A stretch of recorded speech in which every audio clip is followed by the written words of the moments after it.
Sometimes that's 70 if it's all clear. Sometimes it's 50 if there's a little bit of snow on the road, but traction is good. Like you got to make that call, right? Yeah. But it's when you're going 50 and it's reasonable speed for road conditions, and then there's somebody that's going 25 because they just shouldn't be driving in those conditions. Yeah, but if they're all the way over on the right, you're hitting a barely moving object. That's on you more than it is on them. Oh no, it's not that you're hitting them. It's that you approach them, and it could be two of those boneheads, side by side. Then all of a sudden, then you got to slam on your brakes because you didn't notice that they were going that slow. They're not over to the right. Right. Well, that's an issue the then. problem. Yeah. Yesterday, going home on 275, like just south of the 696, 275, like merger there was this woman that looked like she was 25. She was going 30 in the left center lane, and everybody else was moving 50. She was completely like a target, like for anybody just to, like, what are you doing? With the flashers on, too. With the flashers So on. angry. Yep. 6:02. Time to bitch and moan. Yeah, exactly. 6:18. We move on. All right. 248-539-9797. We don't have to complain, but the Pistons didn't play well last night. Still got to win. It's a burn the tape night. Win is a win is a win. And I know there's going to be some people, if the Suns fans will be like, Devin Booker didn't play. I don't care. It doesn't matter to us, and it doesn't matter to anyone else. It's a win or a loss, and it goes in the appropriate column. We've had plenty of games where Cade Cunningham hasn't played, and that's one of the things that we love about the Pistons right now is, hey, Cade doesn't play, you still win. Jalen Duren doesn't play, you still win. And they've also played enough good basketball to mitigate a game where they didn't play well, but still won. Yeah, it's not like it changes the way you view this team big picture. Like, Cade had a rough night. And turnovers collectively as a team, missed free throws as a team. They missed 14 free throws, John. I know that's one of the things that drives you crazy. Bothers me. Yep. Hey, they're free for a reason. I guess one bright spot would have been, in addition to just finding a way to win, Jaden Ivey. He was playing like he doesn't want to be traded, making the case that, hey, he's increasing his market value. Maybe. He had, like 15 points in 17 minutes. You could argue he should have played more than 17 minutes, but he was getting his own shot. He was knocking down jumpers. I thought he played a good game last night. Yeah, and it's interesting when you hear JB talk about, trying to get, when you have so many guys coming back from injuries or, whatever the reason that they weren't playing, of trying to integrate them into the lineup. How long are you going to be playing Cade coming off an injury? Obviously, he played 38 minutes. How long are you going to be playing these other guys? And what's the rotation? I understand what he's talking about there, the difficulties, because obviously it took Cade, there was some rust.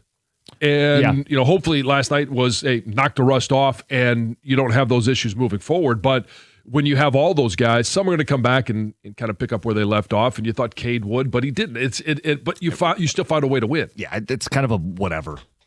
I mean, I hate to say it, but it's one of 82. They won the game. Whether they played well or not, they won the game, and they played a lot of games well this year, and I think they will continue to play a lot of games well this season. There was a time in the second quarter, and I don't know if you were watching. I was listening on the radio at that time, and it was, coach's challenge. Oh, we're going to review this one.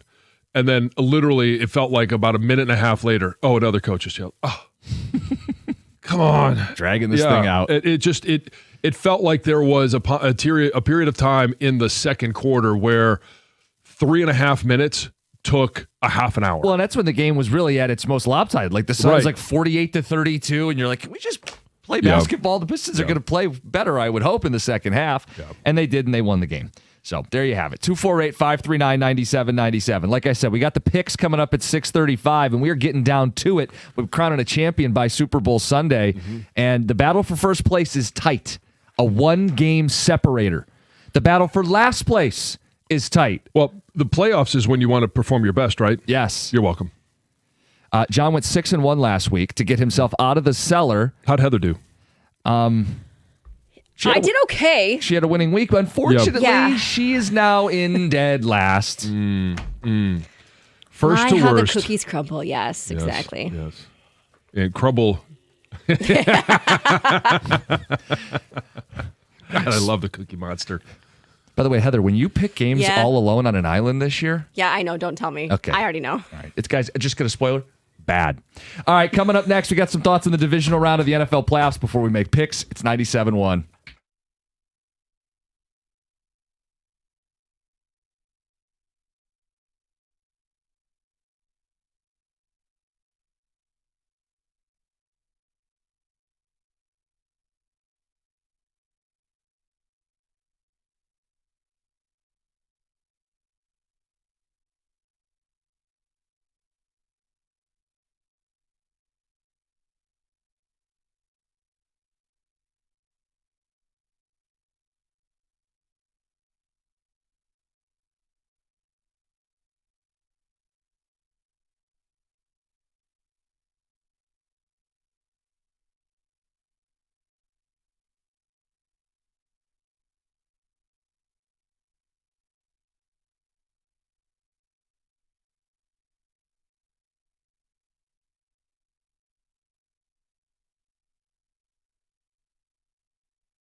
say 26 people, and others say 20.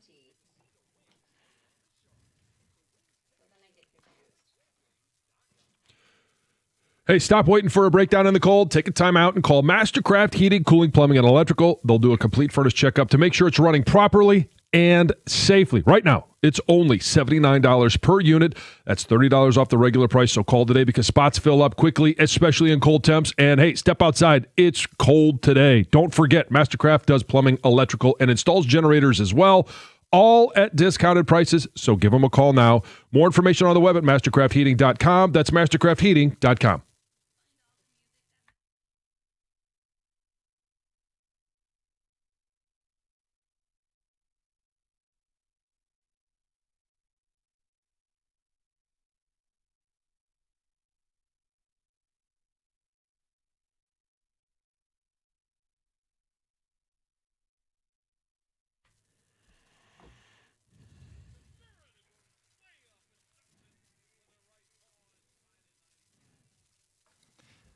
Pistons win an ugly game where they didn't play anywhere near their best. They beat the Suns.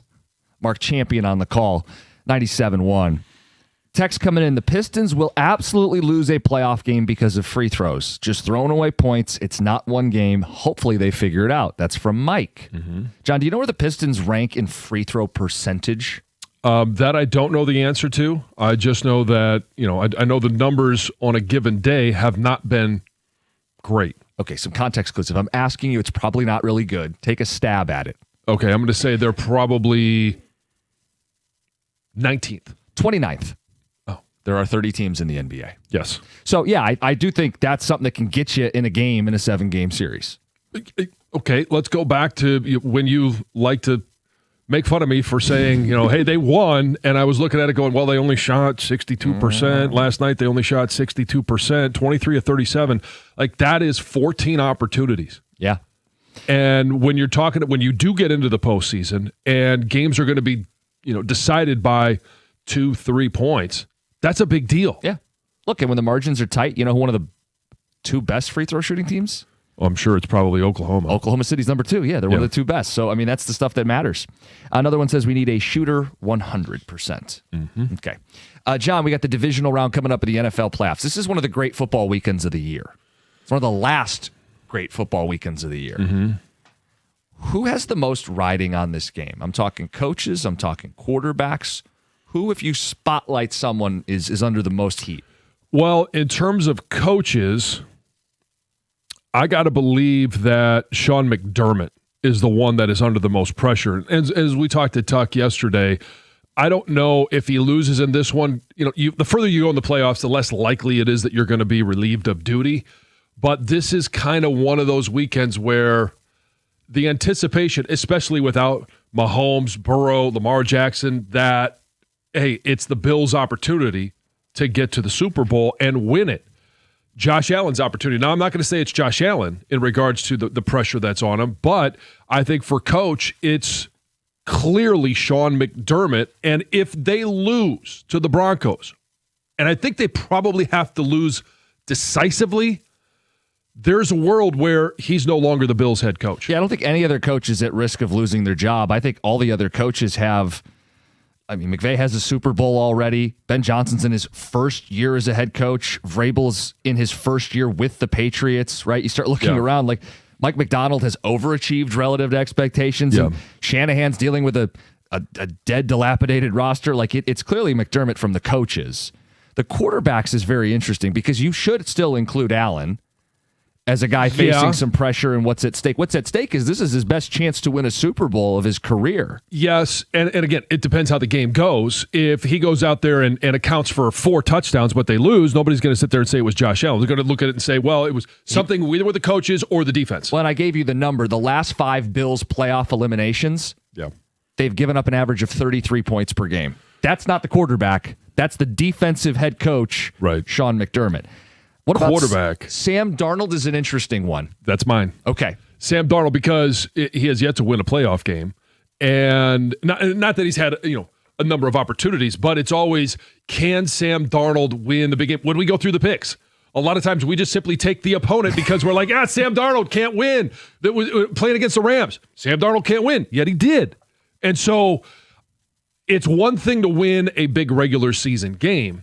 It's a complete different thing to win in the postseason. Now, they're playing against the Niners, and I think if they were to lose, if he were to throw 2 interceptions and they lose against the dilapidated defense, then yeah, everybody's looking at Sam Darnold going, he's never going to win the big one. Well, and the narrative becomes, well, you were on a 14-win team the year before, couldn't win a playoff game. Now you're on the 1 seed this year, can't win a playoff game. But he's the quarterback of both those teams that got to a 14-win team and a number 1 seed on with 2 different organizations. So there's that. They're the biggest favorite this week, and if he loses, if they lose, I think it's going to be about him losing because they have a really good defense and they run the football and they've been a strong team all year. One other name. I don't think he's going to lose a lot, but he has a lot to gain. How about Matthew Stafford? Came up yesterday in the Thursday touchdown. We talk about what's at stake. What's at stake is him vaulting himself into rarefied air among quarterbacks in the history of this sport. If he loses, I mean, sure, if he plays poorly and throws a couple picks, he'll get skewered, but he has so much more to gain than he has to lose. I don't think he has much to gain yet with winning because this is not the Super Bowl. That's fair. Well, the thing with Stafford is, I think he cements first ballot Hall of Fame status if he wins another Super Bowl. Yeah. Like some people still try to argue he's not even a Hall of Famer. I think that's silly. Yeah, he's a Hall of Famer. And I think that's hating. You guys list the great one, the obvious ones and stuff. For me, I've been on this since mid-November. The Texans and what they have to gain here potentially. I'm puzzled by the fact. I don't know if I'm watching a generational defense or one of the best defenses in the league this year because I know Seattle's got a good defense too, but I watch them against the Rams when they hosted them. I think the Texans defense is better than the Seahawks. But the Texans D, one of the defenses that people love to talk about is 2000 Ravens. Mm-hmm. I don't think they're that good. Right. Okay. But they're having a similar season to them where that team was 5-4 midseason. They ran the table. Mm-hmm. The Texans have been running the table here, and it's kind of coming together. And they went into Pittsburgh, and I know it's Aaron Rodgers and the people ripped the Steelers' offense. Pittsburgh didn't get more than 175 yards of offense. They scored 2 defensive touchdowns. That Raven team that year, people thought they were a really good defense, more so than the Texans entering the playoffs. But they were a road team, except for the first game. They had to go to Tennessee and beat, at that time, a division rival because it was the old AFC Central or whatever. And it really started coming together right in the playoffs, and people took notice. Long-winded to a short answer here, I'm wondering if this is a team that a defense can carry all the way to a Super Bowl championship. It's pretty rare that it happens. Is C.J. Stroud better than Trent Dilfer? I think so, yeah. Yes. But that begs the question about the pressure on the quarterback. If your defense is this good, and that was a legendary defense for the Ravens. Yeah. They won with Trent Dilfer. If the defense is that good, they should certainly then win with C.J. Stroud. Well, he got away with one last week. He can't play like he did last week anymore in the playoffs. So he got it out of his system. But I'm wondering, like, how many times do you think we've seen recently that a defense carries the team to the championship? I think the Legion of Doom, Boom. Yeah. What Seattle did. How many more things can we rhyme with Doom? Well, Cam Chancellor laid the boom. I mean, look, they were a real defense from top down, and so is Houston, by the way. Like, we like to focus on the edge dudes, because they're disruptive. Stingley is an all-pro at corner, and Petrie is one of these like Swiss Army knife guys in their secondary as well. The linebacker level's always been good under DeMeco Ryans. What's going to be interesting? They've won 10 football games in a row now. Tom was one of the first people to the party, certainly on this show. When they beat Buffalo, I took notice. Right. So maybe not a ton to lose, but what's at stake? A lot to gain for Houston if they go into New England and beat this team and get themselves in a position where, I mean, they could host the AFC Championship. We're talking about, who's got the most to lose, and we kind of flipped it, who's got more to gain. Yeah. I mean, how about Caleb Williams and Ben Johnson? Yeah, if they get bounced here, great season. Yeah. No black eye or dark mark or anything like that. But if they beat the Rams, who for a large part of the season, we did. I know when we talked to Ross Tucker, he did. There's a lot of people that thought that the Rams was the number one team for my power search for a lot of weeks. If you're able to beat an MVP caliber quarterback, force him into a couple turnovers, win another home game, the city of Chicago could have a shot to host the NFC title game or at least play in Seattle for the Super Bowl. Yeah, it's a ton to gain. 248-539-9797. Who's going to win these games? We'll make some picks. First, Heather with the news. Well, federal prosecutors have uncovered this massive basketball gambling ring and have indicted at least 20 people, both in the U.S. and overseas. Now, according to court papers that were unsealed on Thursday, 26 people are accused of rigging college games in America and then these pro contests in China. So basically, it sounds like, you guys can correct me if I'm wrong, that these players were kind of like recruited to help manipulate game scores so bets placed against those teams would pay off. And the players that were manipulating the scores would be paid like $10,000 to $30,000 per game, which is pretty crazy.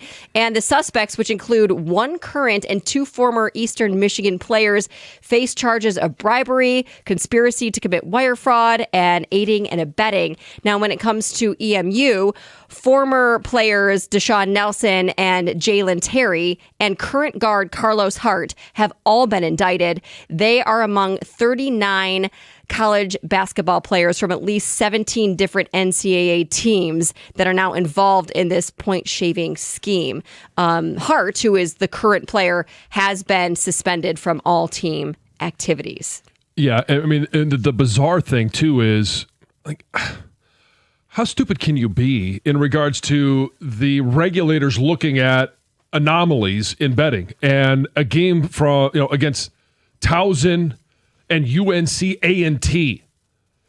They bet $458,000 on it. Like, okay, red flag. Hello. At Kent State to cover the first half spread against Buffalo. $424,000? A red flag. Like, I mean, we say it all the time. Criminals are dumb. This is dumb. And what? You got $10,000. Congrats. Your whole life's ruined. Hope it was worth it.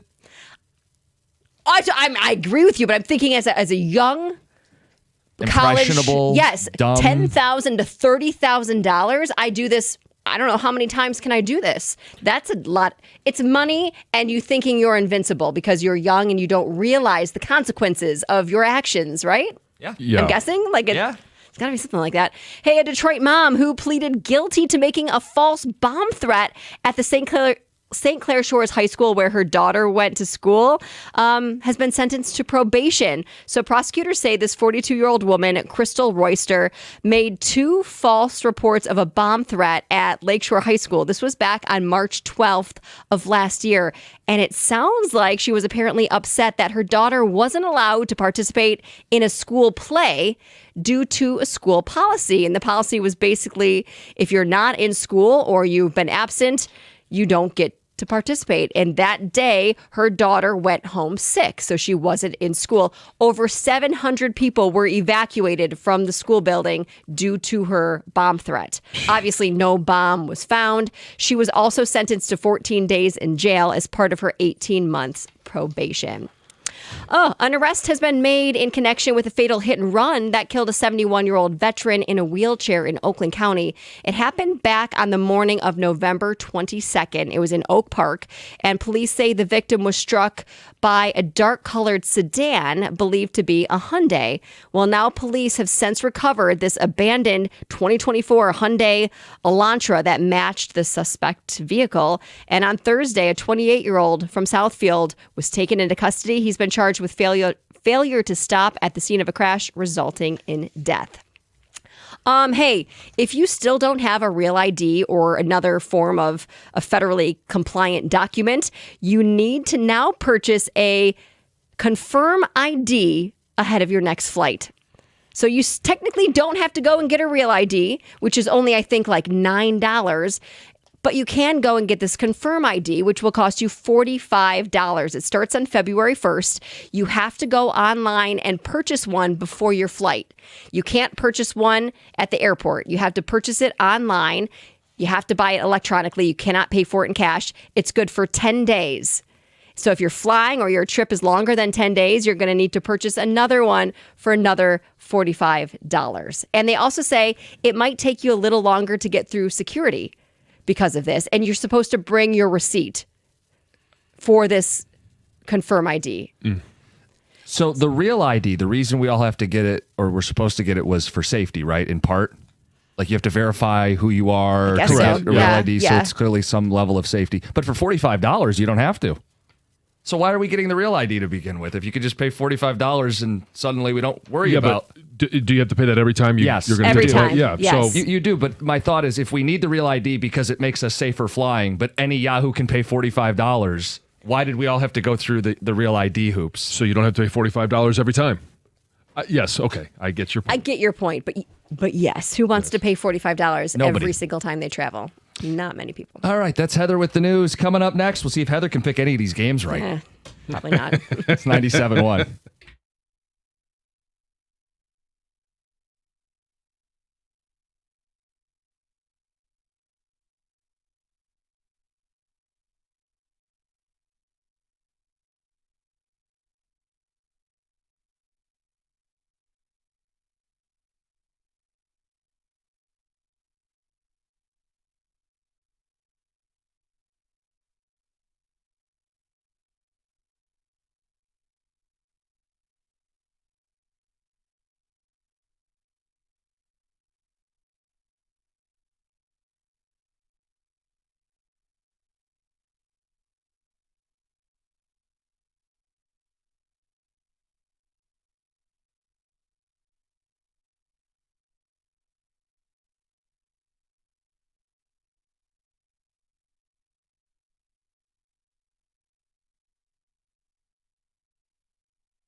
The picks brought to you by Shaner Roofing. We got a battle for first place. I'm in first by just a game with Tom right behind me. Last place, you got Heather. 10 games back. John has moved out of the basement. Yes. Cool. How does it feel going really first cool. to worst? You know, it's I do okay. know, actually. You do, yeah. I think you do actually know. We're going to start first with the national championship. Indiana, 8.5-point favorites to win the national title against Miami. This game being played in Miami. Jim, what do you say? I say give me the Hurricanes and the points. They were able to bully the Buckeyes on both lines of scrimmage. They've got first-round NFL talent on their offensive and defensive lines. I'm rooting like hell for Indiana to win, but I love getting 8.5 points. The only question I have is, where was that defensive talent up front against Ole Miss? I know they ultimately won, but they weren't able to pressure the quarterback. And against Indiana's offensive line, this is one of the better offensive lines because it's one of the most experienced offensive lines. And there's some players on this offensive line, on both offensive lines in this game, that Lions fans should be keeping an eye on because they may be future Lions. I'm going to take the Indiana Hoosiers because I think they are a team, and it comes down to this in championship games. The team that makes the least amount of mistakes wins and can win by a lot. Indiana does not make mistakes. They are a complete all three phases team. Give me the Hoosiers. Yeah, I'm going to pick Indiana as well. They're undefeated. That's Copycat. fun. And then, you know, when Miami loses, Fletcher's mom only has to cry for 15 miles in her car on her way home. Yes, that's one thing. Yeah, So she doesn't have to, yeah. she can cry with Clinton Portis. They can console each other, weeping. Now we know the real reason you picked the Hoosiers. Oh, absolutely. That's a huge part of it. I'm going to hate watch this one. Miami is the only team in the country that can go toe-to-toe with Indiana in the trenches, and that's the key, the trenches.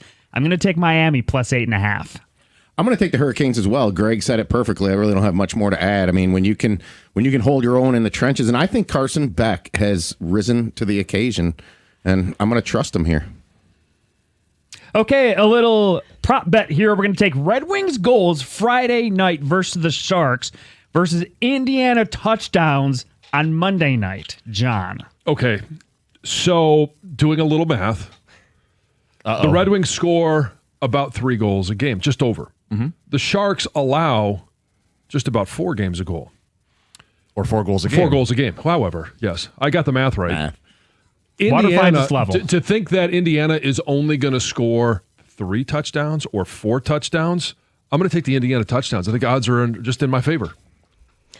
I also agree with you, not for you're those copying me necessarily the entire reasons. time. I did no research on points scored per game. I did the work for you. I picked Indiana to win the other game. I think they're going to score at least 3 touchdowns. I'll take Indiana. You weren't grinding Macklin I Celebrini wasn't. tape No, last night? I was Okay. not. Just think IU's going to score 3 touchdowns on a bad day. Hoosiers! Are you going to the game tonight, Jim? I am. So you get to see Celebrini. It's the first time? Yeah, first time. Yeah, he's quite a phenom, if you know what I mean. Oh, yeah. I'm going to go with the Red Wings goals here, and I think it jives with me taking the Hurricanes. I think the two go hand in hand, and I think the Red Wings are going to post 6 goals tonight, and the Sharks give up the 3rd most goals allowed in the league. Not only that, they are one of the worst penalty kills, and they take some of the most penalties. Those are some freebies for the Wings playing at home tonight. It does jive with, if you like Miami, you like a lower scoring game. I'm going to take the Red Wings. Yep. So far, you're right, Jim. You said we'd had every pick the same. Through 2, yes. I like that we got action on both sides, so it's a good prop to put on there. All right, let's ways. go to the NFL playoffs. Bills are at the Broncos. This is a pick'em game. Heather. Well, I do like Josh Allen and his wife and the fact that he's going to be a dad, but I do like Denver more than New York. I'm going to choose the Broncos. Heather, you're going with the Broncos. I say, nay! Give me the Bills. I think this is where I'm turning heel. Prove it to me, Josh Allen. I've been a big fan of yours, and you know what? I think everybody wants to see that Rams-Bills Super Bowl. I like the history of the 1 seed in this spot with a fabulous defense. I'm going Broncos. All right, let's put first place on the line here. I'm going to take Buffalo. These two teams met in the playoffs a year ago, and it was ugly. Broncos had a great defense last year. What did Buffalo do? You negate the pass rush by running for over 200 yards. You got the NFL's leading rusher. You've got Josh Allen. Give me the Bills. Strength on strength. Bills offense against Denver defense. I'll take the Bills. And then you think Bo Nix against the Buffalo defense. It's bad. I don't know what do I say. It's not necessarily bad on bad, but it's weakness versus weakness. And I just think I'm going to go with Josh Allen, a guy that can get it done in any which way possible. So give me the Bills. Doesn't Rieger do ads for Bo Nix now? To the NFC side, the 49ers are 7.5-point underdogs going to the PNW, taking on the Seahawks. Man, I think this is another one of those. Man, how can the Niners overcome this injury? They got another one to Kittle. How can they possibly overcome this injury? Man, the Niners and Shanahan find a way. I'm going to take the Niners getting 7.5 points. All right, so when I saw this line, I'm like, why is it so large? These are division rivals. The Niners beat them once this year. And then you got that hook on it, too, just begging you to take the 49ers here. Again, I'll take the 1 seed in this spot. I think the Niners gave what they could give last week. And, I'm going to lay 7.5 points with Sam Darnold. Yeah, I think the Niners are a sucker's play with the 7 and a hook. Give me Seattle. I'm taking Seattle as well. And I already talked yesterday about the environment that is that stadium when they get rocking and rolling. The 12th man is a real thing. I'm going to take the Seahawks. I'm going to take the Seahawks, too.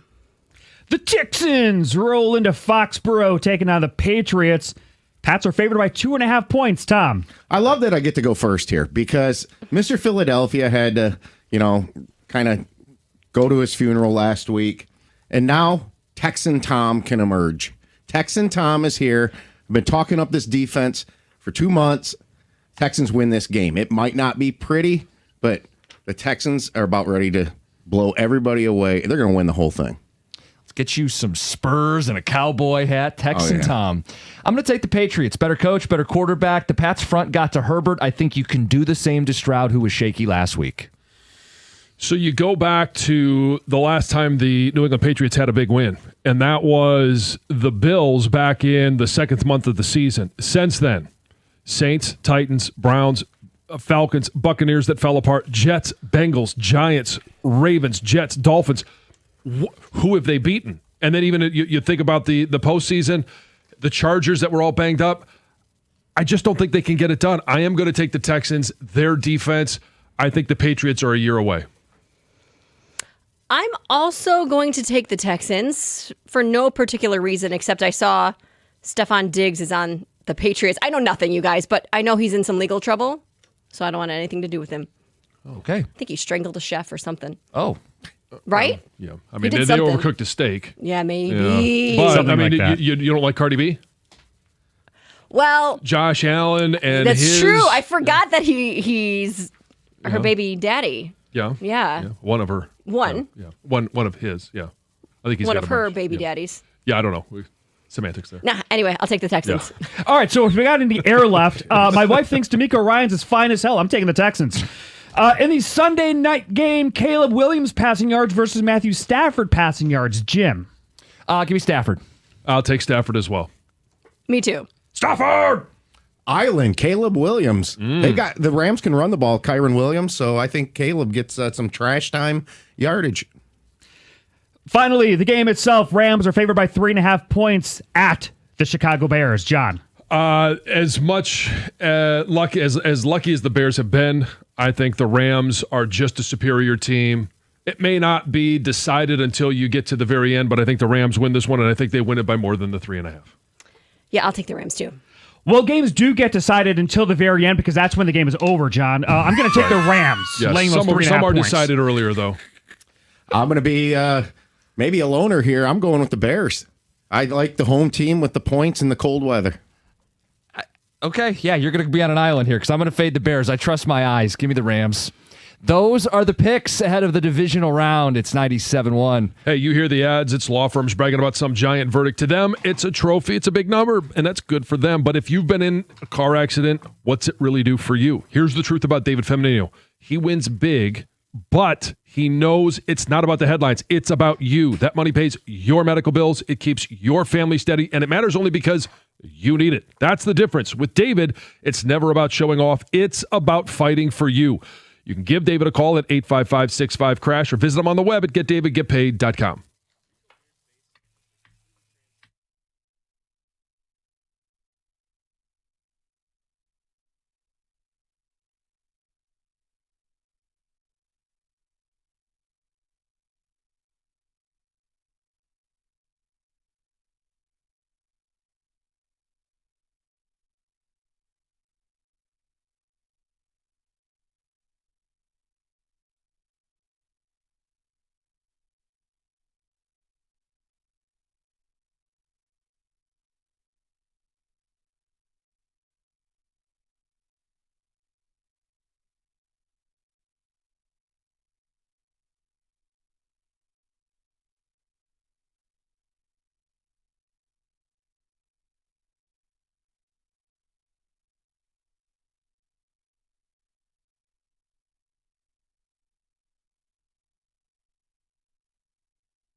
At the risk of burying the lead, let's get into it. The Dodgers are out of control. Kyle Tucker signing with LA late last night, John.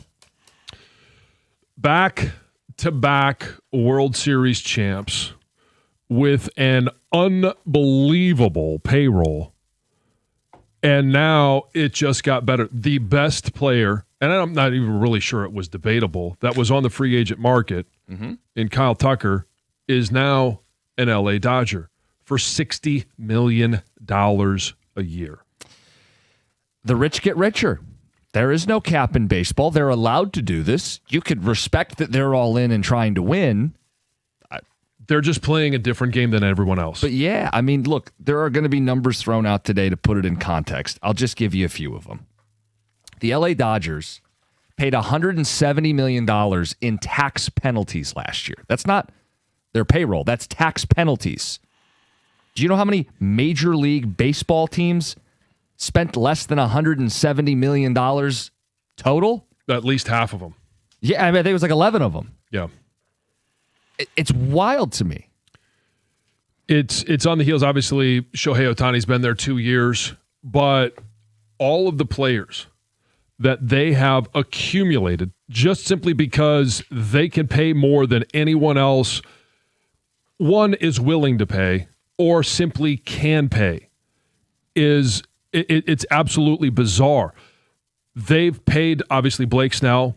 They went out there this year and what was the one thing that was kind of their nemesis last year, even though they went into the World Series? Pitching.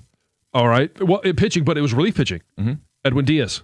Yeah. They go out and they take him away from the Mets. Another team that is willing to pay, but they just paid more. Yeah. And you've got, Glasnow, Betts, Freeman, Smith, now Tucker on top of Yamamoto, who signed a record deal as a pitcher.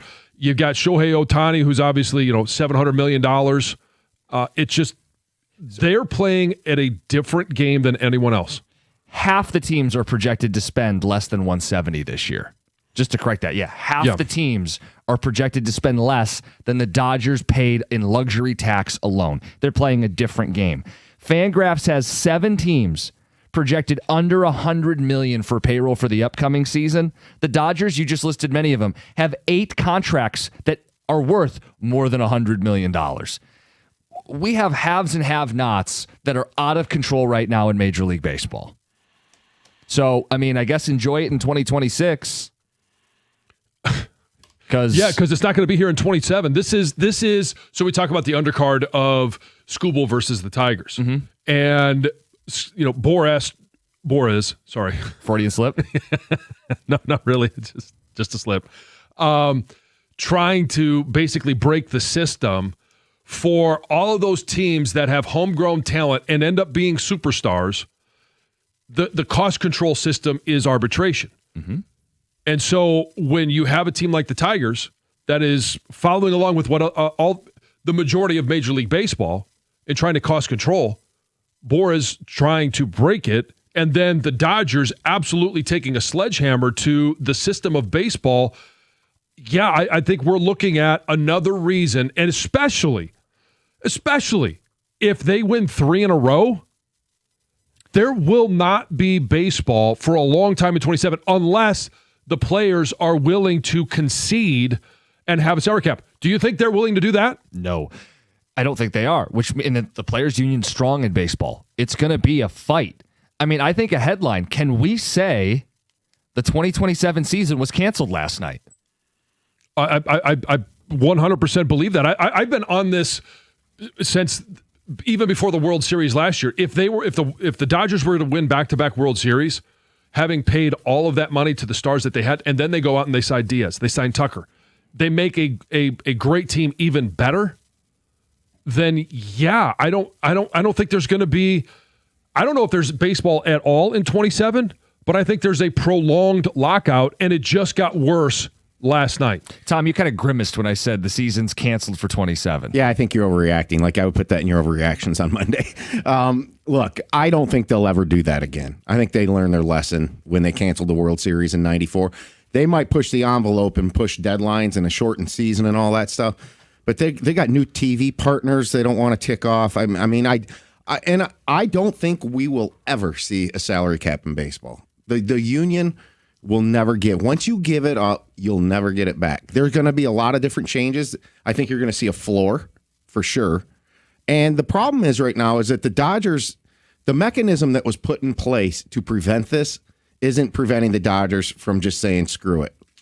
And they're making money, and they're making a lot of money on outside sources from Shohei in terms of marketing and all that kind of stuff. So I don't think, I think you're going to have to see something just to a point. Maybe it's a team cap. Like I don't know. What do you mean a team cap? Well, I said that wrong. They're going to put something into where you just can't spend past a certain point. Well, so effectively, it would be a more punitive luxury tax, which would almost operate then as a hard cap. I mean, if you made it for every dollar you spent, you had to pay 10.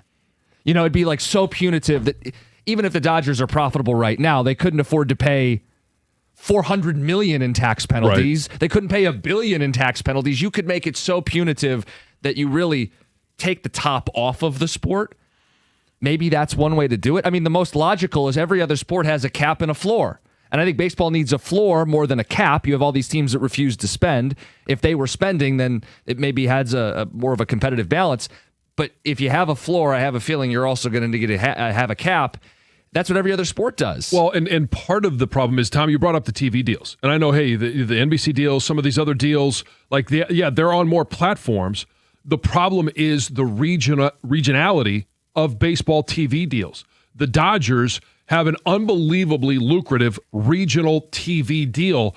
And on the flip side of that, you have all the other regions that aren't even getting paid because whatever that entity is, Diamond Sports, they can't pay the Tigers. They can't pay some of these other teams. So they're getting $0 from regional TV deals, where the Dodgers are getting an exponential boost from their regional TV deal.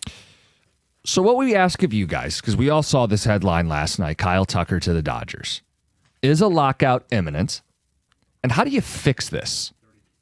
Because this is breaking baseball. The Dodgers are out of control. They're well within their right to do this right now based on the rules. They're uber competitive, they have a lot of money, and they want to win. These are all admirable qualities, but if the result is most teams aren't on the same playing field, like I could try to shame the Pirates. They're not giving Kyle Tucker $60 million. I could try to shame the Marlins. They're not paying Shohei Ohtani $70 million. Right. What can you do to fix this? It's 97.1.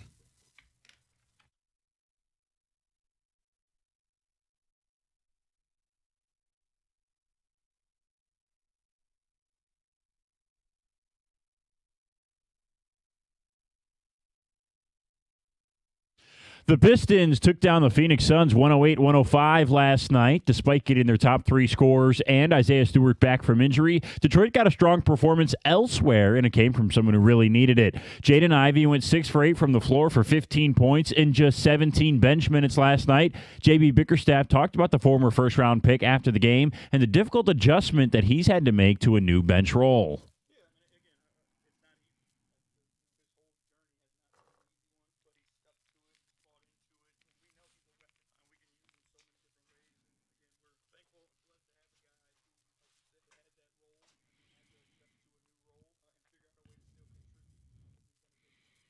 The Pistons are back home tomorrow against the Pacers. Elsewhere around the association last night, the Knicks just keep on losing, and we love to see that. New York fell 126-113 to Golden State last night as they've now dropped 7 of their last 9. The Thunder are back on a 5-game winning streak as they beat Houston in Houston by 20 last night, and the Celtics remain one of the hottest teams in the East with a 119-114 win over Miami. Boston has won 10 of their last 14.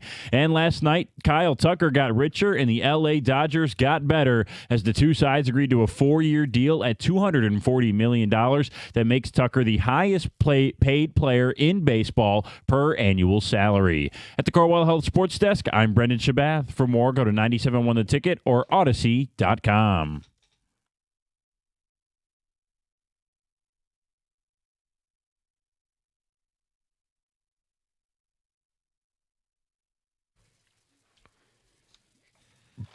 Get into some of your feedback on the Dodgers break in baseball. Are we headed for a lockout, and how do you fix it? This hour on the show, your chance to win Chris Stapleton tickets. Final chance to win them before you can buy them. We've been giving away tickets all week for his show at Ford Field. He's got Lainey Wilson. He's got Alan Stone. It's Saturday, August 8th. It's courtesy of Live Nation. The tickets go on sale today at 10 a.m., Ticketmaster.com. But this hour, you win them with us. You listen for the drum solo to In the Air Tonight. When you listen, when you hear it, you call in, you win your pair of tickets. Big time demand for that Chris Stapleton show. Oh, there is. I know. It's and I'll say it again. He puts on a great show. All right, John, the Dodgers put on a great show. They've won back-to-back World Series, and they're the prohibitive favorite for a three-peat. And they are spending more in luxury tax alone than 16 teams are projected to spend for the upcoming season. They're breaking baseball. I think what they're doing is being competitive, trying. These are good things, but nobody else can spend like this. Nobody else has the TV deals. Nobody else has the resources. I would love to shame 16 teams into spending more, but that feels like a broader problem with the sport. You know, like they're not all in a position to hand Kyle Tucker $60 million. So I think what we need to do is crack down on deferred salaries. We need a cap floor to get everybody to spend a little more to try to gobble up some of this talent. And it has to have a cap on the very tip top to stop the runaway train that is the Dodgers. Every other sport has a salary cap. Why is this such a taboo topic for baseball? Well, because it's taken so long to get there, and we see it in every single sport, right? It is the popularity of sports only continues to grow. And we talk about this in football, the salary cap. When we're talking about the Lions, oh yeah, okay, you know, there's only $12 million or whatever it is. Well, the cap's going to go up. Sure, it's going to go up, and it's going up faster and a larger rate every single year than it was back in the early 2000s, and certainly in 1990. You go back and historically, it's going up at a higher percentage. Sports are unbelievably popular. Watching them on TV, it's the ultimate reality TV, and that's where I think baseball needs to get to something different. Yeah. And it's the TV contracts. Now, the complication is that there's 162 games. And there's not going to be an NBC and ESPN. There's not going to be these entities that are going to say, yeah, we're going to be able to broadcast all of these games. It's not like an NFL Sunday where right. you can watch every game.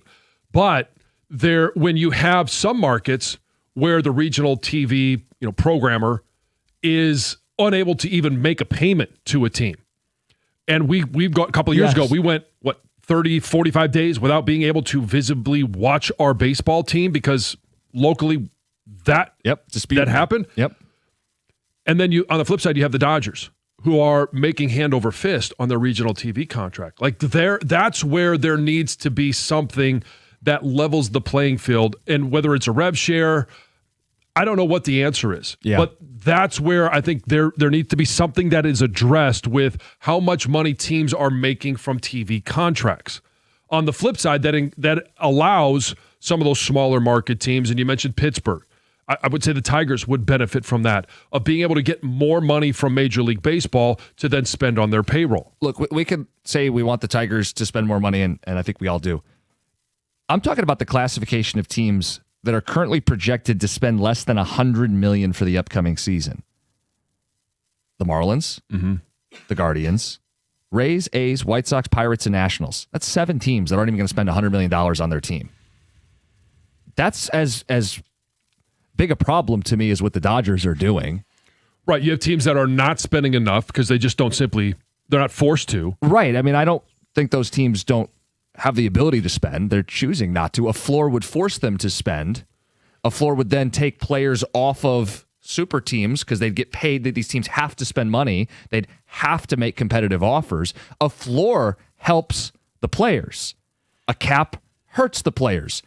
Picking the numbers, that's where the negotiation should be. But you need to have a floor. You need to have a cap. We got to put some kind of rules on deferred payments. And whether it's a hard cap or a soft cap, and you talked about this, like the hard cap is, hey, this year you can only spend $250 million on your roster. That's a hard cap. Yeah.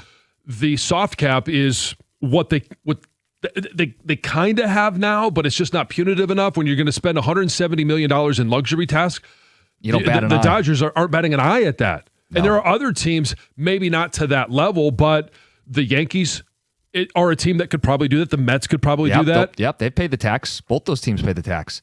But not to that level. No, I think the Dodgers. We had this ESPN article that broke it down really nicely this morning, and if I could get the numbers again, I believe the Dodgers are paying more in taxes than the Yankees and Mets combined.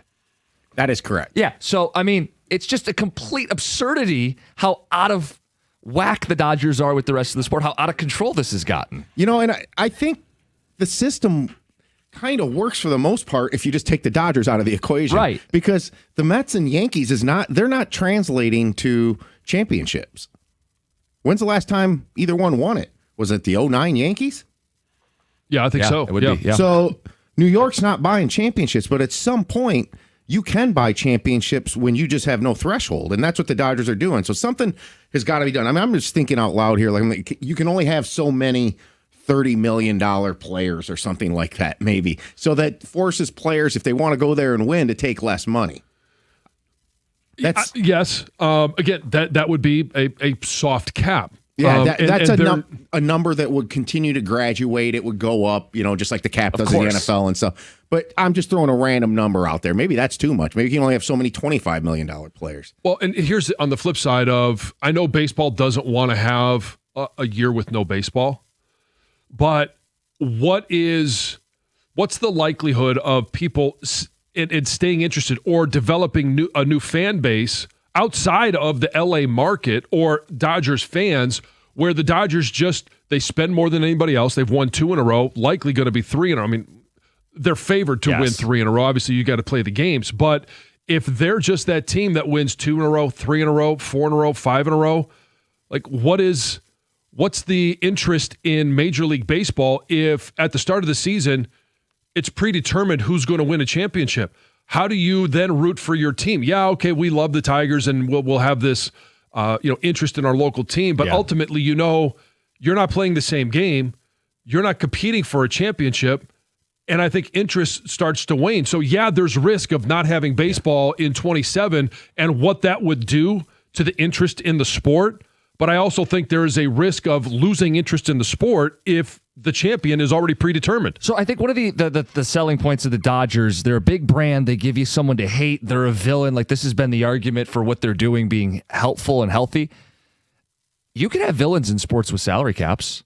You could have dynasties in sports with salary caps, all while maintaining some level of competitive balance. You go into the season feeling like anybody can win it, right?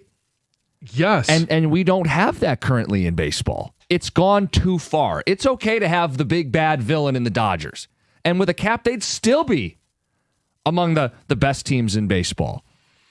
But they need to do something. And I've floated out the floor and the cap. Maybe that's basic. Yeah. But there's a ton of other things that they could do, mechanisms, to try to create more competitive balance in baseball. Now, here's what the union would say to you, though. The Blue Jays took them to 7 games. It was a dramatic series, so teams are competing with them. Having said that, I would argue right now that the Dodgers are almost to a point, because they just continue to add to this, that they are only susceptible to getting screwed in like a 3-game series, almost where the nature of the sport would eliminate them, instead of the fact that it's like becoming fact that they're the best team in baseball. Right. And here's the other thing in terms of Kyle Tucker. Who was the other team that was vying for his services? It was Toronto. And the only reason they weren't able to seal the deal, it's being reported that he just didn't want to go live in Canada.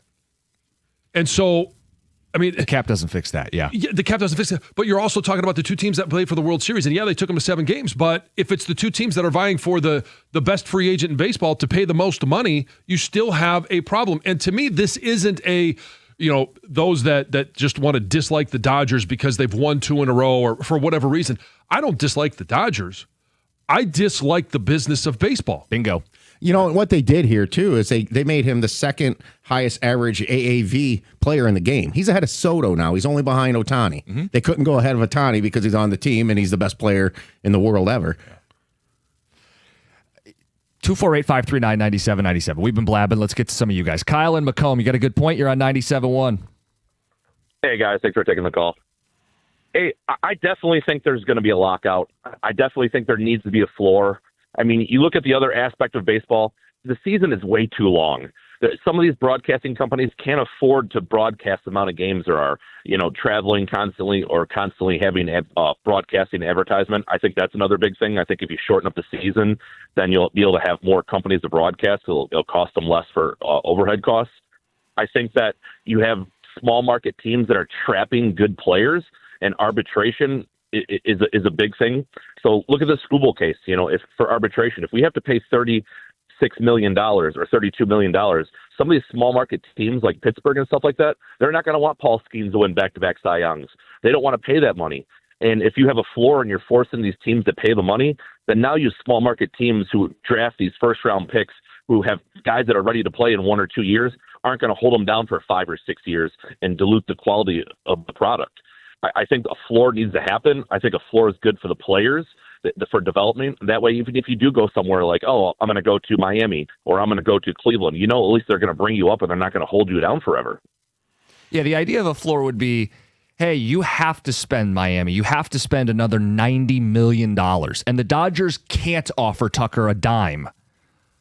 Well, if Miami has to spend another 90 and Cleveland has to spend another 80 and Pittsburgh has to spend another 60, they're going to have to spend that and they become bidders for the Kyle Tuckers. And all of a sudden, you push everybody to a more competitive middle. Yes, but if there's no cap, it's like the reason arbitration is in place is it's a cost control measure. Yeah. So that smaller market teams, mid-market teams, all of those teams can afford their homegrown superstars to a point. Because if Skubal was on the open market, if there was no arbitration, there would be no chance that the Tigers would have him on their roster this year. So let's call it what it is. Arbitration is pro-owner, anti-player, right? Yes. A salary cap. But anti a very small amount of players. Yeah, but it's a compromise. Work with me here.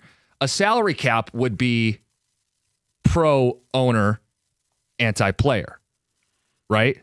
Yes, but when you're talking about a salary cap, I'm saying trade off. What if yes, I eliminated arbitration? Yes. By definition, it is. So yes. I give the players the right to go to the true market sooner, albeit there's a cap, but I also give you a floor, which means the middle tier guys are probably going to be overpaid, which will benefit the majority of players. Like, there's a way to give and take is all I'm trying to say. Right, but the top dogs don't want to give that up for the guys that are, up and down from, AAA to, Major League Baseball, or they finally make it for a few years and they're making league minimum or just above league minimum. There's more of those guys than there are the superstars.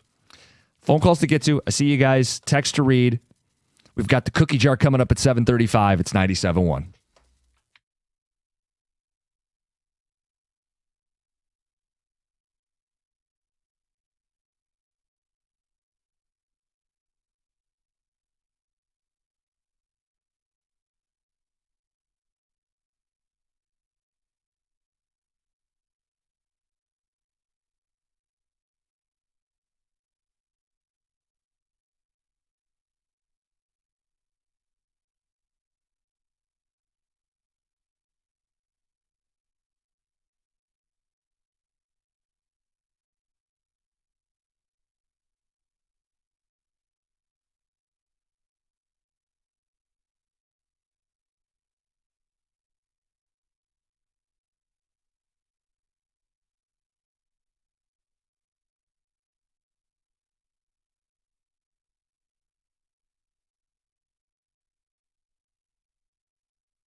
Winter means snow, and it means icy roads. And don't we know it after the last couple days here? It means more serious injuries from car accidents. You see these cars on the side of the road. If you're in a car accident, call Lawrence Cagey. He'll make sure you and your loved ones get paid big for your injuries. Cagey's uniquely qualified to fight for you when you get injured in a car accident, and he's won over $100 million for his clients. He'll win big for you. Cagey will make the driver that hit you accountable, and he'll fight their insurance company to get you every dollar you deserve. 877-KG-CARES. That's K-A-J-Y. Put the number in your phone, 877-KG-CARES, or visit kgcares.com.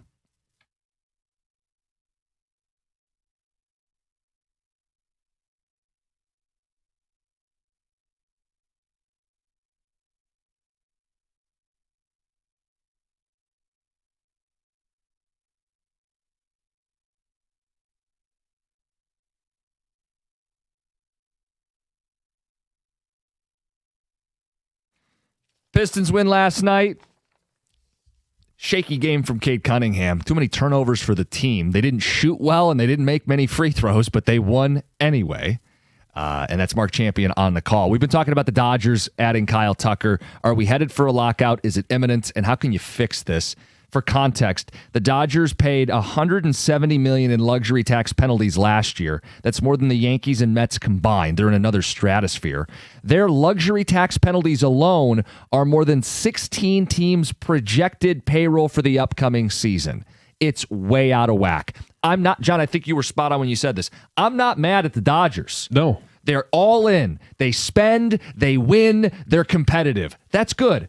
And if you like watching really good baseball, exciting baseball, you're going to watch the Dodgers. But pro sports are also about competition and having teams that you feel like can beat the Dodgers. And spare me, the Blue Jays got to Game 7. The Blue Jays are also a mega spender. Most of these teams aren't spending enough money. And I think you need a salary floor to force them to spend up. I think you need a more punitive luxury tax threshold, almost to the point where it is a true hard cap. And now we're going to push more teams towards the middle. I think that's necessary at this point. Well, and what makes the NFL so wildly popular? It's part of it is the violence of it and the physicality of it, but it's also the competitive balance. Now, yes, you take a look at the best teams versus the worst teams. Okay, there is a disparity there. But if you look at, we don't want to say it out loud, but the Chicago Bears. It's always those teams on a yearly basis that can go worst to first. Yep. That doesn't happen in baseball. You're not supposed to be hopeless. Yeah, there's more teams that are hopeless in baseball. There's not a competitive balance, and it goes to the health of the sport. And Major League Baseball, I mean, especially a few years ago, before the pitch clock, before all of those different things that energized the game or energized an individual broadcast, it was the sport is dying off. All Major League Baseball fans are older. Now, I think they've done a better job of bringing in a younger fan and speeding up the game. But the next step needs to be a competitive balance. 100% agree with you. Some of the texts coming in. Can't argue with the LA logic, put an elite product on the field at all costs. Baseball needs a lot of new owners. I don't care if you have new ownership in Cleveland. Cleveland is not going to be able to financially spend like the Dodgers spend. They could do more than they're doing. There's no question about that. But your point is this: they're never going to have a $400 million payroll in today's dollars the way LA does. Yeah. So what I would hope is a floor would maybe force some of the cheapskate owners out. Like if Miami doesn't want to even spend $70 million on their baseball team, if they want to cry that they're so broke they can't do it, sell to someone who can spend. Mm-hmm. You could root out some of the true cheapskates at the bottom with a floor, but you also have to check the Dodgers at the top. Text says, what's next? Skubal traded to the Dodgers? F these guys. Well, I don't necessarily know that they're going to be trading. When you're talking about trading a player, you're going to trade it for maximum return, not who's going to spend the most on that player in future years. Guys, how much is LA's payroll going to be once they get Skubal? I mean, this is ridiculous. Again, that's a 27. And the interesting thing is going to be what happens with Skubal. Let's play it out. Mm-hmm. Whether or not he wins or loses the arbitration. Whatever. I think we believe there's a likelihood that he could pitch for the Tigers Yes. in 26. Yes. I don't think there's any likelihood that they give him a contract extension that he would agree to. So Major League Baseball free agency starts before the lockout can happen. So does Skubal get some type of astronomical contract with the Dodgers before the lockout happens? I think that's another reason why you were looking at an inevitable lockout. I don't think we go an entire year without baseball, but the season is at risk. This has come up a little today. This text says you fix it by ending deferred money. Half the Dodger contracts have some facet of deferred money. The Tucker one is 30 million, yeah. 30 of the 240. So The biggest one is obviously Shohei Ohtani. I saw a number that the Dodgers, including deferrals, have over $2 billion in commitments right now. Is the deferral a way to dance around the tax too? Do they need to crack down on that to where maybe we allow a little, like 10% deferrals or something, but not where you could defer half the deal or more than half the deal? Yeah, I think what Shohei's is what $700 million contract, $680 million of it's deferred. It's Can you ridiculous. imagine what their luxury tax would be if it wasn't deferred? Well, that's my point. So that's also a way to crack down on the Dodgers. That's like, hey, you're allowed to spend. Just stop trying to like loophole your way to this. Well, okay, yes, by I don't even know if by definition it's a loophole. It's within the rules to do what they're doing, so it's not a loophole. Guys, there's no fixing this. This is how it's going to be. Even if they put in a cap and a floor, you'll still have haves and have-nots. Yeah, but the point is just to shrink the margins. Right. So Push them closer together. We in sports, we're still going to have good teams and bad teams. It's not like everybody's going to go 8-8 in the NFL. Like, you just push them a little closer together. And you know what separates teams? Execution. Yeah. Game plans. How it plays out that day on the field. You don't come in with a varsity team against a freshman squad. Right. 248-539-9797. Adam and Frankenmuth, good to hear from you. You're on 97.1. I love you guys. You know that. Umpire Adam here. Love you, John. Love you guys, man. Baseball, it's a sad day, but I think now go ahead and pay Skubal $400 million. These owners now that are owning these professional teams need to be held to a higher standard, or they can, be allowed to own these teams. If you got teams like the Dodgers spending all this money, and these other teams aren't doing it, maybe we need to get to where we have things like what they do in college football, like TV deals where you're sharing revenue, and each league, depending on which league you are, you get more money. I know that sounds like a far stretch, but at the end of the day, we need to start holding these owners accountable. I mean, you got a guy like Skubal, it's fairy tale money to me, but these guys got it. So if you're going to own a Major League Baseball team, these owners, they need to be held accountable. You have to spend the money, or if not, you can't be an owner in the major leagues. And I guess it's a tough thing to tell somebody else to spend their money, but you know what I mean? Well, we do it in all the other sports. We do it in football. We do it in hockey. We do it in basketball. Right. And that's my thing. It's like, maybe okay, so if we give Skubal, we get the first shot at Skubal. Only they can offer $25 million, or let's say blow ball $25 million. Or we go $19 million. Let's say they can only give $19 million. We can give $30.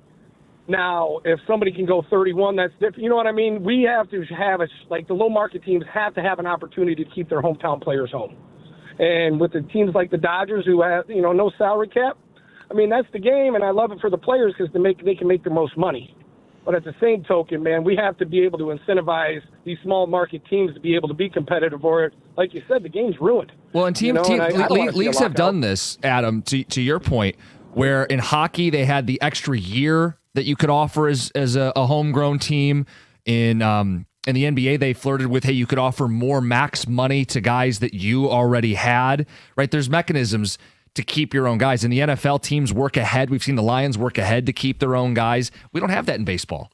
So you don't get that continuity. I think that's an interesting way of looking at it. Let's get to Heather with the news. This news is sponsored by Gardner White. Well, after getting dumped on Wednesday, more snow and cold temperatures are on the way. So on Thursday, some areas saw as much as 6 inches of snow. We know that hundreds of schools were closed. And in the 24 hours between Wednesday and Thursday afternoons, MDOT reported at least 44 crashes, including several that backed up traffic for miles. Michigan State Police also said they responded to 106 6 reported crashes. And now it's being forecast that another 3 inches could be on the way today, and temperatures are going to get pretty chilly over the weekend and into next week too, into Monday and Thursday, a low of 5 for both days there. So, well, and I know there's a lot of most of the major roads have been cleared At this point, yeah. Yes. Yeah, there are still a lot of side roads that haven't been touched. Now you dump another 3 or 4 inches on top of that, it could get a little squirrely in some of the neighborhoods. Could. A huge federal gambling investigation into college basketball has now hit close to home, and Eastern Michigan's basketball program is part of it. So according to federal prosecutors, the case is tied to a nationwide point-shaving scheme that allegedly involved dozens of players across multiple Division I schools. And at Eastern, 2 former players and 1 current player have been named in the indictment. Investigators say that the scheme revolved around players intentionally influencing game outcomes. So it wasn't that they were necessarily losing games outright, but they were making sure the final score landed within certain betting spreads. And it sounds like the players that were involved were paid lots of money, between $10,000 to $30,000 to be part of it.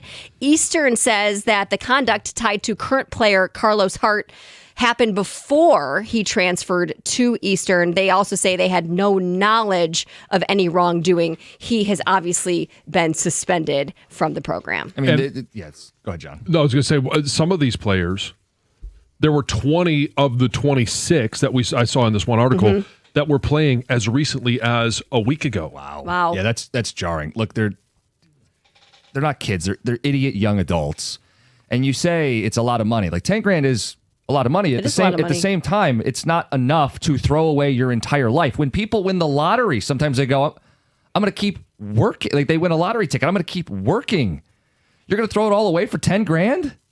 They think they're not going to get caught. I mean, yeah. I mean, most criminals do. What your point when it's nobody versus nobody state, right, and there's $500,000 riding on the game. Red flag. Yep. Detroit mom has been sentenced to 18 months probation after she made a fake bomb threat at her daughter's high school in St. Clair Shores. So prosecutors say that this mom made 2 false reports of a bomb at Lakeshore High School. This was back in March of last year. And apparently she was upset that her daughter was not allowed to participate in the school play. There's a school policy. You have to be in attendance. The daughter was out sick that day, so she was upset. More than 700 people had to be evacuated from the building that day because of the fake bomb threat. So she was also sentenced to 14 days in jail as part of her probation. Verizon customers across the country were slammed by a massive network outage this week. It might have affected you. Knocked out tens of thousands of phones and put them into SOS mode and left users unable to make calls or text or really do anything. The disruption began Wednesday morning, rapidly escalated. By the end of the day, Verizon announced that it had resolved the outage. They apologized to the customers. They also say they plan to provide $20 account credits to those who are affected. Some people say that $20 isn't enough. And even Verizon says, we understand $20 isn't going to make up for everything, but this is something we're going to do. The company says that most affected customers will be contacted directly by the company to receive that credit. By the way, I'm taking nobody's state and the points. All right, Heather with the news. Coming up next, it's the Cookie Jar 97.1. Hey, Planet Fitness, I talk about it all the time in regards to why do you want to work out. It's a great place to go. It's a great place to get started if you've been out of the fitness realm for some time, because they do offer free fitness training with knowledgeable trainers focused solely on you. And it's not expensive. $1 down, $15 a month gets you in the door. $24.99 gets you the Black Card Spa, and that includes everything that Planet Fitness offers. It's 2,800 clubs nationwide, and you have access to every single one of them. Unlimited guest privileges with the Black Card membership. You can take somebody with you. Maybe it's somebody that keeps you accountable. Maybe it's somebody you just don't like to work out alone. You can always take somebody with you. And I started off with talking about the why. I like to work out because I want to be able to be active with my kids now and in the future. Find out what your why is and step into Planet Fitness. You can find your nearest club and join today in club, online, or on the free Planet Fitness app. We're all strong on this planet. Planet Fitness.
It's the Cookie Jar. It's brought to you by Moran Chevrolet.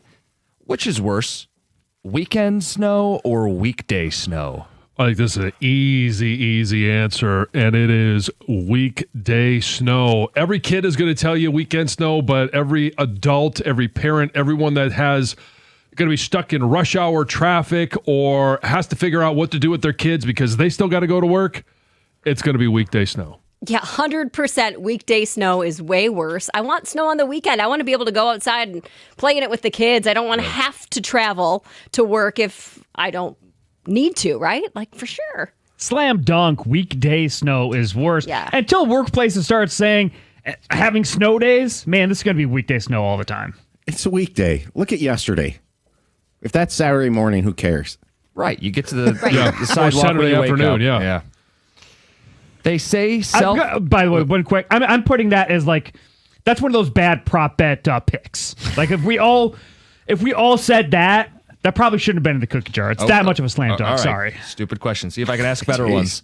Don't take it personal, Jim. They say self-driving cars are now safer than people drivers. Do you trust that? Nope, not at all. And hey, if everything is free and clear, sure. But take yesterday, for example. Would I trust a self-driving car in weather like that?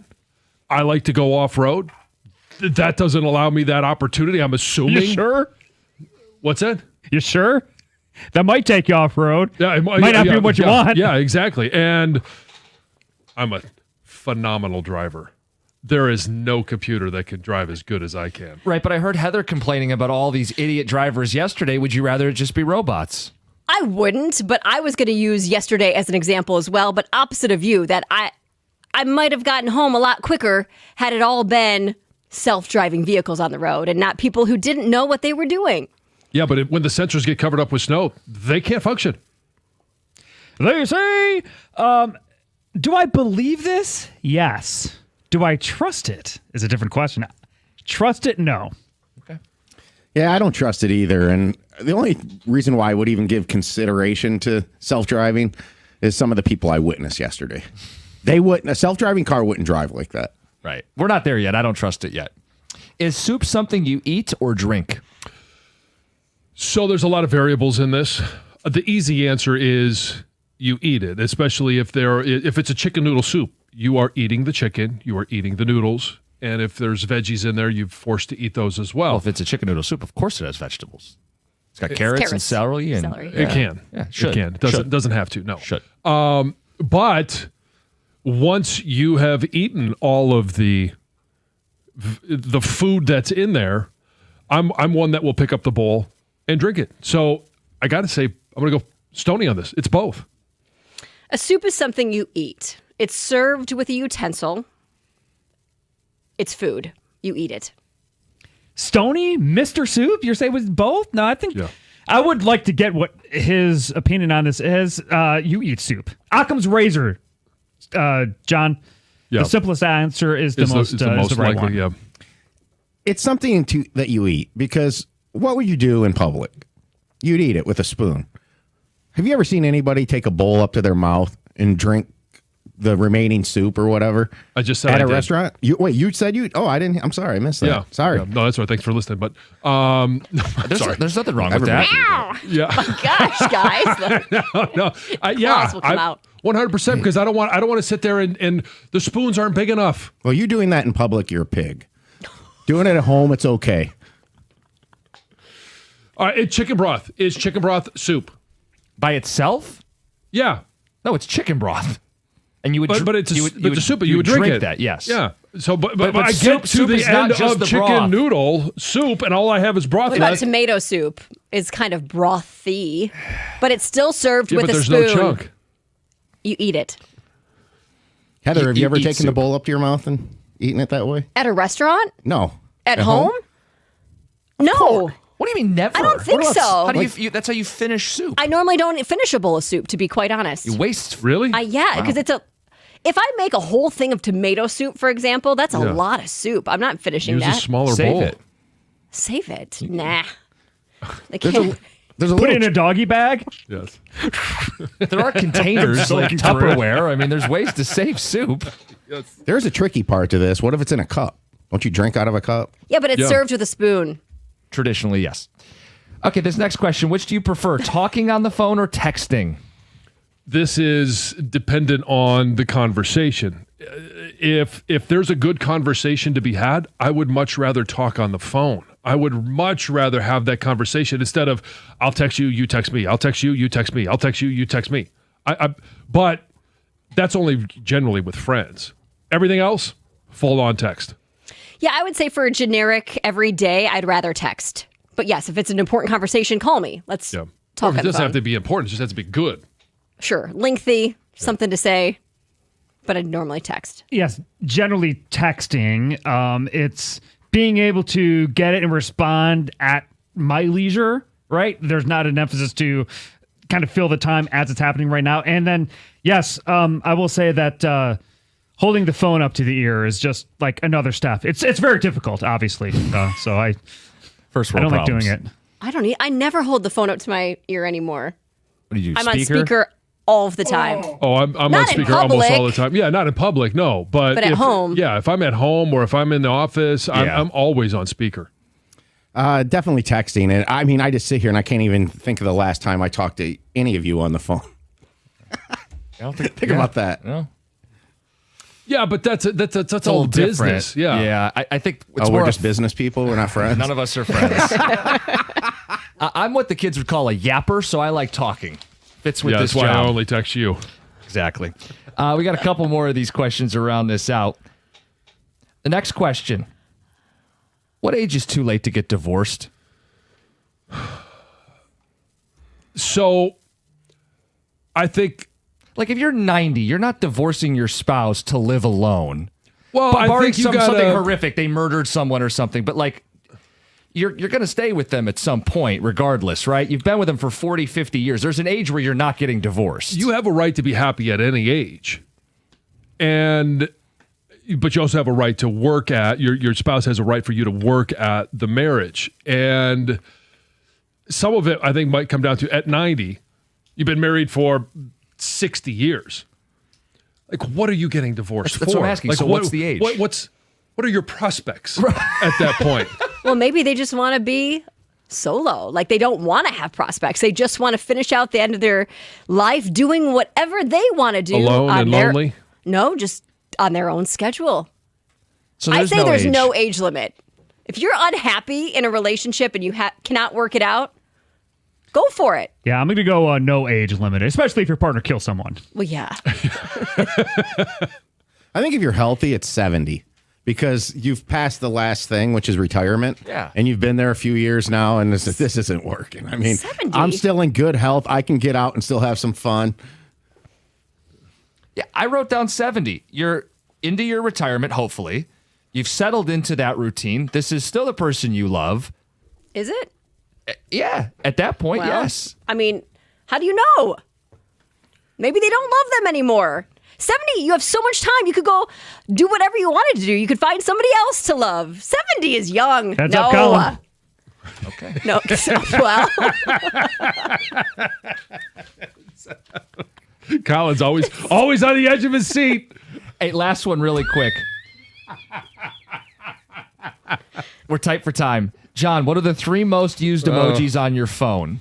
Well, so as you can probably imagine, the rolling on the floor laughing emoji, that is my most used. Thumbs up is the second one that I use the most. And because I text my wife more than anyone else, and a lot of times we're texting about the no. kids, we're texting. Oh, boy. That's going to be I like thought I was an going to say the eggplant. eggplant. Oh, my God. What he said, I'm texting my wife. No. How I okay, I John want to see your uses- reaction when I say this. I text her the teddy bear emoji because we're texting about Teddy. You thought he was going to go like the peach emoji. Yeah. Uh-huh.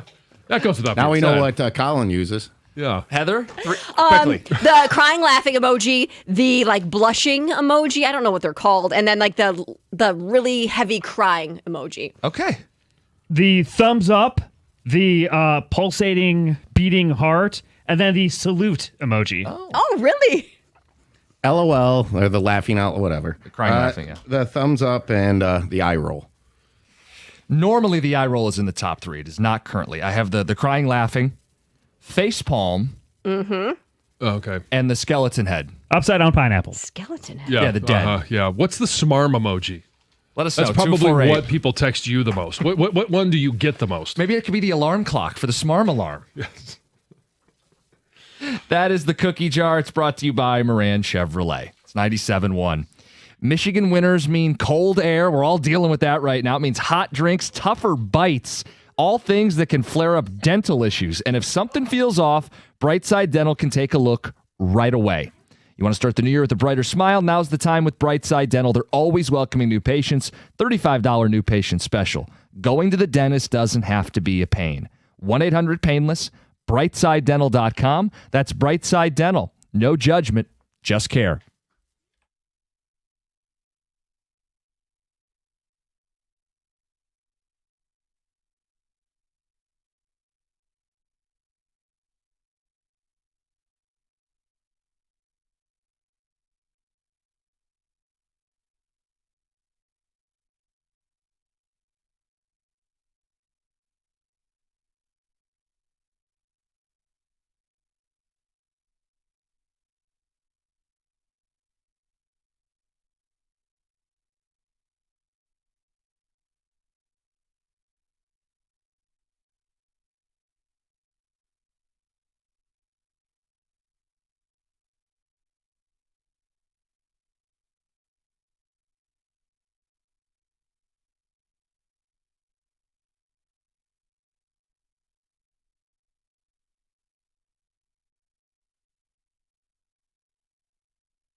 Good morning, 97.1. Happy Friday.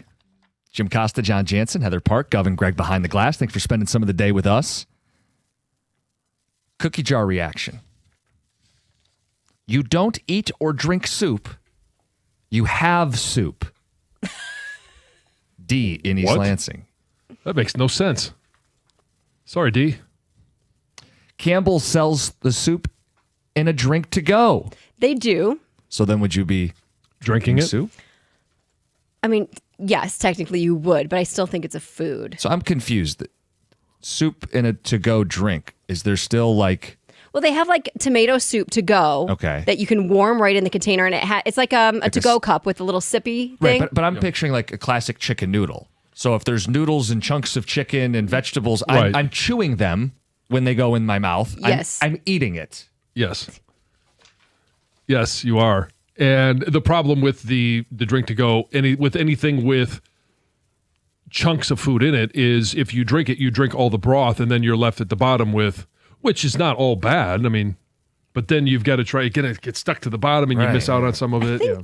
The soup to go that you drink is more like tomato. Yeah. We're not talking chicken noodle. We're not talking Well, anything you else. can put it in a thermos and drink Sure, it. you can, of course, but then Yeah.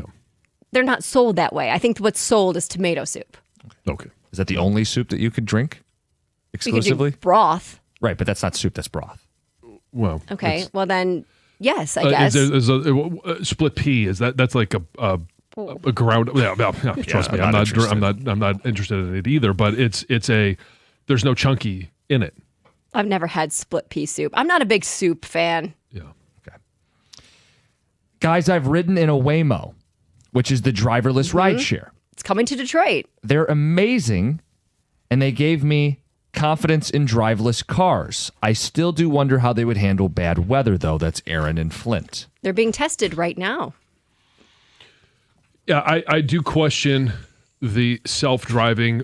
If you're driving along, slush builds up, ice builds up, snow builds up on your car, and if they're covering those sensors, how accurate are they through the snow and grime and everything Well, that we have maybe here? they in have Michigan? special little Windshield wipers on their sensors. Yes. that don't freeze. Yeah. Guys, weekend snow is worse for me because I'm on call to do snow removal all winter. That's yeah. Dan. Yeah, you don't want your weekends to get all... Yeah, but it's a payday. I suppose so. Guys, I drink my chicken broth from my chicken noodle soup at home, and at restaurants, I quite often drink tomato soup from a cup along with a sandwich. Richard in Birmingham. Obviously, none of you have been divorced. The answer is there is never an age limit. That's what I said. And Greg said that too. Yes. And John, So- who has been divorced, Yes, I have. Yes. What was your answer again? You said that too. I said didn't you have a right to be happy at any age. Yeah. Yeah. Guys, the two most emojis in my phone are the poop and middle finger emojis. Nice. Okay. Classy individual. Chasing the truck. I send a lot of eggplant emojis. Oh, boy. Next batch of text here. Got I use the bike helmet emoji the most. Doug in Ann Arbor. It's the safe text. I use the waffle emoji the most. Mike in West Bloomfield. There you go. Yep. Guys, the smarm alarm emoji that is the most descriptive would be the smiley with the dumbass cowboy hat on. It's extremely smarmy. I'll have to start using that for you. Anytime you send us the picture of the pics before you post it, yeah, you're going to get the cowboy hat emoji. Or like the one the other day where it just had the Scooble arbitration story. No comments or anything. Let's Yeah. just pass it along for the show I the know. next day. You think that deserves I a smarm alarm? I could sense because you didn't say anything. So in your head, you heard... Yes, I did. Yeah. Most of the time when we have the back and forth texts and Cookies is involved, I hear that in my head. I will admit that I am always at least I'm only one text away from a smarmy comment, so it is looming. 248-539-9797. But I was good. I didn't say anything snarky or sarcastic in that exchange. This is why he can't win picks. Can you? So I actually think this is a great question that we should not get into right now, but I want you guys to mull it over. Members of the show and everybody listening, who would you rather win the picks? Because I think Tom and I would both be obnoxious. That's past me. A younger Tom, yes, but look, we're Can I not say anyone but Heather? Of the experience we Well, had I last won't be year. winning, so don't worry. I'm not going to brag about being 10 games under 500. I'm going to brag about getting my name on that trophy if I win, Yeah. as you should. Yeah, it's all about beating the current competition. Yeah. See, I won a few years ago, and it's like it did nothing for me, really. Yeah, no, it did. Yeah. Okay. Yeah. Greg is probably the most humble winner of the bunch if he were to win, right? I don't know. Oh, you think he could be a little? I think it would be more because he doesn't say as much. I think when he did, it would probably sting more. Okay, I'd buy that. Anyway, Pistons last night. A couple minutes on that before we get into the football weekend. John, last night was a Pistons win. That was about the only good part. Well, hey, the good part is they didn't play their best, and they still came away with a win. They didn't. They 62% from the free throw line, and they still came away a winner. That game last night was one from the Phoenix view that we've experienced for far too long, where they're up, and then all of a sudden they find a way at the end to lose it. Or you could say the other team finds a way to win it. The Pistons are finding ways to win those games, and yesterday it was down 10, it was down 13, it was down 5, and then you get into the fourth quarter, and the Pistons just took over. Yeah, it's kind of a burn-the-tape game. Cade was clunker. They had a lot of turnovers, missed a lot of free throws. That, by the way, is an ongoing problem. They're 29th in free throw percentage. That could be something to circle later in the season. But they won. You burn the tape. You move on. Doesn't change or shape the way I feel about this team. No, you put one in the win column, and it doesn't matter what it looked like for the moments that you were playing. It just matters that you were done and won. Shout out to Mark in Sterling Heights. He won the Chris Stapleton tickets, Ford Field, August 8th. It's 97-1.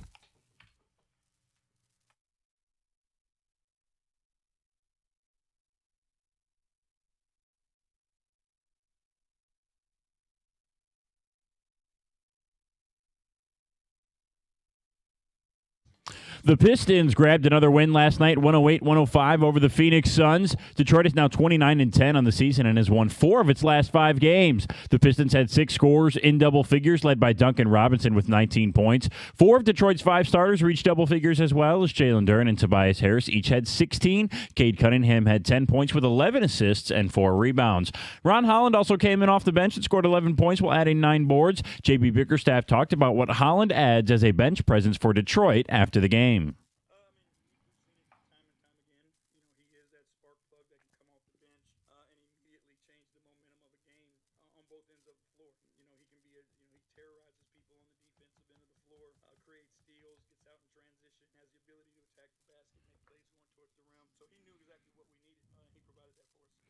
With the top spot in the East and the second best record in basketball, the Pistons are off tonight, but will return to LCA tomorrow to host the Indiana Pacers.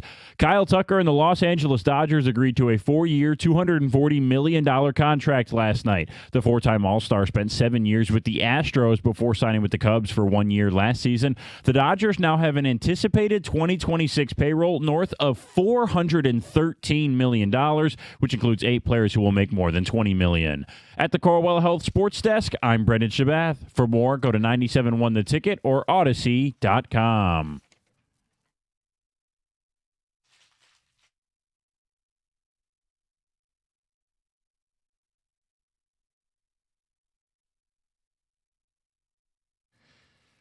Good morning.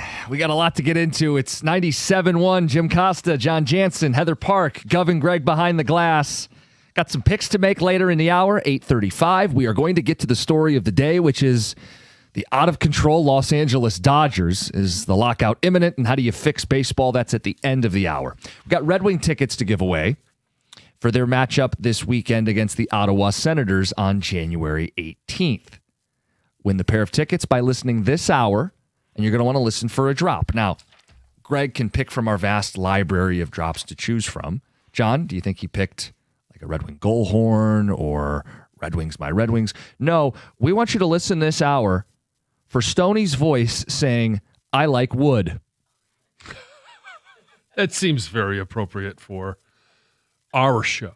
So listen for Stoney, the drop where he says, I like wood. Call in win your pair of tickets. 248-539-9797 for tickets and event info, NHL.com/Red Wings. Football weekend, John, we're going to make picks later in the hour, but just looking at the weekend, the marquee matchup is Sunday night.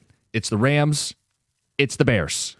And everybody here's got a rooting interest, one way or another. Who are you rooting for? I know this is going to be popular. This is just me. I'm rooting for. I don't want to say rooting for because I'm not rooting for either team. I would rather see. I would rather see the Rams lose. So you would want to see the Bears win? Yeah, and part of that is it's the team that comes out of your division. If you want to say you're in the toughest division, that could be a reason. I know nobody wants to say Ben Johnson, but I would like to see Colston Loveland. Their first pick. I like the kid. He doesn't like Blake Corum. Well, it has nothing to do with that. You picked favorites. Yeah, I did. I like Colston, so I want to see him win this coming weekend. So I'm rooting for him. Who plays for the Chicago Bears? Yeah, rooting for the Bears. This is the tricky part of this question. Is everyone's going to have to do the mental gymnastics of saying a rooting interest.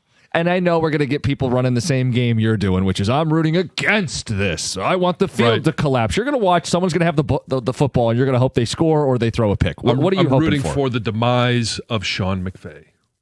Okay. I feel like more people want the demise of Ben Johnson than Sean McVay. Sure. Yeah. I understand that. Yeah. You'll probably be among a small group of Lions fans because I think most people, myself included, are going to root for the Rams. Yeah. And I'm okay with being Detroit, on the wrong side of that debate today. And not in some weird Detroit Rams way, but a F the Bears way. And I don't want to see Ben Johnson accomplish an NFC title appearance in his first year when that's been the peak of the Dan Campbell regime. I don't want to see him do that in his first year. And I certainly don't want to see them host that game, win the Super Bowl. They've got the Bears and Ditka, and then now all of a sudden Ben Johnson is another pillar of pop culture from Chicago. I don't need to see Blues Brothers spinoffs with Ben Johnson. I don't need to see any of it. So I'm rooting for the Rams by default. Well, part of it for me as well is I'm rooting for football fans. The Bears, whether you like them or not, whether you like their fans or not, they are rabid football fans. Are there rabid football fans in LA? No. They want the moment. They want to be seen on TV. They show up for the Super Bowl because, you get a chance. They're going to show all of the famous people in the stands. They don't show up for the 17 games. They are simply there because it's an event, not because they're football fans. So in turn, I'm also rooting for football fans in general. See how I like to rationalize this? Yeah, you're doing your best. 248-539-9797. Oh, yes, John Jansen, football purist. They're playing outdoors in the Midwest. That's also part of it. Reward those they're playing on grass. Hard-nosed football fans who just happen to play I like for Chicago. Your football deep voice guy. Doesn't sound any better than your regular. Oh, come on. So, look, we threw this out early in the week. You've had a week to chew on it. Who are you rooting for? 248-539-9797. Behind the glass, what's the consensus here? Are we rooting for Stafford and the Rams, Ben Johnson and the Bears? What do you want to see Sunday night, the final game of the weekend? Greg just went with the shrug emoji. Rooting for the game of football. Okay. Thank you. He's Rob Lowe with the hat. Now, there's a winner and there's a non-winner. The winner this week can be the game of football. Root for that. Tom, please give me something better than that. I look at it like this. What do I want to be talking about on Monday? What do I want to hear from you guys? I don't want to hear about Ben Johnson being in the NFC Championship game 2 years after he was there as an assistant. See, Stafford can just cement his legacy here and do a lot of things, and I'm kind of over that. I've moved past Matthew Stafford. If a Lions assistant coach goes to the Super Bowl, that's just going to invite the past. That's going to invite real bad things with the Lions in terms of Oh boy, here we go again. A coach has never left the Lions and even gotten a job, I don't think. In the first one that gets into the playoffs, gets to the Super Bowl, after we had great success with him. Yeah, look, if Stafford wins this week or goes on to win a second Super Bowl, it doesn't prove anything that wasn't already proven. It was proven he was good enough and that the blame falls on Detroit more than him. That's already been proven. So that doesn't really bother me. It would bother me to see Ben Johnson have instant success and go out and win a Super Bowl. I mean, there would be some past elements to Stafford winning too, because basically he cements top 10 status in my mind if he wins another Super Bowl. Yeah. So the Lions traded away one of the 10 best quarterbacks ever. Yeah, but it also flipped the organization to a respectable organization. I understand that like both things are kind of different, but one propelled the Lions to relevancy. They were irrelevant with Matthew Stafford. Oh, I know. Yeah. Let's get to Raymond. Raymond in Commerce. Good morning. Happy Friday. You're on 97.1. Happy Friday to you both. Jansen, I have no idea what you're talking about, my friend. I love you. I think you're a wonderful man. You're a beautiful human being. But the Chicago Bears need to lose very, very badly this weekend. Last week with the Bears and the Packers, it really didn't matter who won that game, but watching the Packers choke a 21-3 lead was just, so delicious. So, I mean, this week, you just can't have Ben Johnson in his first year getting to the NFC Championship game. I've always got another week to root for Stafford to lose, but then I'd have to root for a ginger at QB. So I've really got a dilemma come to the NFC Championship game. But, yeah, no, the Bears need to lose badly this week. I think they're fake. I think they're frauds. There's no way they can keep winning lucky like this. So, Raymond, I totally understand your take, and I appreciate your disagreement with me. And I'm wondering, for me, would it be different if Ben Johnson had beaten us? Now, obviously, they had a better season. They're in the postseason. We're not. Mm-hmm. They had a postseason win. We didn't even have the chance. But are you taking some solace in the fact that the Lions beat them twice? Is that what you're saying? Well, sure. I mean, I would rather they beat them than not. Right. But it didn't end up in being in the postseason. It didn't end up in a division championship. In fact, that's the only team that we beat in the division. Yeah. Roy on a cell. Roy, good morning. Good morning. Happy Friday to y'all. Happy Friday. I've never stopped liking Matthew Stafford, so I'm going to lean on how much I would like to see the quarterback conversation, who's the best, who's the this, who's the that, change after he gets a second Super Bowl, because he, for all intents and purposes, kind of like a Josh Allen type, it has been so durable. He came back in with the separated shoulder for us and all of that stuff. He's that Kershaw type guy, and ironically, they're friends.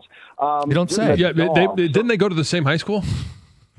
I think they did, and can you imagine being a sports coach back then for that school? You talk about NIL. You could eat a cheeseburger anywhere in that town. But yeah, I just, my thing was like the last guy said. If it was the second or third season, it would validate Ben Johnson, what he did for us, and hopefully we would have succeeded further.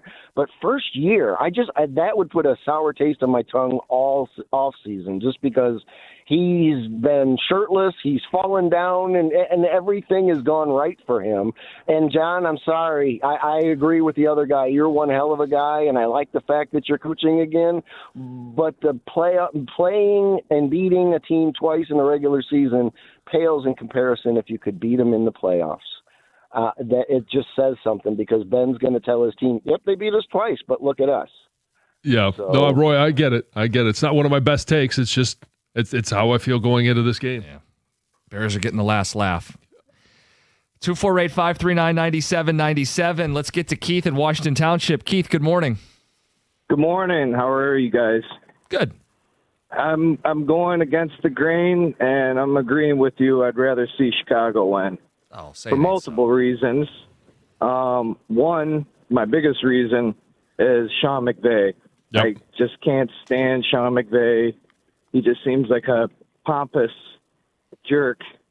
And frankly, I'm a big fan of Stafford, but he had his moment. He won a Super Bowl. He did it right after he left the Lions. There's no reason to celebrate anymore. He had his. And, I'm a Colston Loveland fan. Michigan fan. There's Blake Corum, of course, but Keith, it's like I'm staring in a mirror. I was going to say, you got two of them. There's two of them. And for the other guy that's saying that, he'd be, butthurt about seeing Ben Johnson, be so successful in his first year out of Detroit. My thought is I'd rather see Ben Johnson succeed to show that the NFC North is a real division, and that put a little bit of fire under Dan Campbell's butt. And I also think that it'd be a good game to watch and see Chicago beat the Rams and just shut everybody up. And again, goes back to the fans and everything else. If you're a true fan, I feel that you're going to root for the Bears. The Rams are just a fake organization. If you're a true fan, you're not rooting for a rival, Keith. If you're a true fan, you don't want to see Chicago win. Whoa. Well, Keith, go ahead. He invoked true fan first. I'm just giving it back. And I will agree with that to an extent. But if it was anybody but the Rams, maybe I would choose the other team. But the Rams they just rub me wrong. Okay, I can understand that you don't like them. Yeah, and I can appreciate Keith actively using his filter, because there were some times in there where I knew he was searching for words that weren't going to get him dumped. Appreciate it. But I also would disagree with when he said if the Bears win, it proves the North is good. No, it proves the Bears are good. It doesn't make the Lions a good team. It doesn't make the Vikings, who had poor quarterback play, any better. It doesn't make Green Bay, who limped to the finish with 5 straight losses. It doesn't make the North good. It makes the Bears good. Yeah, I agree. But his point was, well, if the North wins, then it shows our division's real. No, it doesn't. It's a feather in the cap. Okay. 248-539-9797. Lesser of two evils, Ben Johnson, Chicago Bears, Matthew Stafford, LA Rams. Who are you rooting for? 97.1. Hey, at First Merchants Bank, they believe that the real value comes from building strong communities and strong relationships. With their new branch opening in the Fitzgerald neighborhood of Detroit, First Merchants Bank is excited to offer a banking experience that's welcoming, attentive, and dependable. Their easy-to-use, secure, and highly rated app makes everyday banking a breeze, allowing you to manage your accounts on the go, and their local attentive bankers are your partners in success. They're going to take the time to get to know you, give sound advice, and provide solutions that work for you. In fact, it's exactly what they've done for me and for my family over the years. So obviously, that's why they're my first personal financial partner. With a passion for fostering community development, their team is committed to helping you and your neighborhood prosper. Experience the difference of banking with an award-winning bank that truly cares about your financial journey. All you have to do is visit firstmerchants.com/Fitzgerald to learn more about how they can help support you as well. That's firstmerchants.com/Fitzgerald. First Merchants Bank, helping you prosper. Member FDIC.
John has lost his mind. Rooting for the Bears is like rooting for Ohio State. It can't be done. It won't be done. Kevin in Beverly Hills.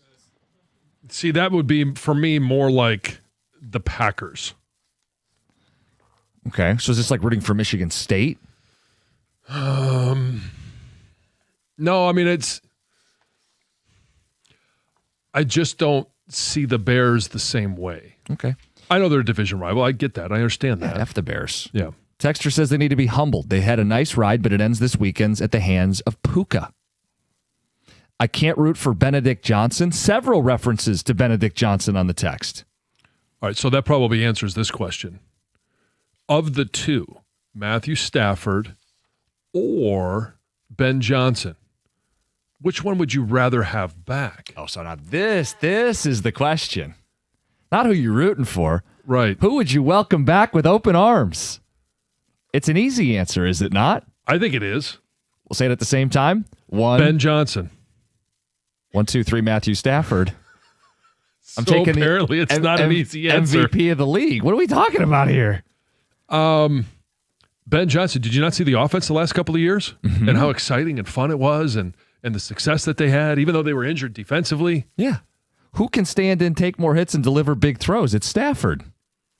Who's won a Super Bowl? I mean, come on, what are we doing here? It's Stafford. But Stafford here without a great play caller. I mean, who else? Who can step to the side, one step in the pocket, and not look like he's going to fall down? Right. I mean, Matthew Stafford, if you put him on this team this year, they're in the playoffs. They might still be playing. Right. He's a tier 1 quarterback. We have a tier 2. I can get another play caller. It's harder to find top 5 quarterbacks, MVP caliber quarterbacks. Well, Jared Goff was an MVP caliber quarterback last year. Not better than that. Last year, I think he actually was. You're going to argue that Jared Goff is a better quarterback than Matthew No, I'm not going to argue that. Okay. I'm just talking about it on individual seasons. Okay, you can cherry pick a season. Sure. Okay. I think you could do that with anybody. Yeah, but big picture, Stafford is a big upgrade. Quarterback's the most important position on the offense.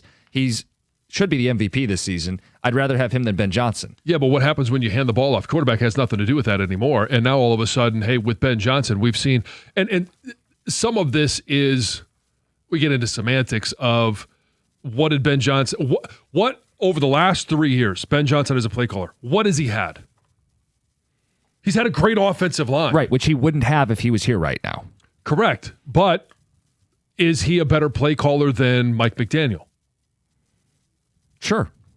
Okay, and Mike McDaniel has been able to generate top running offenses even with an inferior offensive line. It's not even me saying that Ben Johnson's like a bad play caller or a bad offensive coach. It's what's more important to the success of a football team, a quarterback or a play caller. So hold on.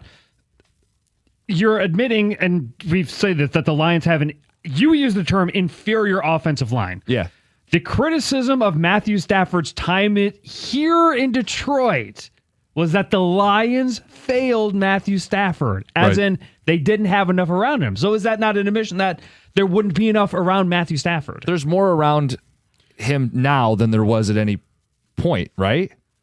I mean, he had Calvin. He didn't have St. Brown, Gibbs, and J-Mo, right? Laporta would be the best tight end he's ever played with.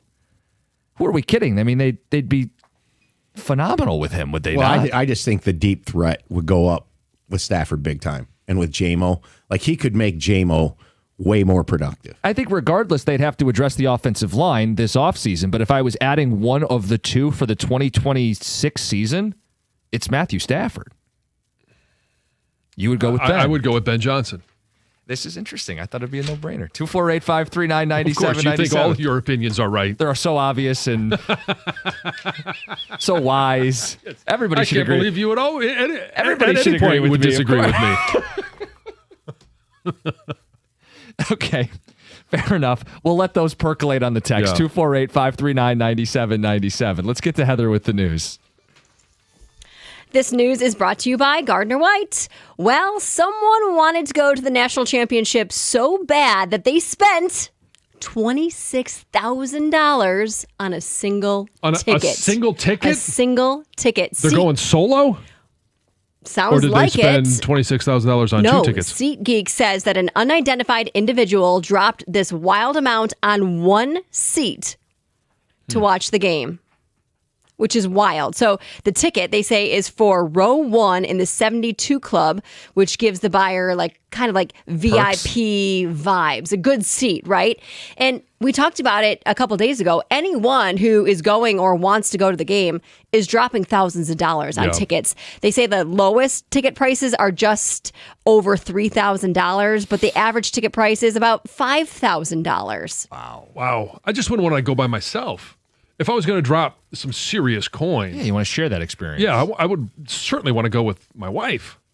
Or a buddy or a friend or somebody you can go and enjoy the game with. I don't have friends that are that close that I would drop that amount of coin on, or that they would. I would certainly only be going with my wife. That would cost you $52,000. Yes. A Northern Michigan school bus attendant was arrested last Saturday after he was caught on a surveillance camera grabbing, shoving, and hitting an 8-year-old boy who is autistic and nonverbal. Yeah. So this man, whose name has not yet been disclosed, is facing child abuse and assault and battery charges. Obviously, he is no longer working for the transportation company. The mom says she can't believe how long it took for the arrest to be made. She said the video is very clear, and she's now fearful of what goes on when she's not around, right? You put your children in school, and you trust that those teachers will take care of your kids, that the bus driver will take care of your kids, that the bus attendant will help your child, and then having an autistic kid who is nonverbal cannot come home and tell you what just happened to them, right? So that makes the situation even worse. Hey, Spirit Airlines is adding 5 seasonal destinations from Detroit starting in mid-April. Those destinations are Boston, Dallas-Fort Worth, Philadelphia, and 2 North Carolina cities, Charlotte and Raleigh. So in total, Spirit will have 17 destinations out of Detroit Metro Airport. And they say service to Boston and Philly will start on April 15th. And then flights to Dallas, Charlotte, and Raleigh will begin one day later. So there you go. Cool. Yep. Now, if you do have plans to travel, whether it's on Spirit or another airline, you technically don't need to have a real ID. So there's a new option for those that don't have a real ID or don't have a federally compliant document, and it's launching on February 1st. Basically, the option is to purchase a Confirm ID. You purchase it for $45 before you show up and go through security, and that will get you through without having to have this real ID. It's only good for 10 days, so it would be good for, a week trip somewhere to get there and back. But if you travel for longer than 10 days, you have to buy another Confirm ID for $10. You can't buy it in cash. You can't buy it there at the airport. You need to go online to pay.gov. You have to buy it through, So some electronic payment. Are they just going to cave forever? Because we had been hearing you have to get a real ID. No, seriously, you have to. Seriously. Well, if they get more money out of it, sure. But why it still confirms your ID, right? So you still have to have an ID. Right, but you don't have to provide the level of documentation to get a real ID. Right. Why is it that we want real IDs? Why was this an initiative that was put forth? My understanding was because of extra safety protocols, right? We're willing to throw away the safety protocols for $45? Makes no sense. Well, that's what's happening. They do say if you do this option, you might have to wait a little bit longer, 10 to 15 minutes extra, because they have to confirm your ID. Make sure you bring the receipt with you. There you have it. This is kind of cool. Boyne Mountain Resort has this new winter attraction that's drawing crowds and some social media buzz. So it's this full-scale snow igloo with a bar that's carved entirely from ice and snow. I think this is awesome. It's so cool. And according to Boyne, it's one of only 2 igloo ice bars currently operating in the U.S. So it's this one, and then there's another one in Maine. It was constructed over the span of 3 weeks, and they brought in a team from Austria to help build it. Oh, does it say did they water down the an inflatable snow? Dome technique? Okay, so it's not. It allows builders to form thick snow walls before carving the interior. I don't know exactly how it all works, but it was 4-foot thick walls that could then be carved. Yeah. Then there's, of course, the ice bar. There's 2 rooms inside the igloo. The ice bar, there's ice block seats and tables, a carefully placed lighting in there. All ages welcome. They have non-alcoholic drinks as well. Okay. Pretty Sounds cool. pretty unique. Yeah, cool. Yeah. No, it looks awesome. It's Heather with the news. Greg, you want to make it a poll question? Who would you rather have back? Ben Johnson or Matthew Stafford? Yeah. We can keep tally on the text. I know we're going to get into some other things. I think one of the big headlines across the sports world today is what the hell is going on with the LA Dodgers? This is out of control. Are we headed for a lockout, a work stoppage? How do you fix this? We'll get to it at the end of the hour. We got the picks coming up next. 97.1.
Can we say the Dodgers just made a lockout reality?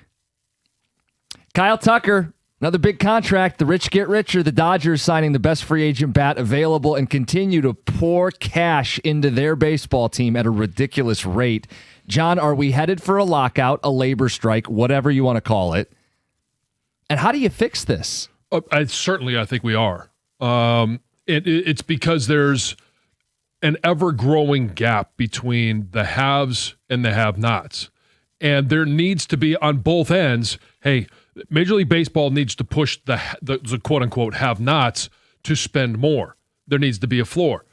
In regards to what the Dodgers are doing, and I mean, we've seen the Yankees do it. It hasn't resulted in as much success as the Dodgers are having recently. The Mets, like Boston, has been a part of that equation at times. There are just some teams that when they go all in, they push they have more chips that they're able to push in than anyone else. And so, yeah, there needs to be a fix. And I do think there's a work stoppage because the players don't certainly want any limitations on what they can make. And I think just for the competitive balance, for the likability of the sports, just the fandom, you need to be able to go into a season believing that you have a semblance of a chance. And it's not going to be every team. Like, there's always going to be the bottom feeders that, hey, they're rebuilding, they're doing whatever, and they're not going to be competitive this year. But within the span of 5 years, you want to know that there's a path to getting to a World Series or at least the postseason. And it doesn't feel like it's that in baseball. Put it plainly, baseball's broken. What the Dodgers are doing is out of control. I could shame some of the other teams into spending more money, but even if they spent 100% of their revenue, which no one's going to do, they would still be hundreds of millions of dollars less than the LA Dodgers. One of the stats you're going to hear today, the Dodgers paid $170 million in luxury tax alone. That's more than the Yankees and the Mets combined, who are also luxury taxpayers. Second and third. And that $170 million tax bill is more than 16 teams are projected to spend for the upcoming season. That's according to Fangraphs. That is way out of control. What the Dodgers are doing is admirable from the standpoint that they're competitive, they're all in, they spend. That's great. But every other sport in the U.S. has a cap and a floor to fight competitive balance. How do we fix this? Well, I think we need a floor to help weed out the cheapskates. We need a cap to bring the Dodgers back down to earth a little bit. We could also limit deferrals because they've got $2 billion in future commitments. That's a way to work around the luxury tax when you do what they did with Shohei. You got to limit deferrals, put in a floor, put in a ceiling. If you want to offer the players a little something, because I know they're not going to be in favor of this, maybe we're shaving arbitration so they can hit free agency sooner, so they can get multiple bites at free agency. Like, there are ways to make sure the players are getting something, because I know they're not going to want a hard cap.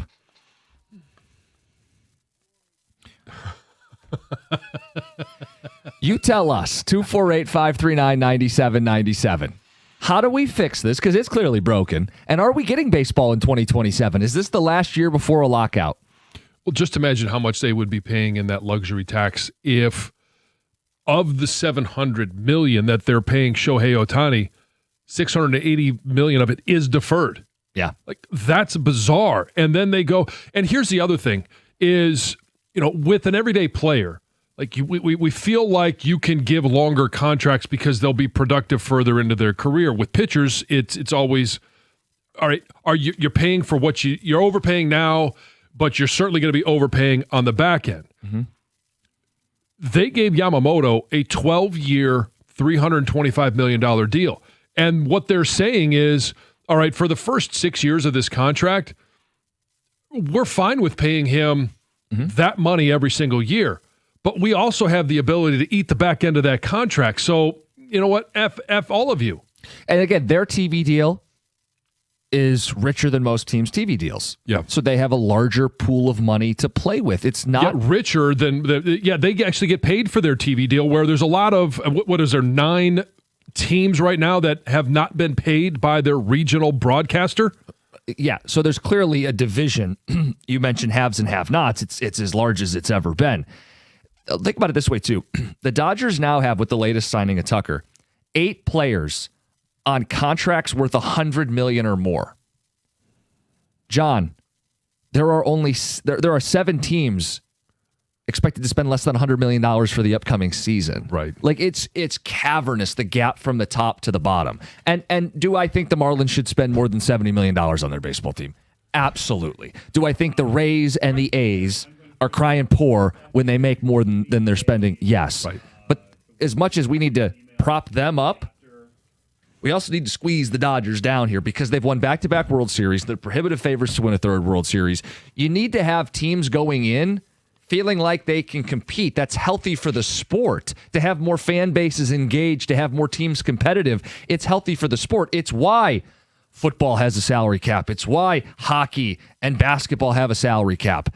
And we've seen it in the NBA. Greg loves the stat. How many different champions for how many different seasons?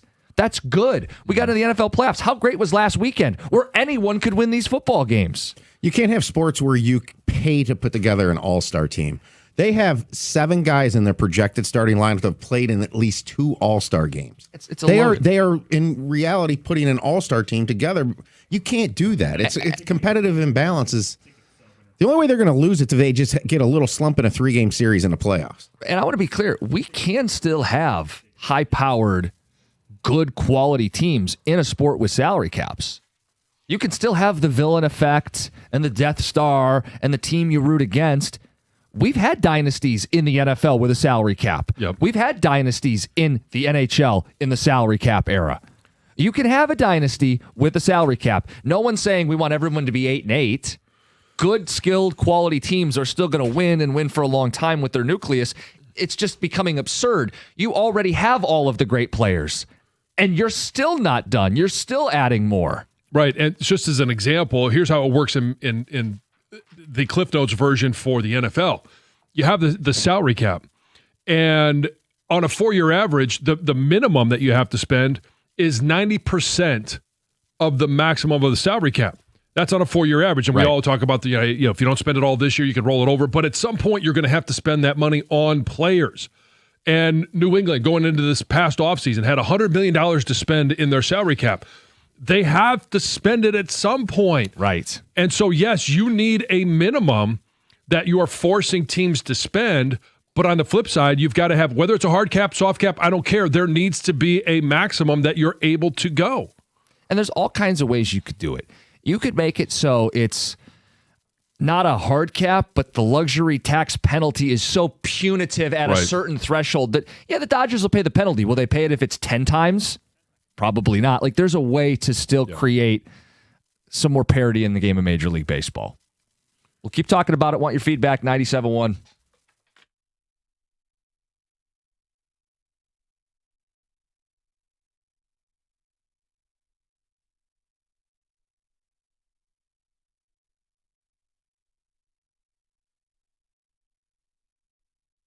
The last time the Red Wings took to the ice, they fell on the road to the Boston Bruins 3-0. That game was on Tuesday. But tonight, the Wings have a chance to bounce back when they take on the San Jose Sharks at Little Caesars Arena. Despite winning 9 of their last 13 games, the Wings have been outshot in 7 of their last 8. Todd McClellan is trying every trick in the book to unlock this team's offense, which means changing the lines for the second time in just a few weeks. The lines were noticeably different at practice yesterday, and McClellan explained those changes to reporters afterwards.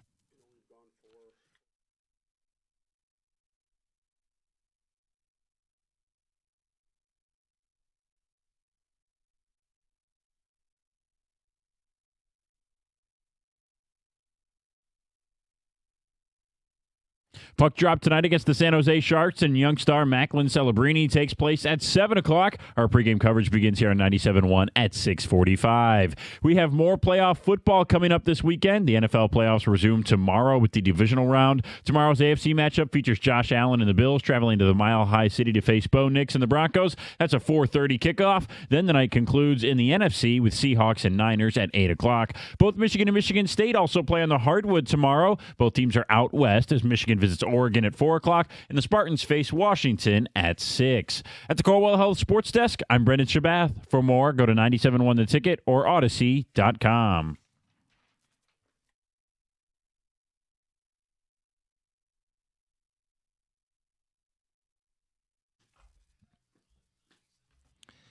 Hey, congrats to Larry in White Lake. He won the Red Wing tickets from the last hour. He listened. He heard Stoney say that he likes wood.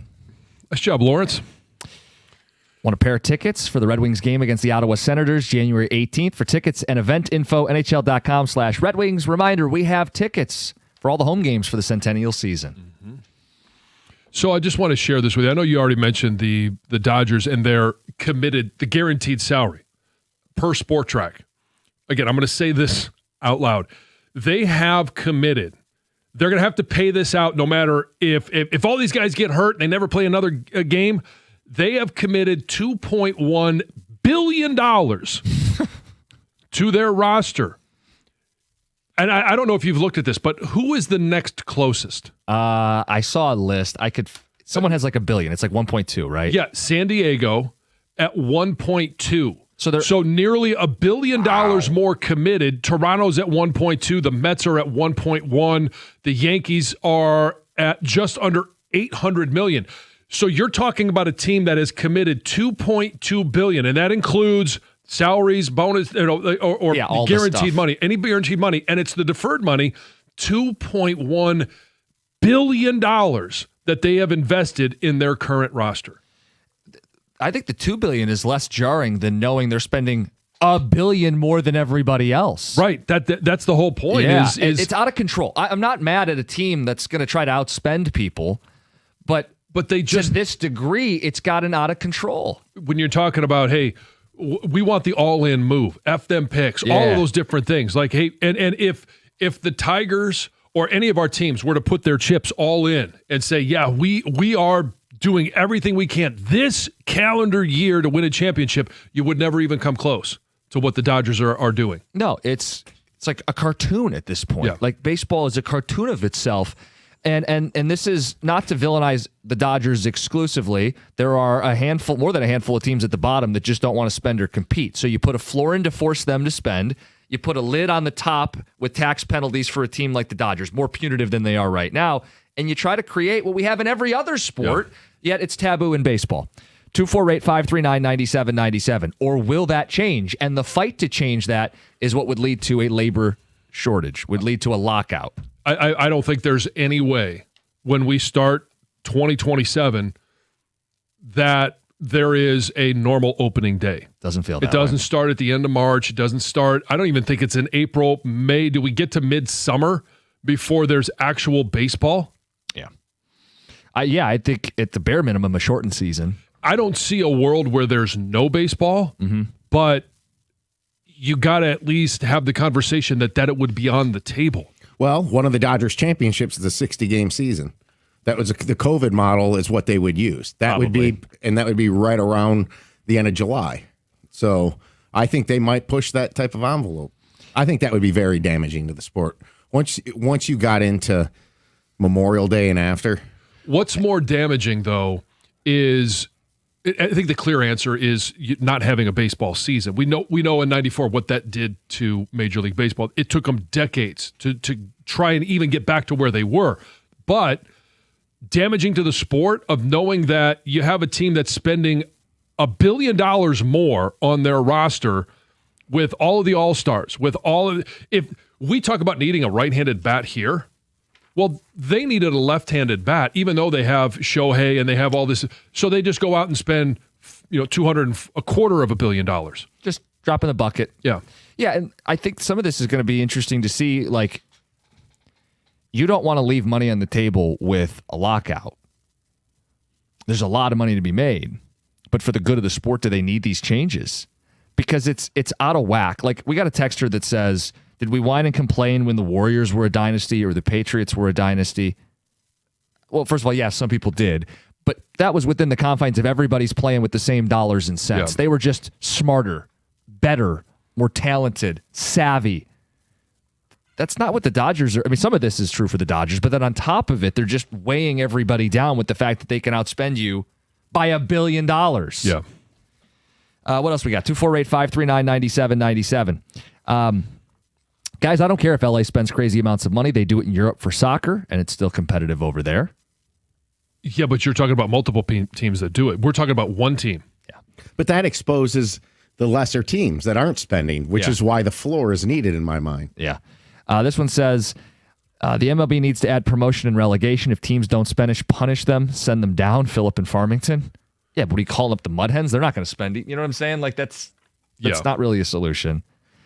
The Dodgers are like the Red Wings before the salary cap. Hull, Robitaille, Hasek. Well, it breaks the sport, and the salary cap was soon to follow. Right? I mean, yeah. That was the 0-2 Wings, and the lockout was 05. Yeah. When the league cheated and 04-05. gave the first-round pick to the Penguins to get Crosby. The amount of pearl clutching over this is kind of sad. Don't be mad because the Dodgers are better at roster construction than everybody else. We're not changing an entire sport because one team is better. Well, we have. We did it with the Red Wings. Well, there were other teams doing it, though. I know. Like the Avs. Avs were also all in. The Stars got involved, and even the Rangers tried. They didn't really have success with it, but they spent a ton back then. But the Dodgers aren't winning these World Series solely because they're better at roster construction. Like, that's a farce to say that's the sole reason. Well, yeah, they're really good at roster construction because they just pay everybody more than anyone else can. Right. I mean, the players that they added externally, that they didn't draft and develop, they traded for. Go through it. Mookie Betts, Freedom, Shohei Tucker. Ohtani. Yeah. All the good players. Will Smith's a homegrown guy. I'll give him that. And they've got some pitchers. But who was the guy on the bump at the end of the game? That's an international signing. Okay, so Will Smith, homegrown. Yeah. Freddie Freeman. No. Tommy Edman. I'm not sure where he started. He's bounced around. Max Muncy. Older player. I don't believe he's been there. No, I don't think so either. Mookie Betts, Teoscar Hernandez, Kyle Tucker, Shohei Ohtani. These are all almost exclusively external ads where they had to spend money, where they have more than everybody else. When you go through those names, and then you have Ohtani on top of it, who throws 6 innings scoreless and gets 2 homers in a game. Right. Yeah, it's absurd. John, you also want us to keep an eye on a poll question we posted. Yes, I would like to make sure that we do that because we asked the question, who would you rather have back this weekend when the Rams travel to the Windy City of Chicago to take on the Bears? Would you rather have Matthew Stafford back or Ben Johnson? And you thought that this was going to be an easy answer, and I jumped the gun and answered on one, but we said 1, 2, 3. I said Ben Johnson, you said Matthew Stafford, so you thought, well, this would be a wise decision. Let's go ahead and make a poll question on it so I could try and prove my point. Yeah, look how right I am. Ben Johnson with, a fair amount of voting now in place, 80%. Really? 80% want Ben Johnson back versus Matthew Stafford. I'm stunned by that. But then I think you asked the question, and we had the other side of it was, who are you rooting for this weekend? And it's flipped. The opposite, yeah. Yeah, most people would say the Rams versus the Bears. Okay, what's the psychology? Like, it hurt, like, we miss Ben more, so F him? Is that where that... No, how do you explain that? I think we've just seen his offense for 3 years, what he did in Chicago, and then the struggles that we had with John Morton this year. And when Dan took over, it was closer to what we had with Ben Johnson. The limiting factor was the offensive line, and he's had the benefit for 3 years in a row to call an offense behind one of the best offensive lines, 2 years here in Detroit and another year in Chicago. Yeah, I just think as a rule of thumb, an elite quarterback is more valuable than an elite offensive coordinator. I'm talking about an MVP quarterback. Okay, so think about this. Would you rather have Matthew Stafford with John Morton or Jared Goff with Ben Johnson? I think the sum of the parts is greater with Jared Goff and Ben Johnson. Now, if you're sitting there going, would I rather have Matthew Stafford with Ben Johnson? Sure, I think that's an easy answer. That's the best of both worlds. You get both of them. Yeah, But I just think part of the Lions' struggle this year was, of course, Ben Johnson leaving. More of it was they didn't have a stable offensive line. If Ben had stayed and they lost Zeitler and Ragnow, Ben's runs wouldn't have looked as good. They still didn't run the ball well enough. We don't really know the answer to that question. That would be my theory. I think it's a supported theory. I'm not going to disagree with it, but we don't know what that would look like. Look, whether they had Stafford or they had Ben Johnson, they need to have an offensive line to get the offense going. I think that would be a focal point regardless. But if you told me I beefed up the O-line, which is going to give me the better chance to win the Super Bowl, Ben back or Matt back? It's Stafford. People don't feel that way. No. 248-539-9797. We can keep that conversation going, too. I know you guys got thoughts on the baseball combo. Doug in Livonia, you're on 97.1. Yeah, how you doing? I just want to wish John a happy birthday, too. John and I have the same birthday, January 28th. Oh, thank you very much. Happy birthday to you as well. Well, thank you. Listen, it's a problem in baseball. But, for one thing, the Dodgers didn't sweep the Blue Jays. They just barely beat the Blue Jays, right? So in sports, some teams are, they play beyond what their means are or whatever. But let's not criticize a man who wants to win World Series games. My God, I would love to have him here in Detroit. I'm a big Tiger fan. Boy, I would love to have an owner like that. Well, sure. Yeah, you'd like to be able to have the resources like that. And if you had those resources here, you'd probably spend like they do in L.A. So, and I get it that, hey, the Blue Jays took them to 7 games. Ultimately, the Stars for L.A. outperformed the Stars for the Toronto Blue Jays. But the Toronto Blue Jays last year were 4th in spending. Yeah, that's true, yeah. Yeah, that's a good point, John. Yeah, that's a very good point. So, but something needs to be changed. There's no question about that. So there's a graphic that's making the rounds on social media, and it's a couple years old. It's the 2024 season, and it's baseball teams' revenue versus payroll. And the Mets and the Dodgers and the Blue Jays spend the largest percentage of their revenue on payroll. I mean, they are the most committed to winning. Most teams are around that 50-50 split, right? Mm-hmm. But even if teams in the middle spent 100% of their revenue, they wouldn't be spending what the Dodgers and the Mets and the Blue Jays are spending because those teams bring in more money. Yeah. They're in large media markets with larger TV deals. And so and winning is also a part of that equation. So it's not like the Dodgers owner is spending more of his personal wealth. Right. He's just got more money coming in. Right. So if you're not going to balance that out, you could ask the Pirates, who are near the bottom, where Miami is dead last on this list. You could say, Miami, I want you to spend every dollar that comes into the organization on players. Hell, they could spend $2 for every one that comes in. The owner could personally bankroll out of his own pocket. They still wouldn't be spending what the Dodgers are spending. So how do you explain?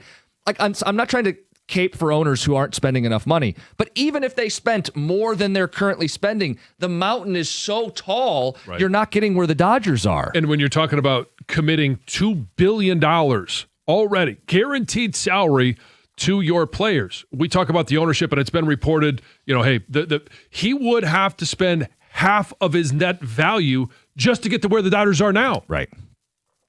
248-539-9797. We have people who want to weigh in on the Stafford and Ben Johnson debate. We can get some of those calls and texts in the mix next. It's 97.1.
All right, guys, start the year and drive with Moran Chevrolet, Michigan's #1 selling Chevy dealer 2 years in a row. Moran's making car buying a breeze, and of course, you can always get the best price, period. Right now, GM employees and immediate family members can lease a 2026 Equinox LT. Listen to this, $299 a month. That's $999 down. Straightforward pricing, no runaround.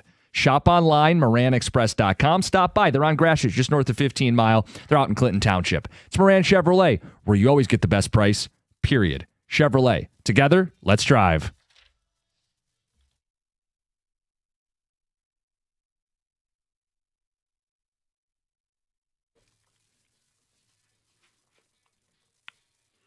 All right, John, I looked down at the calls. We got quite a few to get to here. Yeah. Who would have thought this gross, disgusting question involving two exes? Yes. Who would you rather have back? Yeah. Matthew Stafford or Ben Johnson going toe-to-toe this week. Who would you rather have back? You told me, still don't fully understand or believe this, that most people would rather have Ben Johnson back. Mm-hmm. But let's hear from people. Let's get to Justin. You're on 97.1. Hey, guys. How's it going? Good. How you doing, man? Good.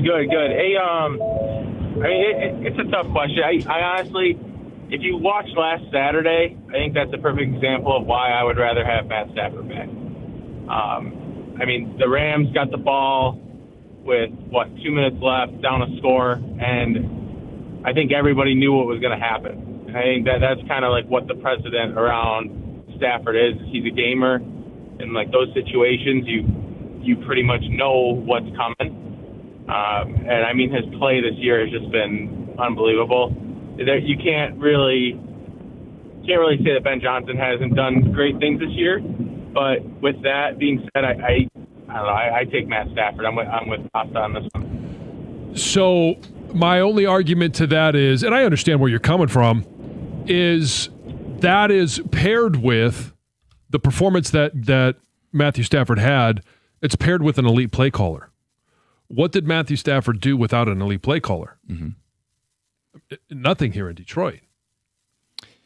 If Matthew Stafford was in Detroit with Amon-Ra St. Brown, Jameson Williams, Sam Laporta, and sure, Jahmyr the Gibbs, tools are much different now than when he was here previously. Other than having one of the best receivers in all of right, NFL but instead history. of having one, he would have an embarrassment of riches. Matthew Stafford has 50 game-winning drives in his career. It is top 5 all-time. That is regular season only. It doesn't count what he did en route to a Super Bowl, where he led a game-winning drive to win the Super Bowl. I like Goff. I've defended Goff. He's not Matthew Stafford. No, I'm not making that argument. No, I know, and I think the quarterback position is so much more important than a play caller. I still got Dan Campbell. I've been hearing about how it's Dan Campbell's offense. I've been hearing about how players win games. So give me the best player. I'd rather have Stafford over Ben.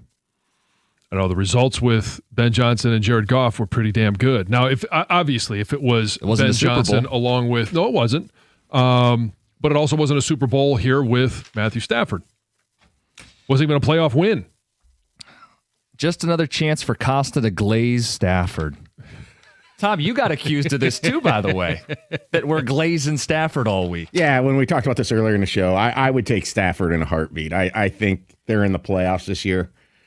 He's a tier 1 quarterback, and Goff's a 2. And I think the deep connection to J-Mo would be way more precise. If I may push back, are we glazing Stafford? I mean, it feels kind of like you are. Or hear me out. We're talking about the favorite to win MVP of the league, and butthurt Lions fans don't like hearing about it. Which is it? It's the latter. Okay. Just a question. Let's get back to the people. Nick, you're next up. You're on 97.1. Hey, guys. How are you this morning? Good. So I guess my logic would be this. You said what's the psychology behind that? Morton's going to be out of a job. Ben Johnson's a top 3 play caller. Mm-hmm. Stafford and Goff are typically considered 4 and 5, somewhere in there, in top quarterbacks in the NFL. It's a little difference. I get it. Stafford's better. I'm a huge Stafford fan. I'm not butthurt about Johnson leaving either. I think he picked a perfect time. Let a defense develop. Let a rookie season get out of Caleb Williams' way. Got him to play on time. Looks great. Not going to be mad about it. He did a great job.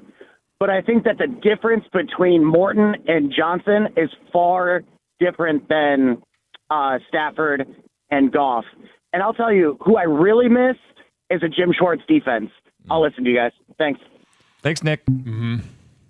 Anybody want Schwartz back? He's available. That's DC, maybe. There is a new nickname for Costa on Twitch. Do I want to know? Well, I'm going to tell you whether you want to know or not. Jim the Glazer Costa. Oh, okay. Thanks. Appreciate that, guys. That's what you have the lead name on the show. That's why you get that. That's fine. Yes. Guys. Yeah, Jim the Glazer, along with Jansen and Is Heather. he related to NFL insider Jay Glazer? Oh, God. Guys, I don't want Matt or Ben back. What's in the past should stay in the past. Zach in a van. Okay, we get that's not the question. Guys, this is like saying, would the Cavs rather have Mike Brown back or LeBron? Okay, Matthew Stafford is not LeBron. Let's get to and I don't like LeBron. Let's get to Sean in Detroit. Sean, good morning. What's up, man? Bring my boy Nine back to the city. If Stafford was on this team, we can say he got McVay, which he does, but he didn't have a roster. And with this Calvin Johnson, he also had Chris Durham and Jeremy Ross, Marvin Hall too. So if you would have give him this roster today, we would be in the playoffs right now. We're going for a Super Bowl. Marvin Hall, the Hall Pass. Oh my goodness! Come on now. Do we remember? You remember what's his name? Todd Fora, the tight end. Joseph Fourier. He did all the gyrations in the end zone. There you go. Yeah. It's fucking bums. Oh man. yeah. Hey, let's not do that. A little too comfortable, as we say. He's feeling himself. All right. We might need to bleep that and replay it because it was so funny.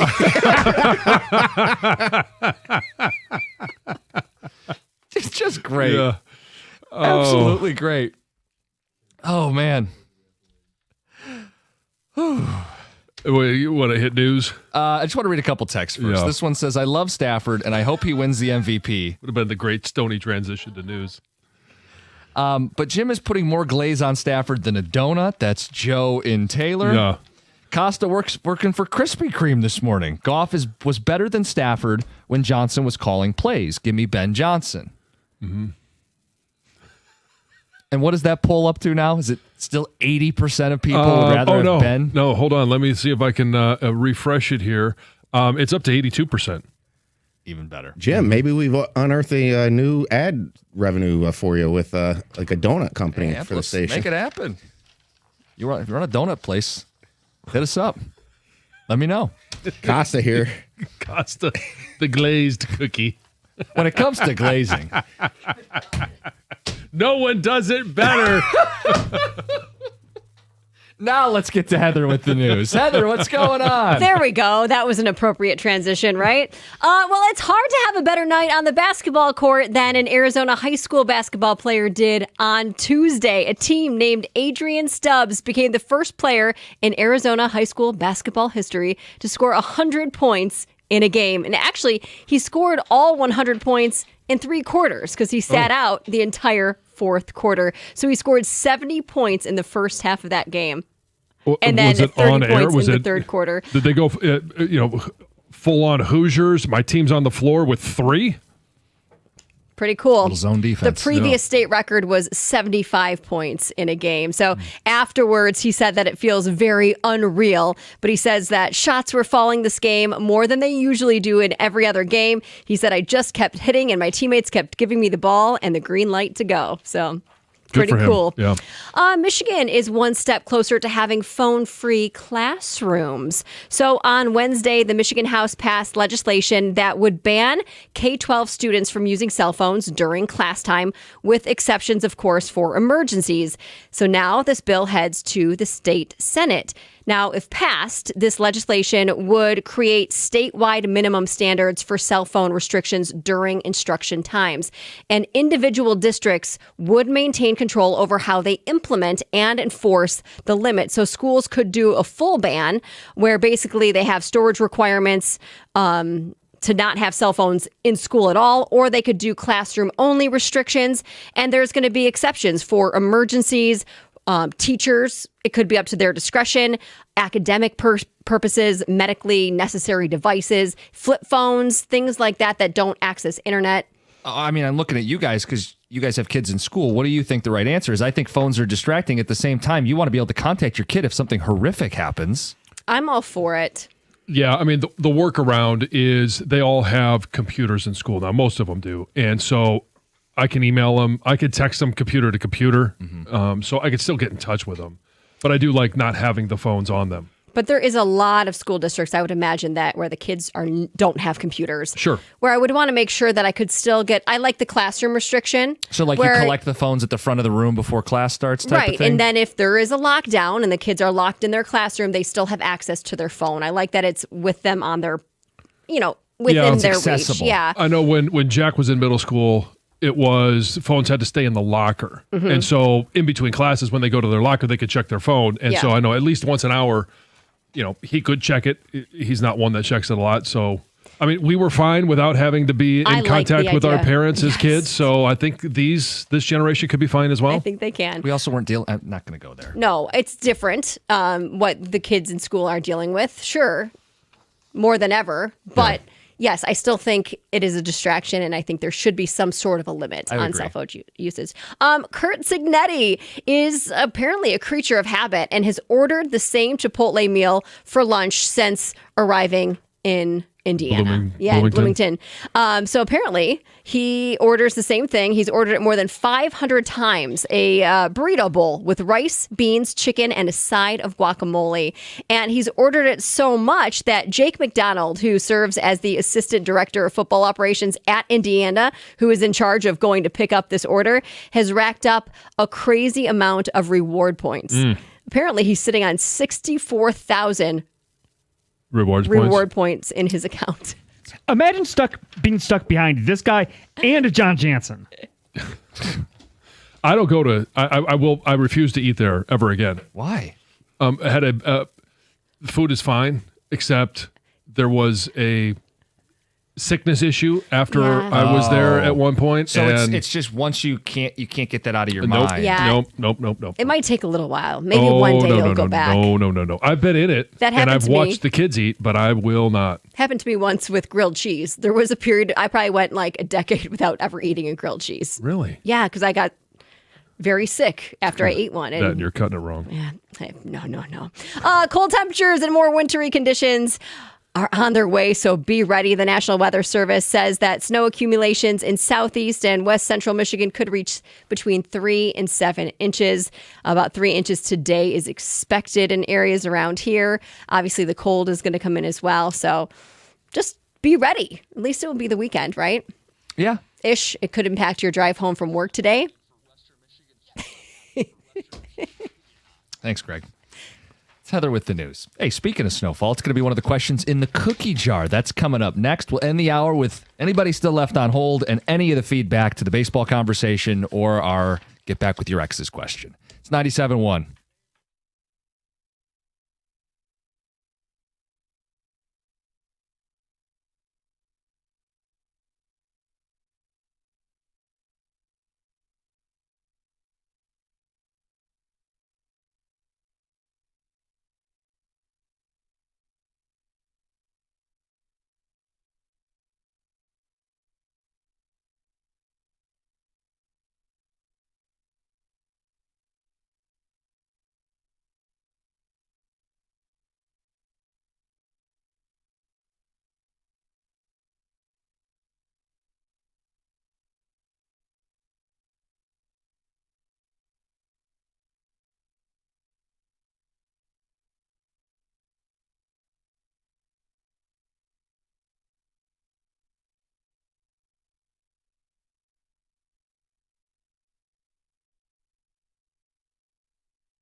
Hey, if hair loss has been on your mind, Dr. Berkowitz at Michigan Hair Restoration is the doctor you need to go see.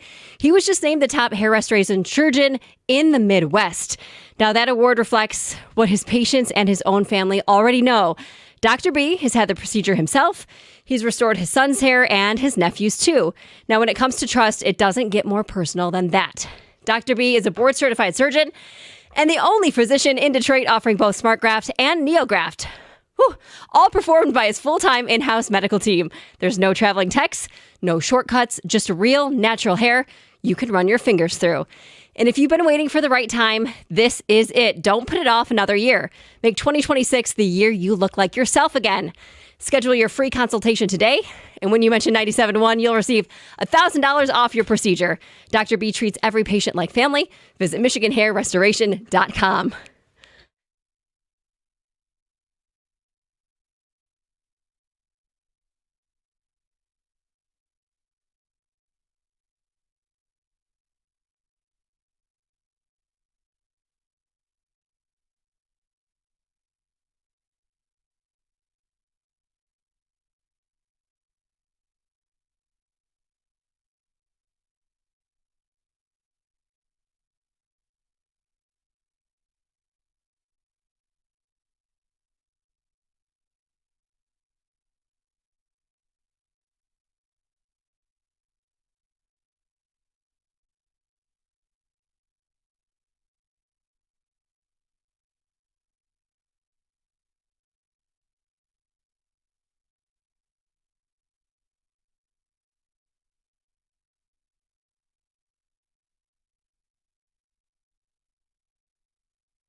We have a few comments on text and Twitch. They have questions for Heather. We'll get to that in a second.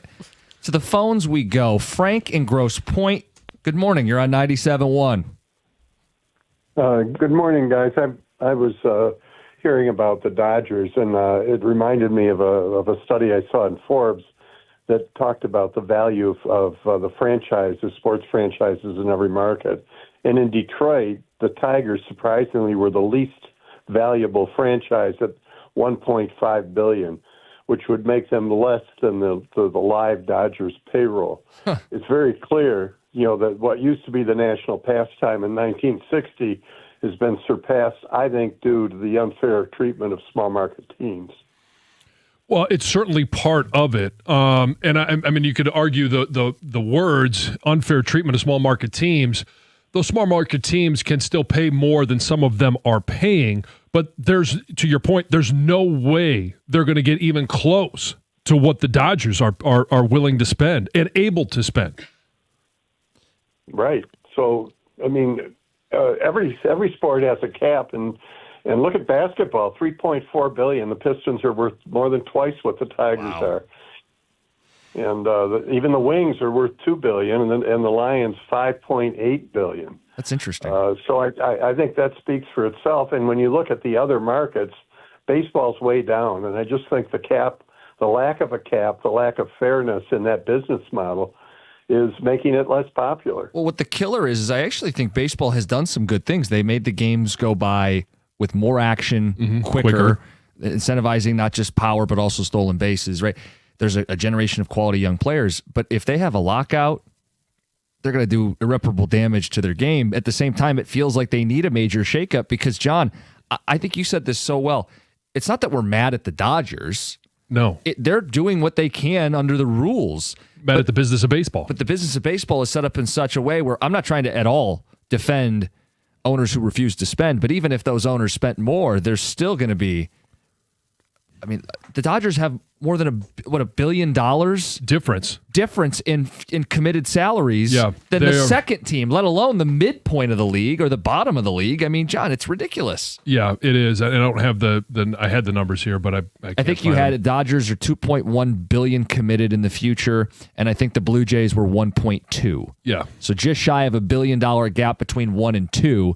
That's it's a discrepancy. It's a pretty large discrepancy. Anyway, we had some texts coming in. Questions for Heather Park. Oh, yeah? This says, was Heather on the treadmill while doing her last read? Yeah, on Twitch. Did Heather just run a mile? Yes. Heather, did you just finish a 5K? Yes. And from Coop, why did Heather sound like she was getting it on during that commercial?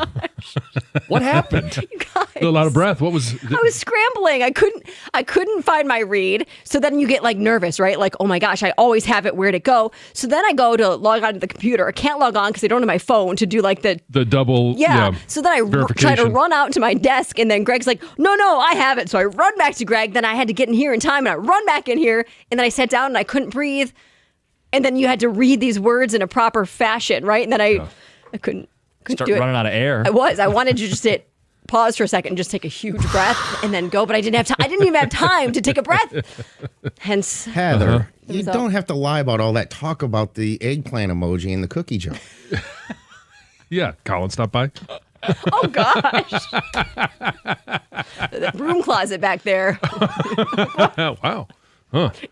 Where is that closet? I don't know. Is there a broom closet? I don't know. Is that the solo play room? Act like you don't know now. Yeah. Room, yeah. Yes. It's one of the new perks here at Odyssey. Oh man. Yeah. So people were curious, but we've all been there. We're like, oh my gosh. I've run in here, but you can't just. There was no time to breathe because it had to get in a certain time frame. Yeah. Hence, sounded like I was reading that running a 5K, and I'm out of shape. I guess apparently too. That's a sign.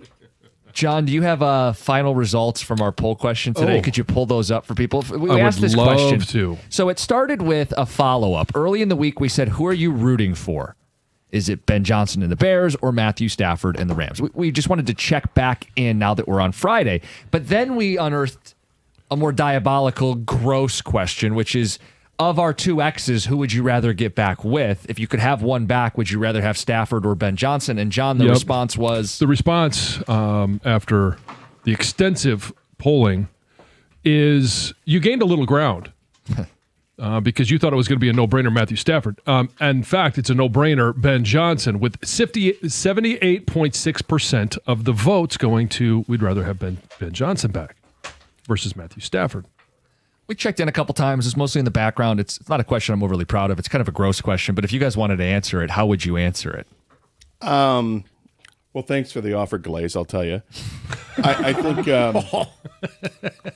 it'd be Ben Johnson because in my head with Stafford, you have to associate what the trade was. You have to accept that the draft picks that came with it, who they selected with it, and I'm not giving that up because I know what football was like here with Matthew Stafford and not having those draft picks, and it wasn't good enough. The question was just add one right now. Yeah. Well, again, I'm not going to separate that way, so I'll say Ben Johnson. I know that you wanted to get to, Tom, a question for these two. Well, it's not really a question, and Gator's got to get his headphones on here really quick so he can hear this. But it's a really big announcement, and Karsch and Anderson are going to be setting a record this spring. April 20th, I started working on the Tiger schedule. They have a 10:45 a.m. pregame in Boston for Patriots Day. You will have a 45-minute show. Jamie Samuelson's rolling over in the grave. Jamie used to, for people who don't know, Jamie was sort of jealous, and I think you guys are too, because during the summer we get short shows because of Tiger baseball. Yeah. And so we kind of get half days, which is nice, although one of us always has to be here in case something goes wrong. Oh, Jamie you have to listen or watch the game here? Jamie would always come up and say, guys, I don't know, man, rain in the forecast. Or he'd joke. Which, by the way, guaranteed on 420 this year it's going to rain. Oh, sure. Yeah. So it'll be a nice delay. Or here there's a power outage in Anaheim. You guys are going to be live or whatever. It was always something with locusts. Right. You know? And so, Jamie... And we're not Jamie Samuelson special. You've never had a show that short? We've never had the Patriots Day show. No. I did a 2-minute post-game show one time years ago with Mark Spindler. Really? Many years ago, yeah. Because the game went 18 innings long. That's funny. Fantastic. We literally played the open for the show with the music, and then the music for the outro of the show started too. It was the greatest show ever. That's great. Tom, thanks for sharing. Boost their spirits. Karsch and Anderson next, 97.1.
Hi, and welcome to the Karsch and Anderson program. I'm Doug Karsch. That is Scott Anderson. Kang behind the glass. Kenny on phones. How's everybody doing on this Friday? You good? Yeah, doing all right. Yeah. Good Thursday night? It was fine. I went to my mom's. How's Brita doing? She's doing well. Yeah. Hung out, watched a little TV with Brita. And, which is interesting because she goes, "Is there any sports on tonight?" I said, "Yeah, I mean, there's a Pistons game, but you don't get FanDuel Sports, so can't really watch that. But it's okay." And I started flipping around, and I put it on. There was golf, the Sony Open, first round of the Sony Open. You watched the Sony Open with your mom? Started to, yeah. And then I'm like, I can't do this to her. Like, what do you want to watch, Mom? She goes, I don't care. And I started scrolling through, and then And then she said, "Stop. Let's watch that." Ooh. Okay, genre. Reality TV. Reality TV. Ish. Stop. Let's watch that. Okay. Was one of the Dancing with shows on? No. All right. Good. That's early in the week, Doug. Please. Dude. So none of those singing the voice or anything like that. All right. Reality TV. House Hunters. Is that reality TV? It's not, and it was not anything on HGTV. No. Although we did stop later on an HGTV show, but all right. this is not what made her say stop. I'm thinking, what would appeal to a mature woman? Well, I'm sure it wasn't Love Island, right? That's for teenagers. No, it was. You sure? Yeah, I'm pretty sure. So what would I don't it think be? it's too far off, but no, it was not Love Island. Oh, was it like The Bachelorette or something like that? No. So it's like one of those type of shows. I was going to guess Hell's Kitchen, but I'm not sure. I was asking Kenny. Hell's Kitchen was on last night, but she did not tell me to stop on it. Well, here's the thing. Does that even count as reality TV? I mean, because you know what I mean? Like, I don't even know what reality TV is anymore because nothing's real. Well, it's right. all taped. I mean, relatively. That's why I said ish, right? But it's billed as reality TV. Okay, is that billed as reality TV? I think so. Yeah. It's not Hell's Kitchen though. Wasn't Hell's Kitchen. Real Housewives. Okay, now you got to come up with the city because yes, it was Okay, Real all Housewives. right, yeah, all right. How trashy can you get? Yeah, right. Benjamin Button wasn't on. I'm going to go Atlanta. I wish Benjamin Button was on. Real Housewives of Atlanta. Was not Atlanta. Okay. Is there a Nashville one? I don't think there is. Okay. I'm just guessing cities. It was not. It would not have All been. right, Salt Lake. No. Do you want me to just tell you? No. Okay. I'm going to get this. I'm going to guess the whole state of California. Well, you can't guess the whole state of California Why because not? there are multiple ones. in Yeah, California. so I'm one of those. Orange County. Oh, it's got to be It's California. not Orange Doug. County. Yeah, but Yeah, it's California. You wouldn't give it up. I don't even know what there are. Me neither. Yeah. How about Reseda. Real Housewives of Reseda. Yeah, Daniel LaRusso's mom is huge on that. Palm Springs? No. Berkeley. There needs to be a Real Housewives of Berkeley. East LA. No and no. Redding. The Real Housewives of Redding. Okay, I will tell you. Sacramento. No. No, I'm having fun. Are you? Yeah, Truckee. All right, what is it? Beverly Hills. Oh, damn it. Yeah, and she's So "Oh, stop." cliche. That's why I stopped. I'm like, you got to be kidding me. That's you've awesome. got to be kidding me. That is awesome. Brutal. So I sat and watched that with her for about a half an hour, and I said, "Oh, I got to go. Okay, hey, here's the question I'm Got to going to get the ask second you. half of the game." I'm going to ask you this in all sincerity. Real Housewives of Beverly Hills. Which one's that? Like, what are they famous for? Like, Salt Lake had the chick go to jail, and Okay, so- and Atlanta's famous for the well, is it Nene and the wife of the former Larissa NFL Pippen? player? Or was Larissa Pippen part of that or no? I don't remember which one she's a part of. But what is it like? So Beverly Hills is famous for, they used to have, New Jersey, somebody went to jail. right, they used to have Vanderpump, Lisa Vanderpump. Okay. They used to have several different people that are no longer. Kyle Richards is on there now. She's been on there forever, but she's, like Paris Hilton's aunt. All right, gotcha. One of the heirs of the Hilton throne, all that. So actually, Paris Hilton's mom is on this one. It's awful. It's absolutely awful. And yes, I would much rather is watch it? Benjamin Button again and cried in front of my mother than watching this. Yes. J-Pop said the Real Housewives of the Donner Pass. Where's Jenny? Real I don't know, but Housewives. she was good. Wow. Well, there you go. Yeah, So that was exciting. Yeah, so that was a little night at Mom's, and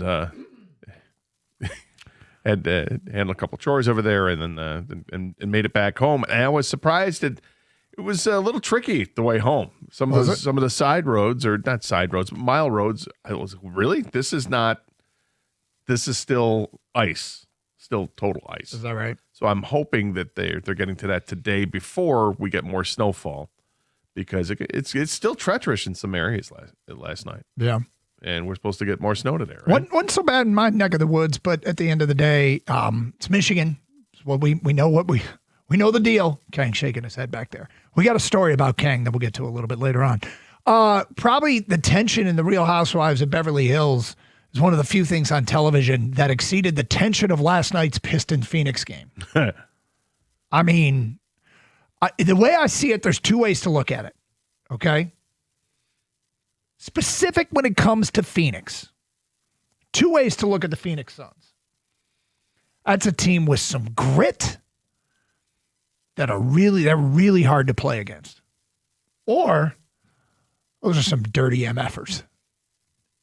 I tend to lean towards the second part of it. Dylan Brooks and Grayson Allen.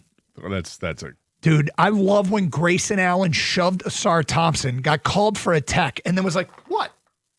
I mean, he was like dumbfoundedly innocent in that whole thing, and the look on his face. Has he been punched yet in the NBA? Kang, do we know if Grayson Allen has been just decked in the NBA yet?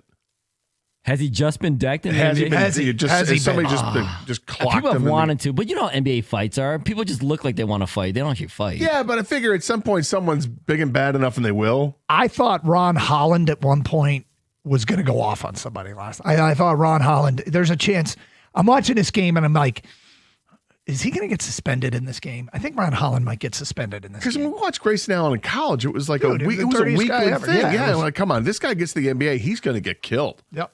And it hasn't happened yet, huh? Well, I don't know. I mean, I don't watch every Phoenix Suns game, admittedly. And, you know, Dylan Brooks had a reputation, obviously, before he got to Phoenix. And now you got Grayson Allen there who had a reputation before he got to Phoenix. He developed a healthy reputation as a dirty player in college at Duke. But in fact, probably in many ways, like in our lifetime, Christian Laettner was one of the most hated players in the history of college basketball. Grayson Allen was worse. But at the end of the day, I couldn't stand that Phoenix team last night, and I'm so glad the Pistons won it. And I thought many Pistons showed restraint. The one guy that almost didn't was Ron Holland. I thought Ron Holland was going to punch somebody, and I'm glad he didn't. But the Pistons, look, I get, no Devin Booker last night. They haven't had Green all year. But at the end of the day, Pistons won on a night where Cade was brutal. He was brutal. The entire team was brutal. But Cade was, 0 for 7 from the three-point line. The Pistons shot 28% from three. They missed 15 free throws as a team and shot 62%.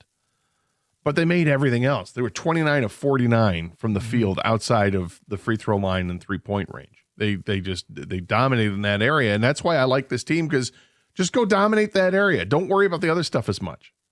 I mean, worry about free throws. You got to make free throws. But, 3-point shots, be great if you knock more of those down, but just keep knocking down twos at a high percentage rate. Well, look, you never know what the basketball gods are going to present you. And they presented the Pistons last night with a game where their superstar went 3 of 16 from the floor. And you mentioned the 0 for 7 from 3 and the 4 of 9 from the free throw line. Cade was straight up off.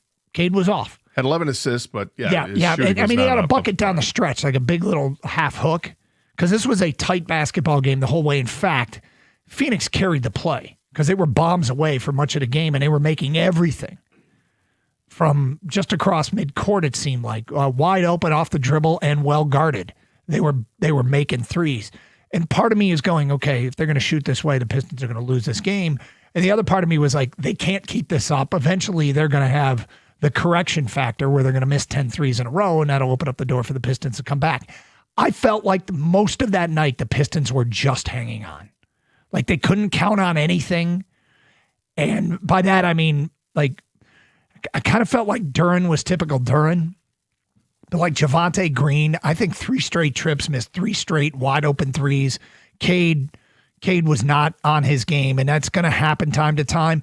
But my point is, the basketball gods present you with scenarios, and you still got to try and find a way to win. And they found a way to win against a good team, albeit shorthanded. Hey, I'll but take a good a win. team nonetheless. Take a win and move on, because they didn't play well. But that's a sign of a good team that if they're not playing well, they can still eke out a win. You take it. Don't apologize. Move on. 248-539-9797. What were your biggest takeaways? And look, I mean, I didn't anticipate any kind of edge to a Pistons Phoenix game. Maybe I should have with Dylan Brooks and Grayson Allen on the roster. That game was edgy last night. If you were there, I bet people were there could feel the tension in the building. I think people watching on TV. I'm just glad nobody got suspended coming out of that game. Am I overstating that? I mean, didn't it look like the kind of game where there could be an all-out brawl? Felt like a kind of game where it could be an all-out brawl. Powder keg waiting to happen. 248-539-9797. We got open lines. It is Carson Anderson on a Friday on 97.1.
Doug Carr, Scott Anderson, 97.1. Happy Friday, everybody.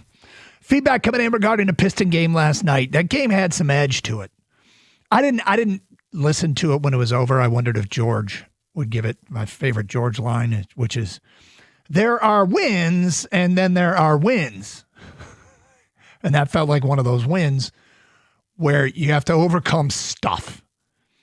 And, part of it was keeping focused. When you're a young team, like at one point, Dylan Brooks and Ron Holland got into it. And then right after that, Ron Holland gets a fast break.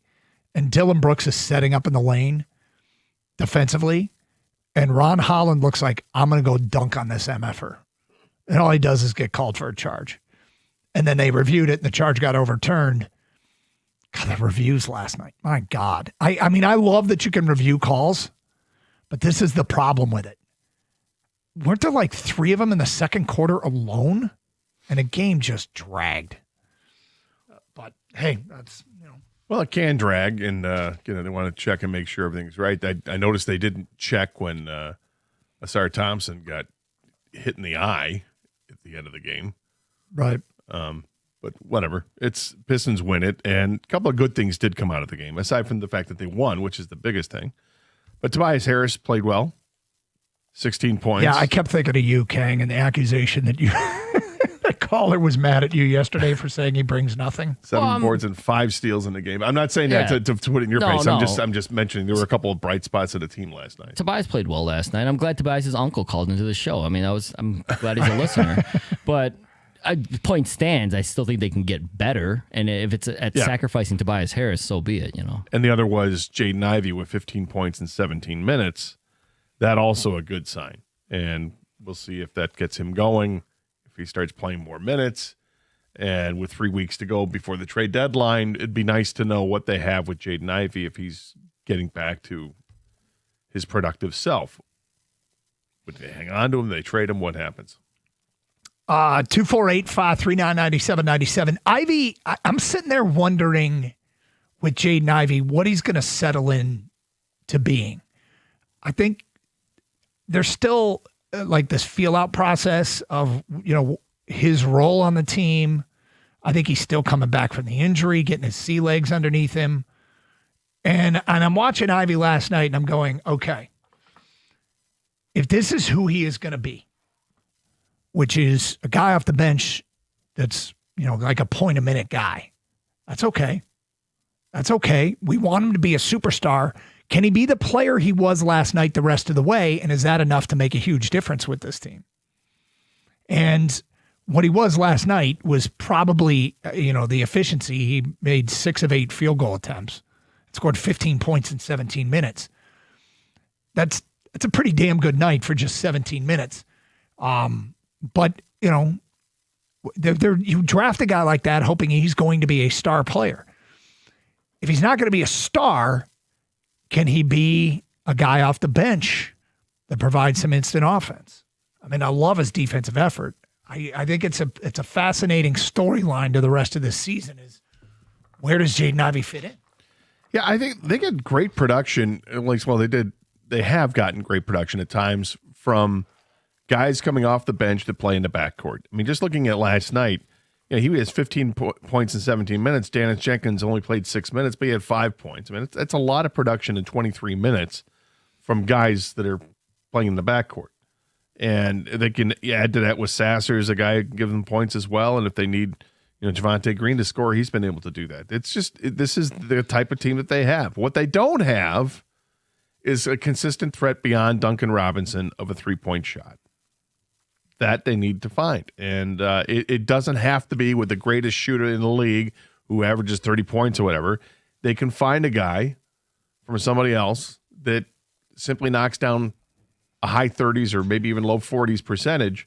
But it doesn't have to be a starter. It could be somebody who comes off the bench and just that's their specialty because that's what they need. They need a specialist. Well, last year that guy looked like it might be Ivey. Yeah. Ivey was better than that because he was actually contributing more than just he was 41% from 3, and he was playing serious minutes. But if they could get if Ivey is that guy, that's even better. It's in house. You don't have to worry about it.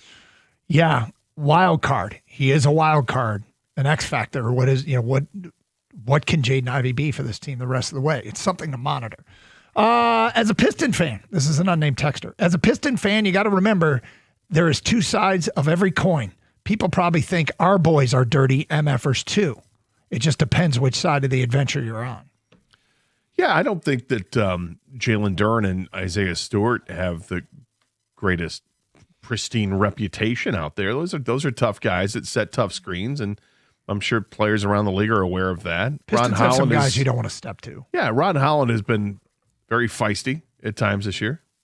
I think the Pistons play a physical brand of ball, and some people made it call that dirty. I don't, but what Dylan Brooks and Grayson Allen do, everyone says it's dirty and cheap. I mean, there's so many eye pokes and hands to the face because they flare their arms in the air accidentally. I use that in air quotes. Like, they're always doing weird stuff. Like, Grayson Allen doesn't accidentally trip somebody every game.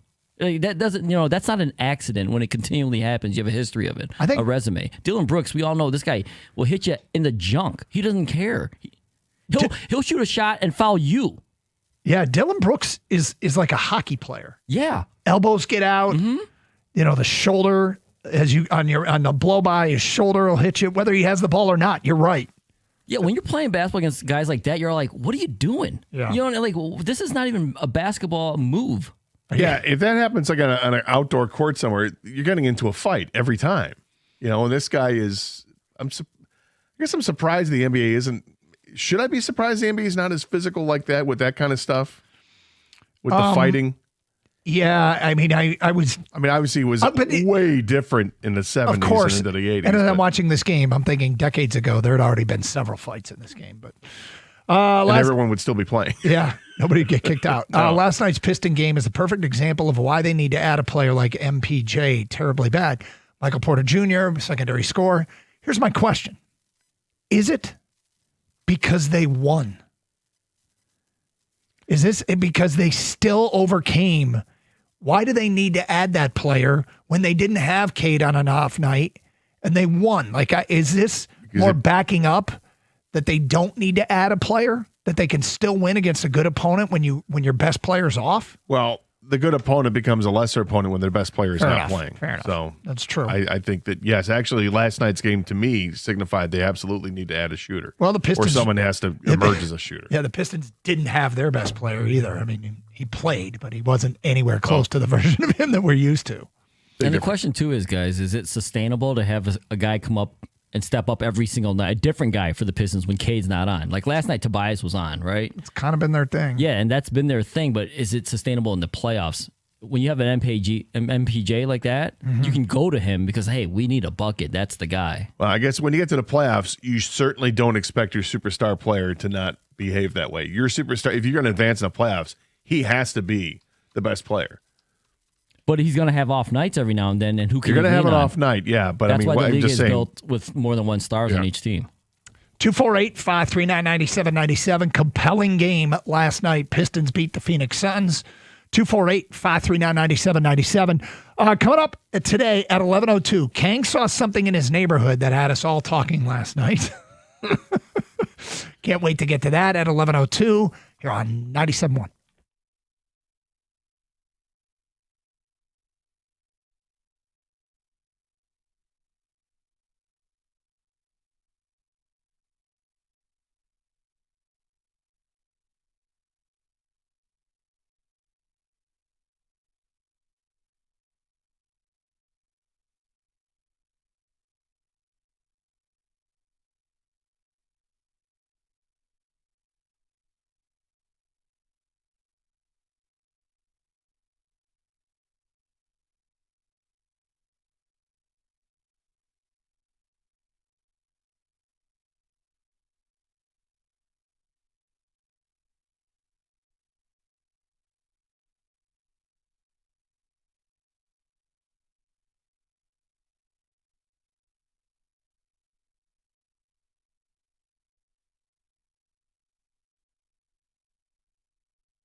got a little heated last night. Pistons and Suns down at LCA. Pistons get a win.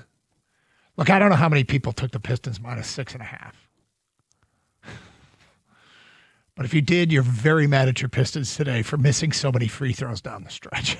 Or 7.5 if you got in at that spread. Oh, do I know somebody did? It's the first time I bet on a basketball game in years. Yeah. Yeah.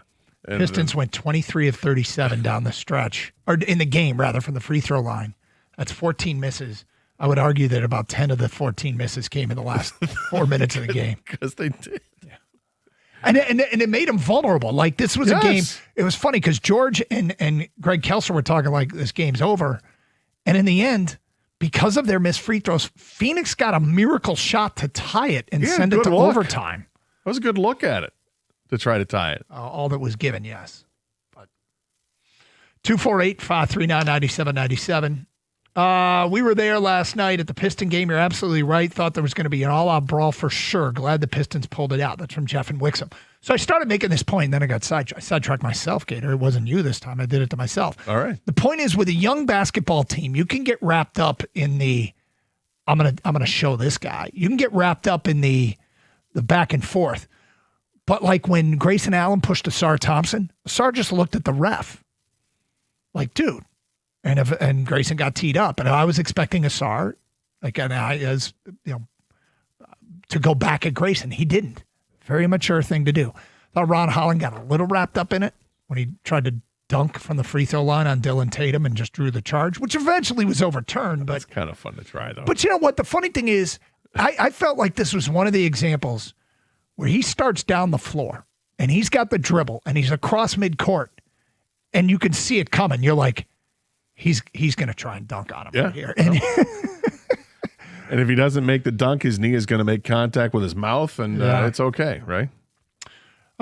From Brian and Pontiac, you also had both owners of the teams in the house last night. Ishbia versus Gores, likely some added fuel. I wondered about that. 2 Michiganders, man. Yeah, if it was going to get uncomfortable. Gores was throwing out T-shirts last night, too, I saw. Yeah, 2 Spartans as one does. Here's some free T-shirts. Last night's game was fun to watch, but Cade was absolutely rusty after being out. The fact that we got the win is a sign of a deep bench. I'm driving down from up north with my 3-year-old to get a hotel for the weekend and hit the Wings game tonight and the Pistons game tomorrow, and I'm excited for both. That's awesome. 3 years old. Now, does a 3-year-old have any idea what's going on? Probably not. You want to include me in this conversation? All right, you're talking to me, Doug, since I have a 4-year-old then? Yes. No. Well, they don't know what's going on. And Gator, I know you don't think kids that age should ever go to games. I want them to enjoy and understand what's happening. He doesn't think kids that age should be out in public. That's not true. Mostly.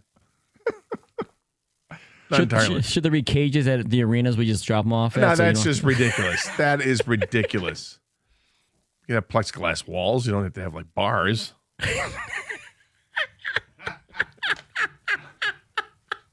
I mean, come on. And he doesn't love. He says he doesn't hate kids. I really don't hate kids. Mm-hmm. Next one. Last night's Piston game really proved they need a solid jump shooter. So J.M. Bloomfield. I think you can use last night's game for evidence that they don't. See, I was going to say this. Let's not use one game as evidence of anything. Yeah. All right. You can't do the one game snapshot. Don't do that. No. That's entirely unfair. Well, you can if you use the games I've watched. And if you only watch one game, that's unfortunate. Right? It is a metric. I think you can make the argument without saying that last night's game showed blank, blank, blank, or ... Don't do that. Mm-hmm. You can say the season to this point has shown that they could use another shooter. Mm-hmm. Or somebody emerge as a reliable shooter. And to this point, aside from last night, Jaden Ivey has not been that guy yet. Nope. But you're hoping he gets back to the form from last year before he got hurt. Here's an interesting text. Tobias was on one last night, calling for the ball nonstop. He said, if you're going to trade me, watch this. Do you think Tobias is trying to make a case to stay here? Do you think that deep down, it's not like Tobias doesn't hear what's being said. And Tobias did have a very good game. I thought it was more, is that right, Kang? Watch this. I think it was more of that than anything. You think so? Sorry, I'm overplaying that card, Kang. If I were to put myself in his shoes, I think I would know that the contract that I signed was going to have me being traded at the trade deadline because it's a big chunk of money, $26 million. It's an expiring contract, and those are valuable, particularly for teams that want to start to set up and maybe play for the Giannis sweepstakes. Yeah. Whether it's for the trade deadline or the off season, more importantly, that's a very valuable contract. He knows it. And if I were in his shoes, I would love to stay in Detroit because this is a really good basketball team, and you feel like they're going places. And you're kind of crossing your fingers and hoping you get to February 7th, and your phone is not. You haven't fielded a phone call from Trajan Langdon because you want to be part of this. But I think he's got to know what's going on. And yeah, he's got value in this league. He's not a dog player by any means. He's been a productive player. He's not an all-star, but he's been a productive player and he brings experience, and I think that's valuable in this league. Love to have him stick around, but I think the reality is if the Pistons can make a deal, he's going to have to be part of it because that's money that goes the other way that can even up that swap of players. It's got to be a little bit of an uncomfortable spot for him. Because we interviewed him and he felt vested. He felt sort of Detroit was a home for him, even though it wasn't his first team. He had a previous stop here. And I think it's something he really wanted to be a part of, says somebody who talked to him face-to-face once. But that's what it felt like to me. And, you root for guys like that. You want guys like that. If they're vested in us, we want you to have success here and help us reach the ultimate goal. Like if he goes in a Michael Porter Jr. trade, which is one that I can understand why they'd make that trade, and the reported price tag feels like one that it'd be willing to pay. You can't fall in love with your own guys. It's a mistake. And yet, Tobias played like a guy last night that didn't want to be traded. And, watching him play that game, I don't want to get super sentimental here, because I'm not like just some giant Tobias Harris fan, but I would find myself rooting for him. I think he played the game he typically plays. No, but I hear what you're saying, Doug. It's like you don't want to get sentimental, but like the sports romantic in you. You want to see the guys that were here from the beginning when they weren't good, that helped build the culture. Get rewarded. Exactly. And unfortunately, I'm a very romantic guy. Yes, I know you are. Yeah. You once gave a frying pan to your wife, but it was Mother's Day, and she'd asked for one. Is there a vacuum too? One year? Anyways, but no, I hear what you're saying is my point, Doug, and I would love to watch this team together win it all. But the reality is it is a business, and if you can get yourself better, uncomfortable decisions have to be made. Yeah. His contract alone is just, he has to be included in every trade. Yeah, the first time Michael Porter Jr. bangs down 5 threes in a quarter, I can fall in love with him too, right? I can get sentimental and romantic about him. Bob in Detroit, you're on 97.1. Hi, Bob. Hey, how you doing, guys? What's up? By the way, I love your show because you do talk sports, But we talk other things too. Buckle up, Bob. But I was wondering, a couple of shots of Cade last night. He's rubbing his right wrist, and he missed the last game. Does he have a wrist injury? Because he was missing his that's foul what kept him out. Well, he was missing his foul shots. That's really something. Well, he was missing everything. Yeah. But yes, he did. I mean, he went 3 for 16 in the game. I think he's coming off an injury. I think how much that injury is still bothering him. I have no problem with having at this point in the season sitting guys for an extended period just to be extra sure. But yeah, he hadn't played a game in 10 days. Right. Yeah. So all right, thank you, guys. No, I appreciate it. 248-539-9797. Look, they won without Cade being on his game.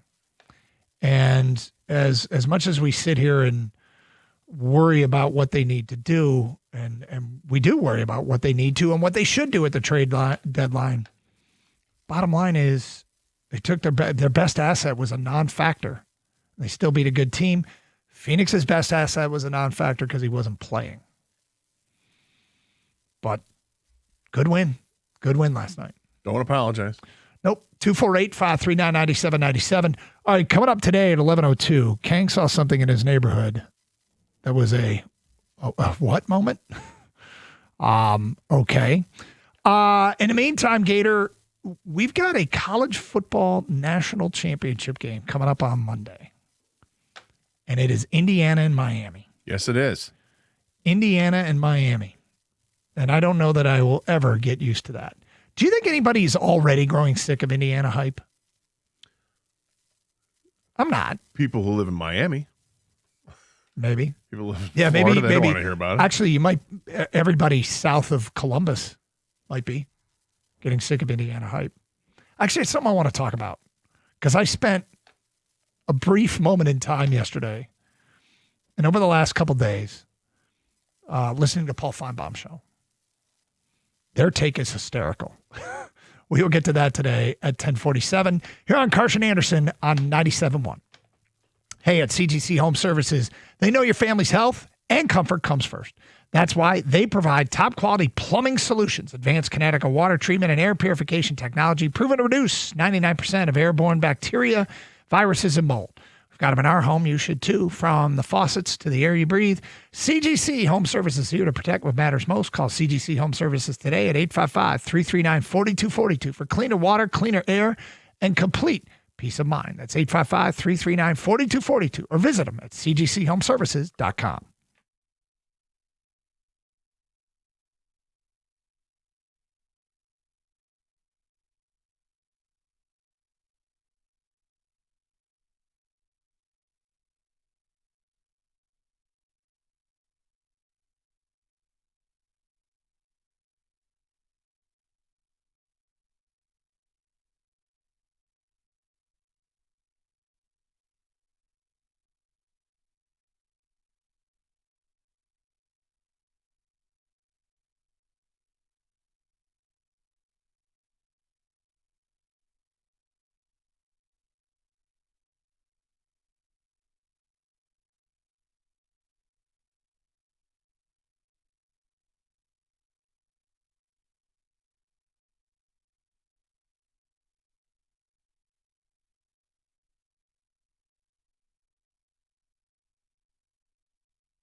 Gator, I'm going to kind of break a rule here. You're not going to fart in studio. No, I'm not going to do that. Okay. It's been a long-standing rule of the Karsch and Anderson program. That is off limits. It's a no-fly zone. There has been probably less than a half dozen times that rule has been broken. Is it 19 years? This is our 19th year. Okay. Less than half a dozen times? I would agree to that. Yep. By one of us, yes. Yeah, Kang. Kang used to do it all the time. Yeah, he'd walk in, let it fly. These are unfounded rumors? No, they aren't rumors. They're facts. And they're founded. In rooms I've walked into, I don't think it's happened.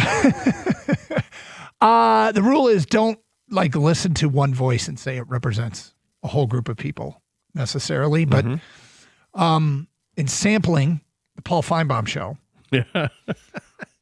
and listening to several callers. Stereotyping coming in 3, 2, 1. College football is broken. That is the conclusion from our friends in the Southeastern Conference. College football is broken. Now, is that followed up with this sentence? When a team up north like Indiana can turn things around in 1 year, get to the playoff, and then be number one team in the playoff the following year, something's wrong. Or suddenly there's a level playing field. And it might not be level. It might not favor the Southeastern Conference anymore. You know, Ed Orgeron couldn't have put it any better. No, this is going to be rich. When he said, I think he was either on with McAfee or Bussin' with the Boys or one of those shows. And he was asked about new college football, and his response was laughing, saying, well, we don't need to bring the money through the back door anymore. We just bring it through the front. That's not bad. That's not a bad order. Okay, well, guess what? And everybody laughs. I got to tell you, we didn't find it that effing funny up here. And everybody does laugh. Wink and a nod. That was kind of the way it was for years. And I'm not saying it didn't happen in the B1G. Oh, it happened. It happened, right? It happened. We're not naive here. It just didn't happen as blatantly and as often. Without question. And look, when you get caught with your hand in the cookie jar, there's prices to be paid, as we know. And at the end of the day, the Southeastern Conference thinks college football is broken. Huh. Is that so? Because it just seems awfully coincidental that when players were allowed to be paid, the Southeastern Conference hasn't put a team in the national championship game. Big Ten is 3 for the last 3 and could win 3 in a row. Favored to make it 3 consecutive national championships. And I'm not sad about it. And does the system need reform? Does the system need some rules? All of this stuff is exposing vulnerabilities, and we always talk about this. When rules change dramatically, there are things you don't think of that that happen, right? And you go, oh, well, maybe that's one of the downsides of that. I think there are some vulnerabilities here that need to get addressed. I think the calendar is one of them. I think multi-year contracts make a lot of sense. People talk about a salary cap. That might make some sense someday, an enforced salary cap. I'm not necessarily in favor of it, but if they do that, I think the SEC is dying for that. Because let's say that schools were more comfortable with blasting through NCAA regulations for, I don't know, half a century or more. I would imagine it'd be pretty comfortable with blasting over salary caps. I would say that case is probable, but I'm making the mistake of listening to a few callers to Paul Feinbaum and drawing the conclusion that the entire SEC thinks that college football is broken. But well, let me say this: I don't think they're wrong. I think they're wrong if they're using the reason that the teams up north are starting to win. That's the wrong thing. That's the wrong angle to take. You can make the statement and it's a full stop. I think the NCAA is broken. If you want to say that, I won't disagree too much because I do think it has to be fixed. And, things that aren't broken aren't fixed. So yes, there's a degree where there's a lot of fractures right now in college football. But I mean, for the SEC fans to complain about it is precious, but looking at it as a whole, I do think you take a step back. We have to figure out a way, and not we like you and I, but college football has to figure out a way to make this better, make it more equitable, make it a better product where you're not seeing players chase their second, third, fourth, fifth, sixth, seventh team in their college football career. I mean, it's out of hand. It's crazy. Having this, like we talked before about this schedule and when they have the transfer portal open up and when coaches are leaving and having all this stuff going on while you got your college football playoff season still going on is all ridiculous. I can't think of a reason legally why players shouldn't be able to transfer as many times as they want, just like regular students can transfer anytime they want and coaches can leave anytime they want. I can't think of a legal reason for it. I will say at some point they have to ask themselves, okay, there is a money train because the product is so popular. And are we hurting the popularity of the product with some of what we're allowing now, which would, if you're hurting the popularity of the product, I don't know that they are yet. I don't see any evidence that that's happening. The TV ratings are really good. So, and that's where the money's at. If you aren't hurting the product with the fans and all the bitching that gets done, it doesn't seem to have hurt the product. If all the bitching gets done really doesn't hurt, that's being done doesn't really hurt the product, then you don't need to do something for the betterment of the game to keep that money train rolling for everybody. Let's go to Brian in Detroit. Hi, Brian. Hello? Hey, Brian. Hello? Yeah, go ahead. You're on the air. Sorry about that, fellas. Sorry. Fellas, I wanted to be out of order because, once we put rules in place, that scum down south will go over the rules. So let's keep it the way it is because Doug, you can't tell me once we put the rules in place, the SEC go outside of the rules. That's why they upset. You know what's a great feeling, though? All them SEC people talking about, well, overall, the SEC better. What was their bowl record? It ain't no overall. They not better. Once everybody could play, we know why that scum was winning down south, because they were paying players. It wasn't because they had the better coaches. It's because they paid their players to get them. And the proof is in the pudding now. And it's a beautiful thing. Well, but the best part about it, go ahead, sir. No, you go ahead. The best part about it is the people that have been telling us the SEC is just the greatest thing ever. Now we know what the truth was. They were paying players, and that's why they had the best league. Because now they can't even, since everybody's paying, they can't even get to the championship. And people still want to talk about, well, overall, they still better. They're not still better. They are not. The Big Ten is the best league in college football, period. No matter what nobody tell you. I like to hear Mike all the time in the afternoon talking about, well, overall my foot. Before, they was talking about the top of the SEC. Now that them bums ain't the best, they want to talk about overall.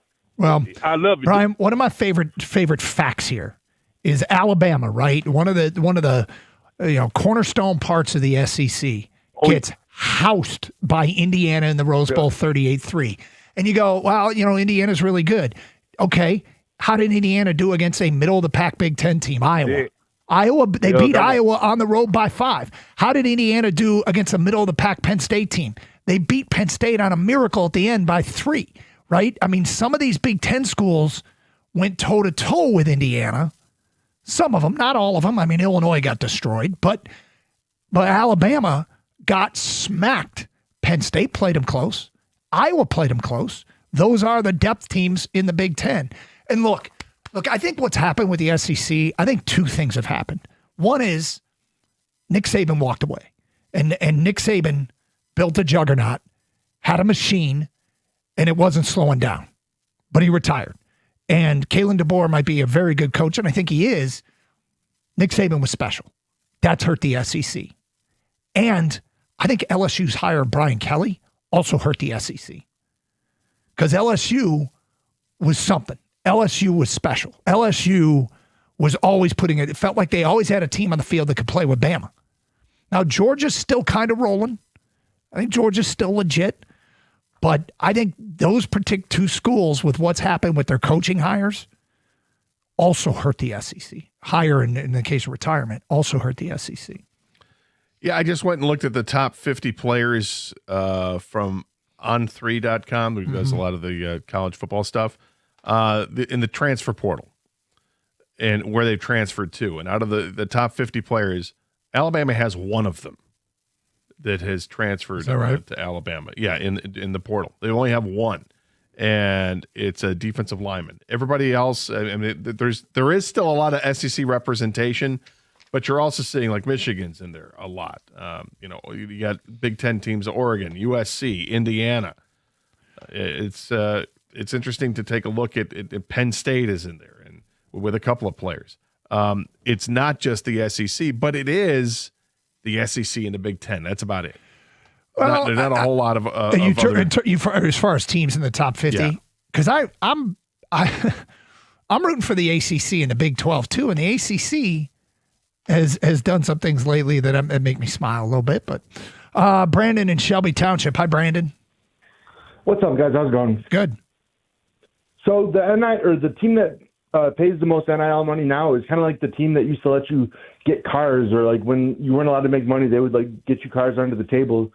But I mean, there's no salary cap, kind of like how Texas Tech came from nowhere to being like one of the best teams, because they have a bunch of alumni that have like the oil money, and so with no salary cap, if you have some alumni or some person that just wants to give you a bunch of money, say the guy from Oregon that buys all those nice jerseys all the time, if he gives them like $500 million or something to sign all the best players in the world, you could create like the Dodgers of college football. Yeah, and that's going to be awful. And they need to have guardrails on this thing, and so does baseball for that matter. It's a whole other discussion we'll get into later on in the show. If you're gonna put up guardrails, and I have no problem with it, I'd like those guardrails to start sometimes around 2035. Let's go a decade here and just let this thing breathe a little bit and see if we really do not like it. Let's do this for a while, because it really feels like it's benefiting Big Ten schools, this system, and we don't need to change it right away. Well, I'm not on board with that as much as you are. I know. I'm enjoying the hell out of this. 248-539-9797. Phone calls, feedback. It is Carson Anderson. If you want to continue talking some college football, Piston Talk to open the show. But yesterday, Kank saw something in his neighborhood which made us laugh. We will get to that today at 11:02. A little bit later on, something on the St. Brown podcast led to a debate in the office. Talk some Red Wings as well. Trade deadline stuff that's out there regarding them. All coming up today on Carson Anderson on 97.1.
Brought to you by Blue Chew. The Red Wings are getting ready to take on the San Jose Sharks tonight from Little Caesars Arena. Earlier this week, the Wings called up defenseman Eric Gustafson from the Grand Rapids Griffins. Gustafson has been up and down between Detroit and Grand Rapids this year. Yesterday, Todd McClellan shared what the Swede brings to the team, both on and off the ice. Here's what he had to say.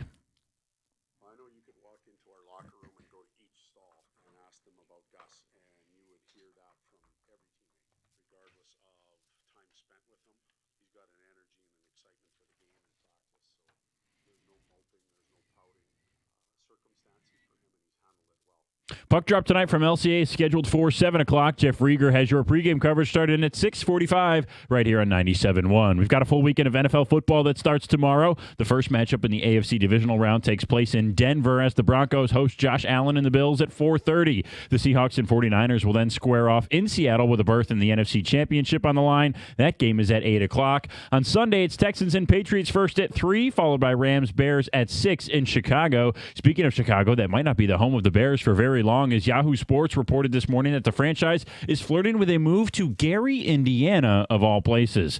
We also have local college basketball this weekend as both the Spartans and Wolverines are out west. Michigan plays Oregon tomorrow at 4, while Michigan State takes on Washington at 6. At the Corwell Health Sports Desk, I'm Brendan Shabath. For more, go to 97.1 The Ticket or Odyssey.com.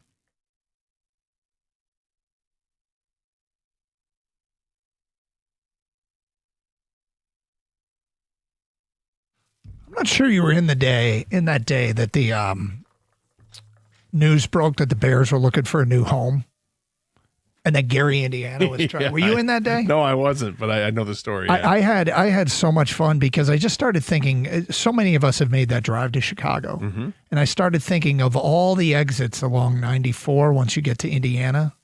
Like there's a Lake Station exit. There's obviously all the Gary exits.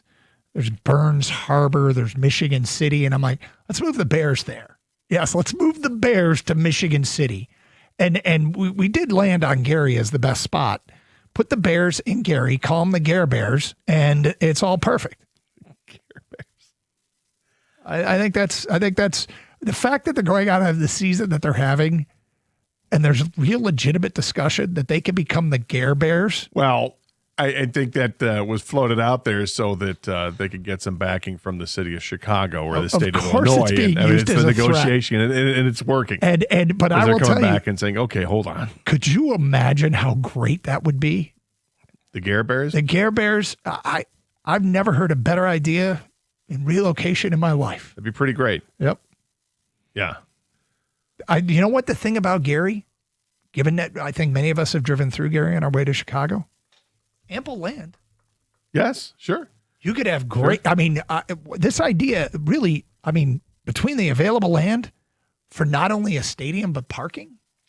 Well, it would do wonders for the city of Gary, which is on some tough times. Oh, yeah. I think it'd be great for the city of Gary. But yeah, the idea that the Chicago Bears would move not to the suburbs, not to Arlington Heights like they've talked about.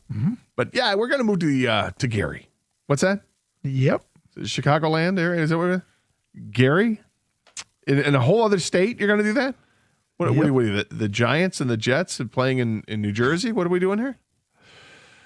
The Gary, Indiana Bears. I don't know if I've heard a better idea in the NFL in the last 20 years. All right, so yesterday we get a text from Kang. Let me start with this.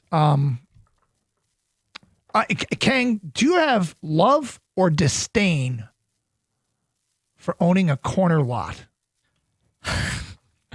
Well, if I have to pick one or the other, I would pick love. Okay. This time of year, how do you feel about the corner lot? Not as much. Yeah.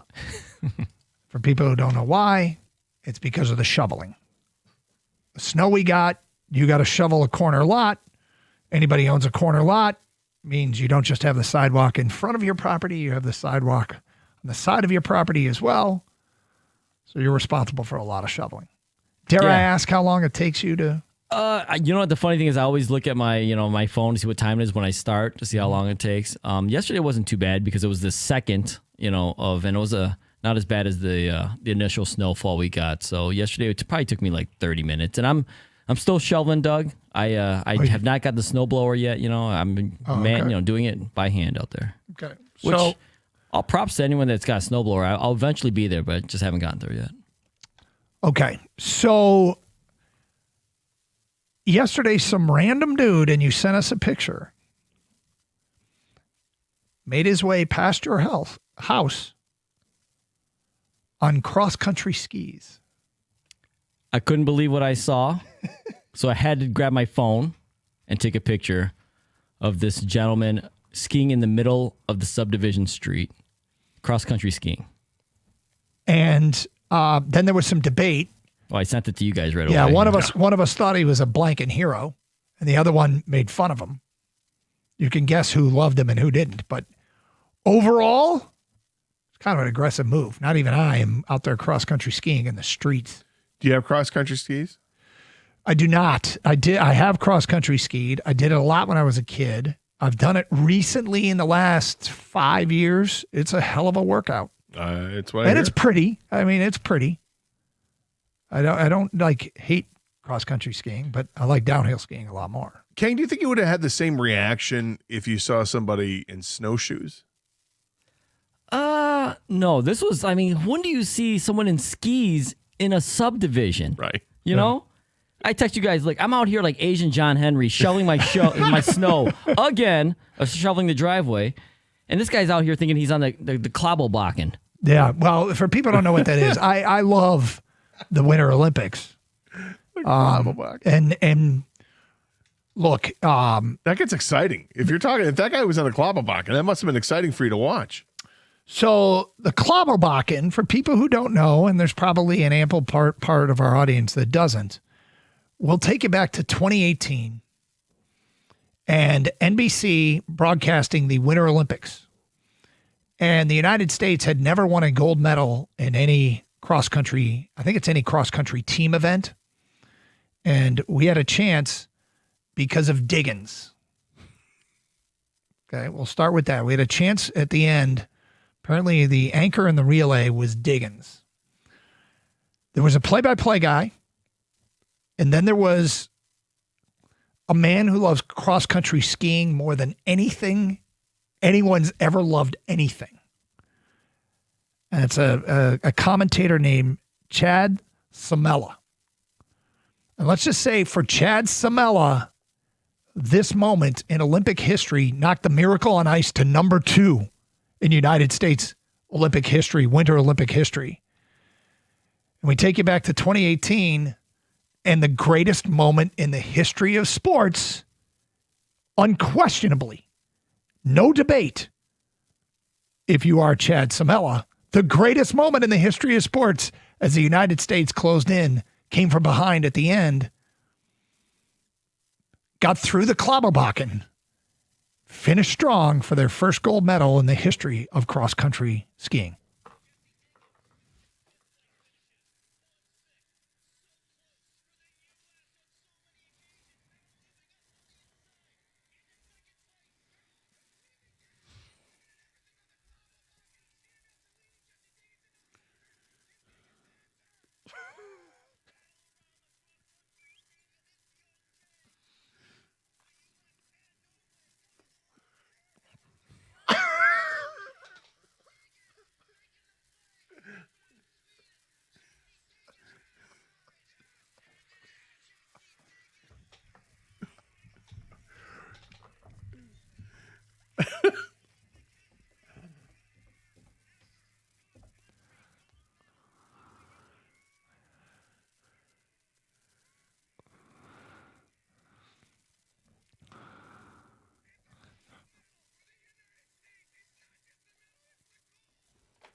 I mean, truer words never spoken.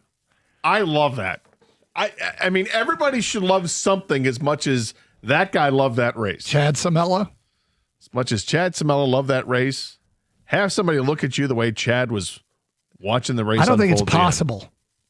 I don't think it's possible to love as much as Chad Samela loves cross-country I don't love skiing. my kids as much as this guy Dude, loves this guy, I cross-country mean, right? skiing. You love your kids. Oh, more than anything. I mean, first of all, they've given it everything on the Klobelbakken, which is, I want a shirt. It's not just a medal, it's a gold medal. Yes. That was like, here comes Diggins. I mean, when he screamed, here comes Diggins. That was like Tony Romo excitement in Tony Romo's first year doing games on TV times 100. I mean, right? That is honestly, I mean, I will tune in this year. I love the Winter Olympics. I really do. And part of it is I do love skiing and, the downhill stuff. You could just watch it all day. And I'm following through on our tradition. We meet the Canadian relatives in Canada and we go skiing and we watch the Winter Olympics. Ski all day, watch the Winter Olympics all night. It's all USA versus O Canada. But I want to watch cross country skiing because of Chad Samela and Here Comes Diggins and the Klobberbakken.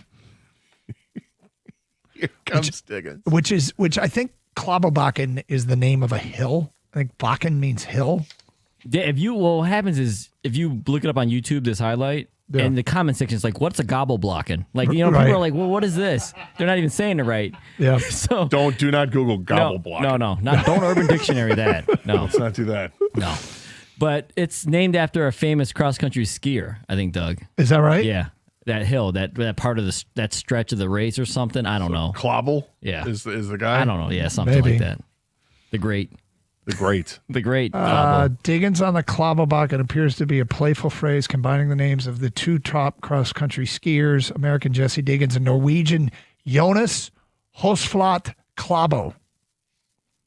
Okay, so and Bakken means hill. So it is named after Jonas Hosflat Klæbo, K-L-A-E. The A and E are together, like one letter. Yeah. B-O. So there you go. I like when we play. At least once a year, we got to keep busting this I out. mean, I And swear to we're God, doing this before the Olympics. Maybe we went a little early, but we can always bring it back 6 weeks from now. And there's no reason we won't. The Olympics. Yeah. But Kang, when Kang saw all his direct text, because your direct text made us both laugh out loud. I won't read the rest of the text. No, probably don't. Yeah. I'm out here like the Asian John Henry shoveling my driveway again, and this guy thinks he's on the blanking Klobberbakken. Yeah, with not screaming, yes! Right. Got Meg Ryan in the background from. I'm like, is that you, Diggins? Diggins! Go! There's a car coming! Hurry! Get past the Swede! Get past the Swede! So great. Slow down, there's kids at play. Yeah. Tell you what, he looked pretty good for just coming off the Klobberbakken. How jealous were you, Doug, when I sent you that? Oh, I was like, this dude's a king. Not what Gator called him. 248-539-9797. King started it. You honestly, you love cross-country skiing if you're getting out there in your neighborhood, just headed right down the street cross-country skiing. Is that look at me guy? Do you think? Is that little look at me guy? You go. I mean, you're in the neighborhood. You go down the street of the neighborhood. You know, it's not like you went off to some field somewhere and did it like some farm. Yeah, this isn't Vail. Right, yeah. There's no Klobberbakken, in Macomb County. So he's on the Kegelbakken. Yeah, what is the biggest Bakken in Macomb County? Yeah, what hill? What Bakken do you struggle with? Yeah. What's your Bakken? 248. What's your Bakken? Carson Anderson, 97.1. Turn up the heat this winter with DraftKings Casino. You can get cozy while you play more than 1,000 slots. Everything from classics like Cash Eruption to exclusives like Fire Buffalo. New players can wager $5 and get 500 spins over 10 days on your choice of Cash Eruption slots. You can download the DraftKings Casino app and sign up with code WXYTFM. Then choose from 10 different Cash Eruption slots daily and start spinning. The crown is yours in partnership with DraftKings Casino. If you or someone you know has a gambling problem and wants help, call 1-800-GAMBLER. 21 plus, physically present in Michigan. Eligibility restrictions apply. Non-withdrawable casino spins issued as 50 spins per day for 10 days, valid for featured games only, and expire each day after 24 hours. See terms at casino.draftkings.com/promo. End March 15th. It ends March 15th, I should say, 2026 at 11:59 p.m. Eastern Time.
All right, Gator, you had a whole bunch of questions regarding the NFL playoffs as we go into another NFL weekend. And last week was really good. It was really entertaining. Most of the games were pretty entertaining. And got pretty good TV ratings. And I mean, football's king, and we love it. And so here we go. Buckle up for another weekend of NFL playoffs. And you asked the question, what team are you pulling for and rooting against? And, you know, we did the process of elimination thing last weekend where we're like, okay, let's just start crossing out teams that we don't want to win at all and see who's left standing. And as we did that, we came away with the Carolina Panthers. And that's a little bit, you know, and they lost right away. No, okay, fine. But that's a little bit contrived and a little bit of, forced to a certain degree. Sometimes when you're watching sports, you just find yourself rooting for somebody, right? You don't go into it thinking you're going to, right? But you find yourself rooting for somebody. Some story emerges, or there's a play that you see, and like, I really like that guy, that receiver blocked downfield. I'm going to root for him and his team, and or you hear a story or whatever it is, you latch on with no intention. That wasn't my intention, and you come out of it going, that's who. It's authentic, and it's organic, right? And it just happens. It just happens, and you weren't expecting it. I'm that way in this postseason. Do you have any idea what team I'm rooting for right now and why? I think you're rooting for Seattle. Okay. Why do you think that is? Because their head coach, Mike McDonald. Mm-hmm. That is not the case. Kang, do you care to venture a guess who I organically and just accidentally now am rooting for in this postseason? Organically, accidentally, you are rooting for. I wasn't expecting it. Huh. Okay, because I would say I would expect you to root for like the Rams because the whole Stafford deal we had here. I was a fan.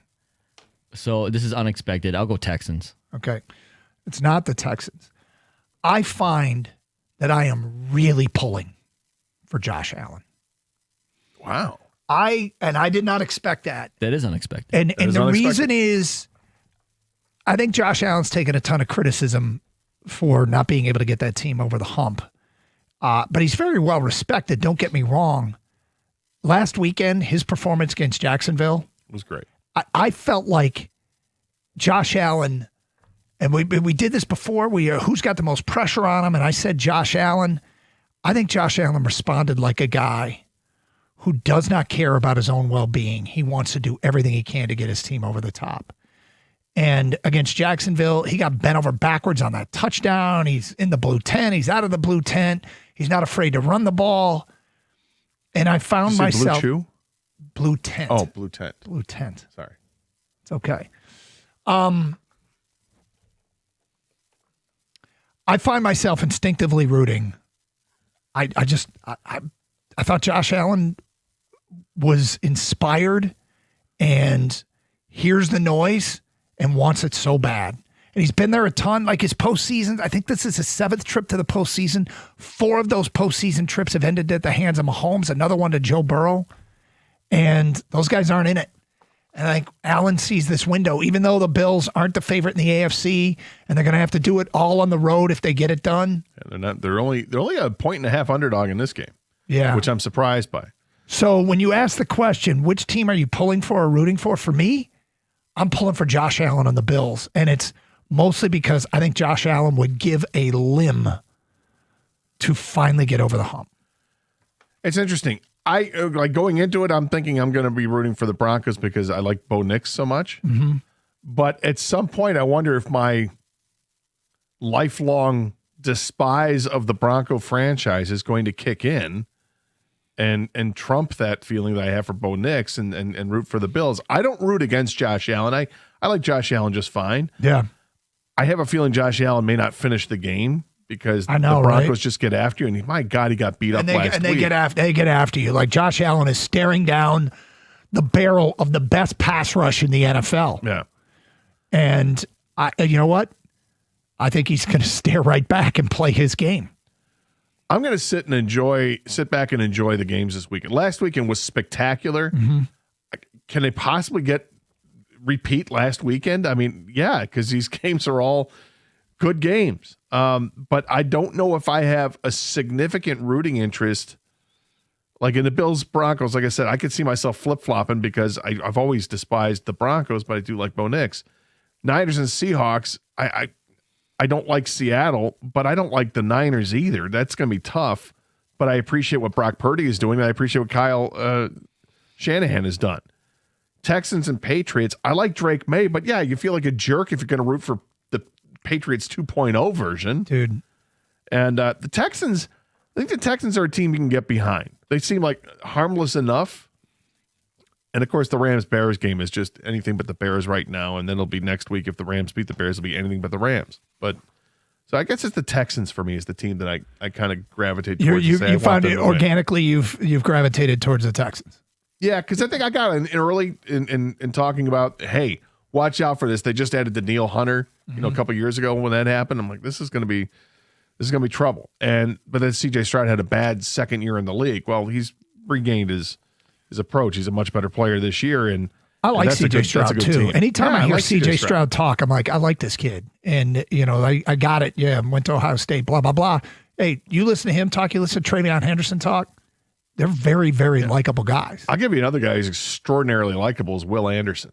Okay. The defensive lineman. I've not heard him talk. Yeah, really like Will Anderson. So I like the Texans, and I really like Drake May, and I like Mike Vrabel, but the Texans is probably the team that has me rooting for the most. Yeah. I mean, Josh Allen had 11 carries last week. That's the second highest total he had this season. And everyone's telling Josh Allen, you can't run as much.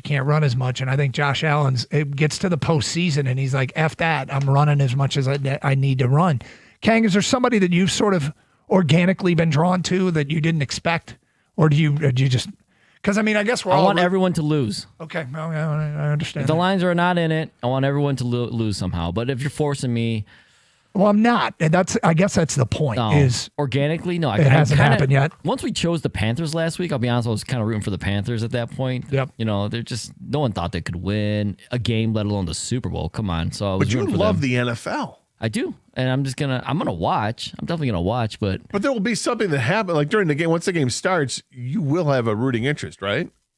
I mean, that just happens. Right now, my rooting interest, unfortunately for the Bears and Rams game, someone's gonna have to win that game. So basically, I'm rooting for whoever wins the Niners Seahawks. I think rooting for the Rams is the easiest thing ever. Well, this week, over the Bears, you don't think it's you that don't easy? think so? No. I do not want Stafford to get another freaking Super Bowl. Yeah, but this doesn't guarantee him. No, that's why. If you let me finish, I'm just rooting for the other side of that bracket. I'm 100%. I don't care if it's Seattle or the Niners. That team needs to go to the Super Bowl. 248-539-9797. That's nauseating too. Not being part of the playoffs. I hate the NFC. Yeah, right. Exactly. Has something happened that made you latch on to some team that you did not expect? 248-539-9797. People are sending in their Bakkens. True story. We'll get to that at 11:31 on 97.1.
Okay, so we're in a weird spot. It's not that weird, I guess. We're used to not being in the playoffs. But the last couple of years, we were deeply involved in the postseason of the NFL, and it hasn't worked out for us. And now we're outsiders looking in. And, you know, the exercise is really what has happened that you find yourself actually rooting for somebody. And I found myself rooting for Josh Allen and the Buffalo Bills. And like, I know the story and how, you know, that every season it's they fall into either either Patrick Mahomes or Joe Burrow. He hasn't been able to get over the hump. Remember that game in Kansas City? They had all but one in 13 seconds. Mahomes brought him back, and they ended up losing. And you know, I mean, I feel bad for somebody in a fan base that's felt that much pain. I mean, I can relate, and I think us here in Detroit maybe can relate a little bit, given the fact that we have also felt so much pain. Now, look, it might not appeal to you, and I got it. But I thought Josh Allen last week played like a guy who desperately would do anything to get a postseason win. And I found myself rooting for him, and I didn't expect that. No, he did. He put the team on his back and just said, I'm doing everything I can. And, you know, his teammates made some plays in that game too. I mean, Keon Coleman made a huge play down the sideline. The Brandon Cooks made a play. The receivers made some big plays in that game. And the running back, James Cook, was getting the job done. It's a team that really kind of pulls. They're an easy team to root for. I'll agree with that. And, yeah. You know, when I keep looking at this thing, I might be more inclined to root for Buffalo against Denver than I thought I was. But you know, the AFC is more likable teams, I guess, because the AFC isn't the one that's breaking our heart. You know, on a weekly or yearly basis here in Detroit. Like, I can't look at any of these teams in the NFC and go, "Yep, I'll root for them." And you don't know what's going to strike you. Like, you don't know. I didn't have any inkling that I would be like, come on, Josh. Like, because dude took a beating, but was willing to do whatever it took to win that game. I saw this. Hellborn Elfchild on Twitch says, I really don't like Stafford when he was here, but I'm kind of rooting for him out of the NFC. I don't know why. I like Puka, and I like how Stafford is using his tight ends. That's his reasoning, which I can't imagine that just struck him or her, I guess, in such a way that they find themselves rooting. He finding themselves rooting for the Rams. 248-539-9797. All right, we also played the Klaba-Bakken highlight from the 2018 Winter Olympics, Bakken being Hill. Kang saw somebody out cross-country skiing in his neighborhood. Now, there's two things that have come out of this. One is, what's your Bakken? I don't care, which means hill. I don't care if it's cross-country skis or running or biking. That hill you have to get up, that you'd be totally gassed when you got to the top, like Diggins and the cross-country ski finals in 2018. Diggins. Like Diggins, yes. as one always cites. From an unnamed texter, Suicide Hill at Cranbrook. That's my Bakken. Did you guys run a hill in high school football? No. You didn't have a hill to run? No, I mean, there was a hill on the property there, but no, we didn't run. Did the hill have a name? I don't think so, not that I knew of. Was it just Andover Bakken? It was Andover Bakken. I just knew that I couldn't get up that hill. It was pretty steep. Yeah. And I was never adventurous when it came to climbing and stuff like that, because I always knew you had to come back down. Mm-hmm. So I would chicken out like halfway through. I'm like, I'm not doing this, because what's the problem with coming down? That's the easy part. Because it's still steep, and one bad step, and next thing you know, you're which is bound to happen to me, because that's just me. So no, I didn't. We didn't use that in part of training. We just ran a lot, did a lot of sit-ups, push-ups, and running, sprints, and whatnot. 248-539-9797. Anyway, if you're a runner, a biker, a cross-country skier, what's the hill that you have to overcome when you're out there? In the meantime, back to your phone calls. Greg is in Detroit next. Hi, Greg. Oh my, hi guys. What's up? You guys as always. Oh man, this topic is just irks me to the core. My Josh Reynolds scab is bleeding again. And then I'm looking at teams, and I see cats on helmets. I see a panther and I see a jaguar, and not to see a lion is frustrating. Mm-hmm. I'm like King. I don't want anybody to win. But however, this misery is, if I was to get behind the team, and I know this is sick, but it's an association with the Lions organization, and that would be the Bears because of Ben Johnson. You're rooting for Ben Johnson. Yes, absolutely. Of course. It's the only connection that I have to the Lions, and I'm just trying to grab on to hold anything in my sickness and in my madness. Interesting. That makes me sick and mad that you say that. Craig. That is one. That's interesting. I get it, but I'm sick and mad at this state. That's where I am. I'm sorry. I'm now going to live vicariously through somebody else again. I'm back to doing this. Oh my God. You don't have to. You can live vicariously for somebody else. Doesn't have to be Ben Johnson. Well, he's the closest thing to Lions. He's the closest thing I can reach out to. Just like Matthew Stafford. I rooted him because he was associated with, Detroit. He was associated with Lions, and I've lived vicariously through him. And unfortunately, Ben Johnson. I appreciate everything Ben Johnson has done. I appreciate it. I would never talk bad about Ben Johnson. I really appreciate it. Craig, just a heads up. I think he might be about to get yelled at by a bunch of people. Say it again. I think he might be about to get yelled at by a bunch of people. I don't know how popular this take is. Hey, he's Ben Johnson. He served us well. I don't care. He served us fair well. enough. I'm not. Hey, like I said, this might be not something you're choosing. It's what happens organically. Greg's banned for a month. You're going to ban him for a month? Ban him for a month. That's just a terrible, terrible take. A terrible take, Greg. That's how he feels. You can't do that to somebody for how he That's a terrible feels. take. All right. You're not really banned for a month, but I mean, come on. You live vicariously through Ben Johnson? Really? No. If Ben Johnson were the coach of the Denver Broncos, live vicariously through it. He's the coach of the Bears. He didn't take the Washington job, didn't take the Carolina job, he took the Bears job. You can't root for this man. Boo this man is what should happen, right, King? Am I wrong? Kenny, am I wrong? I don't tell people how to feel. I don't tell people who to root for, Gator.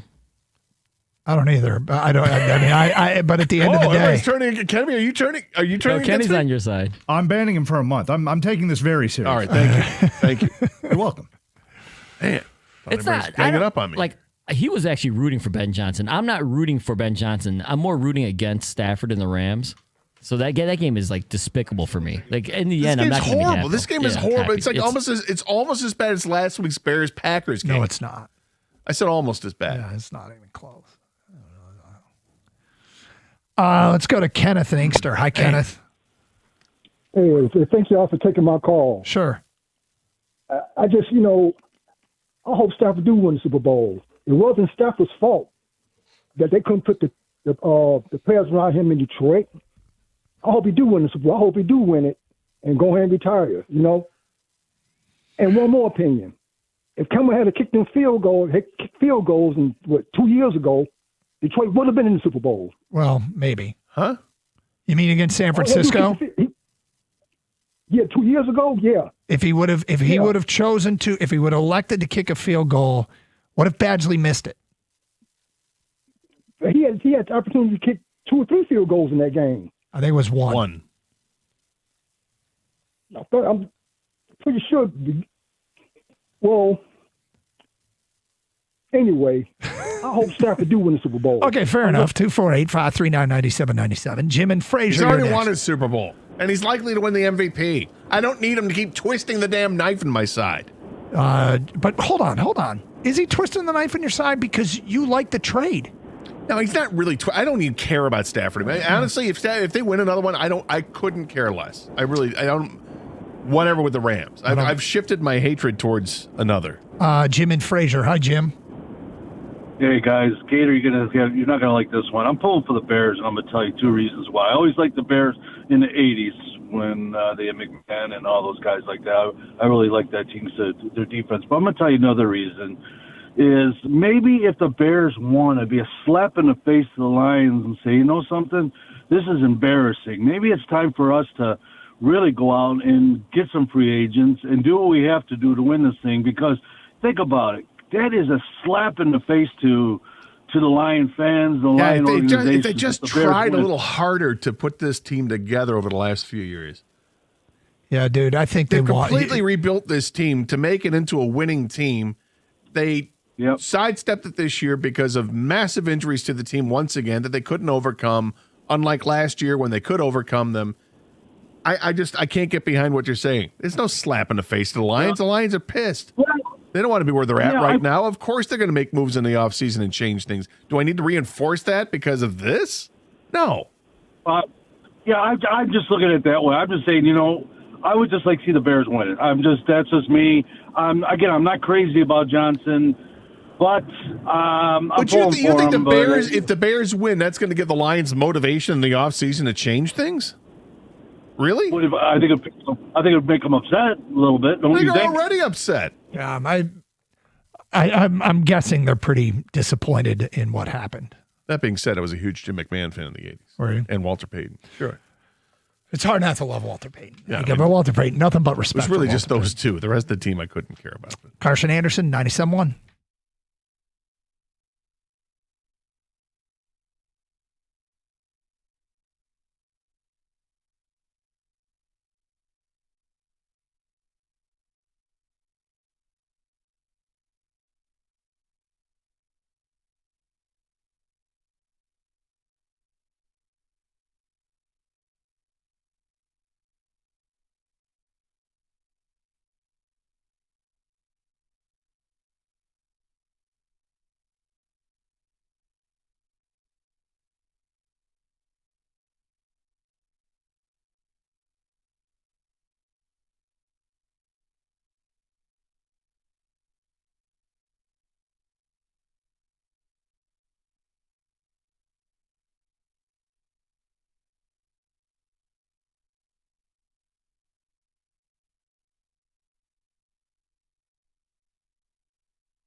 Upon further reflection, there's way more evidence that the system is broken.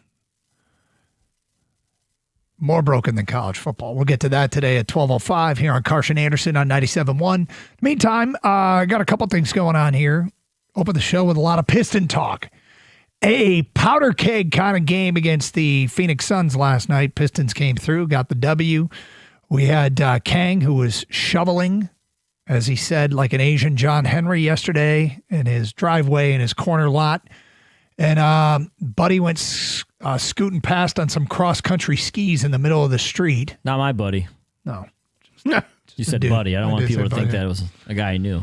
Diggins, is that you? No, it wasn't Diggins. On the Klobberbakken, which Did you yell took out us. if that was Doug?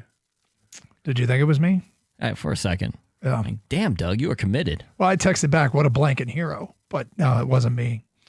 So we've asked a couple things about that. One is like people skate on outdoor ponds. What's the difference between cross-country skiing outdoors through a neighborhood?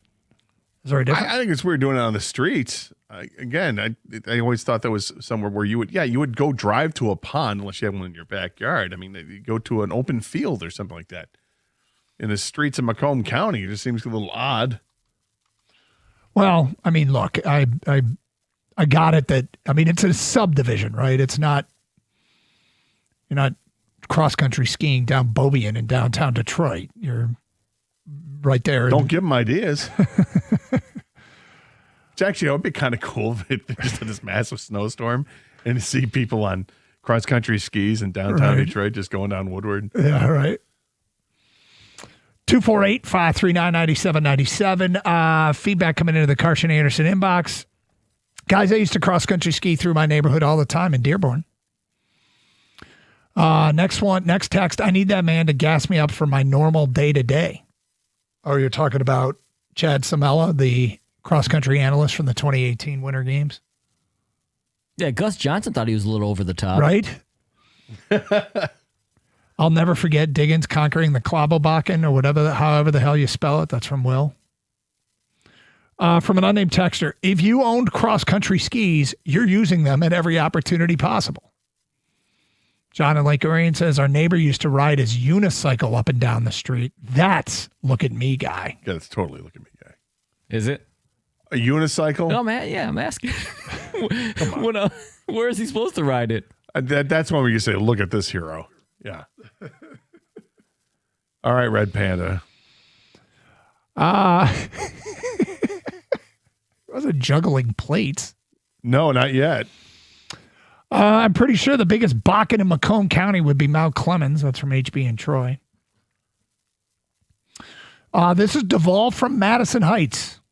The team I'm rooting for in this year's NFL playoffs are the Houston Texans. They remind me so much of the 2000 Baltimore Ravens championship team. Both defenses are generational talent with a playmaker on every level, with a quarterback who's not a superstar but has one at the NFL, but has one at the NFL level despite their flaws. Has one. He spelled he wrote O-N-E and it's W-O-N, but has one at the NFL level despite his flaws. Houston is absolutely scary.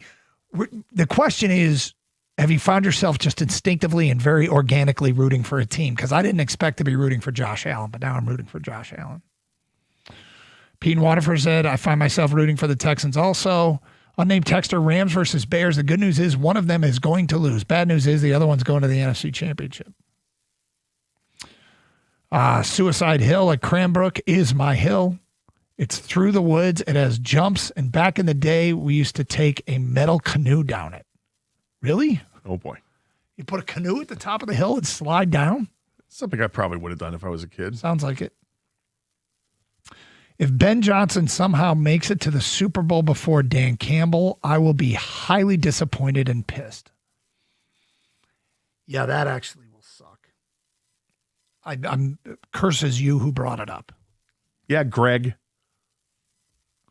Did you get the 2 baseballs thrown at one time video? No, that guy still hasn't sent us a video, has he? No. What did he say? He could throw 2 baseballs in one hand and hit 2 targets, 2 people standing 20 yards apart from one another? So they could be 20 feet apart, 30 feet apart, 10 feet apart. Didn't matter. He would hit them both accurately. from 50 yards away. This is one of the greatest athletic feats we've ever heard of. Yeah. And it was a caller. I was out that day. Yeah. And he said he'd send us a video. He did. We haven't seen a video yet. Mm-hmm. He's got like a 23-year-old son. We said, put him on it, man. But it wasn't about doubt. It was just sheer fascination of this incredible feat. How about this one? My Bakken, the Widowmaker on Dead River Basin Cross Country Trails, Marquette. The Widowmaker?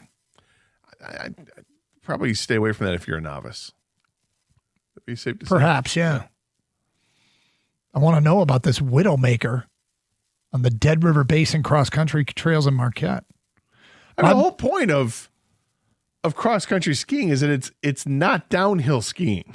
No, it's a workout. Yeah, the whole point is it's supposed to be based on level or slight hills, right? You're not going down mountains. No, I mean, I remember when my parents were big time cross country skiers when I was a kid, so I was a big time cross country skier, and we skied all over the place and all trails everywhere. I love the downhills. The uphills were a bitch. Unnamed texter, my Bakken was the hill at Kensington Metro Park for the cross-country ski team in high school. Going down that hill was almost as hard as going up because it's so easy for your legs to go out from under you. I'm with Greg. I'm rooting for the Bears. That's so much for Ben Johnson. That's so much for Ben Johnson for the Bears. They remind me of the Lions last year. And like he said, Ben did as well while he was here. I don't have any animosity towards him. It's from Paul and Shelby. Marlon Wall Lake. Gentlemen, I am cheering for Buffalo. I'm a huge Josh Allen fan. He deserves to win a Super Bowl. Before the season started, I wanted the Lions versus Bears in Super Bowl 60. It's the 60th Super Bowl, two teams that had never won it. One has been there. It would have been a magical story. Unfortunately, the Lions let us down. Go Bills. What do you make of this tweet? This is getting back to the college football discussion we had. Yep. This is from Ryan Roberts, who is an NFL draft and college football analyst.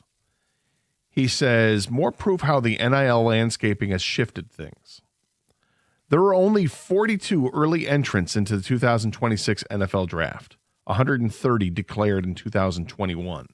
The ability for colleges to pay players has made it a lot more attractive to stick around. I love it. I absolutely love it. I love it for both leagues. Look, if you're going to be in the NFL, you're going to be in the NFL. If you're an NFL prospect, a marginal NFL prospect now, or a mid-round prospect, go improve your status. If you go pro as a marginal prospect and don't make it, okay, that's fine. If you go pro and as a marginal prospect and make it, that's fine. If you go back as a marginal prospect, you get paid like you would as a pro, and you get another crack at improving your stock.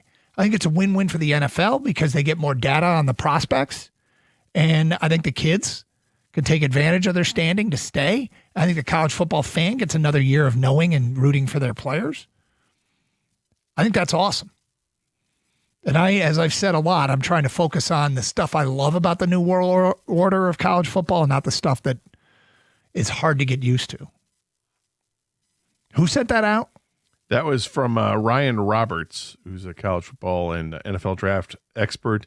And Joe Shad had replied to it. And Joe Shad said, this is one positive. So you and Joe Shad are in line there. What's happened in college basketball, too? Like, I mean, the idea that players stay more now in college.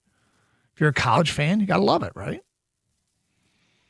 One would think. We don't hear too much about how much the college basketball players get in NIL. We hear a lot about football. Or maybe it's just because I pay more attention to the college football part of it that we hear those numbers.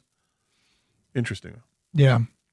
From an unnamed texter, I'm rooting for the Seahawks and Sam Darnold. F the Vikings, F the Bears. Darnold getting there would definitely put salt in the wounds of Vikings fans. Yeah, I don't care about it. Viking fans, they're harmless, aren't they? Kind of. I have a corner lot as well, Kang. Shoveled 3 times to reduce the weight. Plow came through and covered side by road with icy snow and had to shovel again. I love it, though. That's from Eric. Oh. Like, are you sure it wasn't something from Doug? I like getting outside and I like the exercise. To me, it's a way to work out and get outside in the wintertime. That it is. Had a government teacher in high school who would cross-country ski to school every day in the winter. almost had a smashed in nose from playing football in the leather helmet days. That's from Mike and Davison. Is he being for real? Our neighbors cross-country ski in our neighborhood every chance they can. That's from John. And regarding the 2018 Olympic finals in the United States and Diggins winning, Joe in Lincoln Park says, I got chills. Nice. Yep. There is the Miracle on Ice, and then there's Diggins on the Klabberbacken. Not necessarily in that order. No, I think it's debatable. Well, we know who Chad Samela prefers. That's for damn sure. 248-539-9797. A little bit deeper dive on a system. It is broken. We'll get to that at 12:05. Hey, it's Doug Karsch here to tell you that Sarah Chevrolet in Sterling Heights is ready to warm up the winter with hot deals. Like lease a 3-year 2026 Trax LT for just $239 a month with $19.99 down. You heard it right, $239. Go down to 17.5 in Van Dyke in Sterling Heights, 87-SAY-SARAH, saysarah.com. Together, let's drive. With GM employee discount through Ally Bank, 10,000 miles per year, plus taxes and fees with approved credit. Offer ends February 2nd.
Brought to you by BlueChew.com. Tonight, the Red Wings will face the San Jose Sharks, who currently have 51 points this season, which is good enough for 8th in the West and 4th in the Pacific Division.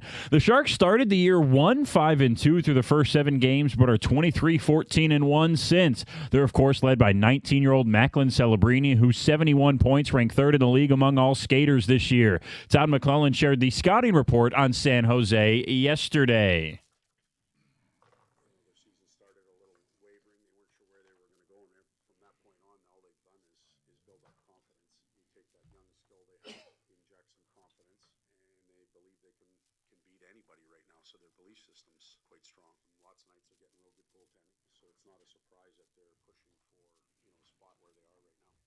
The Sharks enter tonight having won 4 of their last 5 games in 7 of 9. Puck drop is at 7 o'clock from LCA. We'll have pregame coverage right here on 97.1 at 6:45. And some possibly good news for the Lions today in their pursuit of an offensive coordinator. The Browns will invite defensive coordinator Jim Schwartz for a second interview regarding their head coaching vacancy on Monday. Mike McDaniel, regarded as the Lions' top offensive coordinator, interviewed for that job this past week. It is not clear if he will get a second interview with Cleveland next week. Don't forget, Michigan basketball plays Oregon on the road tomorrow at 4 o'clock, while Michigan State has Washington from Seattle at 6. At the Corwell Health Sports Desk, I'm Brendan Shabath. For more, go to 97.1 The Ticket or Odyssey.com.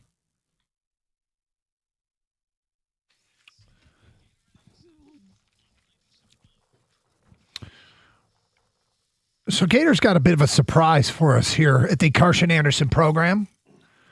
It's a live, on-air edition of Are You Going to Eat That? That's right. Kang, did you know about this? He was going to do the live surprise edition. Are You Going to Eat That? No, I had no idea. Kenny, had you had any rumblings of this?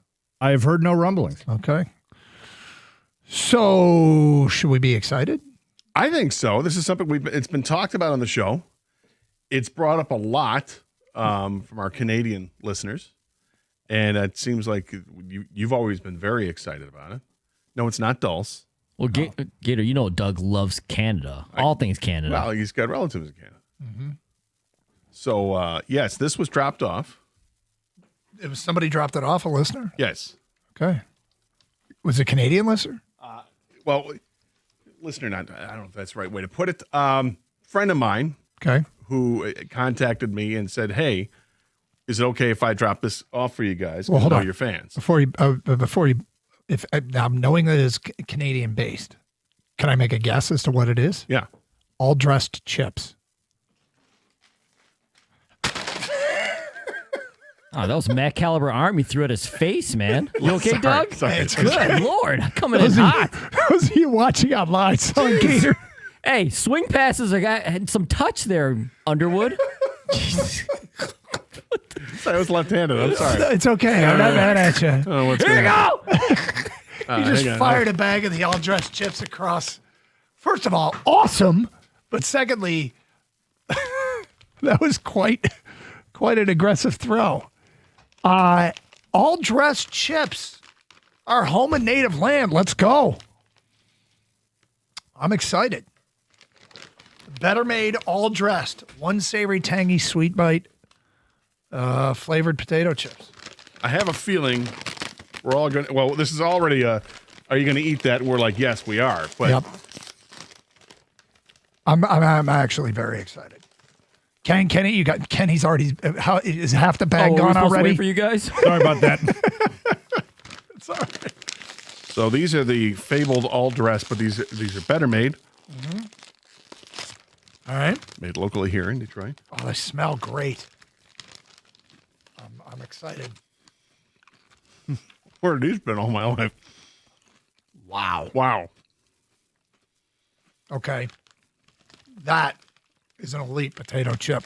Are these better than the Red Hot ones? Different because they're ruffled style potato chip. Also different flavor. This flavor is amazing.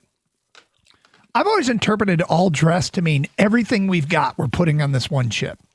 This is barbecue in Canada. This is ketchup. This is salt and vinegar. This is sour cream. This is everything. Is that what it means? Oh. One savory, tangy, sweet bite. Yep. And then it has a picture of an onion, tomato, garlic, and ketchup. All right, here we go. Google search all dressed chips are a popular Canadian potato chip flavored, combining tangy, sweet, and savory notes from ketchup, barbecue, salt and vinegar, and sour cream and onion. Seasonings in one snack, creating unique, complex taste. Complex. Is it you finding it to be complex? It's very complex. Creating a unique, complex taste, often described as mix of several favorites, with brands like Ruffles and Lay's offering versions that have gained popularity in the United States. Canada, thank you for this, Canada. This is better made. Kenny, is your bag already gone? All dressed up. No, we're working our way through it. I've had the Lay's version of these, so this is not surprised that these are really good. I actually prefer these to the Lay's ones. Do you? There you go. Well done, Ken? Kenny. Oh, yeah, I love these. I like the sturdiness of the ruffled chip. Better than Lay's as well. Well done. These are really good. Yeah. All right. I gotta put them away. It's okay. Maybe. In the meantime, you throwing the bag across and hitting me in the face was probably as entertaining as... Has that been clipped yet on Yes, Twitch? it's been clipped. In fact, I'm about to watch it back because they clip highlights and then repost them. And I'm on the streaming chat there. And indeed, he threw it at me and hit me square in the face. Pretty good catch, though. Thank you. Thank you to I you. didn't mean to. It's okay. I'm not mad at you.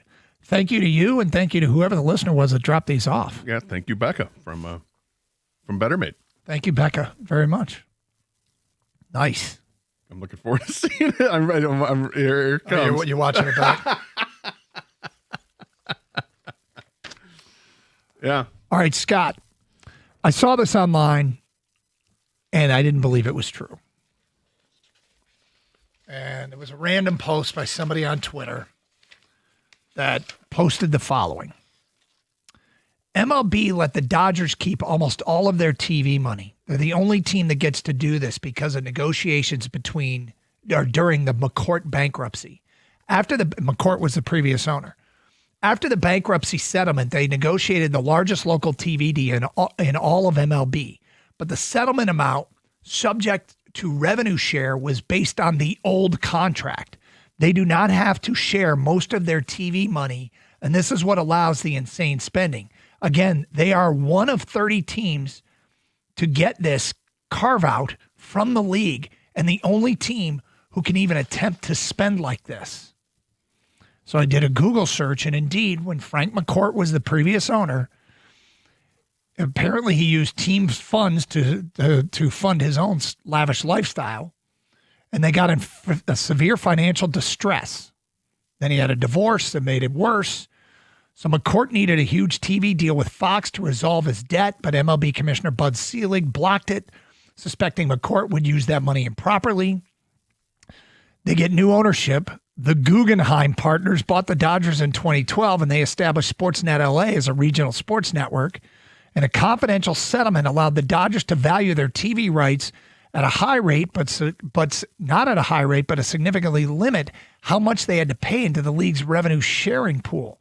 This has led to a massive windfall. While typically a team might have to share tens of millions, the Dodgers deal capped their shared amount, allowing them to keep a disproportionately large share, potentially over $100 million annually, of the booming TV rights fees, which was a major factor in their subsequent high spending. They got a sweetheart deal with the league. They've got over $2 billion committed in salaries. And they get to keep all the money from their TV deal. It's not most of it. It's not subject to revenue sharing. If this is true, and I saw it online, thought rumor, and then I Google searched it, and there's some evidence that supports it. They didn't have a figure for it, though, did they? Well, in one story, it said and again, this was a third source. Dodgers have a 25-year, $8.35 billion local TV deal, providing them around $334 million per year in revenue. That they only have to share a portion of it. Yeah. That's crap. That's absolute BS. This is part of the reason why baseball is broken. To enable a team in a major market like Los Angeles, to give them it's just like, when you lure a business in town and you say you don't have to pay taxes for a number of years. Like they get the benefit of that because they're bringing something to the table. At some point, you have to cut them off and say, okay, you're no longer in bankruptcy, and you haven't been in a long time. Now you're going to have to share that amount because the disparity between, a $300 million annual contract to, I don't know what the FanDuel deal was here in Detroit, but I'm going to guess it was probably around $50 million, if that. I don't know what the number is, but I'm sure it's significantly less than $100 million, let alone $300 million. And this is why I have to push back when people say, they need to spend money like the Dodgers. Just get it done. You've got a billionaire owner. Yes, but it's still a business model, right? The Tigers and every other baseball team, it's still a business model. Some teams in other markets, like the Dodgers, as now you're learning, the business model is it works for them brilliantly because everything's already paid for just on a TV deal before you've sold a single ticket. Or beer, or foam finger, or whatever, or parking. Jersey, or parking, or any of that, right? So if you want the Tigers to spend like that, then get ready to have your tickets jacked up by $20 a ticket to no longer enjoy, a $6 hot dog. Now there's going to be $10 hot dogs. Your beers are going to add another $5 per beer. How about $100 parking? I mean, that's what would happen if the Tigers, because they have to make up that cost because it's a business model. It's unfair what they have in LA. It's unfair what they have in New York. Now, to try to be fair, I think New York does have to share some of that. But apparently the Dodgers have grandfathered in the sweetheart deal from ownership screwing up in the past. I don't know how. Look, a little hesitant here because I'd never heard of this. And yet this deserves major scrutiny. The Dodgers just land Kyle Tucker, right? And that's what brought this on, right? Yes. He's a 4-year, $240 million deal. $60 million a year for Kyle Tucker. They've also found this deferred payment loophole where they're paying like Shohei Ohtani to like the year 2135 or whatever it is. And we're headed towards a massive work stoppage. I have a suspicion that this is going to get talked about a lot and that this Tucker deal might be a tipping point. Well, while baseball is dealing with the issues with FanDuel right now, right? That they're I think 10 markets are right now don't have a baseball contract. Yeah. I mean, it's been a problem. We know what happened last year. It was a problem last year. So they're still trying to work that out. So while teams are in markets like Detroit are trying to work it out, you can't look at LA and not be embarrassed by, oh yeah, sorry about that. We grandfathered that in. Yeah, we're gonna have to take a look at that. It's wildly unfair. With this contract, if you take the contract on an annual basis for Kyle Tucker and Shohei Ohtani, it's $130 million for the two guys for 1 year. That $130 million for the two players is more than the payrolls of 10 Major League Baseball teams from last year. It's more than that. It's absolutely insane what is going on with baseball right now with these contracts. It's wildly unfair. Spot Track had this tweet earlier. The Dodgers finished 2025 with a $417 million tax payroll, which led to a $169 million tax bill. That combined for $586 million in total payment that the Dodgers had to make.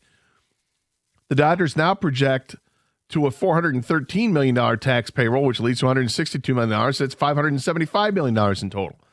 But that tax bill of $169 million is more than half the teams in baseball have as a payroll. And that's just what they're paying taxes. So I'm thinking that, you know what? Baseball needs to be a heck of a lot more punitive with what they're going to do with the tax payroll when it comes to teams that spend over a certain amount, because they don't have a cap in baseball, which obviously they need to have, but they don't have it. And as long as they don't have it, then start changing things up. Start penalizing teams if they get beyond $190 million, or if whatever the number is, $230 million. If you get past that, then tax it at a heck of a lot more significant rate than what they are to begin with, because they have to make it more punitive so teams don't go, oh yeah, we'll just spend this money because we got it.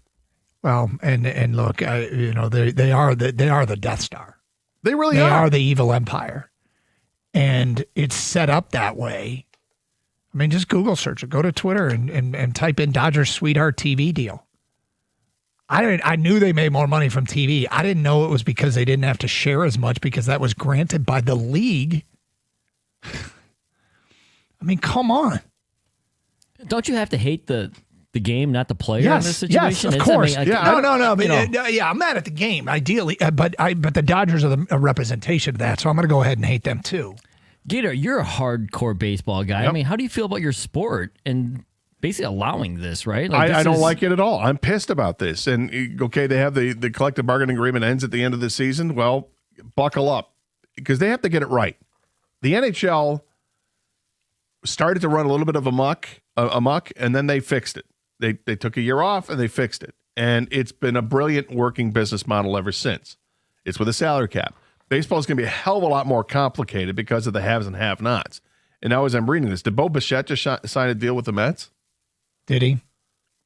Spotrac says Bo Bichette's 3-year, $126 million contract with the Mets includes no deferred compensation or player options in 27-28. So it's just straight up $42 million a year for Bo Bichette. The number's getting crazy. So, by the way, if you're holding out hope that the Tigers can sign Tarek Skubal is sitting back going, yeah, here we go. Tarek Skubal is going to make $60 million a year. I mean, he's signing in L.A. with the Dodgers. It's Carson Anderson, 97.1.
The Dodgers, and more breaking news, have just signed the Arizona Diamondbacks.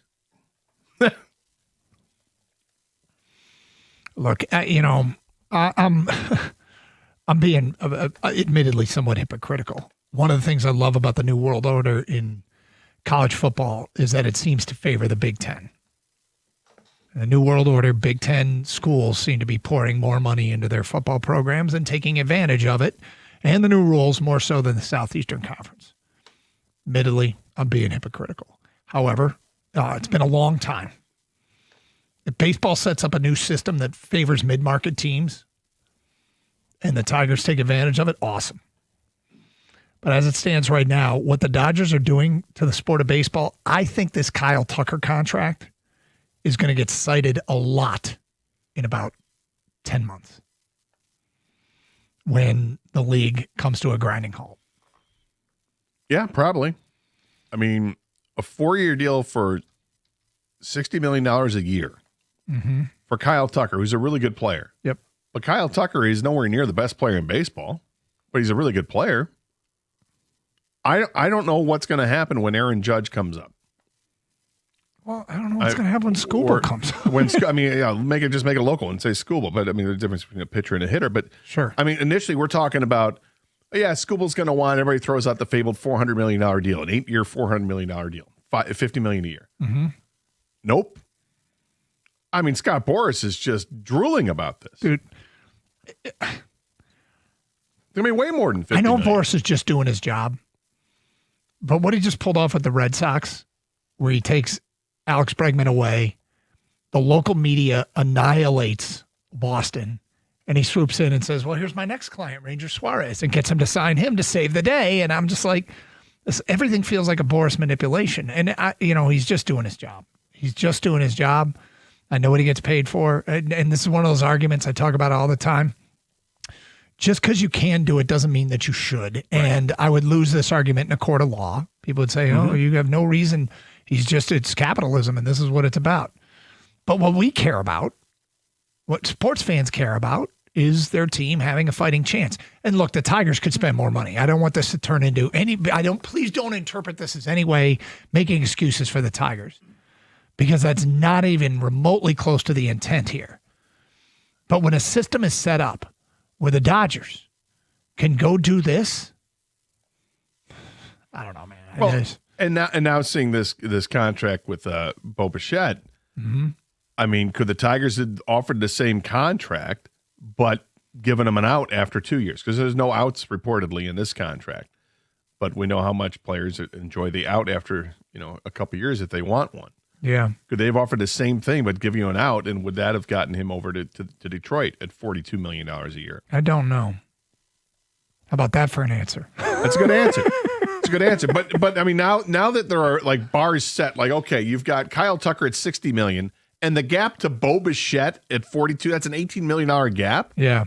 Like, those players are a hell of a lot closer than you think, and yet money-wise, it's not.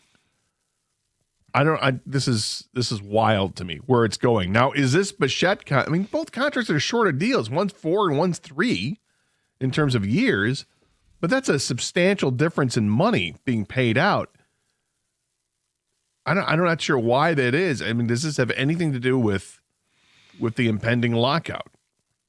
Well, I think it has a lot to do with it, to be honest with you. I think that I'm not sure that the rest of the league right now is particularly mad, because I think many owners are looking for evidence as to why the system should change.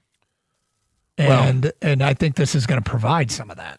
You want people to get mad. This TV deal with the Dodgers.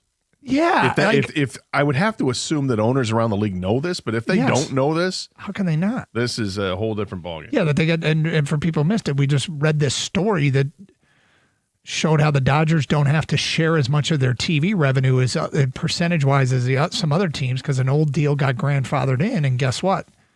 They have the biggest TV deal. They have an $8 billion TV deal. I don't know if it's the biggest game. The Yankees might be bigger, but they're keeping much of that revenue.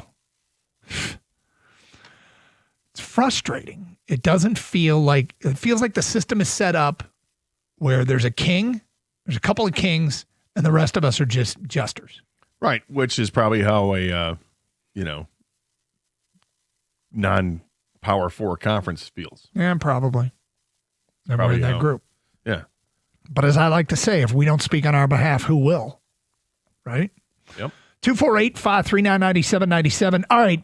One of the St. Brown brothers said something on the podcast, their most recent podcast. We will get to that today at 12:38 and see if you agree or disagree. 12:38 for that. I'm sure you have an opinion if you don't agree. That is straight ahead here on 97.1.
Doug Carr, Scott Anderson, 97.1 The Ticket. We mentioned last hour you sent a bunch of NFL questions over in your show sheet regarding the playoffs this weekend and talking about which teams you're rooting for or pulling for. You also had one, do you think we're seeing a changing of the guard in the AFC? Is the Burrow, Lamar, Mahomes era being replaced by the Drake May, Bo Nix, Trevor Lawrence era? Yeah, and C.J. Stroud. C.J. Stroud, yeah. What do you think? Do you think that's the case? I think it has a chance to be that way. I mean, Burrow has been hurt a lot early in his career, and he's on a team that just has yet to find a way to protect him. Cincinnati looks like a lost franchise, and Mahomes is not getting any younger. He's coming off a big injury here. This is an ACL, right? It's a big injury for him to see how he's going to respond to that. So he's, not likely to make much of an impact on next year's team. And it just feels that way, that things are starting to change, and there's a lot of good young quarterbacks in this league, and most of them I think reside in the AFC. When you see guys like Trevor Lawrence starting to figure it out, people think that Justin Herbert, they have a high opinion of him. Okay, well, maybe he'll end up being good. Is he the guy that's ready to take that next step? But what Drake May and Bo Nix have done this early in their careers is pretty impressive. So I just wonder about that, because there's a lot of good young quarterbacks in the AFC. I mean, I kind of like a changing of the guard over there. Doesn't really impact us that much. Right. Well, you like to see something new every once in a while. It's fun to see new names. And, you don't always get to choose when it's over. It feels to me like it might be over for Kansas City. And you're right about Burrow and Cincinnati. Burrow might be Cincinnati's Stafford. Yes. Where I think Burrow is a victim of what the organization did around him. That if Burrow gets traded to like a better organization, he could very well win it all. But I'm starting to look down what's going down there with the Bengals. And from afar, looks like they might be doing to him what the Lions did to Stafford, which is have a guy who can win a Super Bowl but not put the team around him. Yeah, and with the Lions, it felt like it was more on the defensive end than anything else. They had a decent enough offensive line, and they had Calvin Johnson. But beyond Calvin Johnson, they didn't have a whole lot that they were giving him. Cincinnati is like the opposite. They have no offensive line. They have really good receivers, and they have no defense. They have a lot to fix. If I were Cincinnati, it'd be a hard conversation to have, but I think you have to have that conversation about changing things over and seeing if they need to make that trade. And I would imagine that Joe Burrow would get you a hell of a lot more than Stafford did. And Stafford got a lot. 2 first-round picks, a third-round pick, and Jared Goff was a pretty good return. But Joe Burrow is way younger than Matthew Stafford was at that time. So I'd think maybe it's think about getting 3 first-round picks in a player. And Burrow made it to a Super Bowl. Yeah. Stafford hadn't even won a playoff game. And I know here locally, Stafford took a lot of heat. I'm not sure how much heat Burrow has taken with Cincinnati fans, because the outside looking at everyone's like, Burrow's a really good quarterback. Mm-hmm. I'm not sure how Cincinnati feels about Burrow compared to how Lions fans felt about Stafford here. But yeah, Burrow, it might be, they need a package. If it were to ever trade him, it would be a humongous package, and maybe they get their quarterback, whether it's a veteran or their next quarterback in that deal, right? Obviously, you need a quarterback. Why is Doug smiling? Kenny's smiling too. It's not like it's not like me to notice that. I'm glad we locked eyes there, Doug. That was nice. How did me and Gator miss it? I don't know. You said it. Well, that's what I'm saying. I missed it. I said it because I missed it. Yeah. I didn't know I was saying it. Yeah. I think if you go on social media, you can figure out what you just said. All right, I think I know what I said. Gator, you didn't catch it? I didn't catch it. No. All right, Just go look at Twitch. Come on. Grow up, guys. Now you see it? Oh, I see it. Yeah. That's hysterical. That's what it would take. It would take, yeah. Pretty big deal. It would take an attractive group of players that might be called a humongous package. Yeah, indeed. Anyway. Lots of draft picks. All right, so Amon-Ra St. Brown and Equanimous St. Brown have a podcast. And they were recently, how did this come up? They were talking about, was Equanimous, does he live in L.A.? No, well, they're from obviously California, but St. Brown St. Brown, they're both St. Brown, I guess. I don't know. Or not Saint, but Brown. Humongous package. Yeah. Amon-Ra is back in California. He's back in L.A. right now. Okay. So that's how it started. And the topic came up about returning to California. So are we hearing Amon-Ra or are we hearing? Yes, Amon-Ra. Okay. And here's what he had to say about going back to L.A.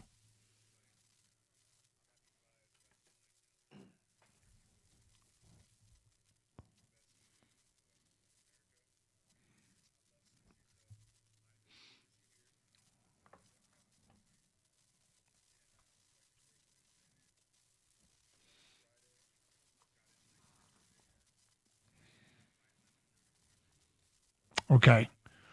He meant the food, right? Yes. Does LA have the best food in the country? If you had to pick a city, would you pick LA? Believe it or not, I have a take.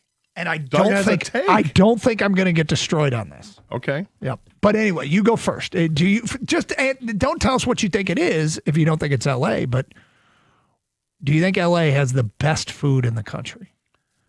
I think LA has great food. Diverse food. You're very diverse. Accessibility to seafood. Yeah, I've got it all, but I've got one that I'll prefer. Okay. Kang, do you think LA has the best food in the country? Yeah, I've been to LA. LA has a very good food scene. I would pick a different city if I was, if someone asked me what city has the best food in America? I think Kang and I might be on the same wavelength here. Okay, I want you guys to lock in right now. And I want to take some texts at 248-539-9797. Now, I don't know that he mentioned sushi. Yeah. I'm not a sushi guy. Is LA known for its sushi? Yeah. I mean, it's right in the ocean, so. And Hollywood, they love their sushi, man. They do. Is that a big deal? Yeah, sushi in Hollywood. I mean, dude, I'm out of touch, and food's not my thing. I feel like everyone likes sushi nowadays, but Does Doug not like sushi? So, is it the rawness? Well, no, I don't like raw fish, but is it the California roll where it's just like avocado and crab? Yeah, like but it's imitation cooked crab. Yeah, that I do like that, and I love wasabi. So put some wasabi on virtually anything. But you're not a tuna fan, Doug? No, I'm not. I'm not. No, I don't. Spicy tuna? Nope. Yellowfin? Bluefin? 248-539-9797. Do you agree with Amon-Ra, or would you say it's another city? We go to David in Grosse Pointe Woods. What's up, David? Oh shoot! I hung up. No, you didn't. Oh, you're on the air. I'm sorry. Hey, I agree with Amon-Ra about first time. Whenever I land in LA, the first thing I do is go to In-N-Out. Okay. But LA has such a wide variety of foods from all the cultures there. It is the best place to eat at. I mean, there's something to be said that it's like an aggregate for all the different cultural foods in Los Angeles. You probably have access. I mean, as you like to joke, do you want some Viking food? They got Viking food. You want Egyptian food? They got Egyptian food. They got everything. It's it's great. Los Angeles, if we want to get something to eat, you can get anything you want, and it's great. I did find it interesting that everybody's talking about In-N-Out Burger. In-N-Out Burger is fine. I don't know. Here we go. No, it is. It's really good, but I don't know if it's decidedly better than everything else. Oh, Kenny wants to fight me now? Or do you agree? Oh, I'm vehemently agreeing with you. Okay. In-N-Out is wildly overrated. Everybody talks about it like it's fast food Jesus. It's fine. It's good enough. Fine. Yeah, I don't hate it. Okay, if Five Guys is great too. What am I doing? I mean, am I dying over In-N-Out Burger? Why? So back in the pre-non-red meat days, Yes. I had In-N-Out Burger, and I was a fan. Yeah, it's good. But it wasn't so good that it didn't make me change my mind and come back to running back to red meat. I mean, this guy likes burgers. You know I like burgers, right? Yes. I've been to LA probably 8 times in my life. And I went to In-N-Out once. I was like, all right, had that. Don't have to go back. I mean, I can if my buddies wanted to go there, we'd go there. Sure, sounds great. But it's not like, oh, we got to go In-N-Out Burger. I like In-N-Out Burger, but I feel like this is like if you're from the area, you like it more than everybody else. Probably. Do you know what I mean? Yeah. Like this is like if you're from Michigan, you love Coney's more than anybody else would like Coney's. Yeah. So you're gonna defend your whatever you like. Or your people like local they spot. love the Red Coat Burger, or they like Miller's Burger. But Well, if you grow up on it, it becomes your thing. 248-539-9797. Dave in Waterford, you're next. Hi, Dave. Hey, what's up, guys? How we doing? Dave. Oh, let me get my phone off there. Can you hear me? Yeah, we got you. Yeah, no question, Boston, hands down. Boston. And why is that? Boston's at the North End, premium Italian. You got Chinatown. You got seafood restaurants everywhere. No question. Boston, best food in America. I could see the appeal Anything of Boston. you want. I know Boston's known for some of their Italian food, and obviously the seafood's going to be huge as well. But so I could see it. Lobster. You mean lobster? I wasn't going to do it. I specifically made sure I didn't do it. Lobster is very good and a bit bougie, but I mean, my mom grew up in Eastern Canada, in St. John, New Brunswick. every time we went to Grandma's house, guess what we had? We had a lobster dinner. 248-539-9797. I'm going to offer up a city that I truly believe in. I think this will be considered not a terrible food take from Doug. Okay. Yep. We'll get to that today at 1248. Amon-Ra says LA has the best food in the country. What city is better? Or is he right? 97.1.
Doug Karsch, Scott Anderson, 97.1. Open lines, 248-539-9797. Amon-Ra St. Brown said on the Brown Brothers podcast, or St. Brown podcast, LA is the best food. And I don't get a lot of love for my food takes, and this I might be wrong on this, but Gator, there's one city that I have been to that really had elite versions of two of my favorites. Although I don't know that the city's really known for beet salad or what? No. You know, Turkey's a country, not a city, right? Yes, Kang. So I love barbecue. Yeah. And I get people think it's wasted on me. You love barbecue chicken, is what you're The best pulled chicken barbecue sandwich I ever had was in this city. I can't remember the name of the place. Well, I'm interested because I like pulled chicken. Yep. That And- sounds dirty too, but it doesn't mean to be. Yeah, this city also is famous for another style of food, and that is Creole and shrimp. I would go with New Orleans as a city with the best food. You're not good. You'll find people to jump on board. New Orleans is known for the food. Yeah, absolutely. Maybe not necessarily known for their pulled chicken. No, but the barbecue sandwich I had there when we were there, I can't remember the name of the place. I can picture it. Were we at a restaurant or were we? It was a lunch that we had, and then I stopped and grabbed it. It was a Super pulled Bowl, or chicken. was this not? Super Bowl? Oh, it was our Super trip. Bowl trip, yeah. And I remember the little bar we went to that we had a pita and. Was it Subway?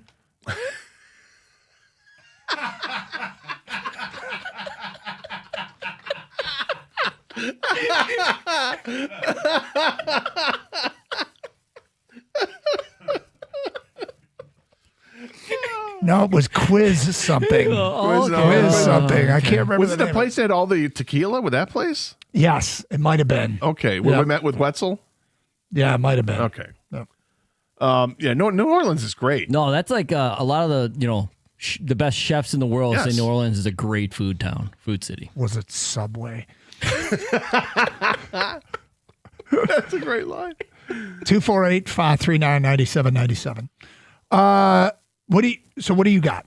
I think Kang and I are going to have the same answer. So if we go 3, 2, 1, you want to do that? Yeah, Kang? let's do it. Sure.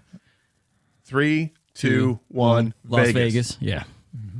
You can get anything you want in Las Vegas, and it's top notch. Every meal I've had in Las Vegas has been amazing. I mean, I've gone on a trip to Vegas now with a couple friends for the last 4 years, I think. And every restaurant, my buddy picks out a different restaurant every time. We've never gone to the same place twice, and it's always been great. Different steakhouses. Each trip we have to go to a steakhouse, and each steakhouse has been fantastic. And this last time we went, may have been the best of all. And go to Italian places, and they're all fantastic. We went to a Greek restaurant. It was unbelievable. I mean, Yeah, it's such a melting pot of people and cultures that you have to have the best of the best, because when they come there, they expect what's supposed to be the best of it, whatever your ethnic background you are, like you said, Gator, whether it's Italian or Asian or Mexican, they have it there, and they have it for the people there and all the people that come and visit, not just live there. So yeah, I got Vegas as well, Gator. You can get anything, also at any time. Yeah, pretty much. Pretty much. Doesn't matter when you're hungry. So good. Subway there is good, Doug.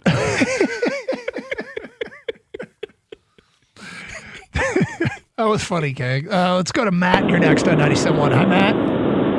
Yo, what's up, man? So for me, I was raised in Missouri, born and raised there, so barbecue will always be my favorite. But I travel for my job, and New Orleans has really good food. I was there last year for the Super Bowl. Every place I went to was amazing. And I forgot the name of this place, but they made a really good shrimp jambalaya. It was perfect. Yep. Jambalaya, all the Creole stuff, shrimp. I mean, it's so good. Yep. It's so much butter. Yeah, it's probably not the best for you. But, it's delicious though. Pretty rich. From an unnamed texter, LA is good, but New York is king. Next text, LA does not have the best food in the country, but neither does Michigan, honestly. No, we didn't say that. No, we didn't. Denver has really good food, this person writes. See, but like with LA, you know what LA doesn't have? They don't have, their pizza isn't great. Oh, is that right? Yeah. Their pizza is just average in Los Angeles. What I've come to know. And I know that my friends that live there and friends that have lived there in the past, they all say the same thing. Pizza's not great. They love to come back to Detroit because Detroit has so many different styles of pizza. You can get any. Look, Detroit style is great, right? But if you wanted round or thin crust or whatever, New York style, you can get it all here in Detroit. Detroit pizza is amazing. Not necessarily Detroit style. It doesn't have to be just Detroit style. It's all the variety you can get here is fantastic. Dan brings up an interesting one. He says best food probably Austin, Texas. The Mexican food, the barbecue, that might great. Be all it takes. If you put a Tex-Mex place next to a barbecue place, next to like a Creole restaurant, I got big problems, man. I'm confused. I'm going in circles. What if you get the fusion places that combine them? Then I got to come in with I need like 3 stomachs. Can you like the fusion foods? Yeah, Tex-Mex. Yeah, love Tex-Mex. One of my favorite dishes is the chimichanga. That's not authentic Mexican. No, it's got nothing to do with Mexican. But well, I think they just deep fried a burrito essentially. But that's one of my favorite Warm dishes. it up. Yeah. Actually, drop the burrito in the fryer. But when you get like Korean style tacos, oh god, I mean, come on, amazing. LA's got good Korean food. So does Vegas. It's all close between LA, Chicago, New York, but I'll take Chicago as the number one. That's from an unnamed texter. Chicago's good food there too. So the pizza, Chicago style pizza. Stuffed pizza. Yeah. But we're talking about what? Like the Polish dogs or whatever the hell they're famous for? Yeah, and they got the Italian beef sandwiches are really good. Italian beef sandwich is delicious. Like Portillo's is. Doug, if you ate red meat again, you would love it because the spicy peppers they put on there. Yeah. Jardiniere. Yeah, it's really spicy. I saw this one twice. Luke in Dearborn Heights and Nathan in Heartland. Luke in Dearborn Heights says Houston, very diverse, lots of high quality items. Nathan in Heartland says the food in Houston is hard to beat. Houston, you say, huh? I've only been to the airport in Houston, so I can't speak on spending time there.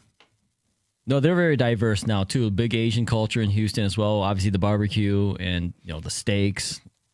But yeah, I've heard good thing about Houston. And there's always Mexican influence in Texas to begin with. Yeah, so that's good. Not sure how the pizza is though. I don't know. 248-539-9797. Rico is next. Hello, Rico. Hey, man, Detroit. Come on, man. We got the best. Everything. I enjoy the food in Detroit. Yeah, In Metro we Detroit, are a I think melting I'm pot. very happy here. You know what I'm saying? We're a melting pot. Okay, you don't talk about like one particular food in every state, barbecue and all this kind of stuff. Man, we have it all. We have everything. You know, I mean, the Poochkis, we got Polish Town, we got everything. All right. Yeah, Mexican Village is fantastic. There's a lot here. But the difference Rico, that I look at between like Detroit and Vegas when it comes to food is you can find the best place in Detroit, and Vegas has like 10 of them or 20 of them. Like every hotel has an amazing steakhouse, and you got to hunt and find the one you really like here in Metro Detroit. There might be several you like here in Detroit, and then you go to Vegas, you're like, wow, every place has this. This is incredible. I'll tell you where Detroit has it better than everywhere else, I think, though, including Vegas, Gator, is the Middle Eastern food scene out here.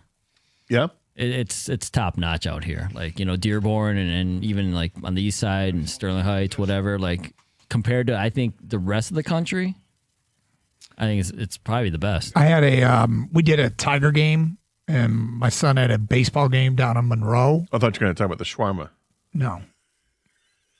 Did you have a really good Sbarro's in New York City once? No, we did a Tiger game, and we got done at 1:15 or 1 o'clock or whatever it was. My kid played in Monroe at 4, so I went and killed 2 hours at Slows there on in Corktown by the old Tiger Stadium on Michigan Avenue.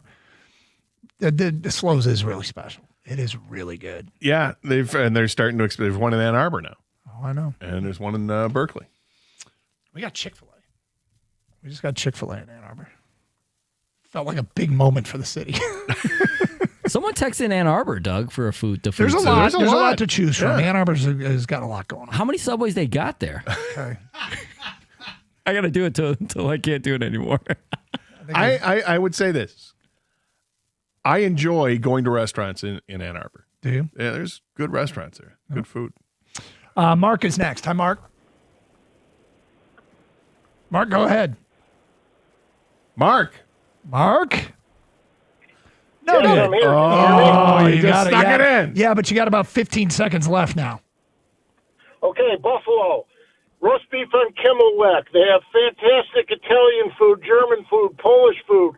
The food is amazing. People in Buffalo live for food. The bars are open till 4 o'clock in the morning. And there are beautiful women everywhere you look. So, man, that is the place to go eat. Wow, this guy loves Keep on himself some whacking Buffalo. wings. There you go. 248 Buffalo Wild Wings. There you go, Doug. 248-539-9797. Okay, is Detroit really involved in these trade rumors? Because this be real. We'll get to that at 105 on 97.1.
Red Wings forward Patrick Kane is on the cusp of history as the Wings will face the San Jose Sharks at home tonight. Kane has recorded 1,371 points in his 19-year NHL career. That's the second most in NHL history for an American-born player, just 3 points behind Michigan native and one-time Red Wing Mike Modano. Kane needs 3 points tonight to tie the record and, of course, 4 to break it. He last scored 3 points in a game on October 11th of this season against the Maple Leafs. If he were to repeat or better that amount tonight, he'll break Modano's record, which has stood for over 18 years. You can hear possible history tonight right here on 97.1 at 7 o'clock. We'll have pregame coverage at 6:45. Breaking news moments ago in Major League Baseball free agency. The Mets are signing former Blue Jays shortstop Bo Bichette today. Mets owner Steve Cohen, perhaps irked by losing out on the Kyle Tucker bidding war, ponied up a whopping $126 million for Bichette's 3-year contract. That's $42 per year. The deal is done, and Bichette is on his way to New York pending a physical. The NFL playoffs resume tomorrow with the divisional round. The AFC matchup features Josh Allen and the Bills in Denver taking on Bo Nix and the Broncos at 4:30. Then the night concludes in the NFC with Seahawks and Niners at 8 o'clock in Seattle. That's also where Michigan State basketball will be when they take on Washington at 6 p.m. Before that, Michigan is in Eugene taking on Oregon at 4 o'clock. At the Corewell Health Sports Desk, I'm Brendan Shabath. For more, go to 97.1 The Ticket or Odyssey.com.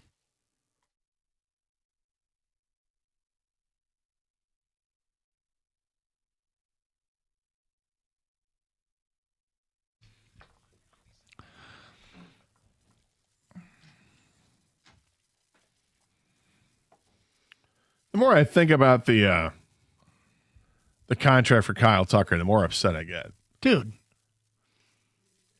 you know what? Here's what I think is going to happen. The Dodgers are going to sign Tarek Skubal and assign him to AAA because they have no room on their 40-man roster for him. But it's like, I mean, $60 million a year. I get that he's a good player, but Bichette just got 42.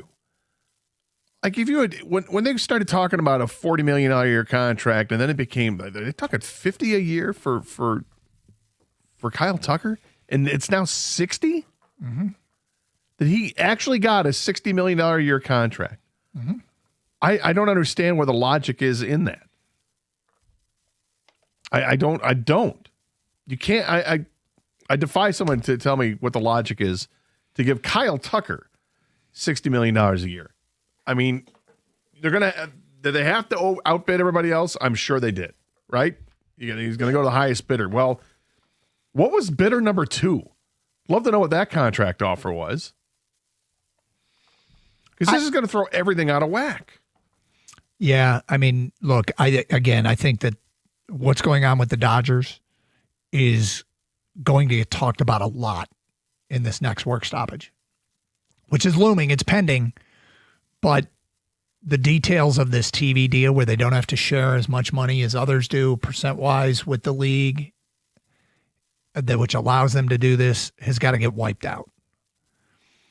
You know, the league, the rest of like the 24 other teams aren't out there to give the top 6 teams people to beat. And do not misinterpret this. I swear, I know that people are going to interpret this of defending Chris Ilitch. That has nothing to do with Chris Ilitch and the Tigers. And yes, the Tigers could spend more, and I wish they would. But the Dodgers are spending in such a way that has to make the Yankees uncomfortable. Well, the Yankees don't even have top 3 payroll anymore. Now it's the Dodgers, the Mets, and Toronto have the top 3 and the payroll. Dodgers again. and the Dodgers JV team. Mm-hmm. All right, to bring it back local. I don't know what to make of these Rasmus Anderson rumors out there. The defenseman for the Calgary Flames, right-handed shot, pretty good player, pending free agent. But it's gaining steam that the Flames are going to trade him. And as it stands right now, I mean, all over the internet, there are rumors that the Red Wings are going to be involved here, that the Red Wings have interest. The Red Wings are showing interest. And, you know, we're talking about a guy who's right-handed shot. He's a high minutes defenseman. He's physical, moves the puck. You know, is considered one of those guys that's good in the room, can play both ends of the ice. Like, we're talking about a significant upgrade. 29 years old, pending free agent. But there's a Twitter follow out there, NHL Rumor Report. Rumor spelled with a U. So, you know, it's probably... Oh, Rumor? Yeah. It's probably, that's like any hockey writer named Gord. Yeah. You know they're good. You know they know what they're talking about. There's something there. If you're using a U in the word rumor, you're probably pretty credible. Color account. and rumor, sure. Well, I mean, so it basically just aggregates trade rumors, and they cite who they came from. Like this one, they have something from Chris Johnson regarding the Red Wings. The following: given how long and how patient they've been, Steve Yzerman is going to be aggressive. I think at this deadline, to me, they have to do everything they can from a management standpoint to back up what their players have done. Then regarding specifically Rasmus Andersson, they've got a post there from Elliot Friedman. There was a report that there was something with Detroit. I don't know. I would have to think that Detroit would have to know what Andersson would sign for before they would do that. It's not the only place there are Detroit rumors. Do you think that the Red Wings might really be involved with a buy move like this? Yes, but I also agree with the second part of that. I mean, Steve Yzerman's MO isn't to pick up guys that are going to be free agents at the end of the year. Like if he's going to give up something, he wants to get something that's going to be here for a while. So could there be, do they need to have some sort of insurance that he's going to sign a contract with the Red Wings? You're talking about a guy who's entering his 30 years and beyond. Mm-hmm. He's played already at 10 years in the league. He's been a very good defenseman. So I imagine it comes with a cost, but yeah, it's not like Yzerman just to get somebody that you would think is going to be a rental. So we just went through this with Quinn Hughes, right? Where he gets traded to Minnesota and there was talk that Detroit was interested. But as a pending free agent, he didn't want to commit to Detroit beyond this year. And according to reports and rumors, that's what had Yzerman saying no. That he didn't want to do it for a player that he would only have for a few months. Well, there were two parts to it. There's that part, and then the other part, I don't think the Red Wings were willing to give up Simon Edvinsson in the trade. Like there were other players that were willing to, and that apparently they were looking at, but Edvinsson was not one that they wanted to give up. So, would they move off this stance for Rasmus Andersson? I guess it depends on the price. But the truth is, if you get on social media and like Google search this, it feels like everybody's involved with Rasmus Andersson. Yeah, because he's an expiring contract. Yep. He's a free agent at the end of the season, and he's good. He'll slide into anybody's top 4 group of defensemen. And everybody's looking for defensemen before you hit the playoffs. This is just one of those deals where, okay, cool, but are the Red Wings going to win? If there's a player out there that there's going to be a bidding war, is there any chance the Red Wings are going to win a bidding war? Are they going to get that aggressive? Driven to do it? Yeah, that's a good question. And I'm not even sure if that's what they need to go after. Is it a defenseman or is it a forward? Is it somebody else that is proficient at putting the puck in the net?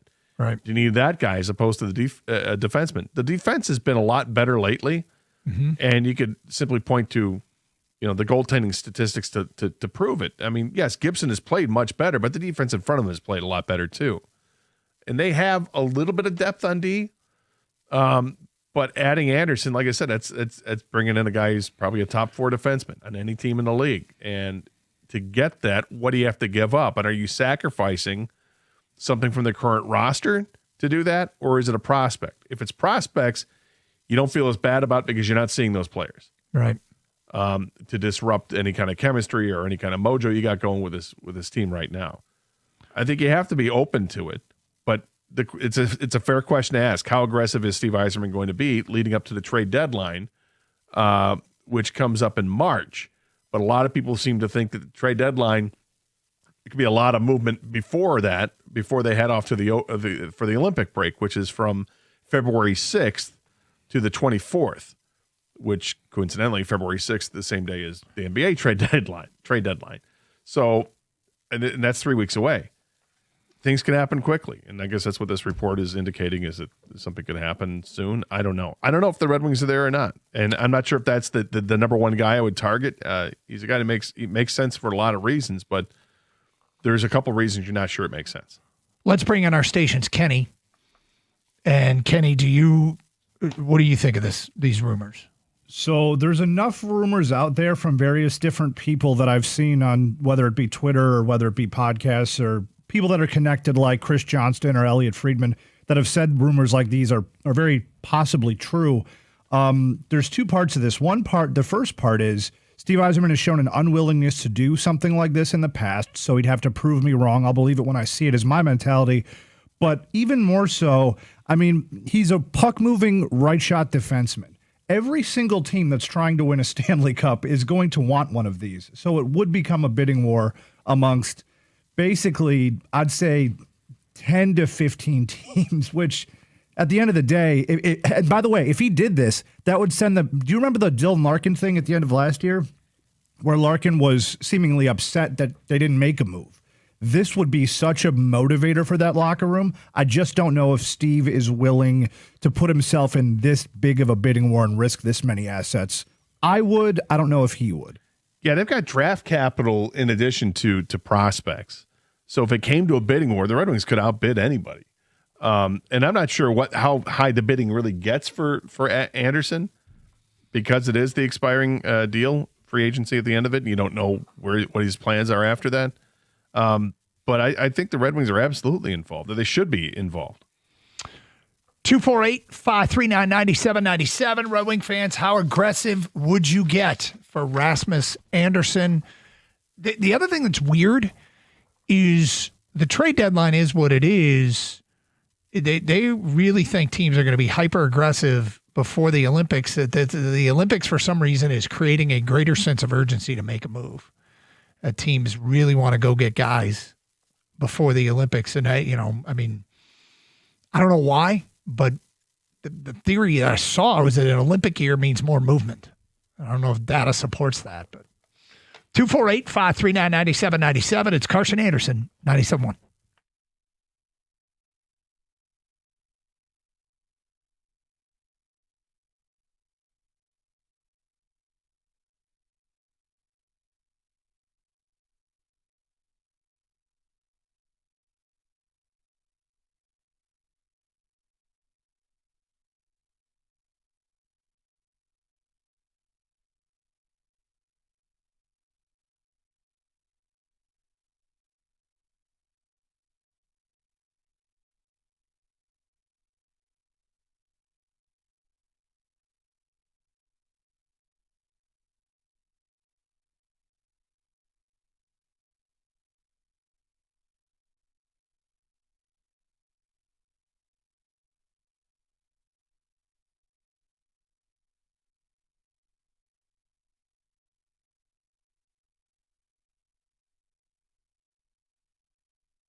Doug Harsh, Scott Anderson, 97.1. Open lines, 248-539-9797.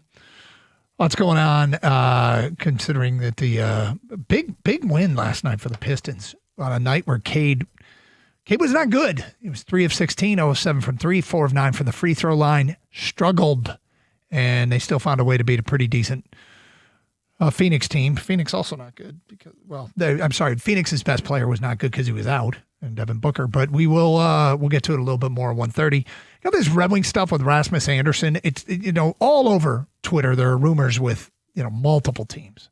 So Ottawa, saw Vegas, and others that are interested in Rasmus Andersson, the defenseman that's available from the Calgary Flames. Frank Saravelli reporting on TSN that teams have been told to make their best final offer. And the Red Wings are right there, allegedly. I mean, a little bit of a believe it when I see it, but this would be a pretty aggressive move. This would be a buy move. This would be Yzerman giving up future pieces to get a player that can help them win now, which hasn't been something they've done the last few years, and it's been begged for by loyal and outspoken fans who want to see their team get back in the postseason and make a run. And this would be a move that would say, hey, we're going to try and make a run. Team's been doing really well. The point that our station's Kenny made regarding the disappointment that Dylan Larkin felt at the end of last year, that he publicly expressed it. It could put a little juice in that room. And yet, if there's a bidding war between multiple teams, that usually means you got to be a little bit more aggressive. You got to keep sweetening the pot. Well, and Steve Yzerman has said when he feels the time is right that they'll give it some juice. Paraphrasing, but when this team shows that they're ready to make that move, and I'm sorry, they're a point out of first place going into tonight's game in the Eastern Conference. So, I think now is a really good time, but we still have. I mean, the deadline isn't until March. Will they get something done in the next few weeks or the next few hours?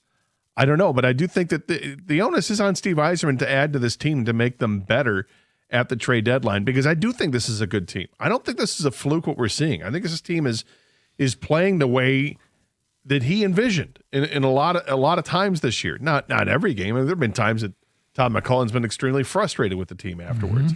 Mm-hmm. But by and large, this team has played really well. They've got a couple of pretty good scoring lines. They've got some grit on the other two lines. And defensively, they've started to really kind of play into their own right now. Sandin Pellikka is playing much better, and he's a rookie. The top pairing of Seider and Edvinsson is one of the top pairings, if not the top pairing in all of hockey. And they've got some players now that are stepping their games up. Adding a veteran player like Andersson would certainly help this roster out. And I don't think that would be the only move that this team would make. I do think that I am hoping he's going to be aggressive, and maybe I'm just projecting that, but I do think he's going to be aggressive. 248-539-9797. Phone calls, feedback, text coming in. The Wings absolutely 100% need to make a move to improve at the deadline, and it needs to be sizable. The rest of the East are going to look to make more moves. I think it's easy to say yes without understanding the cost. Like, I haven't heard that they're after. Has there been any reporting, any rumors out there what Calgary might want? I haven't seen anything. Okay, because nobody's going to say no to an upgrade without knowing the cost. Like, if you don't know the cost, it's easy to say, sure, I'd like that. I'd like the Range Rover. Well, you got a Ford, Escape budget. But I'm not going to pay for the True Coat. Yeah. The Wings' top line right now is Larkin, Finney, and Casper. We need a power forward to play with Larkin. That's from Joe on the Thumb. Well, they keep switching around who the forward is. Yep. Hey, guys, love the show, but I think we all know how aggressive Stevie is going to be coming up at the deadline. His track record speaks for itself. That's from Joe in a car. Well, look, he has said when it's time. If this doesn't feel like time, I think part of that is are your top prospects, have they matriculated to the men's league? Right? I mean, because those are the guys you want that you're hanging on to, they've invested in, and you want to see them So, like, you feel like they wouldn't give up on Axel Sandin Pellica. You feel like they want to give up on Nate Danielson. And now, some of those guys are there. So, what does it mean? Are they more likely to move a prospect now? Yeah, I think that they're in a better position to now because this is a really good hockey team. This isn't like a 20-game sample. Mm-hmm. 248-539-9797. I would love for the Red Wings to make a big splash to keep pace in the crowded East. I have absolutely zero faith that he actually pulls the trigger, though. I have no faith in this current regime. Well, I mean, that's fine if you don't believe him that they said that they would give it gas when necessary. But what if they do? What if they do? Because I almost feel like people don't even care what the results are. That's my takeaway in the last year. They don't even care about the result. They just want to trade. If you ask people right now, should the Lions have traded for Jalen Phillips, they'll say yes. Even though El-Quadin Muhammad had more sacks than Jalen Phillips the rest of the year, even though Philly's out of the playoffs, now they didn't make the playoffs, even though Phillips had zero statistics in that playoff game, I think Detroit would be much happier if they gave up future assets for Jalen Phillips. Because they'll say at least they tried. To hell with the result, and I don't think that's everybody. Let me be clear, but I think we've reached a point where people would just want a trade so bad, want to give it gas, they don't even care about the result. Well, we're getting there. Yeah, yeah. But I mean, obviously, the hope is that the trade that you're making is going to put you in a better position. You don't make a trade just for trade's sake. You make a trade to improve your team. Well, that's where I think the debate kicks in. Is I think some people are ready to make a trade for trade's sake. Well, had the Lions traded for Jalen Phillips, for instance, okay? At the time, I think we would have said that's making a move to try to make this team better the rest of the way. Yep. And then when the season would unfold, and as it did, and if he didn't show up all that much, I think fans they'd feel better about it because of the at least we tried. Yeah. But if you have to go back to how we felt at that time at the trade deadline, sure, we would have taken something like that, but I would have preferred an offensive lineman. Look, I'm not arguing the result here, okay? Which is you're never wrong when you wait till it's over and then build your argument. I'm just saying these things aren't always as easy and obvious as I think fans think they are, I think is the point. They might look good on paper in the moment. The Red Wings shouldn't even bother. Rasmus Anderson is going to wind up with the Dodgers. That's from John. Well, I'm excited to be involved. I think too many teams probably want him. I mean, basically, I don't even know that it really matters. This is one of those, there's so many teams that seem to be involved here that if your choices are your team or the field, it's more likely to be the field. But it would certainly show that at least the general manager, here's what it would show. Yzerman now believes that they are ready to make a run at the conference. That would say Steve Yzerman understands, like in his analysis of this team, he thinks he can play with anybody in the East. Yeah. I'm going to go back to think of it with the Rasmus Anderson rumors. I think the only way the Red Wings would go for Rasmus Anderson is if they knew they could sign him long term. Yeah. You're probably right. And if there's a press conference with another team announcing Rasmus Anderson that they traded for him, and Yzerman will talk at the end of the trade deadline why he did or didn't make moves, I think that would be the answer. Well, we weren't given an indication we could go long term with him. Well, with all the rumors that Quinn Hughes wants to be here, would you rather have Rasmus Anderson now or Quinn Hughes later? Quinn Hughes later. Yeah. And I know people get skeptical, although they'll never do that, but both. Sure. 248-539-9797. Carson Anderson, 97.1.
I did just remember that today is a special. I mean, I remember this morning, but I haven't brought it up on the show. Today's a special day.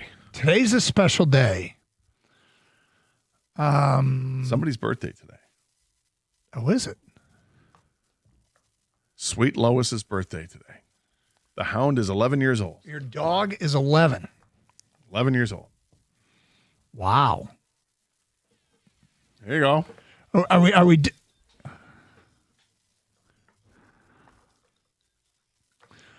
we doing something special for Lois today? I think she has a choice of 2 treats that I give her. Mm-hmm. I feel so bad for her because she's got pancreatitis, so she can only have like the blandest of blandest food, right? So there's 2 different treats. One's a smaller one. The other one is shaped like a smaller bone, but they're both bland as hell. How do you know it's bland? Sometimes you got to try things. No, I have no idea because it's literally her diet is it's just this. It's the dog food I get, and it's the treats that are specifically for this, and the treats basically look like it's just a smaller version of the dog food. But what city has the best dog food in America? But this will be the so today she'll get all the big treats all day long. She'll get the bigger of the treats. There you go. Yeah, and we'll spend some good time, quality time together on the couch today. Well, do me a favor. Tell Lois I said happy birthday. Yeah, well, I'll do that. Yeah, she'll be happy to hear about that. Send my best. Yeah. Yeah, she appreciates that. Does she? She does. She does. She's a good girl. Slept in today. You don't say. Always makes me happy. Well, the dog slept in? Well, sometimes she gets me up at 3:00 in the morning. Sometimes it's 6:30. Usually it's around 7:15. Not today, folks. Not today. Today I got up before she did. I'm like, hey, we got to get going here. So she knew it was her birthday. I think she may have. There you go. She may have. I'm sleeping in. She's actually starting to slow down a little bit. Is she? Yeah. I think she's got a little bit of a hip issue. So that is slowing her down a little bit. Sorry to hear that. She's still run like crazy in the backyard. All right, so huge win. Not a huge win, but a big win last night for the Pistons. Pistons, I got to tell you, I like seeing them win on a day that Cade struggled. Cade struggled mightily.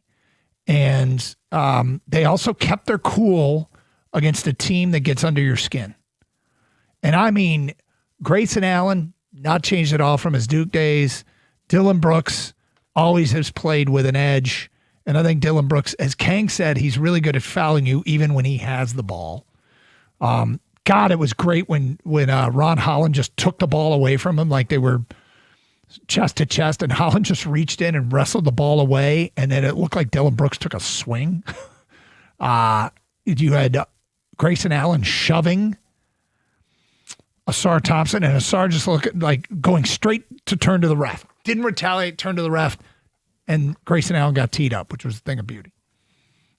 But they kept their cool. That whole game, first of all, Phoenix was shooting lights out. Wide open threes, guarded threes, off the dribble threes. They were making them all. And the Pistons got down by 16, and they'd cut it to like 4, and immediately back up to double digits. Then they cut it to 3, bang, 12 points. Then they cut it to 2, bang, 10 points. It just kept getting right, like every time they got close, Phoenix fended them off. And in the end, Phoenix cooled off. They weren't making all those shots. And Detroit felt like they were going to run away and hide, but they didn't. And Phoenix ended up getting a miracle 3 opportunity at the end to tie the game and send it to overtime. I really want them to win that game because, every once in a while you just can't stand a team. And maybe Phoenix has been doing this for a long time. It was new to me. And I don't like them. I don't like them, Bob. No, you don't have to. I mean, nobody likes Grayson Allen. Nope. And Dylan Brooks is a problem too. So, yeah, I get it. It's good not to like them. And maybe we don't see them until the NBA Finals, Doug. Actually, I think they play Phoenix again, but next week maybe. But it's okay. I'm not a Phoenix fan either. I'm not thrilled with how the Pistons played last night, but they win the game, and that's all that matters. You got a bunch of guys that came back last night, so shake some rust off. But the three-point shooting was atrocious.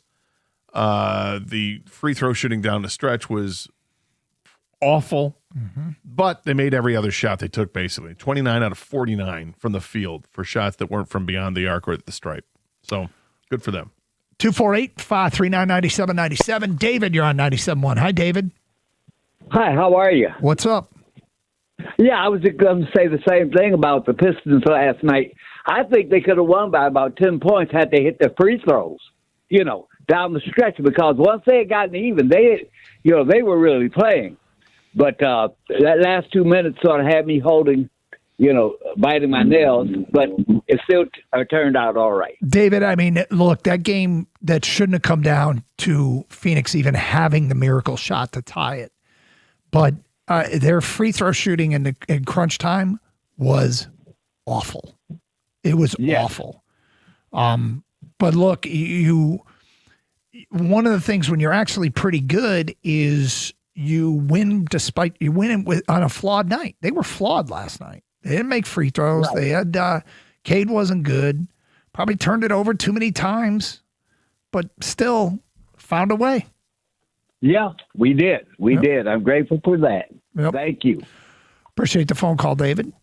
248-539-9797. And you know what? The fans at LCA are responding to this team. I think the building is getting a soul because that happens when you play big games. You win big games. You build memories in that place. It's nice to see. And with their trade deadline coming up, just wonder what's going to go down. And we've had today, earlier in the show, just so you know, if you're just joining us, we had people call the show and text the show and saying, last night, the prime example of why they need to go get Michael Porter Jr. or a player of that ilk because Cade was off. And I think you can make the opposite argument. You can make the opposite argument and say last night's exactly why they don't need Michael Porter Jr. because Cade was off and they still beat a good team.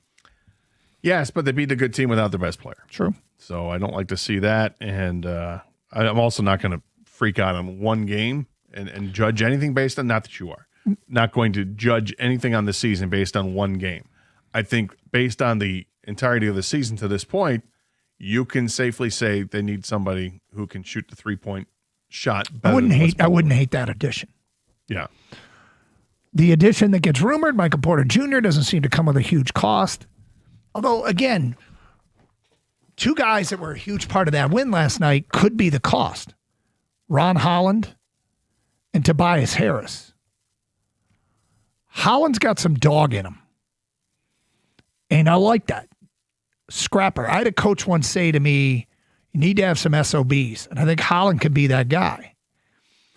Tobias played like a player that doesn't want to get traded. Tobias coming back from injury, he, I don't know if he was intentionally trying to send a message. And I guess the better he plays, I guess anybody trading for Tobias Harris isn't thinking about Tobias Harris being a core piece, so maybe not. But Tobias last night, 16 points, 7 rebounds, and plus 22. He had a really, really good game, and he had some good stare downs with Dylan Brooks. Well, who doesn't love a good stare down? No, well, I mean, that got heated between the two of them, and it felt like Tobias got the better of that battle when things got heated, and Brooks would get the ball, Tobias would get the ball, and you absolutely knew that they each wanted to score on the other one. But they kept their cool and they found a way to win that game, and it just shouldn't have been as close. I thought they were going to get blown out the way Phoenix was shooting, but it shouldn't have been that close at the end because they didn't make their free throws. That's a problem.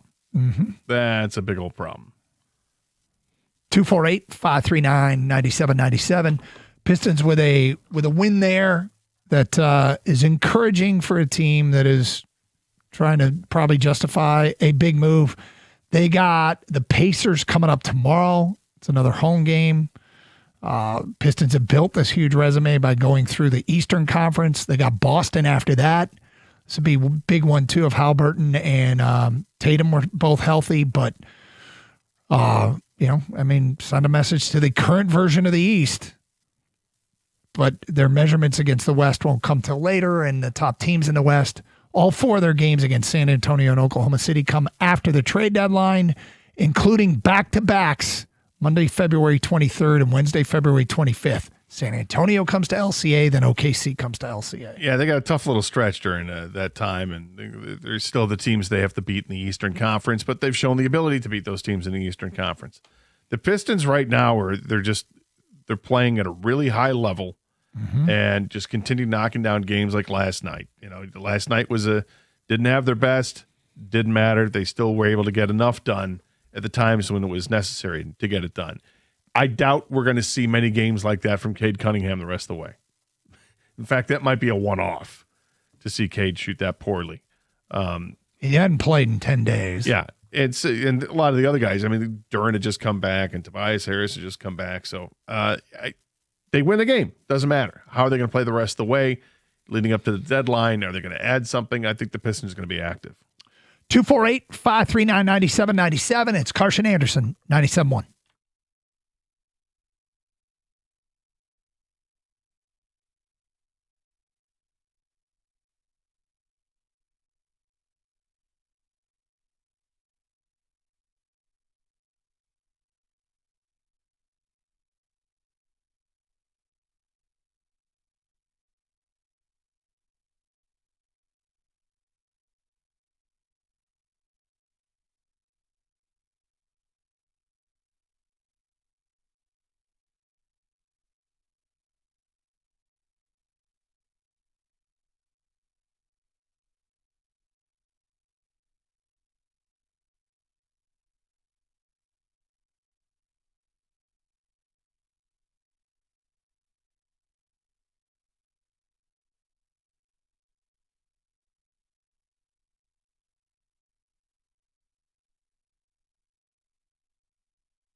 Doug Harsh, Scott Anderson, 97.1. So I saw this on the Twitterverse, and want to give credit where credit is due because that's only appropriate. Who's the Twitter account? Detroit Times, I believe, is the account. They said that the Pistons were showing interest in Jaren Jackson Jr., according to a writer with Hoops Hype, and I believe it's Mike A. Scotto. And it says, amid Ja Morant trade talks, Jaren Jackson Jr. remains a player the Memphis Grizzlies want to build with, according to an ESPN report. However, that stance hasn't stopped various teams across the league from registering interest in Jackson Jr., including the Pistons and Boston Celtics, league sources told Hoops Hype. What, they can't get Ben Carter? Sorry. Why? Why? Yeah, sorry. Why? Yeah. That's just mean. Jaren Jackson Jr. would definitely be a helpful player. How old is he? He's been in the league for a while now. He's 26. He's only 26. Yeah. Well, he was one and done, so yeah. God, that's crazy. He's one and done. He's averaging 18.8 a game. The last 2 years prior to that, he was averaging over 22 points a game. He shoots in his career 35% from beyond the arc. The last 2 years have been 37 and 37. 37.5 and 36.8, so 37%. Makes his free throws. Nice clip. You know, he's a guy who plays defense, blocks shots. We'd all like Jaren Jackson Jr., I think. It's just startling to see that name associated with the Pistons, I think. Yeah, that's kind of, I hadn't heard that at all. Kang, your thoughts? Yeah, he's the stretch forward that I'd be looking for. Like, if you don't get Markkanen, Jaren Jackson Jr. is a guy you look at. He's got a big contract. He doesn't rebound much. Those are two issues, possibly, with acquiring Jackson Jr. You would hope, everyone else on the team makes up for his rebounding. Beef Stew, Duren, Holland, Asar Thompson. But as far as shooting the three, though, yeah, he fits that role perfectly because they need not just a three-point shooter, but if you have that at the 4 or 5 where it opens up the paint where the Pistons live, in the paint, yeah, that would be as a player, he's a fit for this team. Now, what would you give up? Is it the same thing? Tobias Harris, Ivy, and draft picks? Yeah, I'm open. I'm listening to it. So, I would just worry about the rebounding defense, and if they're okay with the contract, here's the issue with the contract too: is that I want to bring Duren back. I was big in them not. I don't know why they didn't extend him before he hit the start of the season this year, but maybe they want to see more. Well, we've seen more, and now it's going to cost you more. So I want Duren back, but Jaren Jackson Jr. would fit and help this team right now. Interesting. All right. All throughout the show, we've been reading off these questions, Gator, that you asked in your show sheet regarding the NFL playoffs, which are back underway tomorrow afternoon when Denver plays host to Buffalo. The night game is Seattle. They take on San Francisco.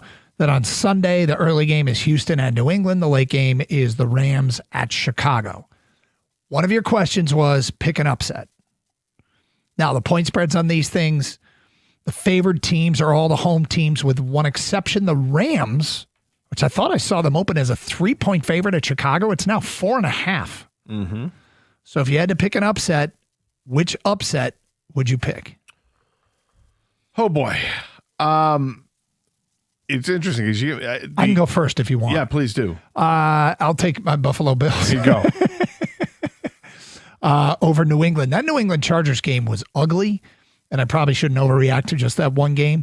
But I really, really like what the Texans have done. Their defense and their ability to get after the quarterback with Anderson and Hunter has been well established. But one of my favorite receivers in the draft, Jaden Higgins. They took Jaden Higgins. One of my favorite receivers in free agency a couple years ago that I wanted to come to the Lions was Christian Kirk. They've got Christian Kirk. They were not good for much of that game offensively against Pittsburgh. But I'm sorry, I'm giving you Houston guys, not Buffalo guys. I'm making the argument for Houston over New England here. That game was ugly, and I think Houston can beat New England. But you're going Buffalo. I'm going with Houston over New England. My apologies. All right. Yep. I will go with the Bears over the Rams. Bears over the Rams, huh? Yeah, that makes you sick, huh? Makes me sick to my stomach. Yeah, because it's going to be cold. We've seen Stafford play outdoors in the cold. Yep. I don't think it goes so well. And the Bears they're on a heater right now. If the Bears keep it close in the first half, like as long as as long as the Rams don't get up by like 3 or 4 touchdowns, yep, then the Bears won't be able to come back from that. However, the Bears come back in the second half of every game. That's their mantra. So if the Bears get off to a decent start, they'll finish strong, and I think they'll beat the Rams. Stafford outdoors, I don't think is going to bode well for his team, and Chicago's fired up right now. Kang, which upset would you take? I would go Bears over the Rams, too. It's funny because if you told me to rank the teams that have a chance to win the Super Bowl in my book, the Bears would be dead last because I just think I just don't fear the Bears. But for this game against L.A. in Chicago, I believe Stafford's like 1-9 in games outdoors below 40, and there's going to be some weather this weekend. I think he's got 14 TDs, 11 interceptions. He's just not good outdoors when it's cold. So with the Bears running this hot streak of just coming back and winning games they shouldn't win, if they keep it close, like you said, Gator, and don't have to overcome a huge deficit in the second half or fourth quarter, they could win this game. But I'm banking on it because Stafford's just not good outdoors when it's cold. Yeah, I thought you were going to stick with the Bills. I was going to say that's an interesting. The Bills is a team I want to win because Houston's a team I think will win. And playing in Denver outdoors, it can be a similar environment to playing in Buffalo. Mm-hmm. And I think that this guy in Josh Allen, He might be on a mission and might be able to put that team on his back again and will them to a victory. I think it's going to be tough with Denver's defense, though. But I thought that's where you're going to go. But you chose the other way. Went with Houston over the Patriots. Yep. My being reserved about that one is that Houston's got to play outside. Yep. But C.J. Stroud played at Ohio State. You should know that. But I don't know. Just different when you get to the pros. You get nice and comfy in the confines. Yeah, I mean, look, he played at Ohio State. And of course, their game against Michigan that they lost, it wasn't because the offense didn't put up numbers in the snowstorm. So I haven't looked at the weather for those games. I don't know if I think it's. Well, I mean, they have some sort of weather thing next to it, so I assume that's for Sunday. Houston at the Patriots says it's going to be 37 degrees and cloudy. Yeah. Chicago is going to be 21. I can't tell if that looks like snow or not. Buffalo at Denver, 39 degrees and partly sunny. The thing about Houston is they got to get something out of C.J. Stroud. That defense carried him last week. Yeah. And Stroud was the fumbles, just the turnovers. I can't believe how many fumbles he had. Not capitalizing in the red zone. So he's got to bring something to the table because you can't lean on your defense that much. And Drake May, if he's on, man, I mean, he might be the MVP this year. It was pretty ugly. And yes, their defense carried him. But I'm going to make a prediction here with Drake May. I think he's going to have a bunch of rushing yards because if those two bookend defensive ends for Houston come after him, if he's able to step up into the pocket, and now he's just okay, I'm past those guys. Now what? Gone. Just take off and run. And I think he did a little bit of that in his last game. Drake May can run a little bit, and I think he's going to utilize that against Houston. 248-539-9797. What is your early instinct on the Indiana Crimson Tide against Miami on Monday night? My early instinct is that Indiana's going to win this one. I just think they're the sounder of the two teams. I think they definitely have something to prove. I think they're better coached. I don't trust Cristobal. I really like Miami's defense, but I think Miami's defense comes at you in spurts rather than throughout the entire game. Indiana has a very underrated offensive line. The receivers are as good as any receiver trio in the country. They've got good running backs. Offensive line got named MVP of the Rose Bowl. Yeah. And their quarterback makes sound decisions seemingly every time. So I just like I like Indiana. I like their mojo. I think it's the team of the year. I think if you're Miami, first of all, you know how you said you don't trust Cristobal? Right. I feel like most people for most of his career haven't trusted Carson Beck, and yet Carson Beck has been playing very well. Malachi Toney, okay, their incredible freshman playmaker, weapon, wide receiver, could be the difference maker for Miami in this one. They've got two great tackles. I like Mark Fletcher's story, the running back, and losing his dad and all that. But Indiana has just been such a machine. It's really hard to believe that that's Indiana. Like, they went, and then I'm a little bit laughing at Indiana people who like take offense to that. I think one of the things that's going on here is Indiana's filling up these neutral site stadiums because their fans can't believe it's Indiana. Like, they're absolutely loving this. And this is in Miami, and playing in the Hurricanes' home stadium, and this ticket is like impossible to get. Thousands of dollars to get into the buy-in. Like, I think it's starting to come down. Well, the belief is that the secondary market has been owned by Indiana fans in Miami. That Indiana fans, I saw one broker say he sold 70% of his tickets to Indiana fans. Like, this is a ridiculous set of circumstances that led to this. Yeah, I talked to a friend of mine who's an Indiana grad and asked her if she was going to go to the game. She said, no, she's not going to because the tickets were $3,000. Mm-hmm. Okay, fair enough. I understand. But I'm not sure if you're Indiana, you don't just say to hell with it, I'm going. Yeah, I mean, everybody's got their own decisions to make. Yep. Or you head over to Assembly Hall and watch the game there with the other Hoosier fans. Yeah, you know Rico what? Beard is here, and so is Stoney. I ran into somebody last night whose kids go to Indiana, and he footed the bill for the Rose Bowl because it was they never whatever. He said, I'm not footing the bill for this. They're gonna go to, I think, a place is called Kilroy's in Bloomington. Mm-hmm. There's going to be watch parties. And Well, you figure as you spend- Rico mentioned, Assembly Hall. Or you just, you know what? Or you go to Miami and you just kind of hang out in the town and wait to party with everybody afterwards. You hope. You will. Yeah. Oh, you're on board with the? Yeah, me too. Yeah, Hammer meets Nail. Hi, Nail. Crazy. Goodness. Crazy. I know. What do you- If they win, is this like the greatest underdog story in sports history? I mean, I think it goes down aside in our from lifetime. Maybe the USA Russia hockey game. Yeah, you believe in miracles. Diggins on the Klobelbacken. You got NC State over Houston. Well, it's like almost Villanova like, over Georgetown. the real life version of the college football video game where you took little teams and you made them into national champions. I like that. Well, you guys have a great show. Obviously, a busy Friday. Nice Piston win. NFL playoffs this weekend. College football natty coming up on Monday.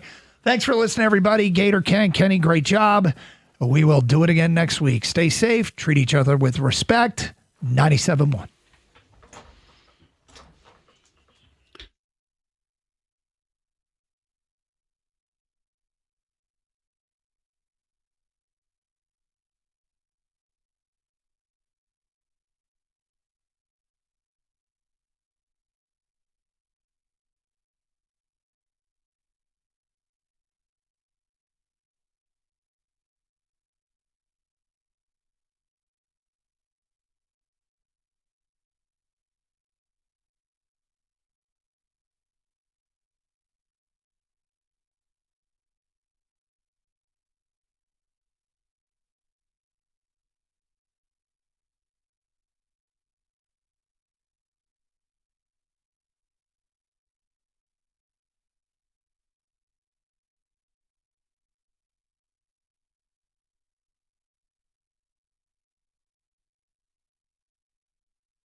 Brought to you by Michigan Hair Restoration. The Red Wings battle the Sharks tonight at Little Caesars Arena. San Jose has won 7 of the last 9 games. A big part of that is one of the game's brightest young stars, Max Celebrini. Beat writer Curtis Bishelka tells you what makes him so good.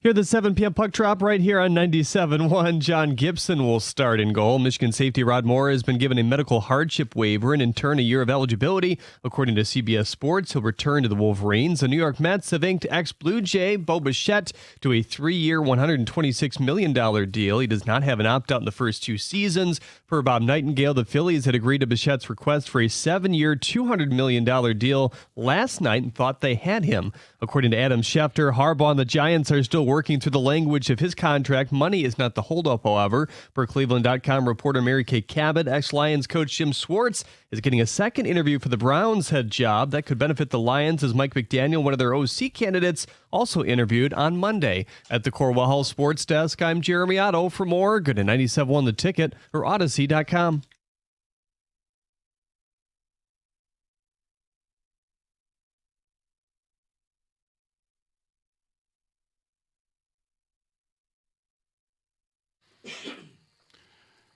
Good afternoon. I am not Mike Valenti.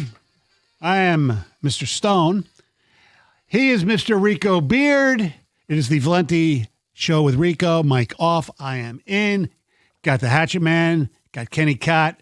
And we got 3 hours and 59 minutes of infotainment headed your way on a snowy, cold as hell Friday. Yeah, I thought we were done with the snow, but apparently part 2. It's January. You know? Does this last all day? Is this going to be long rides home for people? Probably. I've been hearing different reports of 3 inches or nothing, so I don't know. Wow. You know what? I'm going to say personal growth. We're going to move on. Yeah. We're just going to move on. Yeah, exactly. It's no. I got to stop. It's very difficult for me, especially what we talked about 2 days ago, the Matt Khalil situation. But we will move on. Hey, and I don't have the exact number in front of me, but since you brought it up, what do we got? I don't know, 30 days till pitchers and catchers report. So that always makes people happy to a certain extent. Oh, pitchers and catchers report. That means spring is on the way. The weather will get nice eventually. Spring's only on the way if you're going down to Lakeland to cover them. Yeah, well, or just or I did that once. It was nice, but other than that, yeah, spring opening day, cross fingers, no snow. Yeah, people like going down there, even to just watch spring training, even before the games. That was one of the things I could never understand. I remember covering them before I even did radio and TV, going to Lakeland. First day of practice, and this is in the 80s where, late 80s, where they didn't have like as good training as they do now. And the Tigers would come out and they'd do a lap or two around, Joker March, and the fans would be giving them a standing ovation, basically. It's okay. You're watching grown men just jog. Yeah. Thank you very much. No, they're desperate because it's baseball. Yes. It's like people who go and pay money to go see a preseason game to see guys who won't make the team. Yeah. And cheer for them. And I remember one year we went from, it was 88. We went from Tiger spring training to Lakeland and headed the other way with a pit stop at Vero Beach at Dodgertown. The Dodgers don't train there anymore. They are now in Arizona. And the Dodgers are not your father's Dodgers anymore either, as was illustrated the past few seasons. They win a World Series last year. And last night, you find out that they go get Kyle Tucker for, I don't know, just a measly $240 million for 4 years. Do the math. That's $60 million a year. It is, and a lot of people got so angry. A lot of people got so upset at the Dodgers and said, "I can't believe the Dodgers are ruining baseball." You may feel that way as well. I don't. I'm not mad at the Dodgers. I'm frustrated by the system where, yes, it's you want to have ownership who are going to step it up and spend and spend and spend.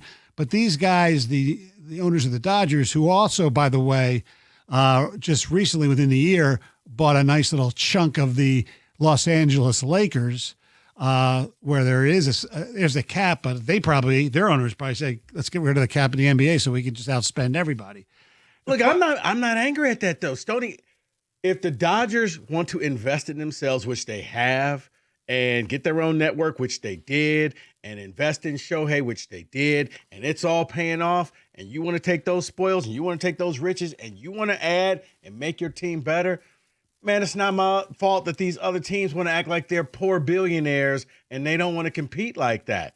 I mean, I know I'm like everybody else should try to be like the Dodgers. I don't denigrate a person when they're trying to be better than everybody else, and they are trying to be better than everybody else, and they've made no bones about it. More power to them. I just think the system needs to be altered, and I think something will happen if there's a lockout or a strike in 2027. I know the players will never come up with a salary cap. They have to in order for some sort of competitive balance, even pump up the luxury tax. It might not make a difference to some teams like the Dodgers and the Mets, who signed Bo Bichette just a few hours ago, 3 years, $126 million. What they need, they gotta have a floor. That's what they need to have. Exactly, that's my point. The point is, everybody, when you mention the words salary cap, as my former partner Rob Parker, no cap, no cap. Yeah, okay. So the no cap is restrictive to a certain extent. But what players don't seem to understand, at least in my mind, is the floor. If you have a cap and you have a floor, what you're doing is you're forcing the cheap-ass owners, Pirates, Reds, those Marlins, Tampa, those teams, and others, to actually spend money, so there's more money being spent to all the players. The floor is... that angers me more that there are teams out there who are just poverty teams. There are teams out there that you're like, really? No, we just can't spend. Then sell your team, man. If you can't afford to build a real team and you're crying poor, but you ain't giving fans discounts when they come to watch your pitiful product. That's true. That's what angers me more than watching the Dodgers, because you know what? If I'm a Dodgers fan, you damn right. Season tickets? Yeah. Gonna buy a couple. You're gonna go and want to watch them when they come here to Detroit.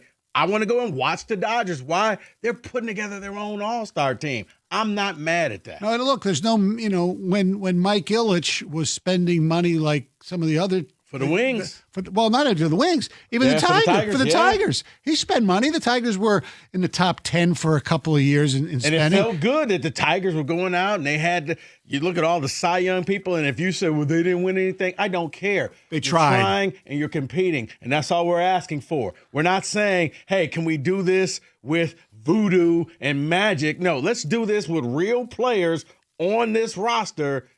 That's what I need to see. So, yeah, when I see other teams and other fan bases say, well, it's not fair, then tell your team to step up and tell your team to start paying. Or sell the team. But what we have had recently is the fact that when you spend the most money, you get the best players, you get the best teams. And baseball, because it's such a long season, and in certain situations, you feel that you have no hope. That's because until they brought in the extra wild card, so you always have hope. I don't blame the Dodgers. They're doing what they want to do. That's not the issue. The issue is that there is such a disparity between the 3 to 5 teams, the Dodgers, the Cubs, the Mets, even the Red Sox, Phillies, and maybe the Yankees to a certain extent, because they're not spending like they used to spend either, with everybody else. And it's an advantage that they have. A lot of it is because of the TV networks that they have. And especially here, who knows where the Tigers are even going to be on television, because the FanDuel deal, they want Well, yeah, Tigers are free agents now when it comes to this television. Correct, deal. and they'll never, because of the market we're in, be able to get the TV money that the Dodgers, the Yankees, and those teams get. And that's what's, it's kind of weird. That's kind of what's great about football is parity. You have, 8 teams, 14 teams make the playoffs this year, right? And there was no great team. So you had, all right, there's a lot of teams that can make it. In baseball, you pretty much know. I think the last team. Yeah, well, but Stoney, we've had times in the NFL where it was the Patriots or it was the Chiefs, and that was pretty much about it. Yeah. This year, you're right. It's open. Right. So 248-539-9797. Few things here, and you can text us as well. Do you think this is a problem for you as a baseball fan? How do you fix this? And are fans really ready to miss the entire season to get it right coming up in 2027? You might remember, obviously, when they shut it down in 94 during the season, baseball took a long time to recover. And, what brought it back? You had Cal Ripken and you had the Sosa, McGuire, and all that stuff, the steroid era. That's what brought people, because chicks dig the long ball. I remember that commercial. Yeah. Heather Locklear. Mm-hmm. So nice. So I think the way to fix it is you have to have a floor. Now, I don't know how. Can you have a floor without a ceiling? I don't know. I think you can. I think the floor would make things more competitive than trying to tell the Dodgers and the Blue Jays and the Mets, well, you're spending too much. How about you open up the checkbook and spend? But you have to. I believe the 2015 Royals, you guys may want to check to see if I'm right, is probably the last team to win the World Series with a payroll that was, bottom of the heap pretty much.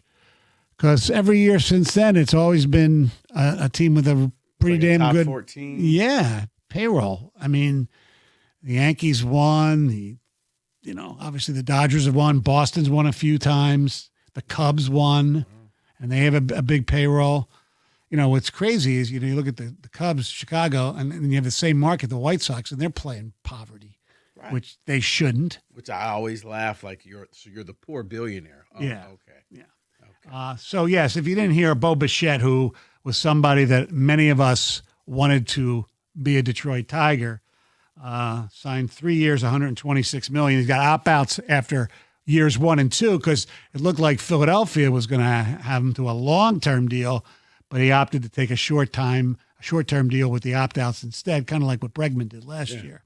So, I don't know. I just wish you could have more teams vie for these players than the Dodgers and the Mets. I think you can, but I think teams have just come to the fact of it's easy to say, well, we can't afford it. We're a small market team. And I look at them like, no, you're not a small market. No. You have small market thinking, right? But you're not poor.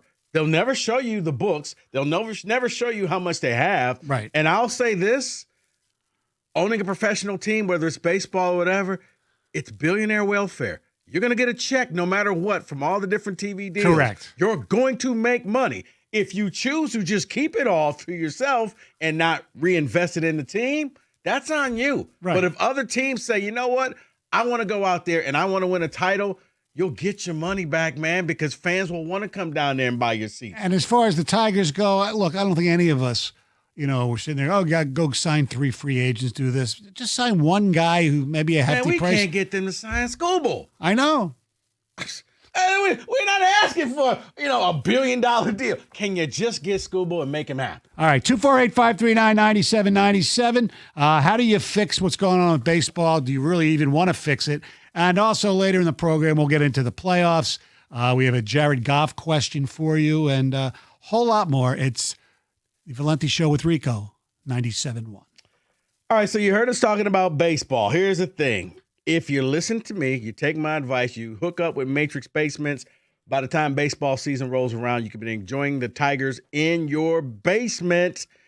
I love what Matrix Basements did for me. They took a totally unfinished basement and they tricked it out. And right now they can do the same thing for you. Go to matrixbasements.com. Get the free consultation. They'll come and design a basement or an addition to your basement right now. And they are offering the Build Now, Pay Later program. No interest and no payments until the year 2028. You have zero excuses. No interest, no payments until 2 years from now. Why wait for that dream space? You don't have to. Stop dreaming. Start enjoying with Matrix Basements. You can build now and pay much, much later. Zero interest and zero payments until the year 2028. Build now, pay later, and enjoy a beautiful new basement sooner.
Two four 9797. Before we get to the phone calls, I do want to point out, as we're talking about this baseball thing, the Dodgers right now, this is guaranteed salary as of right now for this season.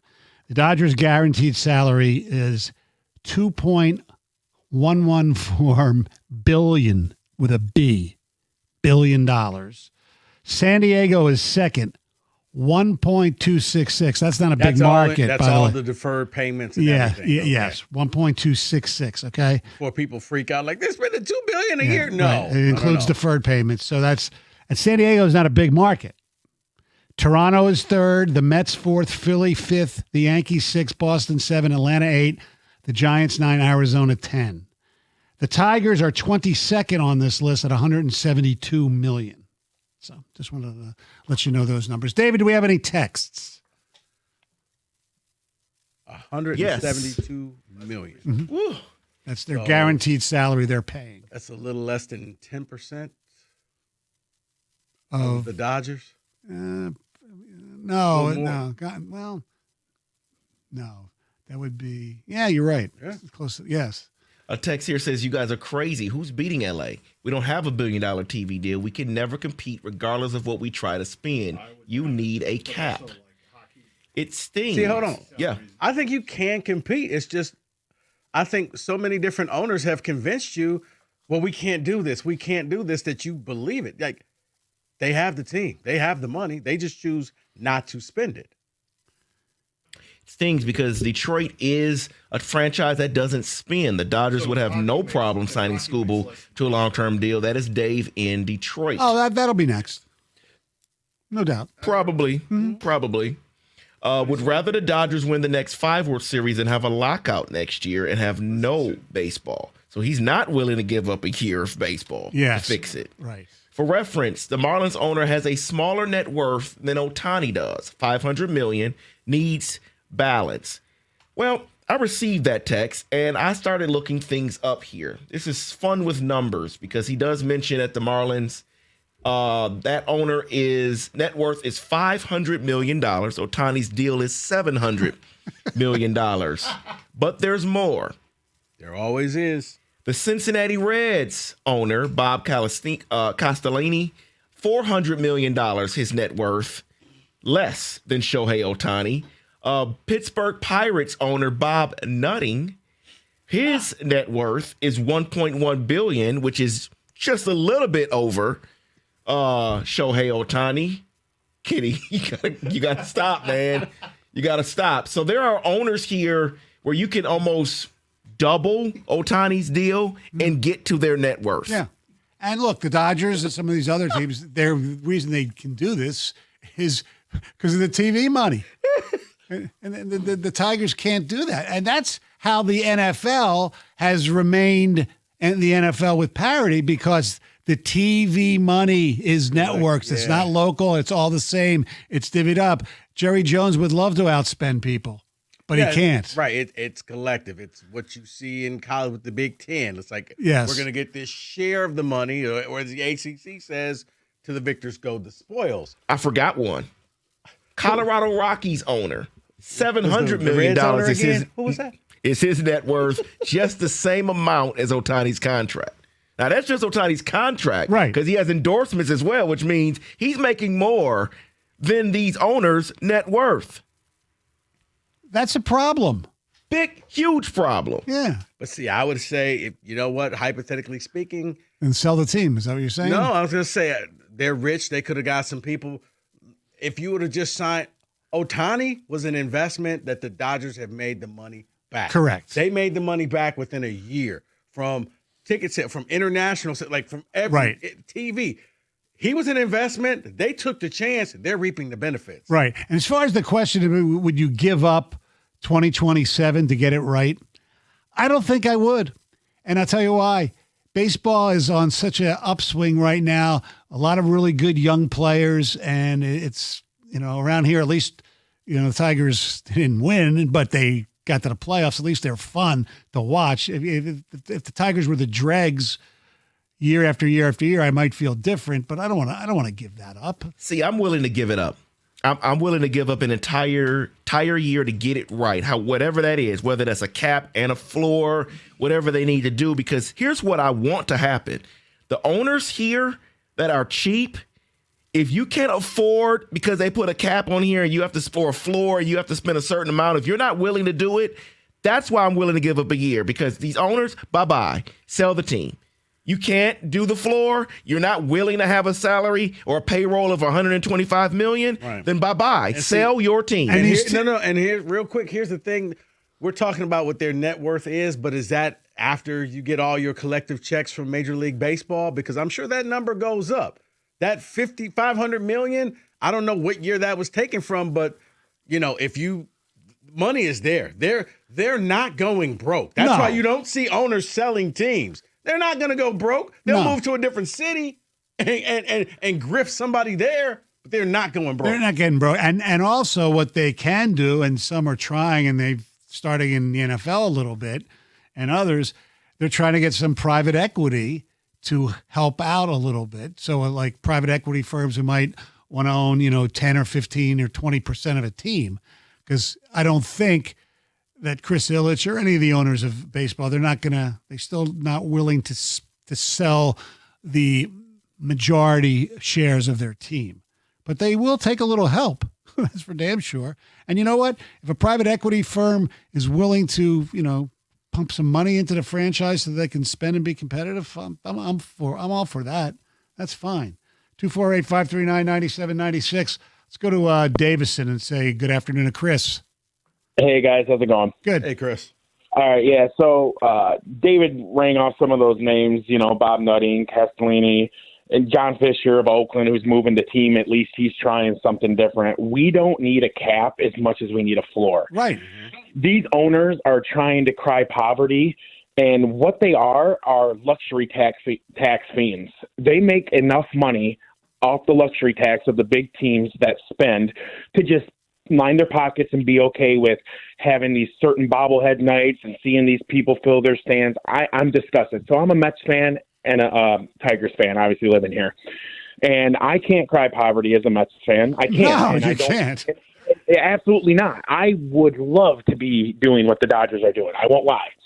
And I'll get to another point here in a second. But, you look at Pittsburgh has the most beautiful ballpark in all of baseball, in my opinion, and they can't even get people in that place because the owner is so pitiful. You've seen at one time they had an amazing young team. Their outfield was lined with all-stars and an MVP caliber player in Andrew McCutchen, Polanco. He had all those guys. And he does not want to spend money to re-up, and the players it's pretty much like Tampa Bay when they had Sternberg. They'd have a team every 6 years, and then they just are gone. The Marlins, same way. I think we need a floor more than a cap at anything. And the whole deferred money thing, as a Mets fan, we were laughed at when we did that with Bobby Bonilla. The Dodgers figured it out and did it better. And now it's working, and everyone's pissed off, but it is what it is. I don't want to lose baseball. I remember what happened as a young kid. My dad stopped watching it in '94 when it happened. I don't want that to happen. It's my favorite sport. It's getting good with a young influx of talent. And it's disturbing that these owners are going to cry poverty. And even to see Hey, Chris, as a Met fan, are you happy about Bo Bichette? I'll tell you what. We were watching The Sopranos last night. I looked down at my phone after we were binge watching, and I saw what happened with Tucker. I dropped the biggest F-bomb. I barely slept last night, and then I get to see this happen. I guess, he was crying that he couldn't play on the turf in Toronto no more. Maybe we'll stick him in left field. Maybe he'll play a little third base, whatever. I'm more interested in getting starting pitching. I'm happy we got him. Don't get me wrong. I'm not going to cry about it, but if we have a lockout coming, I don't know what could come from that. Are they going to restructure contracts? Are they going to restructure rosters? I'm kind of scared. I'm not going to lie, but I don't know. I can't believe when I see these mid-market, low-market teams act the way they do. You guys have a great show. Thanks. Thank you. Have a great weekend. Thanks, Chris. 248-539-9797. The Mets. I always hated the Mets. I'm one of the few people in the world that hated Tom Seaver. But doesn't this help the hate, though? Because they're going to He was the all-American guy, and I hated that whole golly gee whiz. It's like.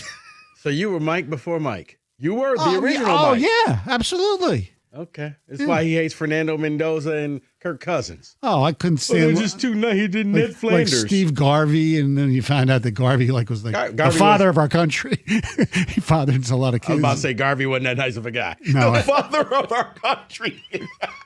If I'm not, hey David, if my memory is correct, Cincinnati owner? No, it's the Pittsburgh one. Nutting. Oh. Let me tell you something. You two guys should work with Jansen for a day. The sophomoric laughs from. They would never finish a show. I know. No, I wasn't expecting it the way it was. Just how David said it. I was just like, I'm just repeating the And owner's name. then I looked at Kenny, and Kenny had lost it. Mm-hmm. Yeah. Just repeating his name. His name is Bob. I can't even say it. I screw up a lot. I can say Nutting. I can say that a lot. It's no big deal to me. I don't look at it like that. Nutting. Oh, okay. All right. 97.1.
Two 248-539-9797. That is the telephone number if you'd like to give us a buzz or send us a text. David, you got a few more texts? Yeah, I do have some text here. Someone says the Tigers' total payroll, is a rounding error to the Dodgers. It is laughable. Brian in Northville. Then someone else says, Stoney, I'm willing to live without baseball for 2027 or longer in order to get the competitive balance fixed. Yeah, I wonder if that. it will be fixed because the Dodgers are going to be like, it's not fair. The Mets are going to be like, it's not fair that we're spending, and the poverty teams are going to be like, well, we can't afford this. And it's like, oh, okay, so. And their luxury taxes that the Dodgers and those teams like the Mets, they're basically funding the other teams. Yeah. Well, that's crazy, too, because their tax bill is more than 16 teams' actual team payroll. Right. So that's wild. But my question, guys, to you is what fixes baseball more, the cap or the floor? The floor. I think the floor. I think the floor does because here's what will happen. You will see more stars going to different teams. Yes. It won't just be the Mets, the Dodgers, the Yankees. It won't be the big five. Or it's going to be everybody where it's like, you know what? We got to get up to this. Guess what? We got an extra $35 million. Why don't we go and get the Bo Bichette? Why don't we go and get this? Because we have to spend it anyway. Right. It's look. It sounds improbable, but even the Dodgers eventually will have a budget that they're not going to want to go over, especially if they keep winning. Well, see, for the Dodgers, I think the biggest thing is the deferred money. The deferred money is like in the 90s when San Francisco and Dallas used the signing bonus. Oh, and that was their way of Deion went back and forth. Yeah, that was their way of circumventing the cap. I'll pay you $15-20 million check right here, right now, and put you on the cap for $2 million. Really, you paid them $22 million, but according to the books, and the NFL said, okay, that was cute. No more. Signing bonus is baked into the contracts now. Same has to go with the deferred payment because that's where the Dodgers took the rules and are abusing it. Right. Well, the other thing about the Dodgers that they don't get enough credit for, they also spend, well, the Tigers spend money on this too, but they've developed a great farm system. I mean, and they have historically. And I don't know where it comes from, but obviously they spend money on it, and their scouting is good. Look, the Tigers farm system is good. I mean, yesterday was the International Signing Day. Like, I don't understand how teams like the Tigers are spending, like they're giving like these signing bonuses to like 16-year-old kids from Venezuela of all countries right now for like millions of dollars, like $1.5 million for a guy that may never even step foot in AAA, let alone the majors. It's incredible, the investment that they're doing, and other teams do as well. So I'll give the Tigers credit for spending money there, but most of us... Because if you land on one of these players, Stoney, you pretty much own their rights for about the next 7 to 10 years, where you don't have to pay them a ton of money. Before they even really come up in your system. Right, but how many years have we heard about, what's his face, Roberto Campos? I mean, they signed him down from the Caribbean. I don't remember if it was Venezuela or the Dominican, when he was like 15 years old. And it's like now he's like 20, and, I think he was in AA this year, maybe. It just takes a while. I mean, people don't realize how much money these teams spend on developing players in their farm system. And they actually cheat. They got a break when they made that deal where all these teams lost a farm team too. Tigers got rid of, I think there were one in Connecticut, and they shifted stuff around. Every other team had to do the same thing too, because the owners didn't want to pay for too many players that were never even going to see the light of day, so to speak. From Sean and Wayne, he says, Kenny's laugh in the background when Stoney was talking had me spit my food out. I'm dying. Someone else says, baseball needs a max contract. This 50, 60 million a year thing is absurd. Now, does that fix it? No, because it's every sport. It's just oh my God, I can't believe this person signed for this amount. And you know what, Rico? What you want is, if you're going to spend a lot of money, you want the stars to get the big money. What pisses people off is seeing guys in the NBA who are making like $12 million a year who aren't very good. Who don't play. Kyle Kuzma. Right, they don't play. Yeah, that's where it gets you. But I always laugh. You can't cap it because that record deal. I mean, Stoney, that's why I love doing shows with you. When Magic signed his deal, $25 million, $1 million a year, $25 million, and people lost their minds. Right. Now, he's the 12th, 13th man on the bench. Right. He's playing in the G League. Yeah. So you can't cap max contracts, is what I'm trying to say, is because each year that number is going to keep going up and going up and going up. Taking it to a different sport, so to speak, do you think we'll ever get a cap in college sports to make that more of an equal playing field? But nobody's in charge. See, that's the whole thing. That's just it, because it's very simple, but I do think hard cap, let's just say every team gets $25 million to spend. Yeah. If you're in a big conference. Here's what I want to hear. Well, what if you're in the MAC? Don't care. You should have been in a bigger conference. $25 million, and if you get caught spending anything outside this $25 million, the bagmen. Here's how you enforce it. We don't need to do a 3-year investigation. You got caught with your hand in the cookie jar, immediate, swift penalty. Punish the team and the kid who got caught. Yes. Not the kids who are in high school who are going to go to that school 4 or 5 years from now. You do that, and okay, you get caught the first time, and you know what? Automatic bowl ban for a year, and you're going to lose, and you lose 30 scholarship players. Or you get caught the second time, and now we're talking you can't go to the playoffs for 4 years. Or the first time you get caught, you're just, you're on not probation, your program's suspended for a year. Yeah, okay. I mean, but here's the thing, though. It's difficult to punish in the fans' eyes because I don't even know what number these kids are getting. We get a report that Bryce Underwood has agreed to return.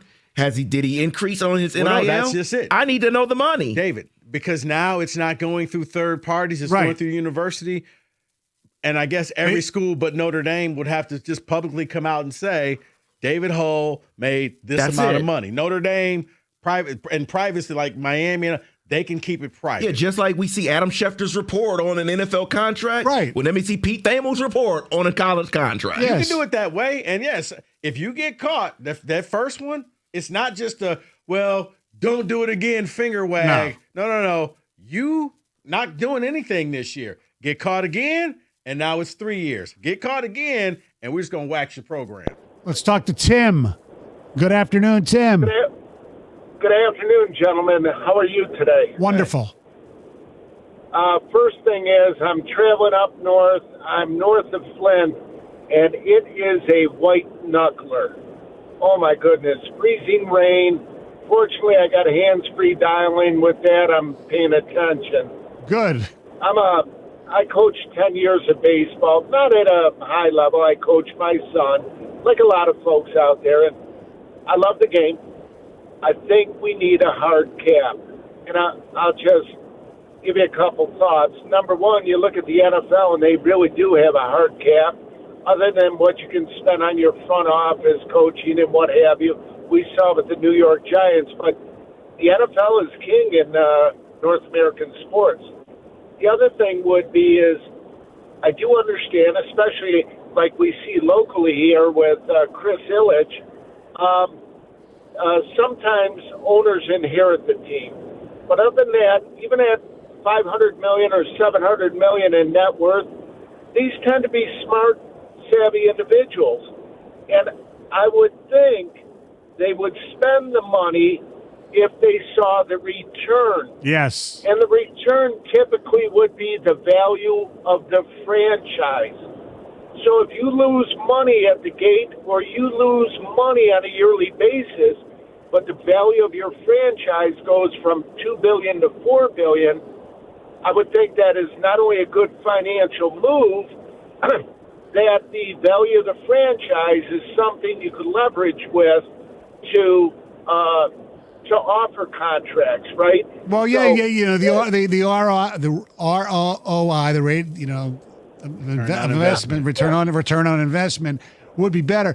But it's also, you know, for the short term, if you spend money, and I always believed in anything in life, you need to spend money to make money. And if you spend money and have a great product on the field, more people are going to come to your ballpark, more people are going to eat your pizza, and more people are going to, drink your beer, and you'll make more money. Yeah, exactly. The last thing would be, as Stoney, you said this, we haven't had a mid-budget team, maybe outside of Houston or the Rangers, since Kansas City in 2014. Yeah. Doesn't that tell us something? Absolutely. Last thing would be NFL. You look at this weekend, Buffalo versus Denver. Don't know if that happens in the MLB, does it? Probably not. Thanks for the call. Be safe driving. 97.1.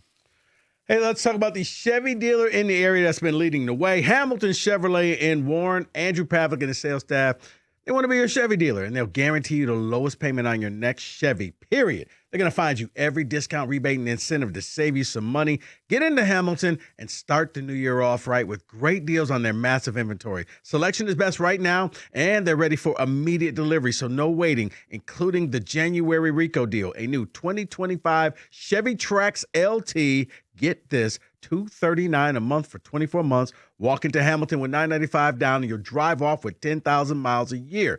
Guys, you know what I always say. The best deals are found at 14 Mile and Mound. Stop in and see my guys at Hamilton Chevrolet. Tell them Rico sent you. Make Hamilton Chevrolet your Chevy dealer. Visit HamiltonChevy.com. That's HamiltonChevy.com. Chevrolet together, let's drive.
All right, ladies and gentlemen, we have the divisional round playoffs beginning next week. We'll get into our picks coming up. Not next week, this coming weekend, I should say.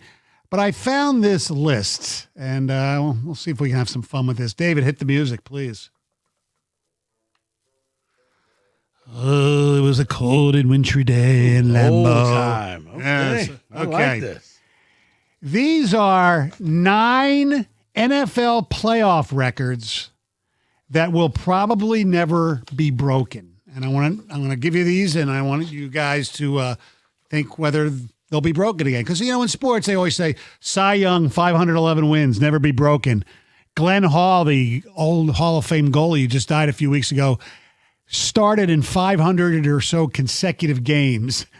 That'll never be broken again. So we have some. So do we get to guess the player? Well, no. Okay. I'll say what it is, and you can figure out, whether you think it'll be broken again. But I will let you try to guess too. So these are 9 NFL playoff records that will probably never be broken, or will they? All right.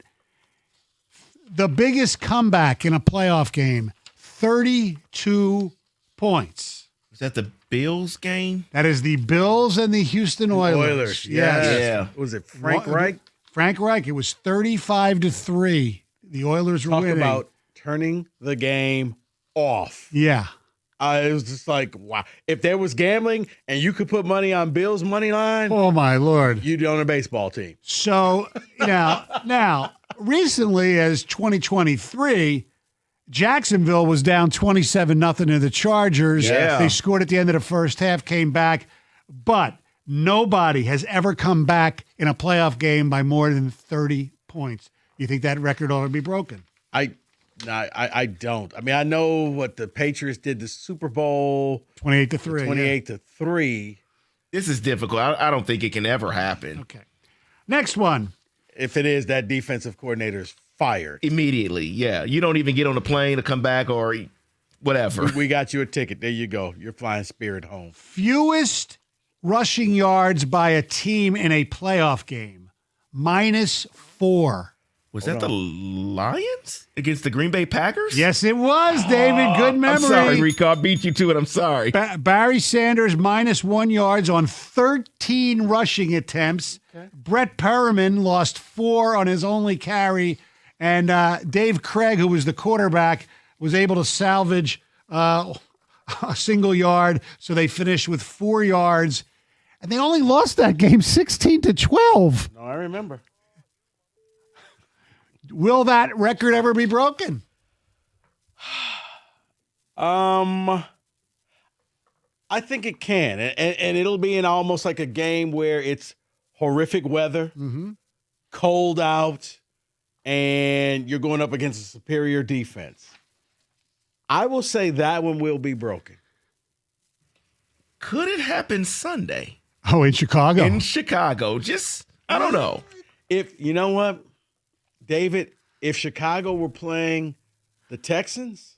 Okay. Yeah. Fair. If the Texans were playing in some cold weather game with that defense. Yes. You That's forget fair. about it. Yes. All right. Here's another one.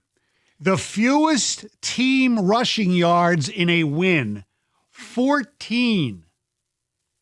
Fewest team rushing yards in a win. Team won a game by only rushing for 14 yards. And that was the New England Patriots, January 10th, 2015. Brady had a pretty good day that day, throwing for 367 yards. Okay, they won the game 35-31, but they rushed the ball for just 14 yards. James White. Will that record ever be broken? I think it can be. I think it can be, yes. So somebody can win with 13? I think so. Yes. Sounds crazy. You're just playing straight 7-on-7 football. All right. Pretty much. Speaking of that quarterback, will this record that he has set ever be broken? Most career playoff wins, Thomas Brady, 38. Yeah, I do. You think that'll be broken someday? I do. I think it'll be Mahomes. I wonder how many he has now. He has 17 right now. So, and I think Mahomes has. So you're talking basically, four, with no bye, you need 4 wins to win a Super Bowl. So that's 38, 27. That's about 5 years of 4 wins. Or even Stoney, even if he goes 10 years. Yeah. He plays another 10 years, he'll break that. I think it's going to be broken. Bryce Underwood. The Alpha and Omega. They have records for the XFL? Oh. All right. Fewest overall. Does he have a quarterback coach yet? Yes. Fewest. You paid him that much money and no quarterback. You know what? Go ahead, Stoney. Yeah, they were Sharoning. They were Sharoning on the job. All right. Fewest overall points in a playoff game. The number is 5. The fewest points. Overall points in a playoff game. 5. Wasn't that the Lions? It was the Lions and the Cowboys. 3-2. 5-0. Oh. 3-2 was Clarkson over West Bloomfield in this. Yes, okay. 5-0, right? 1970. A Mike Clark field goal and a safety where Greg Landry was tackled in the end zone. No. Okay. I don't think. How about this one? I don't think this one will be. And goes way back before even I watched football. The biggest margin of victory in a playoff game. 73 points. December 8th, 1940, the Bears beating the Redskins 73-0 in the NFL championship game. No, I don't think that would happen because nowadays the coaches are too friendly and they would call off the dogs and heck, they'd run the Wildcat before you score 70 points on somebody. All right, there's a couple more real quick. Most punts by a single team in a game is 14. That was the New York Jets. Most seasons without a playoff win, 50. 50 seasons? The Cardinals. Oh. The Cardinals, even when they were in Chicago, then St. Louis, and then later in Arizona. I thought you were going to have something about that Kellen Winslow Dolphin game. Nope. And that is records for the playoffs that may or may not ever be broken.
The Pistons missed 14 free throws last night in a tight win over the Suns. JB Bickerstaff was asked to practice today if that is even something you address with an NBA team.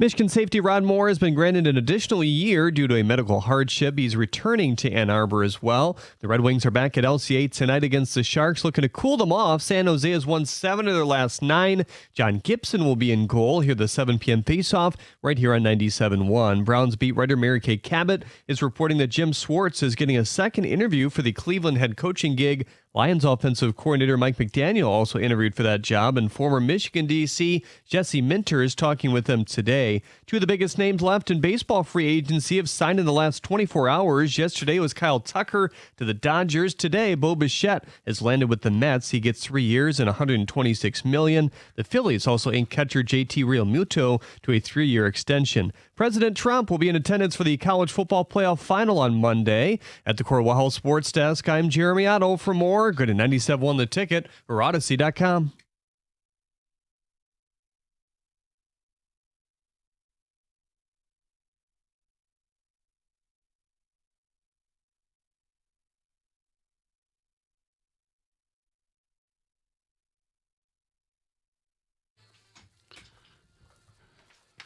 Two 248-539-9797 is the telephone number. And we still have Who Said It coming up at 4 o'clock, right? Yeah, we do. I think so. Okay. It's a Friday staple. Yeah. I gotta.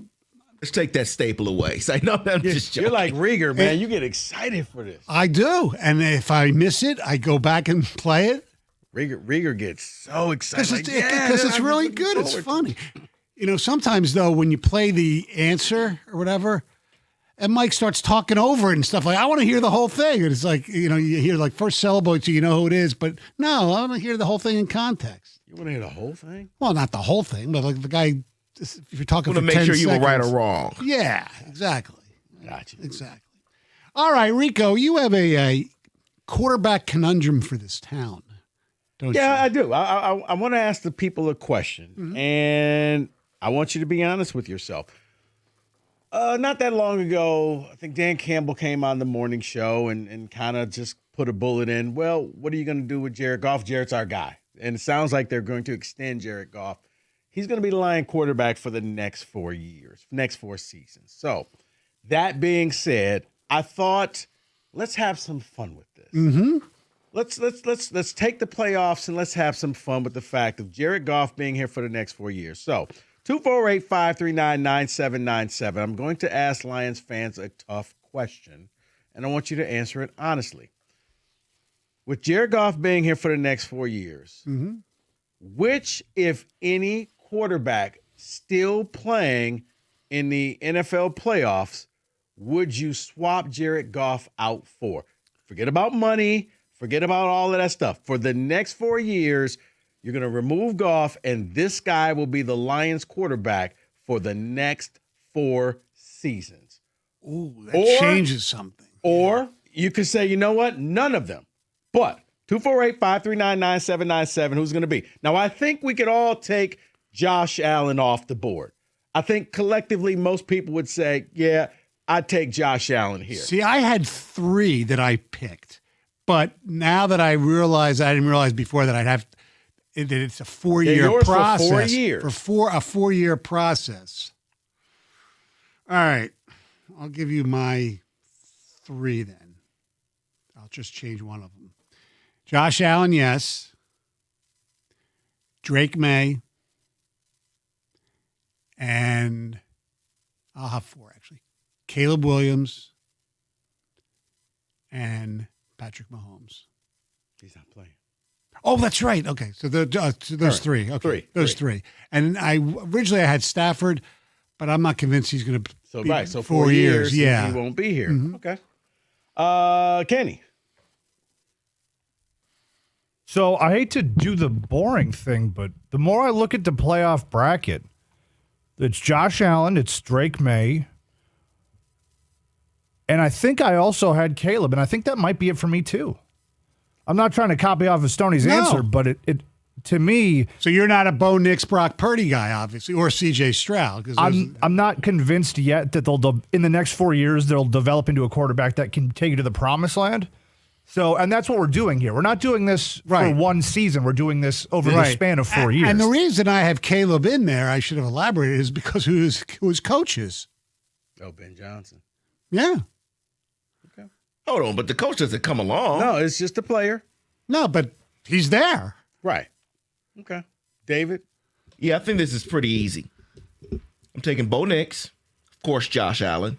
I am taking C.J. Stroud. I am taking Drake May. I am taking Caleb. That's it. That's way more than you guys. Well, yes. I'm taking almost half the playoff quarterbacks right now. Now, it's interesting because I know he gets slandered a lot, but no love for the man who's won, 27 games in the last 2 years? Sam Darnold? Yeah. No, because he doesn't do it in big games. And he won't again this weekend. I'm just saying, this guy just wins. Yeah. And he wins, and he wins. I know. But not the win. He doesn't win when it matters. I would put C.J. Stroud on my list. I like what he is doing, and I think if you put C.J. Stroud on this Lions team, I think this Lions team, he becomes the quarterback that a whole lot of people in this town would love to have.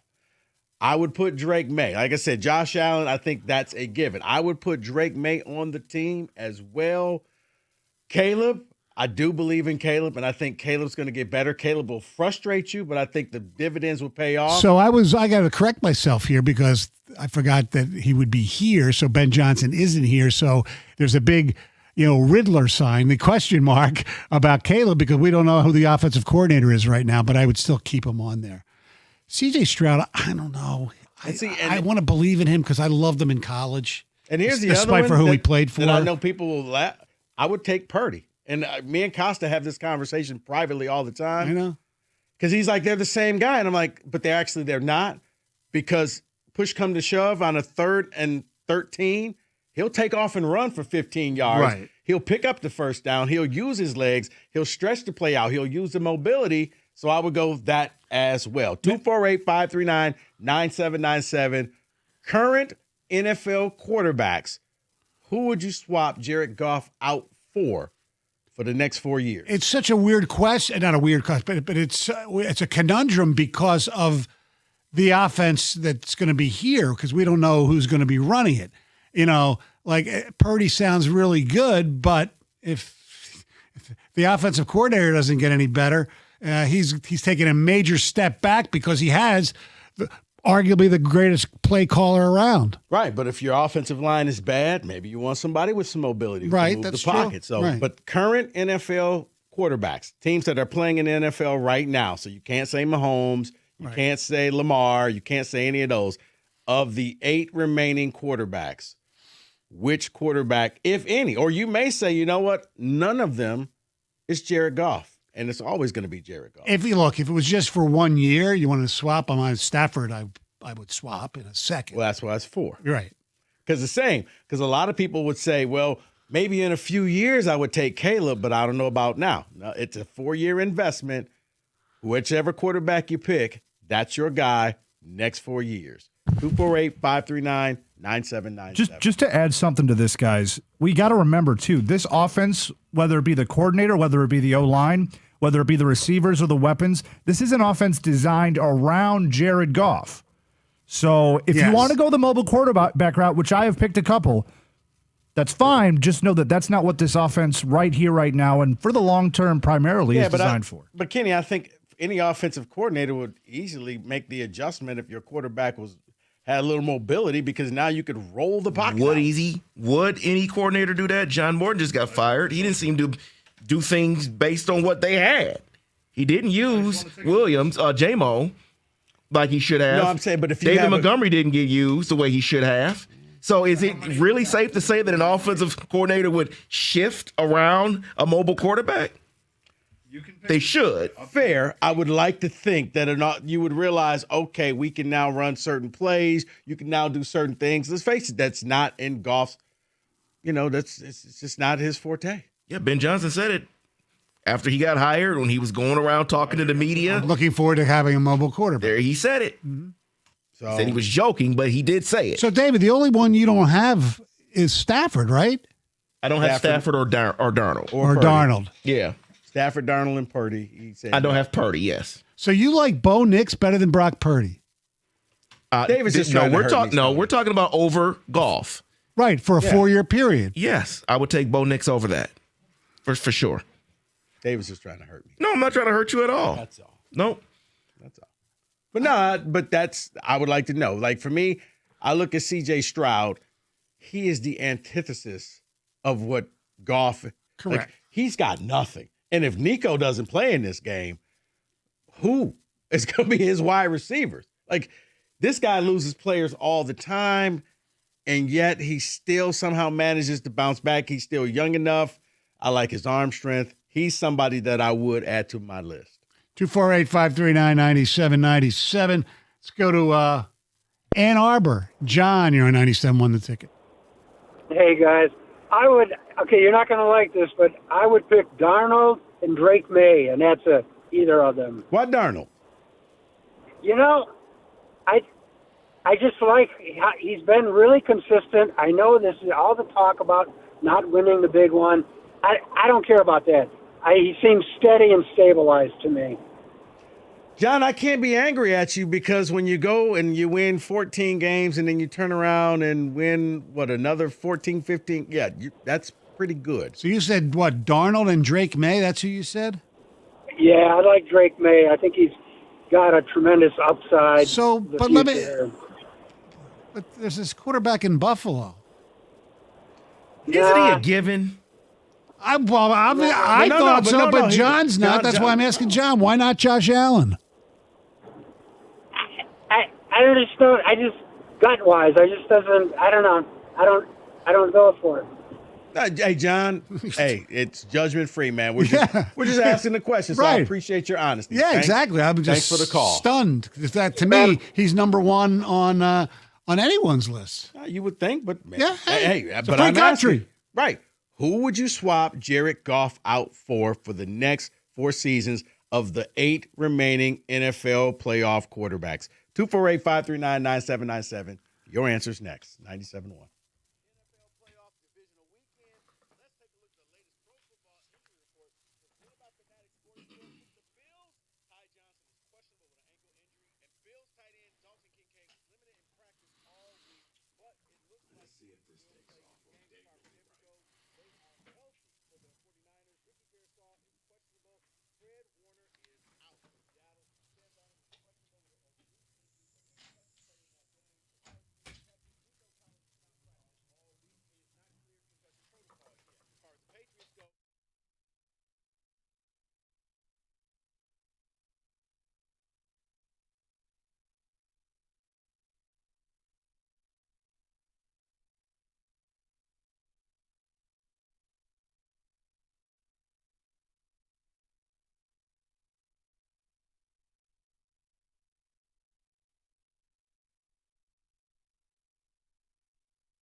248-539-9797. We got our picks coming up around 3:45.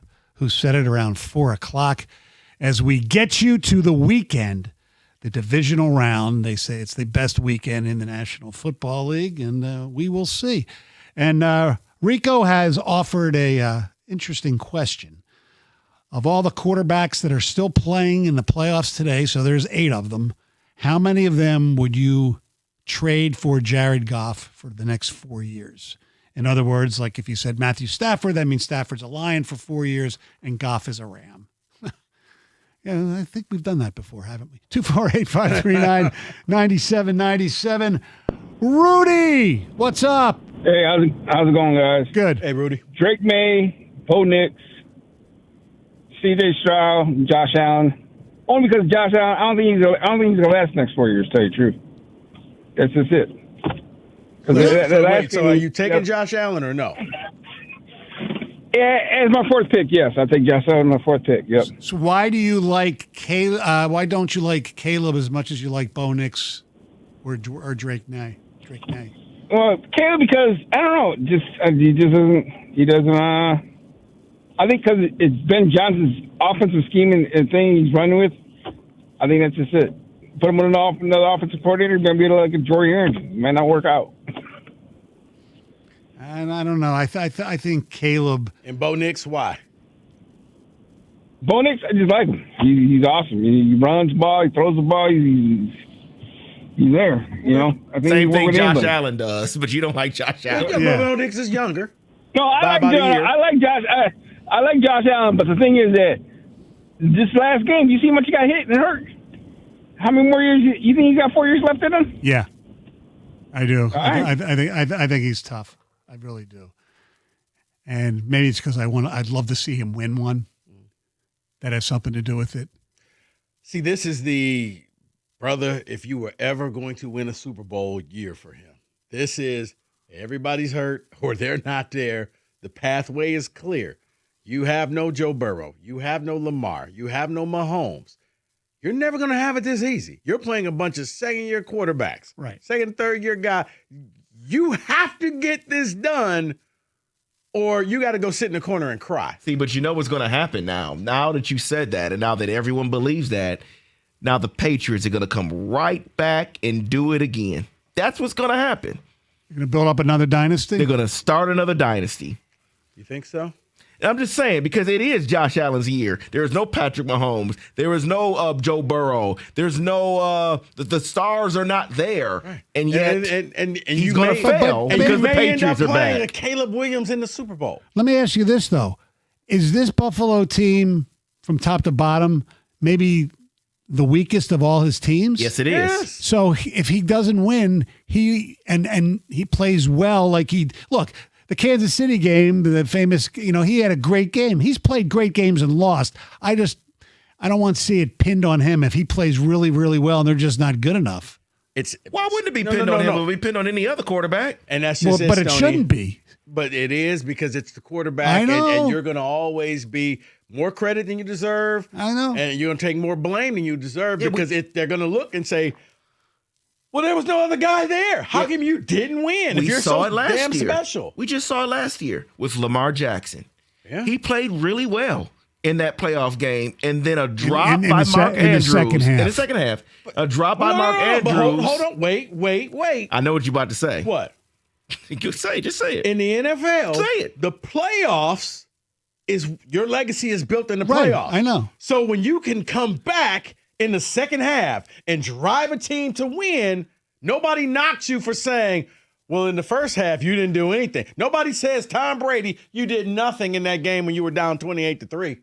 They talk about you led your team back. He led his team. He did everything he was supposed to do. And Andrews dropped a simple catch. I know. I'm not a Lamar hater at all. But, you can mention other quarterbacks. Jalen Hurts, who's not in this conversation thanks to your 49ers. But, the year they lost the Super Bowl, he played a great game. But he should have been the MVP, but you don't give it to losers. Right. And the fact that he did fumble. I had a huge fumble that I wouldn't say turned the game around, but was very, very costly. Micah in Warren. What's up, Micah? How's it going, guys? Good. Hey, Micah. So for myself, I'm really thinking Josh Allen is the only one I would want to gamble with. For a mobile quarterback, these guys, I don't feel like they last as long myself. They're more prone to get hurt. Even if they do last as long, there's more chance that they're going to get hurt. I like, Josh has been around. I like his leadership out there, and that's what I wouldn't want to chance with, like Caleb. He very well may turn out to be a fantastic quarterback, but I want a guy that's willing to restructure his contract if needed.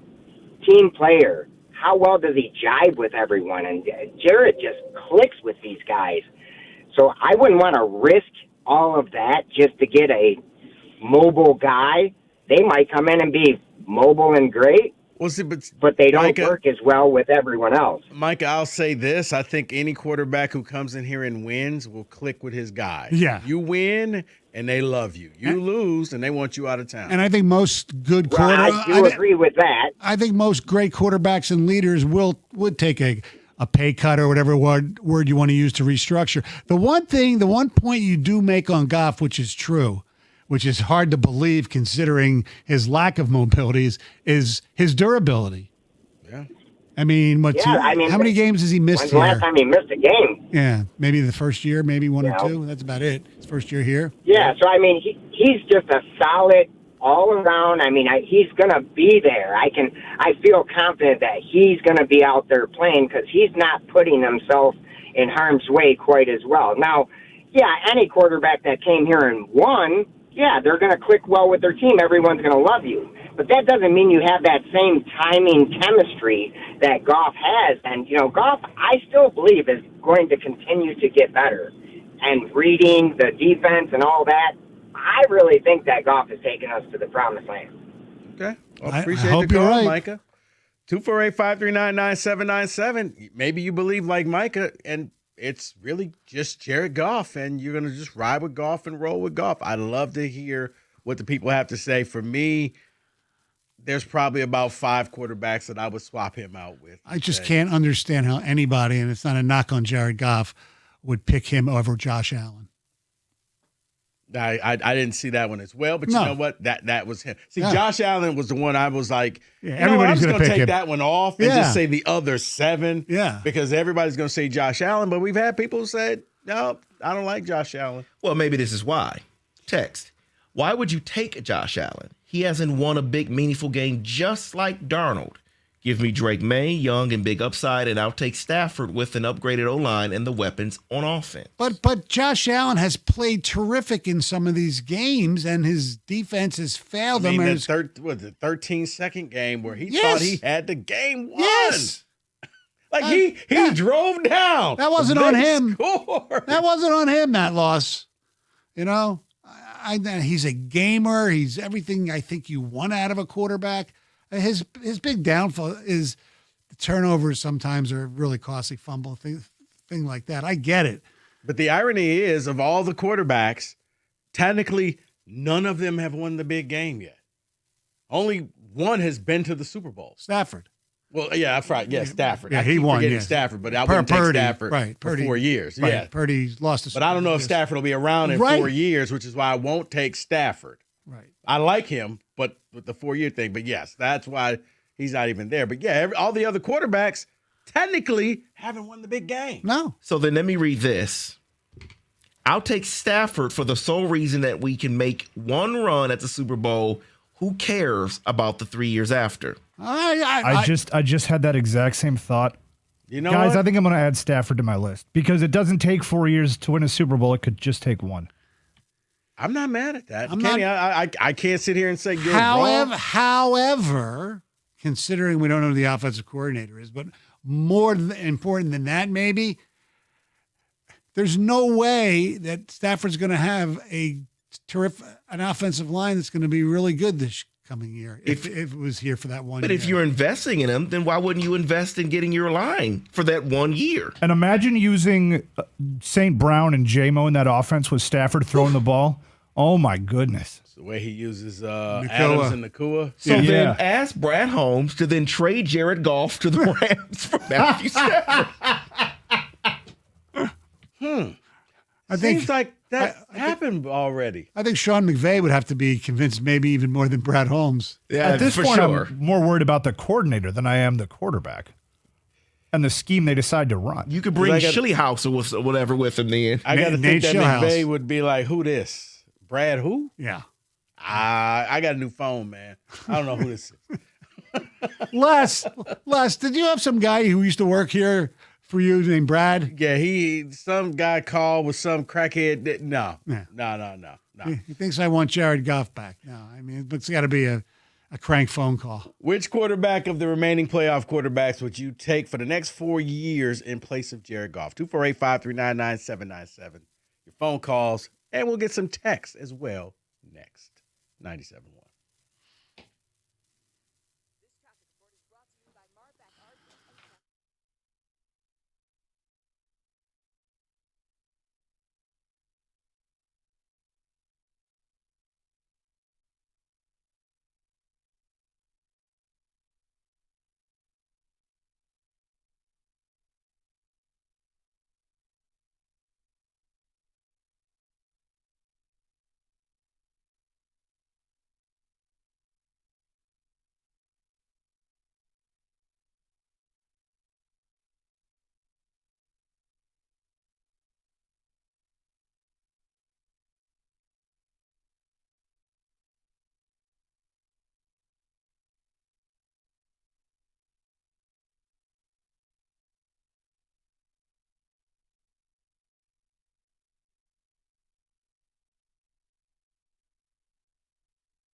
This is the Valenti with Rico program. Stoney here for Mike, 248-539-9797.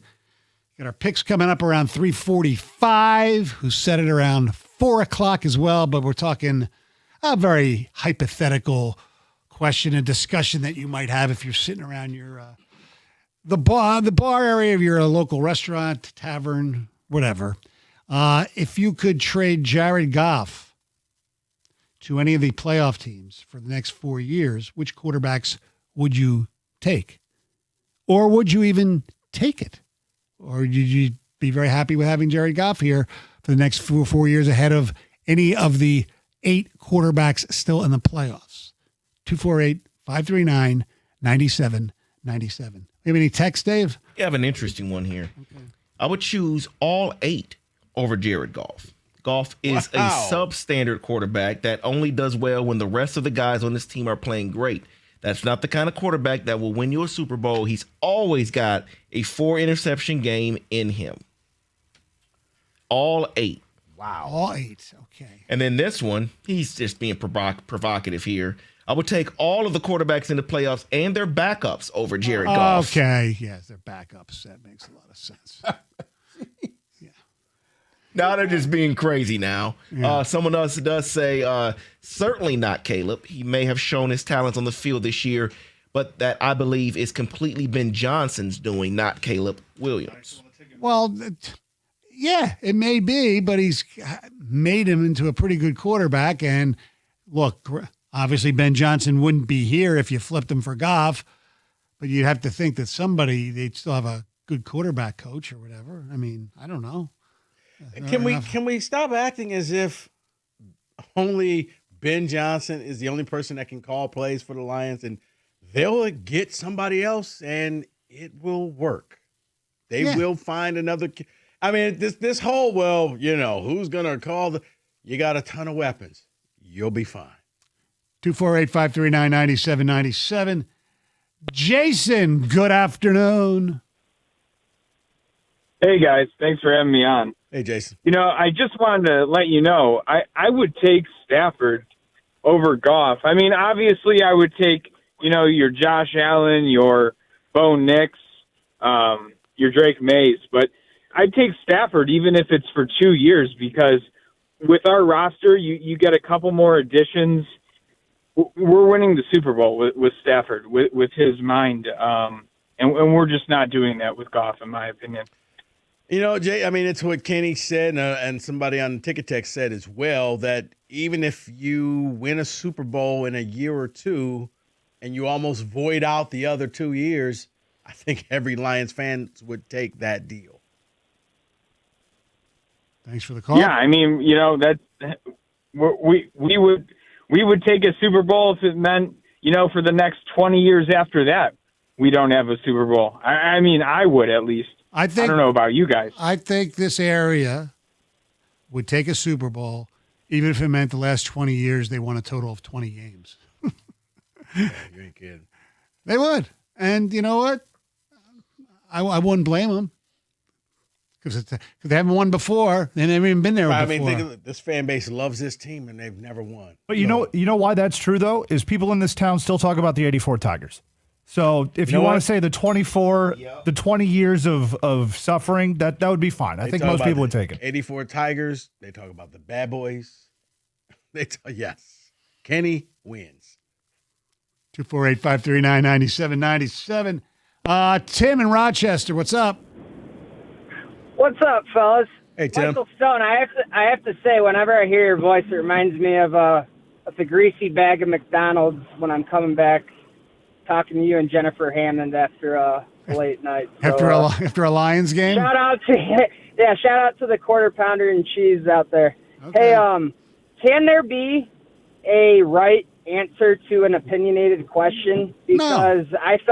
I felt obligated to call in and clarify when I heard the guy say he'd take Goff over Josh Allen. Like, if we're not having to make any sort of if that's just the question, who would you rather have? I mean, so we're saying that all the ticket texts, or what's the knock on Josh Allen? Because I haven't heard any of what. He hasn't won the big game before. Right, he hasn't won the big game. Yeah, I mean, neither could Peyton Manning, right? Yes, great point. Eventually they do. The greats eventually will. I mean, come on. Exactly. They don't. Right? Dan Marino never won. I know. Well, eventually most of them do. Look, how long we sat there and, different sports. Steve Eiserman was criticized for a long time. He can't win. And he's considered like one of the greatest leaders in Detroit sports history because they won 3 cups with him. They had to go to Russia to help him win. That's true. That played a part in it. But even when they had those guys, they couldn't win. They had to get Scotty to win. That's what it was. The thing is no tariffs. Gavin, you're on 97.1. Hey, how's it going? Good.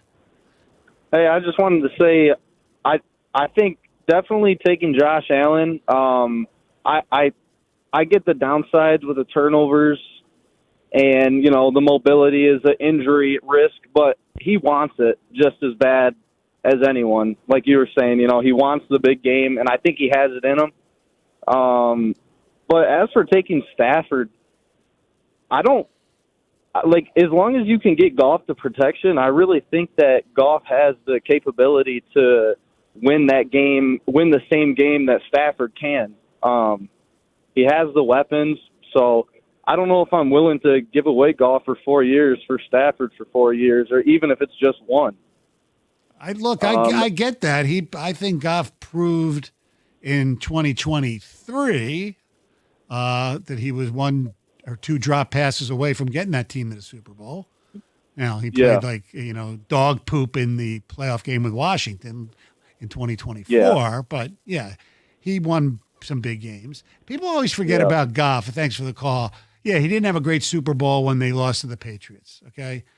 That may have been the worst Super Bowl ever, and that's no knock on him. Correct, but he was also just the worst Super Bowl ever. But you also have to remember he had a big drive at the end of the NFC Championship game to even get him in that position to even get to the Super Bowl. Fair. So he's better than a lot of people think. Is he an elite quarterback? No. Is he damn good? Yes. Steven in Grosse Pointe, you're on 97.1. Thanks for having me on, guys. I think that 6 of the QBs would guaranteed above Goff. I mean, I think outside of Sam Darnold and Brock Purdy, I think Sam Darnold, obviously head-to-head last year is in my head, but Darnold would kind of be a lateral move to me. And Purdy, if he's healthy, maybe, but, for him, it's like, are you going to have Purdy and his backup because he misses so much, essentially? But I think the other 6 guys definitely take over Goff because we always have to sit here and define the perfect conditions under which Goff would win us the Super Bowl or any big game. And the top 6 guys outside of Darnold and Purdy, they can win you the game. They have enough mobility. They have the moxie, whatever you want to call it, that, man, Goff just in the pocket, you breathe on him and he falls over, I feel like. And so I would take all 6, and I could maybe even make a case for all 8. As much as I want to love Goff, I just don't think he has it. Well, Steven, it's funny because I'm going to ask the question, and I think you kind of answered it. Is it because of the game last year that everybody looks at Sam Darnold and just no? Because he has gone out there and put up a ton of wins in back-to-back years. 2 different teams. I think for Detroit fans especially, we saw that game last year, and it's like you were just talking about, we remember from 84 the Tigers. We're certainly going to remember Darnold last year just blowing up in our faces. And he also had a horrible playoff game the week after in Los Angeles. Somebody else had a horrible playoff game the week after. Yes, it's true. Yes, I mentioned that one already, yes. I would like to say if Goff had the defense from Minnesota last year and the defense from Seattle this year, he could have looked a little better than Darnold did with those defenses propping him up. Yeah, but then again, if I was 6'5" and had a great arm, I'd be a good quarterback. Let's go to Charles in Grand Blanc. What's up? Hey, I just wanted to say that, and I know you guys are just putting, these scenarios out there, but I don't think it matters who's at quarterback if we don't fix our defense. Like, I think that maybe with a better quarterback, we may have went to the playoffs, but honestly, I don't think that matters. I think that for the past 3 seasons, the 4 seasons, if you include this one, we've neglected to really address the needs that we have at defense. And if you look at any of these teams that have advanced, almost all of the teams now in the playoffs have good defenses, and we don't have anything anywhere close to a good defense, even when we're healthy, in all honesty. That's just my viewpoint. But okay, so you're saying it doesn't matter the quarterback, it's all about the defense. I got you. I don't think it's all about the defense, but I think that we have enough weapons on offense, and we have a decent enough quarterback who has already been to 2 Super Bowls to win. I think that our main now our O-line. Super Bowl. Yeah, 1 Super Bowl, not 2. No. So yes, okay. So he's went to 1 Super Bowl and an NFC Championship game. That to me is, with 2 different teams, that to me is pedigree enough to say, okay, he is good enough to get us in the game. That's a good point. He has been to 2 NFC Championship games where he's 1-1. 97.1.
248-539-9797. Let's go back to the phones. Which quarterback, if any, or maybe even all, would you swap with Jared Goff for the next 4 years? And we're talking about the quarterbacks who are still playing in the playoffs, which would be Josh Allen, Bo Nix, Brock Purdy, Sam Darnold, C.J. Stroud, Drake May, Matthew Stafford, and Caleb Williams. David in Brighton. Good afternoon. How's it going? Good. How you doing? Good. All right, that's what I do. I like Goff a lot. I really like him. When he's running, he can't scramble. He's not fast. He kind of reminds me of Brady a little bit because he knows where he's going to throw the ball when he's on the run. If we're going to talk, quarterbacks, I would keep I'd keep Goff. Like, what do we want? Scott Mitchell? If I could get someone, I'd get Bo Nix. He can run, he can scramble, he can throw the ball on the run, and make plays happen. Goff can do that. So, if I could trade him, which we can't trade, I like Goff. So you think Goff is adept at throwing on the run a lot? No, I said he's not bad. He's not horrible. Okay. So what do you think? Well, you would just stick with him over everybody else. No, I'd take Bo Nix, but I take other quarterbacks. But I said I like Goff. So if we can't trade, keep him. I understand. Get the offensive line to give him time to throw the ball. Like, I think we have a better year next year because our GM knows that. He's on the hot seat, and I think Dan Campbell's getting on the hot seat. So you got to make trades. You got to do something. And the GM has done things. Here's a question I have for you, though, David.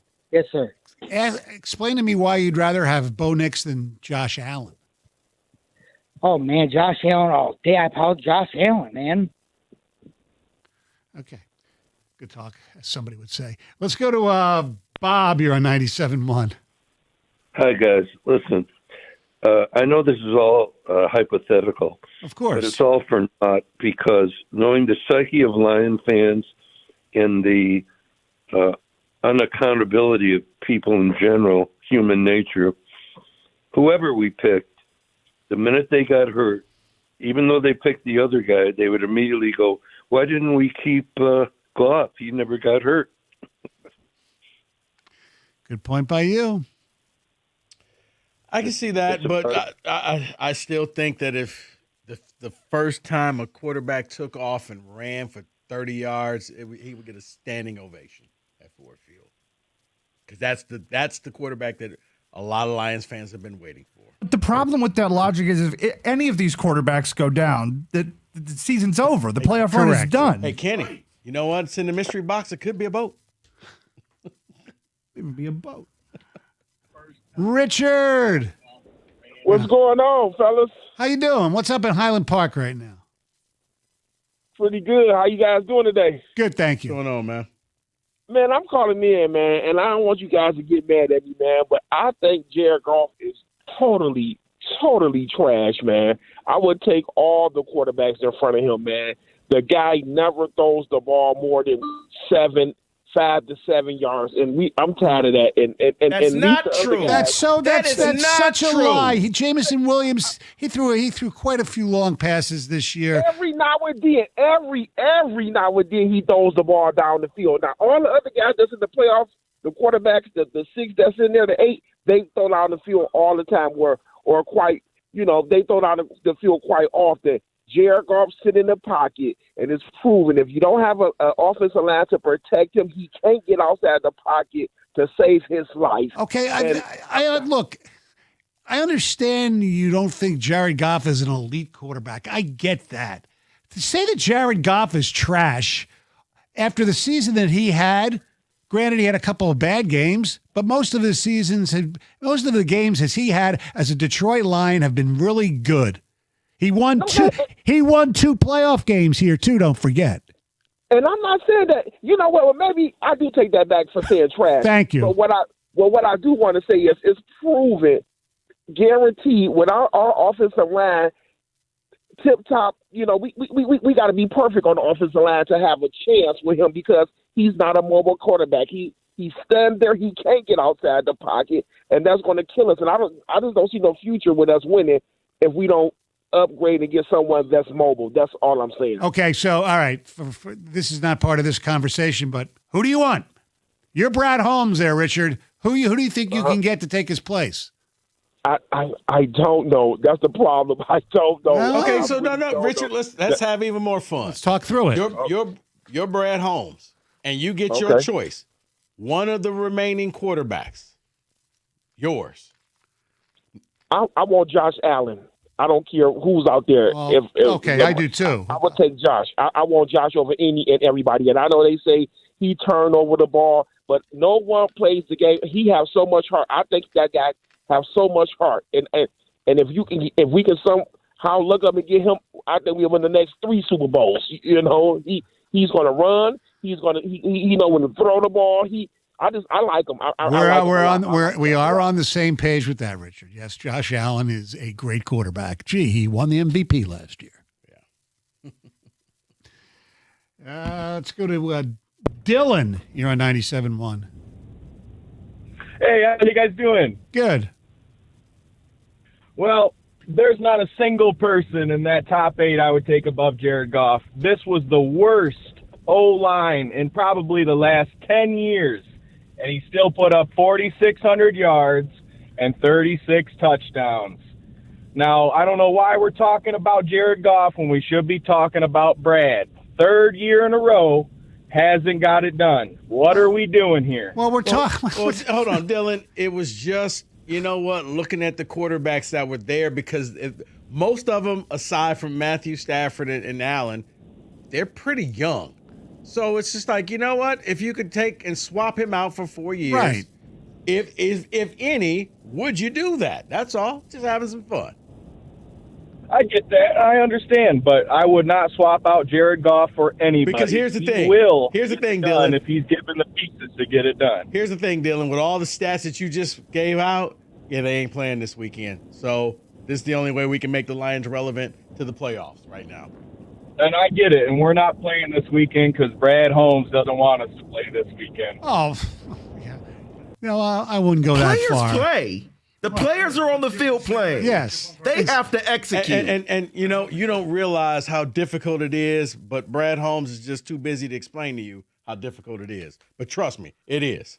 And by the way, to the caller before this one, Jared Goff averages 8 yards per attempt. Only 5 quarterbacks are better than him this year at How can he average that. 8 yards attempt when he only throws the ball 5 yards? I have no idea. David, you're lying. You're fibbing. You're fibbing, David. Fibbing. Is this what you're going to do to your congregation? You I get up and lie just to them? don't get these fans sometimes. Oh, look, Jared Goff. Look, we went through this with Stafford when he was here. You know, they don't love their quarterback. No, they don't. 97.1.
Brought to you by Northville Lumber. The Red Wings skate against the Sharks tonight at Little Caesars Arena as they try to shake off a tough loss against the Bruins.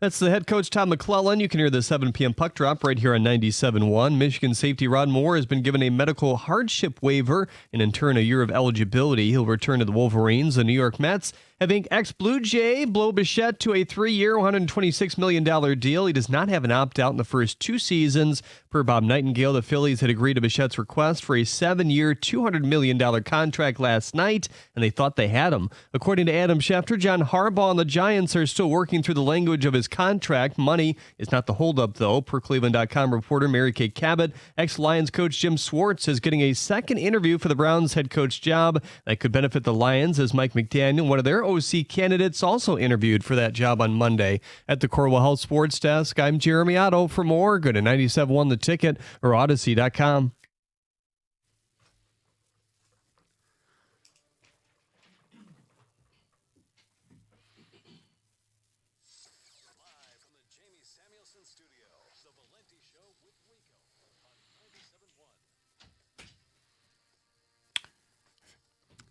Well, for those of you in Detroit who are listening to Jeremy Otto, I only have one thing to say. It's a good thing the Pittsburgh Pirates owner, Mr. Nutting, did not want to sign Blow Bichette. Right? I didn't mishear him, did I? You put a little L in there. All right.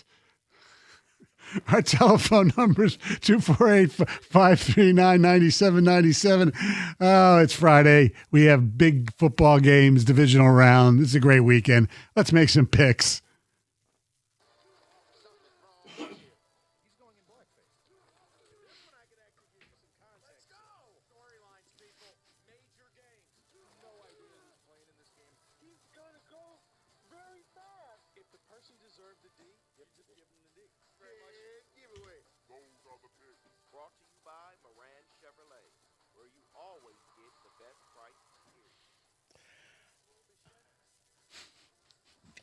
Oh my gosh, yes, these are the picks.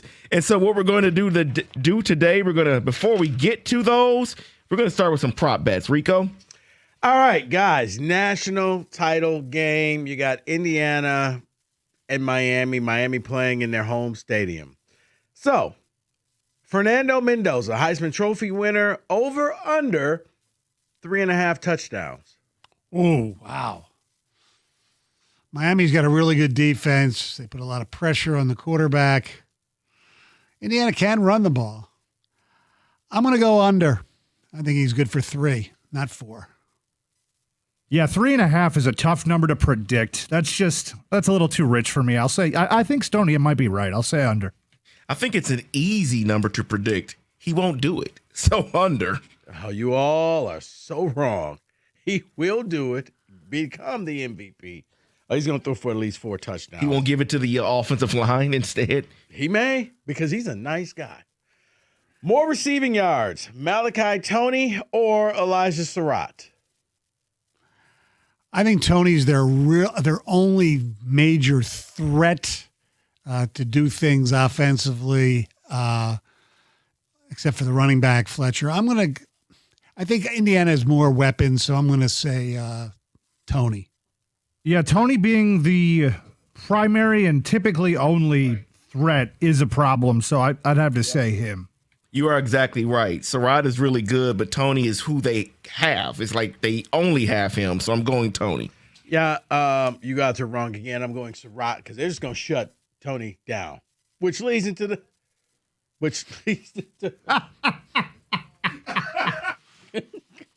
So tonight I won. Oral Roberts. All right.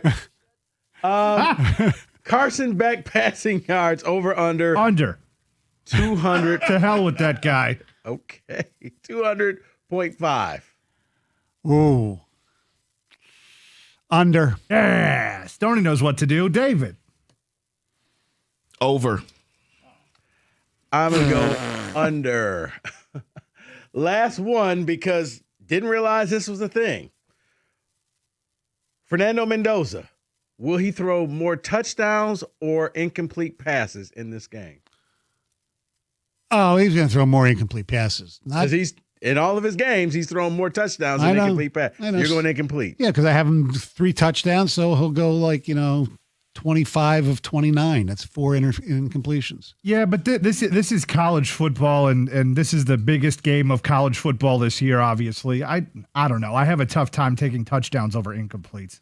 Give me incompletes. Yeah. Cowards. I'm going to, yeah, I think I kind of boxed myself in early with the touchdown, so I got to go incomplete. Yeah. Okay. All wrong again. Will be touchdowns. David, on you. Let's get to the picks here. Let's get to that game. Miami and Indiana. I wanted to say Miami at home because technically they are, but they're not. Indiana is an 8.5-point favorite here. Then we'll do the over-under at 47.5. Rico. Indiana all the way. Give me Indiana and the points. David, this is a machine. Signetti is not stopping, and unfortunately, Miami's on some train tracks. Kenny. Well, you guys know how much I love the Big Ten and think it's the best conference out of all the conferences. What a great conference. I'm going to take Indiana. By the way, Rico, did you give me an over-under? Oh, I thought we were going to do that next. Over. Okay. I will also say over. All right. It's 47.5, by the way. Yes, it is 47.5. I'm going to go, I'm all in with them. I'm going to go Indiana with this one, but I'm going to go the under because of the Miami defense. Stoney. I agree with you. Indiana will win something like 31-14. So I'm going to go under and Indiana. Let's move over to the NFL. And we have 2 games on Saturday, 2 games on Sunday. Let's start on Saturday, where we have the Bills visiting the Broncos. The Broncos are a 1.5-point favorite. Rico. We talked about this earlier in the show. Whereas I like the Broncos, I think the Bills have way more pressure. Josh Allen can't screw this thing up. I'm going to take the Buffalo Bills. I also am going to take the Buffalo Bills. I think this is the year that Josh Allen finally gets to a Super Bowl, and I have them just losing to L.A. in the Super Bowl. So I'll take the 1.5. Give me the Bills. So this may sound like a contradiction because of everything we just talked about regarding regarding golf and which quarterbacks you would select over him. I did select Bo Nix, but I don't trust him in this situation against the Buffalo Bills. So I am going Buffalo. Stoney. Maybe it's because I really want them to win the Super Bowl. I want Josh Allen to win the Super Bowl. Give me the Buffalo Bills. They're certainly not a complete team, but I don't think any team in this tournament is complete. Let's move over to the game in Seattle. The 49ers are visiting there. The Seattle Seahawks are a 7-point favorite, and I am going to reverse this one. We're going to start with you, Stoney. This is a tough one because we saw what happened last year where the team had the number 1 seed, came out of nowhere. That was, of course, the Lions. I just think Seattle's defense is just so freaking good. It's going to be too hard, especially without Kittle, for the 49ers to score despite Kyle Shanahan. Give me the Seahawks. Kenny. I have the Seahawks winning this game, but 7 points in a playoff game, I have a tough time not just taking the points. I understand that that's probably a rake I'm stepping on, but I will take Rico's privileged Niners. Yeah, the 7 is a... Never mind, I'm taking the Seahawks. Giant number in this game, but I don't think it matters. I think for the second year in a row, the number 1 seed in the NFC is going to go down in the divisional round. I am going 49ers, and for obvious reasons, Rico, you go last on this selection. Well, David, it's going to be the rubber match game. Each has won on the other team's field. Purdy, 4-0. In Seattle. Going to make that 5-0. And the 49ers privilege will win again. Let's move over to Sunday. We have the Texans visiting the Patriots. The Patriots are the 3-point favorite, and I'm just going to give it to everyone before we start. No Nico Collins. Yeah, I just saw that. Rico. No Nico Collins, but the defense travels. And that Texans defense, ferocious. Kind of like the Seattle defense. Looks like they have 14 players on the field at all times. Give me the Texans. I'm going to take the Texans or the Patriots to win, but the Texans to cover the 3 points. A Stoney. I like that. Yeah. In honor of Michael Stone. Yeah, because that defense is so good. That's what's going to happen in this game a lot. I think they get to Drake May, but somehow, some way, the Patriots find a way to win, but the Texans keep it close. I'm going Texans. I think the Texans defense is one of the best defenses we've seen in years. Yes, the Nico Collins injury sucks for them, but look for Christian Kirk to have another really good game. I just think this is a really close game. I think the Texans win the game by, at least 4 points. Let's go to the last game of the weekend. The Rams are visiting the Bears. And this game, if you look outside, is any indication of what it's going to look like in Chicago. Oh, straight lake effect snow. It's going to be crazy on Sunday. Rams are the 4.5-point favorite. Rico. Look, I've been saying it all year long, and people have been calling the Bears frauds. And I said, hey, this team just knows how to win. They'll find another way to come back. They won't make it easy, but another fourth quarter comeback. Give me the Bears, as Ben Johnson gives the whole good, better, best in the post game. I don't have the Bears winning like you do, Rico, but you're right. They are a tough out. So I'll take the Bears to cover the number. Give me the 4.5 points.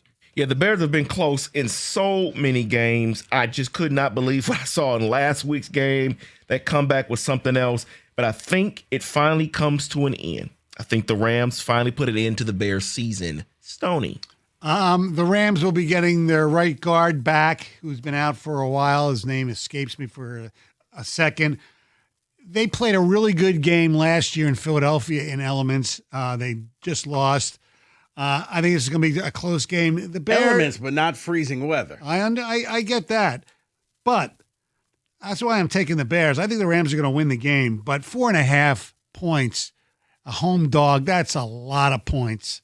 Give me the Bears. Those are the picks. 97-1.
248-539-9797.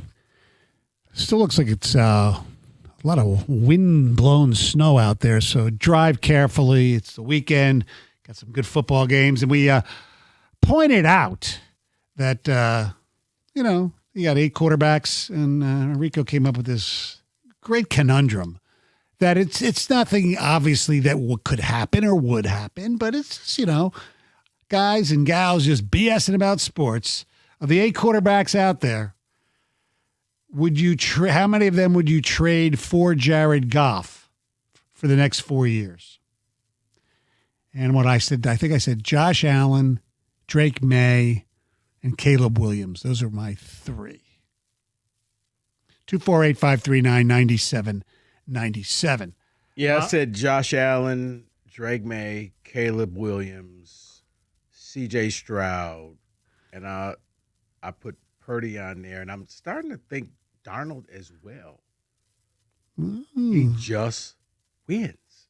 And yes, he came to Detroit and he lost a game. And if we're going to hold the quarterback accountable for one game that they lost, then I can bring out a whole bunch of stinkers that Goff had. George in St. Clair Shores. My opinion is I would keep Goff over all the other 8. What bothers me is everybody's looking for a running quarterback like he's a shiny new toy. Lion fans forget that we had Andre Ware, who was running quarterback. We had, way back in the day, Greg Landry. We had the one from CMU, and we had Eric Kramer, who was known for scrambling. We never went anywhere with them. So it takes more than just... Well, all right. Anybody from this era? Right. If you're going to go in the Wayback Machine, let's, first of all, Greg Landry, yeah, he ran. Eric Kramer had mobility, but he was not a scrambling quarterback per se. Andre Ware didn't make it. It had nothing to do with his running ability. He threw the ball to the ground all the time. He's just sucked. Exactly my point. People are just looking at the running. I mean, are all these other quarterbacks who are able to run have a better passer rating than Goff? No, look. I think the mobility thing in this town is way over. May's got a high completion rate. Yes, Drake May can run around. Goff's not mobile, but you can still win with him, I believe. Exactly. I think so too. In this town, the mobile quarterback is just looked upon as this unbelievable, gold diamond or whatever. Gold diamond. What the hell's that? I have no idea. That's what we call a ring. Yes. I think people misunderstand, though. There's a difference between a running quarterback and someone who has mobility. Exactly. Aaron Rodgers he had mobility. Lamar Jackson is a running quarterback. Josh Allen is a running quarterback. Right. And Lamar is trying to be just a quarterback with mobility. He doesn't want to be running quarterback. Goff has limited mobility, but most of the time in my opinion, when he gets sacked, even if he was, a speedy quarterback he wouldn't even be able to get out of it. Most of his sacks this year, because of the offensive line, he had no shot. Right. And this isn't a referendum on a mobile QB. It just so happens that, hey, guys, newsflash.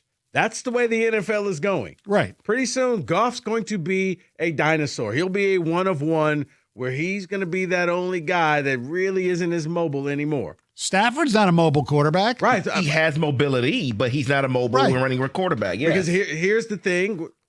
The mobility comes in, 3rd and 8, play breaks down, quarterback takes off run, picks up 12 yards, first down. Right.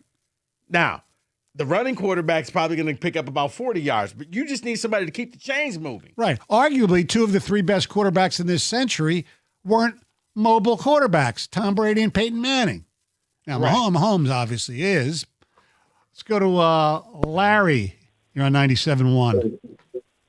Good show. I'm glad you guys are in Grand Rapids now.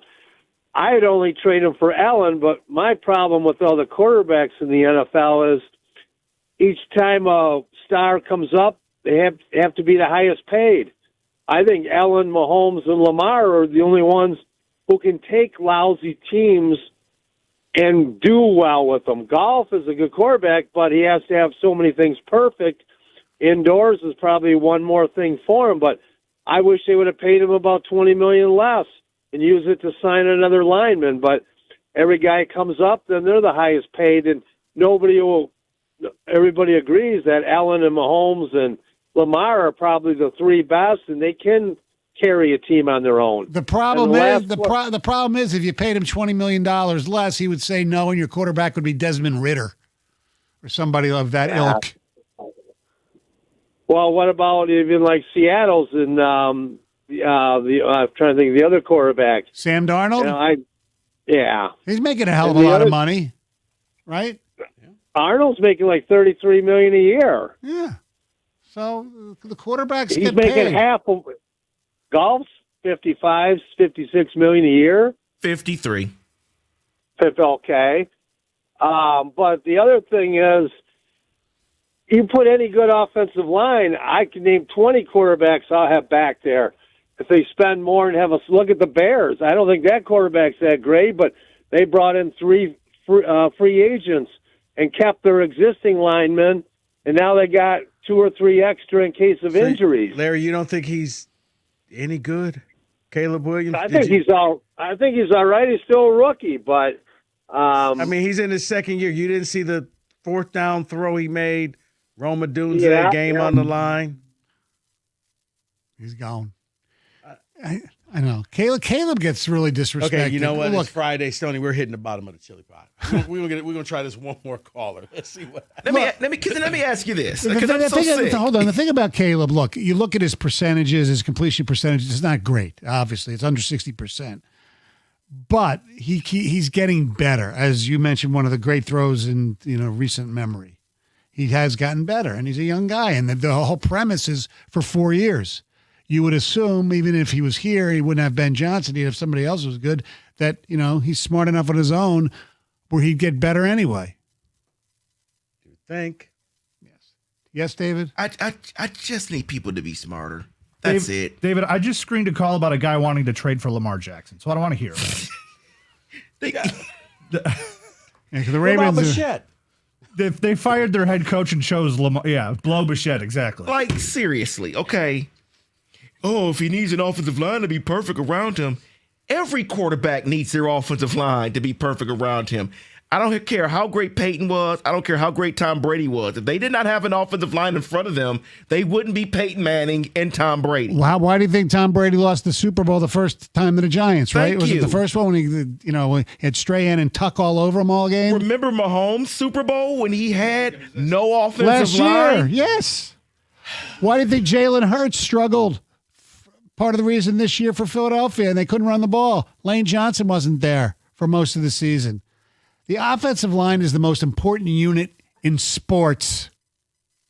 Quarterback's the most important individual position, but the quarterback without an offensive line. Yeah, because they have to work together. If you miss one on the line, it can affect everything. Yeah. Mike in Oak Park, good afternoon. Good afternoon. I will choose Goff. Goff is very accurate. Goff will pick you apart if you give him time. But if I had to pick one of them, I'd pick Josh Allen. And if something happened with Buffalo and they don't win the Super Bowl, I'd be trying to get Josh Allen all means necessary. And I blame Brad Holmes because he failed to get the groceries for the Lions. He failed addressing the offensive line.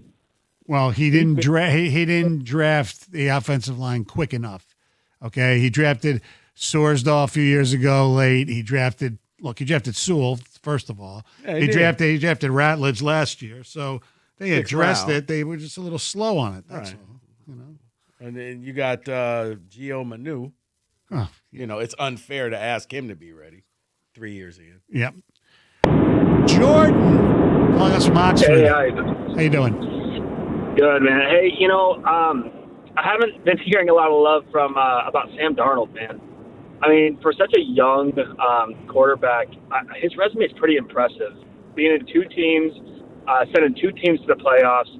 I wouldn't trade Jared. I think Jared, his whole career has been a top, at the very latest, 8 quarterback. He's really good.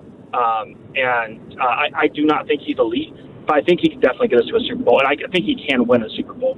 By the way, yeah. How you said Sam Darnold's young? How old do you think Sam Darnold is? 26, isn't he? 28. He's 28. Okay, well, yeah, I'm corrected. I stand corrected. But, man, I think he's a good quarterback. Two very well, you know, and I would take him. You know, if we had the salary cap, I would love to take Josh Allen, but I don't think that would ever be doable. But in a dream case scenario, I mean, of course, everyone's going to take Josh Allen.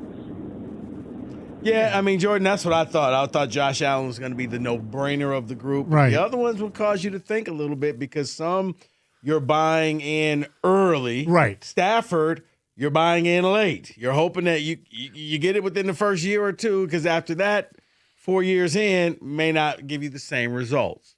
But yeah, Darnold, I blame Mike, not you, but I know. because he, you know, the whole ginger thing. Right.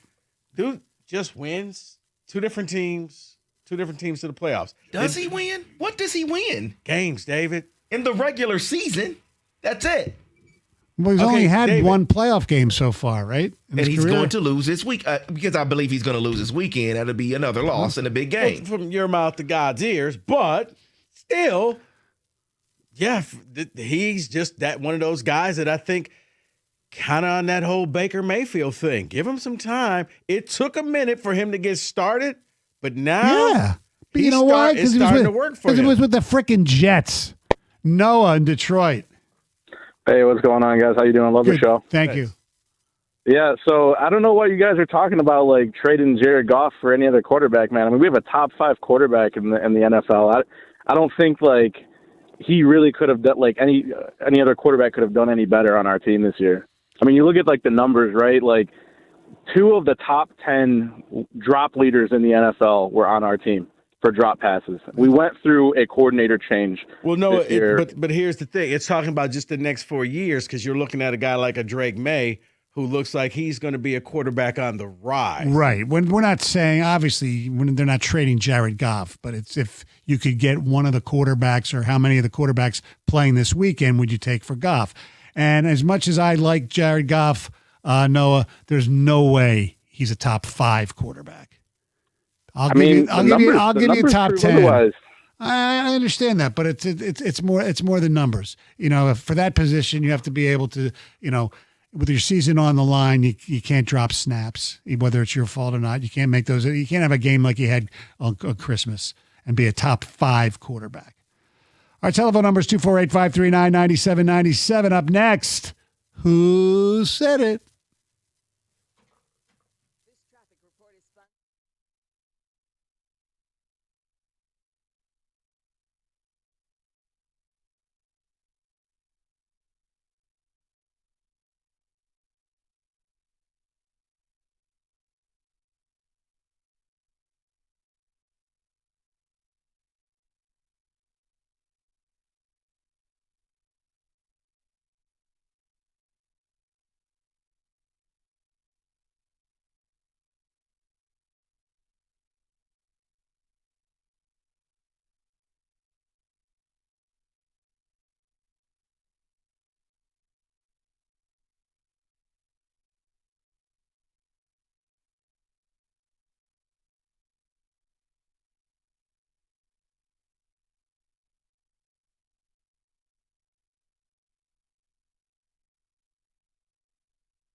Ladies and gentlemen, this is a favorite part of my Friday listening pleasure when I am off.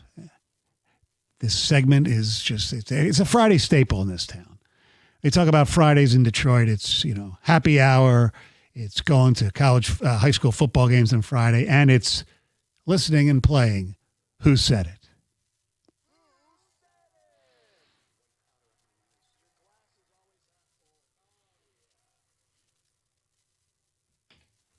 That's right. It is Who Said It. And let me give you eligibility. Let me just look at some things again here. What day parts are we talking about here? 6 a.m. to 8 p.m. I would like to remind everybody here that Mark Ryan was in at 6 o'clock yesterday. You had Mark Ryan, you had Little Rieger, you had Wojo for a little bit, dude. Yep. All right. Let's go. Number 1. Can you win a Super Bowl with him? I believe you can. He was there with the Rams. He was 30 minutes away from being there with the Lions. Should have been there if a fourth down pass that was in the hands of the receiver was simply caught.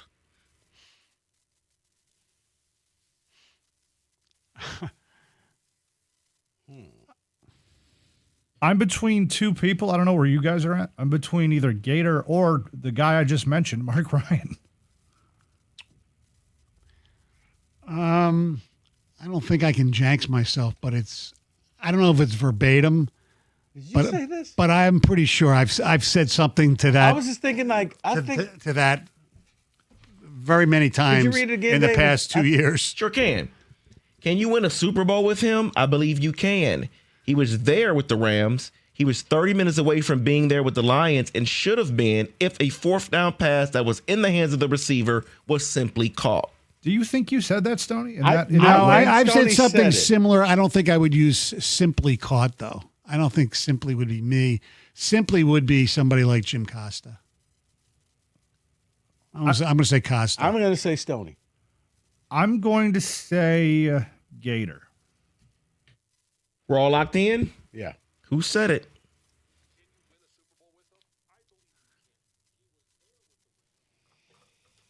Okay. Okay. I was wrong. I was right show, but I was wrong. Number 2. Bad people find ways to do bad things, no matter what laws are out there. You could legislate the hell out of everything. Bad people know how to do bad things. I have no idea what context this is even in. I want to say Mark Ryan.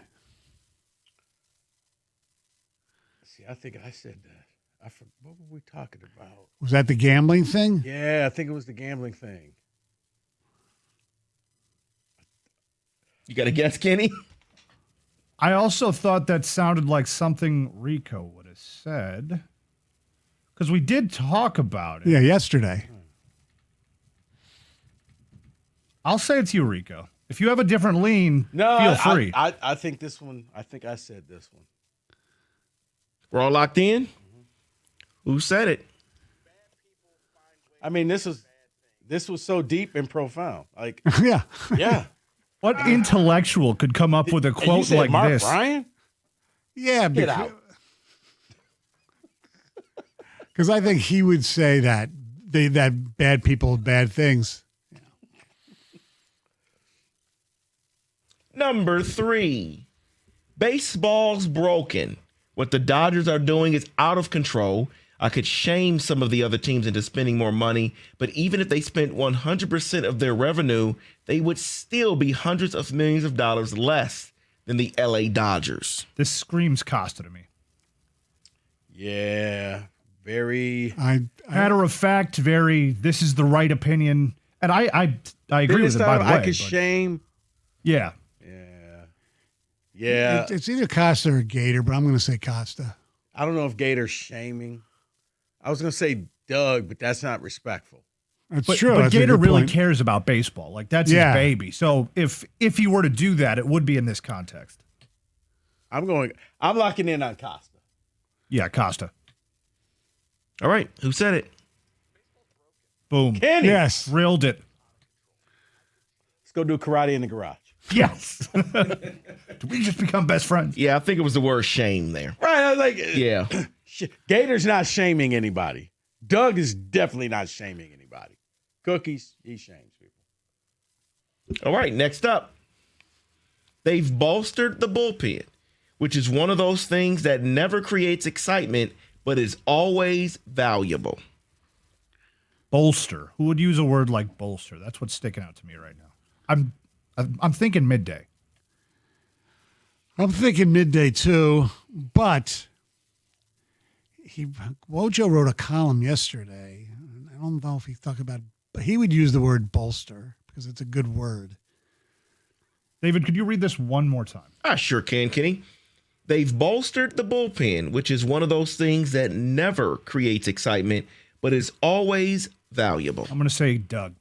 I'm going to agree with you and say Karsh. Kenny, we've been riding together. Let's Me go. and you, holding hands. We're going Doug. Who said it? Let's go. Okay. Okay, for the record, Kenny, you do realize what happens next week, right? We David says the word football and we all lose. Indiana. Right. Yeah. All right, next up. Ginger. Big Ten. I clearly made this too easy. All right. When you continue to take in what you've taken in, I think it's only right to come to the conclusion that there's some major BS going on here in sports. This is the Mark Ryan for me. Yeah. And please don't follow me into the darkness if you have no idea. No. But this is my Mark Ryan take. Because he's being preachy. Yeah, a little. What did Kenny said? Yep. Don't do it just because of me, Rico. Don't do that. No, Don't put this on me, Ricky Bobby. David. So we're all locked in. I hate you guys. Let's go. Kenny's like Joe DiMaggio, like a 56-game streak here. Michael, get back. He'll never believe me. Well, we only missed Jansen, right? That's the only one Yes. I think we've missed. Yeah. Let's try another one. All right, let's try another one. Oh, my God. Now, just don't get too cocky now, Kenny. I'm not. This is where it ends. This is absolutely where it I ends. think I'm gonna Everything go ahead and about tap this. out. I'm going to hit the portal. I'm good. Thank you. Go ahead, David. There's the part that I like and the part that I think is dumb. I think the $35 million a year is dumb. To get it on 5 years is actually kind of smart. I question why he wanted to go to Chicago over staying in Boston. So it's Bregman, so that's Costa's boy. We haven't heard from Gator yet. I was thinking. So I'm going to say Gator. Yeah, I'll agree with you. I'll say Gator. Could this be Mike? Once again, David, if you please. But you know Sure. what? Don't worry about Nope. it. You look like you're. There's the part that I like and the part that I think is dumb. I think the $35 million a year is dumb. To get it on 5 years is actually kind of smart. I just question why he wanted to go to Chicago over staying in Boston. Are we overlooking a producer like Gov or Kang? Maybe. What, Kenny, we got house money. You know, yeah, we have that spending money regardless. We could lose one and be just fine. All right. I'm going to say Gator, but it very well could. My second place would be Gov. Yeah, what the heck? Let's go Gator. All right. I can see Gator. So are we all locked in? Yep. Who said it? Yes. What are we doing here? What are we doing? What are we doing? Let's go.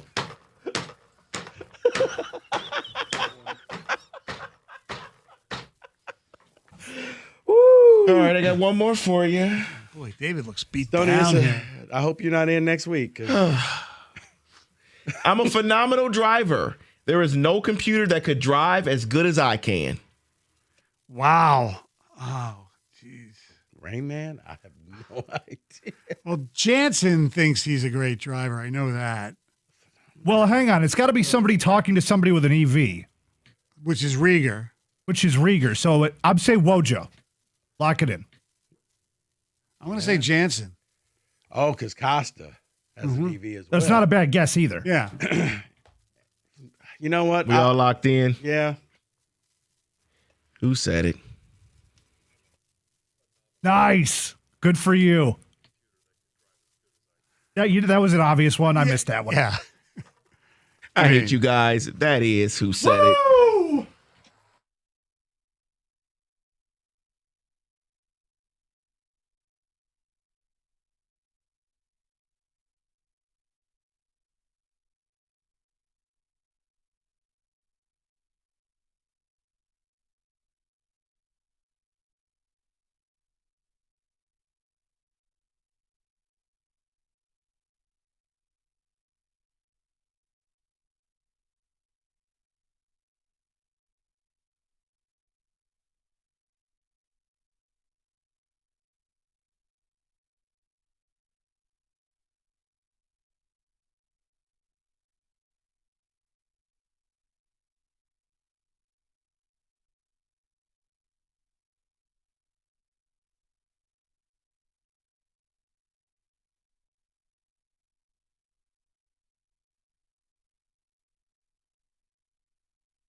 All right, ladies and gentlemen, we have the divisional round playoffs beginning next week. We'll get into our picks coming up. Not next week, this coming weekend, I should say.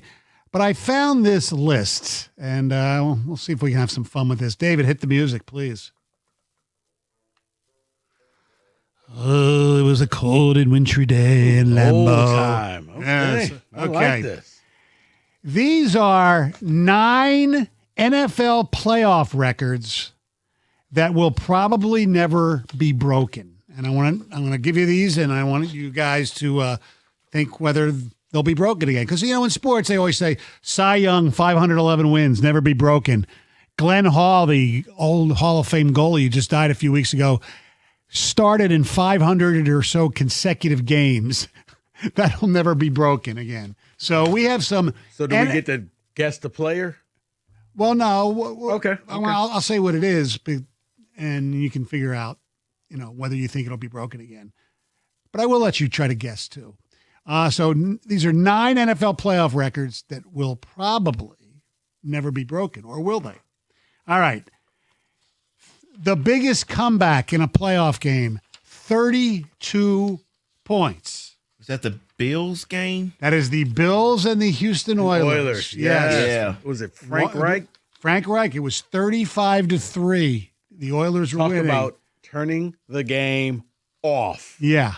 It was just like, wow. If there was gambling and you could put money on Bills' money line, Oh, my Lord. you'd own a baseball team. So now, recently as 2023, Jacksonville was down 27-0 to the Chargers. Yeah. They scored at the end of the first half, came back, but nobody has ever come back in a playoff game by more than 30 points. You think that record ought to be broken? I don't. I mean, I know what the Patriots did the Super Bowl 28-3. 28-3.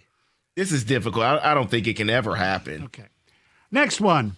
If it is, that defensive coordinator's fired. Immediately, yeah. You don't even get on a plane to come back or whatever. We got you a ticket. There you go. You're flying Spirit home. Fewest rushing yards by a team in a playoff game, -4.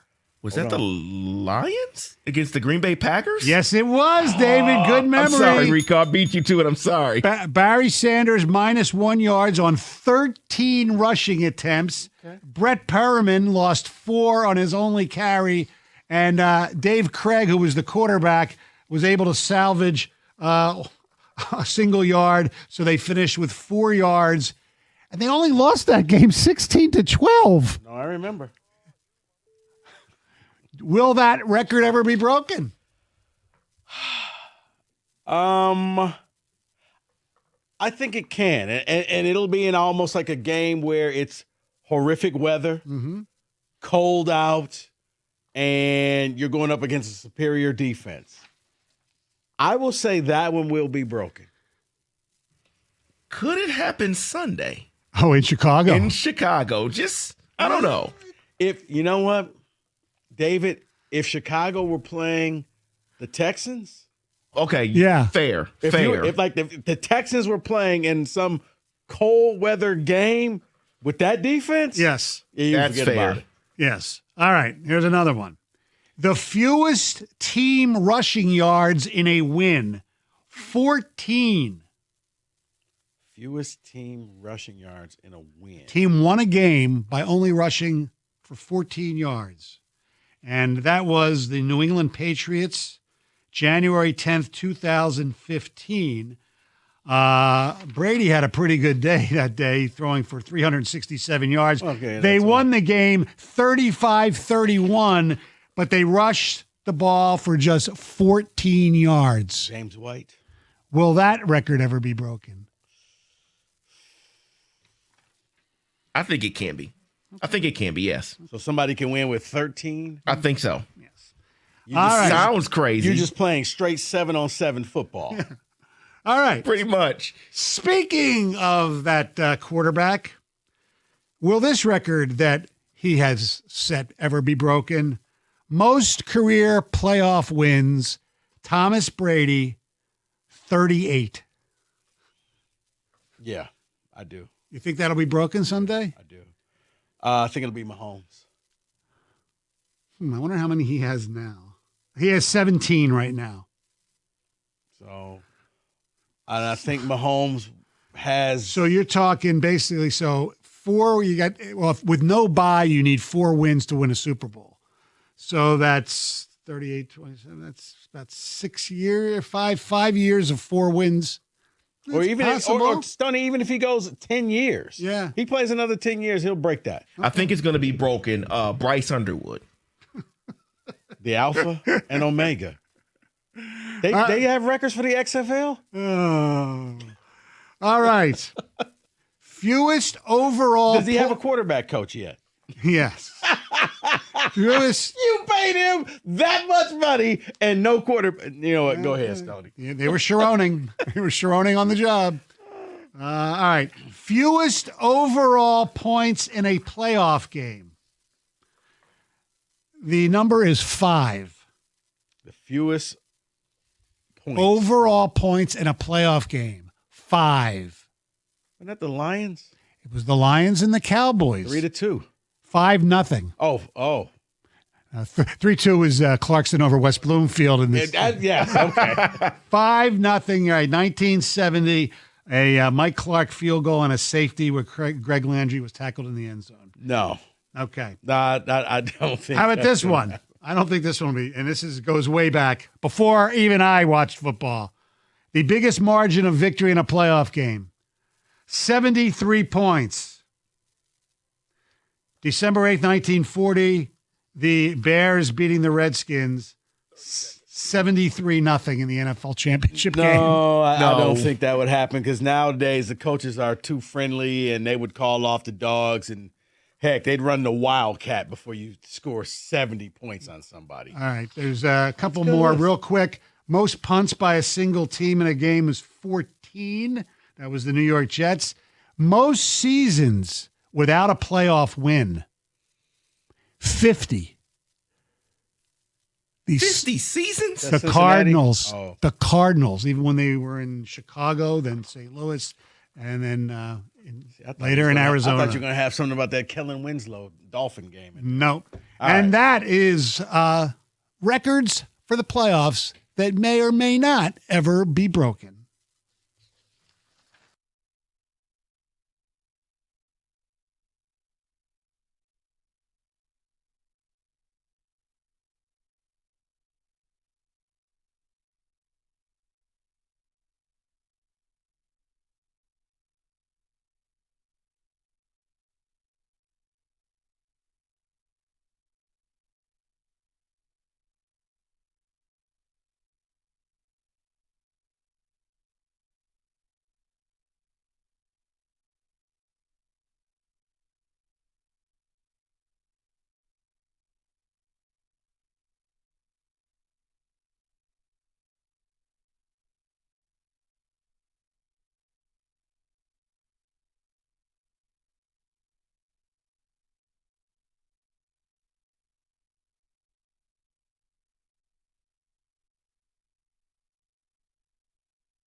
Brought to you by the Michigan Lottery. The Pistons missed 14 free throws last night in a tight win over the Suns. J.B. Bickerstaff was asked at practice today if that's even something you address with an NBA team.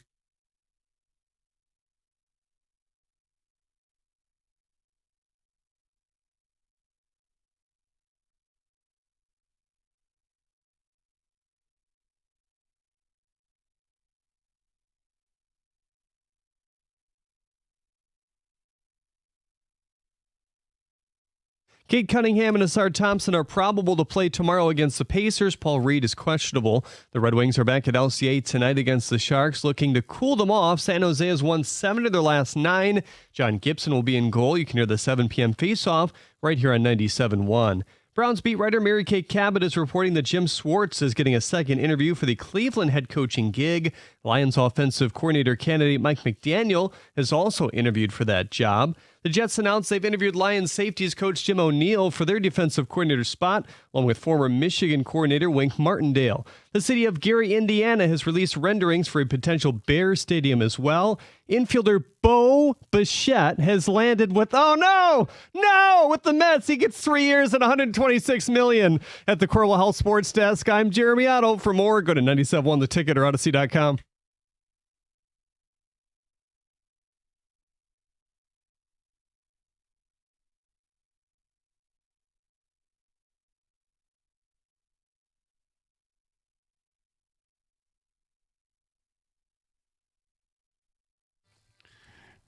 Thank you very much, Jeremy Otto, for that gem that Joe Lunardi says might be a 12 seed right now.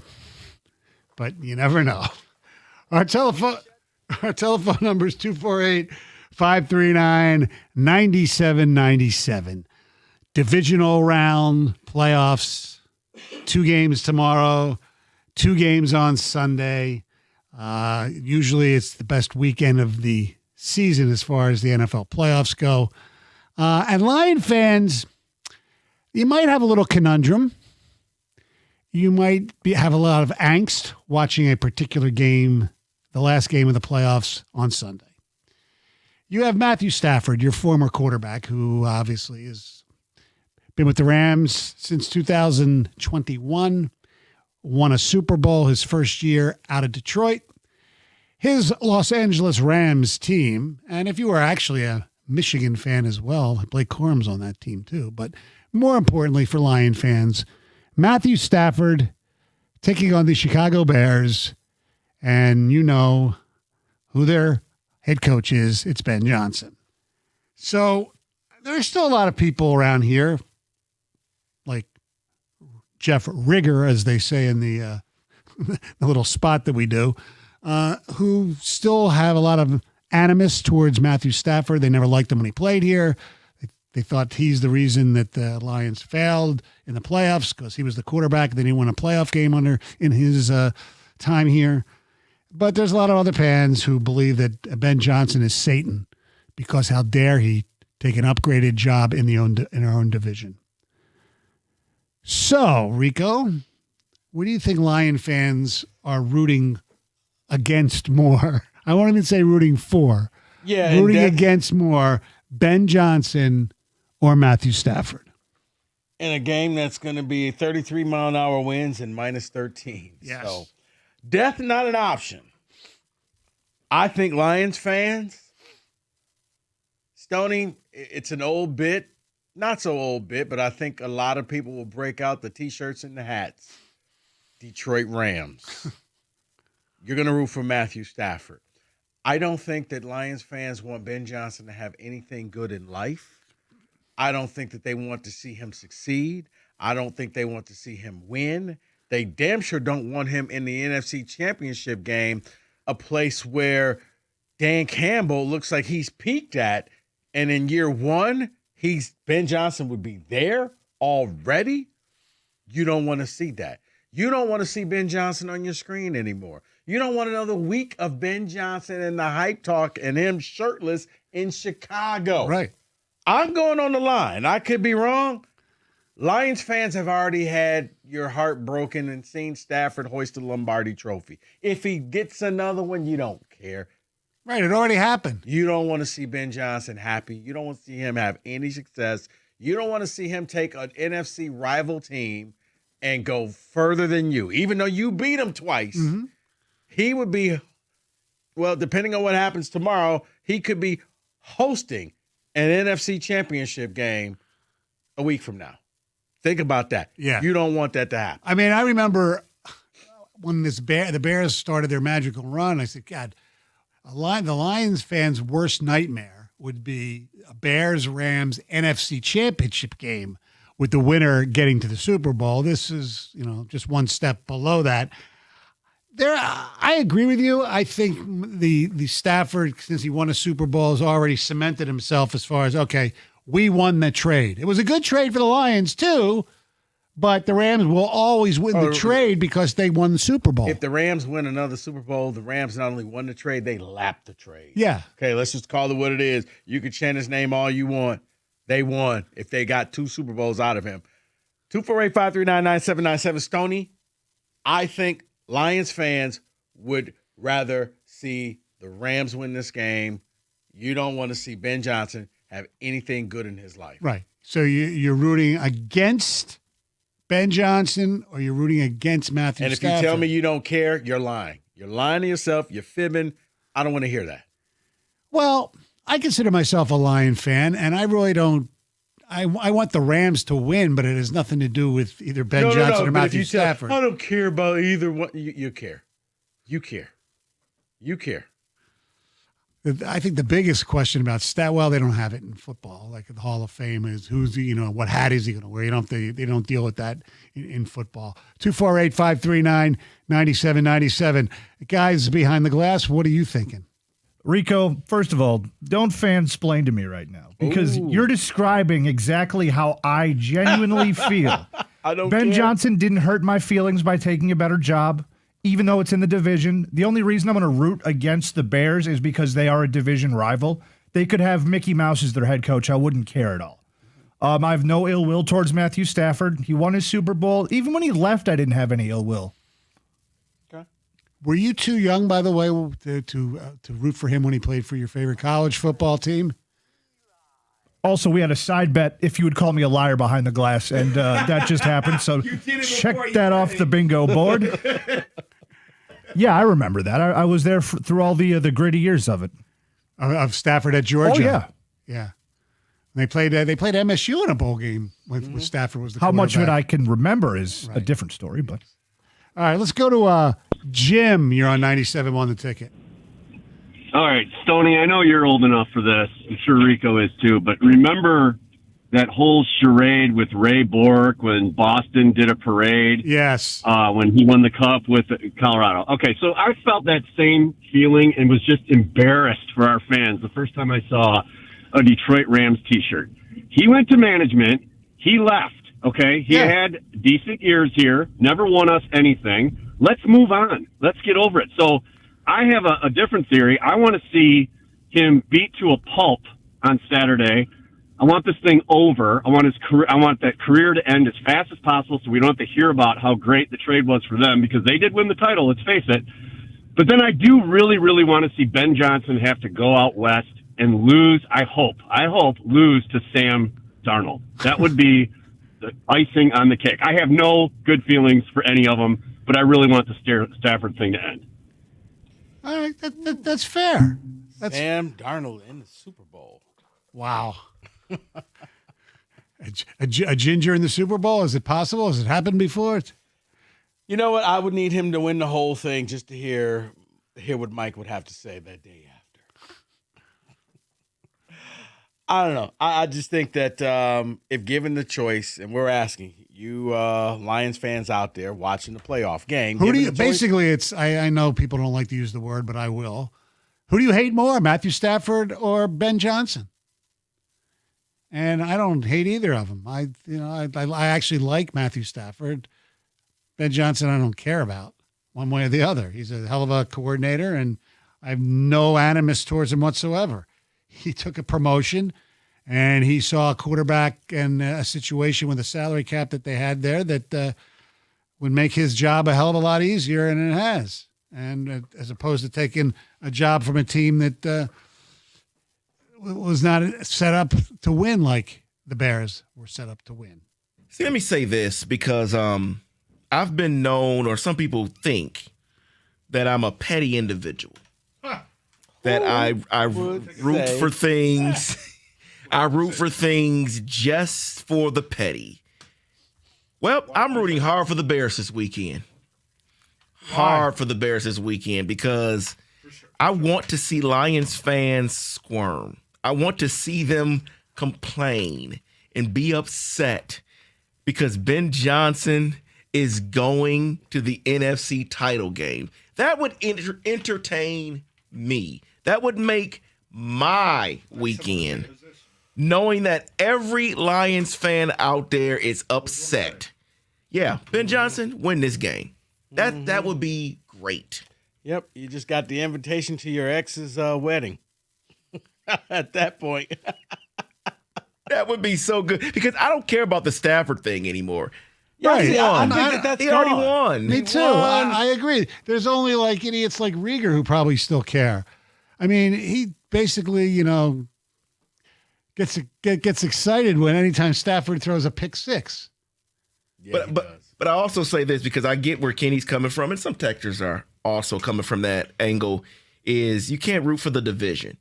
Because I get that. I wasn't rooting for the Ravens to win last year. No, I never root for when the Bengals went to the Super Bowl. I was like, all right, no, I don't want you to win. You didn't want Ohio State to win the national championship last year. Never. So I get that angle. What? I did. Of course you did. Yeah, but that's because you're petty towards Michigan. No, I like Ohio State. I Okay. All right. Okay, so that's not a fair comparison. I guess the fair comparison would be rooting for Michigan as opposed to rooting for Ohio State. Right, now, I did root for Washington. Yeah. Yep. See.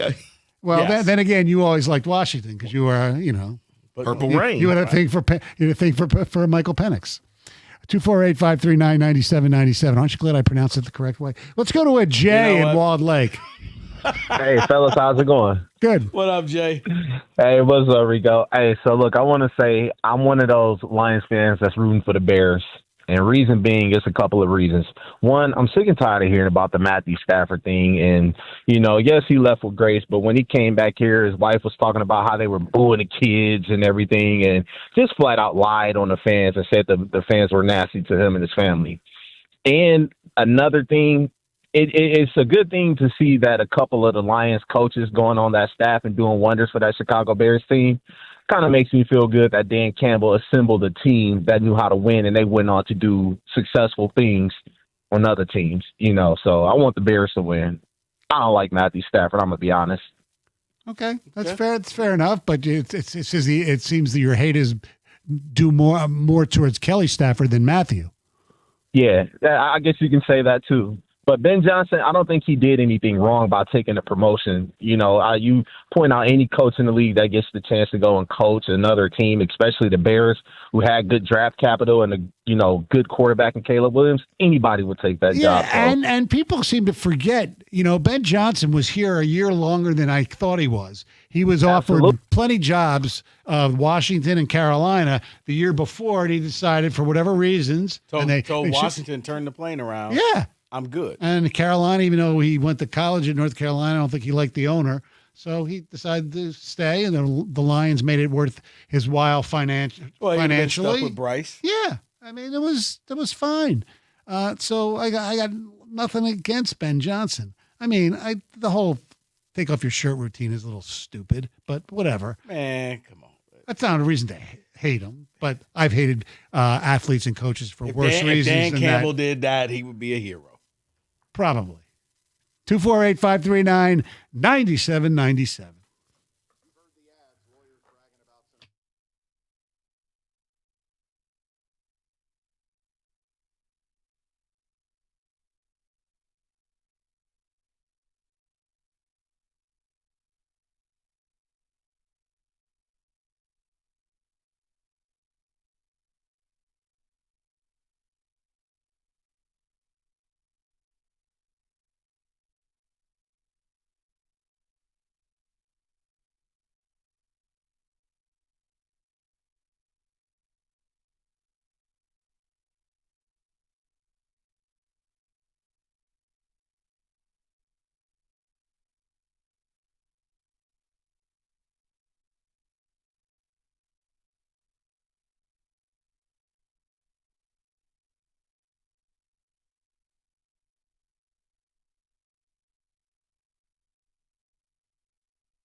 Bears-Rams, the final playoff game this weekend, takes place Sunday in cold Chicago. It's going to be And funny, feel like minus 10 or something. yeah, minus 13. And it's funny because we talked about it yesterday. I don't know, Rendering Otto brought it up in his update.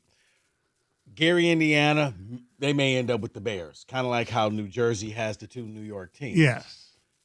Their renderings for the stadium, no roof. They're not going retractable roof, open air stadium.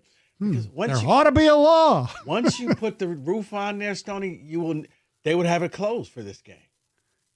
Because no way in the world would you. Because now something happens to them, they'll sue the city. You could have closed the roof, and I got frostbite because I was drunk and shirtless at a game.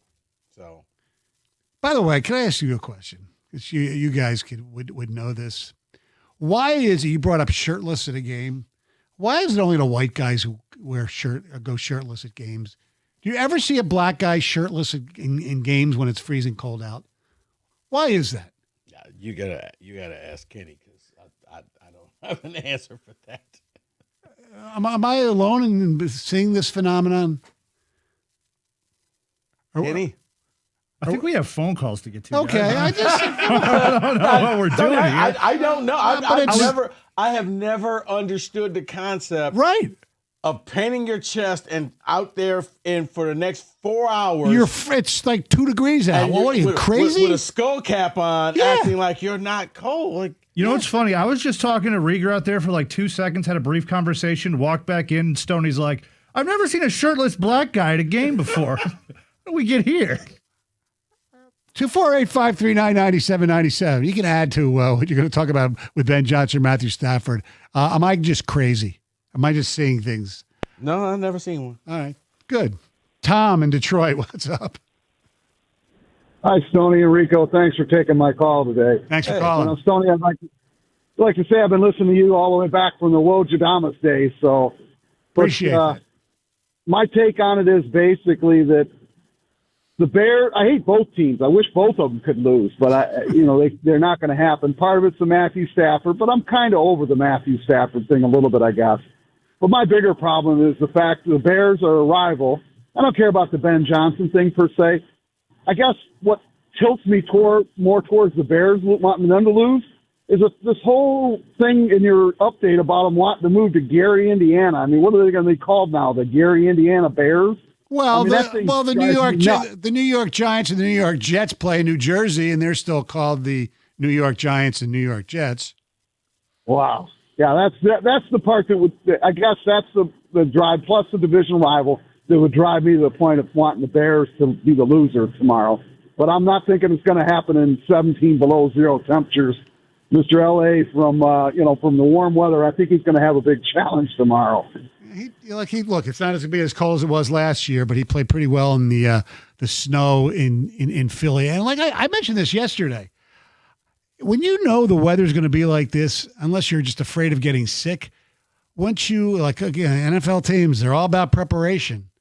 I mean, I'm sure they practiced inside, and they probably turned the air conditioning on, so it felt like 30 in LA or whatever. They should have come to Green Bay or someplace and practiced outside just to get their bodies ready for it, I would think. Yeah, but Stoney, it's the NFL, and you believe that everybody's watching you. So if you practice at Lions facilities, do they have cameras on? Are they rolling on things? Are they watching you? So if anything, maybe you go to a local college. Yeah, maybe that's it. Because like in Super Bowl cities, a lot of times the host city, like, for instance, if the 49ers don't go there, I think the NFC team will probably train at 49ers headquarters. That's the way that stuff usually works. Let's go to Steve. You're on 97.1. Hey, guys. How you doing? Good, thank you. So fiscal spending, poor coaching, poor management, those were all the reasons that Matt Stafford had trouble in this town. He was good enough to be traded for what we got for him, and we flipped the team around a little bit. Yep. I can't stand a coach that we got into the playoffs and he hands the ball to a receiver to throw a pass. Okay. We lost that game against Washington for that reason. We stopped running the ball. All that was doing good, and we could have won that game. Well, if you're gonna look at one particular play in that game, that wouldn't have been it. The JMO play, that was awful. But when you're, was it 3rd and short? When you're 3rd and short, you're shotgun and you're empty, and that's the one where Goff got hit and sacked. For a team that constantly goes for it on 4th down, it was like or line up, get the first down. Don't be cute about it. Yeah, both can be true, absolutely. But he handed the ball to JMO, and JMO waited till the last possible second to throw that ball. Undisciplined. I'd rather let Goff throw it. Yeah. That's what you pay him all of that money for. That play, yes, absolutely. But, that wasn't the only reason they lost that game. Goff, by the way, had a few interceptions too. So it wasn't just Ben Johnson. And it wasn't, the defense kind of made Jaden Daniels look like, Peyton Manning, for crying out loud. Brandon, you're on 97.1. Yeah, I don't hate either of them. I don't hate Stafford. I don't hate Ben Johnson. I hate the Bears. I hate our division rivals so much. I hope they lose all their games and tie when they play each other. I want them 0-13-4 every year. I get that. Let me ask you this, because I think I brought this up last week or whatever. Of the division rivals, the Vikings are the least hateable, aren't they? Of the other three, the other two. Tony, I hate them equally. Oh, I used to hate the Packers more when they had Favre and when they had Rodgers, but that's not there no more. So I hate them all equally. Okay. For some reason now. No, I think the Vikings are the least because they're the least threatening, even though they've beaten you. Historically, for years, they were the biggest. They're a bigger thorn in the lion's side historically. Well, you're looking at last year how it ended with Darnold, but then this year you lost 2 games. Right. That's your whole season. You'd be playing right now if you just handle business in those 2 games. You had no business getting swept by that Viking team. Absolutely. Well, you can yell and scream. Well, we were injured, an offensive line. You lost to 2 bad Viking teams. And the second time around on Christmas was like, who was the quarterback again? Yeah. Exactly. Right. And he beat you. And then the Pittsburgh game they should have won too. Now, they get hosed on the first OPI. Yeah, but that's not the main reason they lost. The main reason they lost is because they couldn't stop the run. They had two plays, which I thought they should have run the ball, where Tesla got called for offensive pass interference. Yeah. It was a horrible call. No. But that's not why they lost. No, but here's the thing. I'll do this. David could have Pittsburgh got hit with that same call. I know. Sure did. Same call. So I'm like, at least they were consistent. You can't say, they just, no. Because I thought it was bogus both ways. Right. But I'm like, you know what? Because there were 2 of them. There was the one on Tesla that I thought was a horrible call. Basically, they called a pick play. And the one on St. Brown, which was legitimate. There was, right. I mean, and the one on St. Brown was similar to the DK Metcalf one earlier in the game. Right. And they scored a touchdown on the play. Yes. And then they blew. Nope. You pushed off. Yeah. Yeah. All right. We have some text, David. You can't blame Ben Johnson for taking the job and the promotion. You can still be salty about it, though. So I am rooting for the Bears. I was so mad at Ben Johnson when he went to Chicago that I wanted him to fail desperately. I hope he get fired so that he can come crawling back, begging. Someone else says David woke up and put his petty pants on this morning. That is Scott in Carlton. And then this one. David sounds like Brian Chapman, and that's probably the most insulting thing I've ever said to anyone. Wow. Okay. Just don't bring back the SOL stuff. I think he's already done that. Yes. I know. I'm telling David not to do it. I won't do it. No, right. Oh, right. Yeah, exactly. 248-539-9797. One quick little thing here before we go. I just want to mention last night in the Pistons game, one of the most infuriating things as a fan is watching your team with a chance to salt away a victory just continuously miss free throws. And even your best player, your MVP candidate, Cade Cunningham, misses 2 in a row.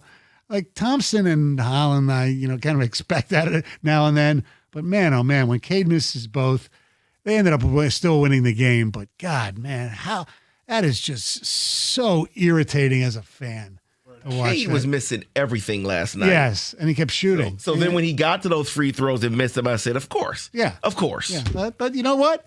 That's the difference. Good teams figure Well, out how to they- way to win games like that. They struggle. Yes. Let's just put it like that. They've struggled to hit free throws all Yes. year long. But again, and then hopefully in the playoffs, it won't bite them in the butt. All right. 248-539-9797 is the telephone number. Coming up next, you want to take some notes here? And if you listen carefully, you might actually win some money. Yeah, right. 97.1.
The eloquent and dynamic Jeff Rigger will be here at 6 o'clock, taking you to Red Wing Shark hockey here on 97.1. One of the best young players in the National Hockey League will be here, Megan Macklin Celebrini. Yes. Not Megan. Jeff Rigger up next. Yes. We call him Rigger. Jeff Rigger. Well, enough Blue Chews. Mhm. Will be. Yes. By the way, Peter Schrager just reported that Mike McDaniel just completed his offensive coordinator interview with the Tampa Bay Buccaneers. Yeah, but this is the greatest job ever. And TJ Lang tweeted, "How do you know?" Back at him. I don't know. Maybe they probably announced it. I don't know. I have no idea. Anyway, you never know when TJ, man, he gets on the. I know. I tell him all the time, TJ, we ain't doing this today. Guess you guys a question. Yes, please. Thank you. That comes later. No, that comes later too. It's cold outside. You're going to want to. Never mind. Does Mike McDaniel really travel in that outfit, that suit? I don't know. Have you seen the pictures? No. Yeah. Oh, It was coming from an interview. Yeah. he's going to a job at interview. Metro, whatever city he's in, it's like the same suit and the same picture is popping up from different people, different airports, but it's the same like pinstriped, checkered suit. It looks very uncomfortable. He's got a vest and everything, and I'm like, dude, like he's going for a job interview. I understand. Change before. It looks very uncomfortable. Shouldn't he be fun? No, you know what? You want to know why? Because idiots are taking pictures of me at the airport. So if I come off the plane looking like a slob, it's like, oh wow, hey, look at this guy. He needs a job. So he has to know that the camera's always looking at him. But you would have to change in the airport bathroom. Why would you want to do that? David, unless he wears I just it on think the it looks plane. very You have to uncomfortable. wear it, yes. Here. Rigger, he wore it on the plane. See that, Stanley? Rigger, you do realize that people used to wear suits and things on a plane? Yes. And people still do? I'm just saying it looks uncomfortable. They don't have to come looking like they just rolled out of bed. People used to get dressed up to go to hockey games years ago. Baseball games. Yes. So this bothers you that he's wearing a No, suit it on a doesn't plane. bother me. Yes, I don't want him as the Lions OC because he's the other thing I wonder. I mean, don't these You die on weird heels, don't man. these teams send out private jets for like if they really No. wanted Mike McDaniel, why not send out a jet? Come on. Go the extra mile. Sometimes they do, sometimes they don't. They usually Yeah, do I that for think- head coaching. Right. interviews. Yeah. You imagine sitting next to Mike McDaniel like on a 3-hour flight from Miami to Detroit? You notice one You thing try that he it. has? Big headphones. Right, so you, You don't know wanna what that bother him. means? Don't Don't bother me. Yeah, Yeah. that's a good point. I got oversized headphones. Don't bother me. From all I've heard, he's a really good guy. He's just a little yeah. quirky. Which Yeah, means he's because he perfect to doesn't be a mean you like, coordinator. hey, Mike, hey, quick, we'll go get you. And if he was a Well, coordinator, what's your plan for Jared Gibbs? and he was a What are you coordinator- going to do to fix the offensive line? if he was a coordinator, he wouldn't have to deal with the media every day, just once a Yeah, week. just Thursdays. Yeah. At least at Allen Park. That's a fair point. Yeah. I just thought it was weird. That's all. I mean, I would want to be comfortable. I wish they had that same rule in baseball. Do you think he drove to Allen Park or did they send a car? I'm sure they sent a car. A guy with a sign, Mike McDaniel? Yeah, probably. What? Is this what you think about at night? Yeah, sometimes. And this is why. I think That's about that why- as well. No, that's why you need that. No, I think about that. Yeah, definitely.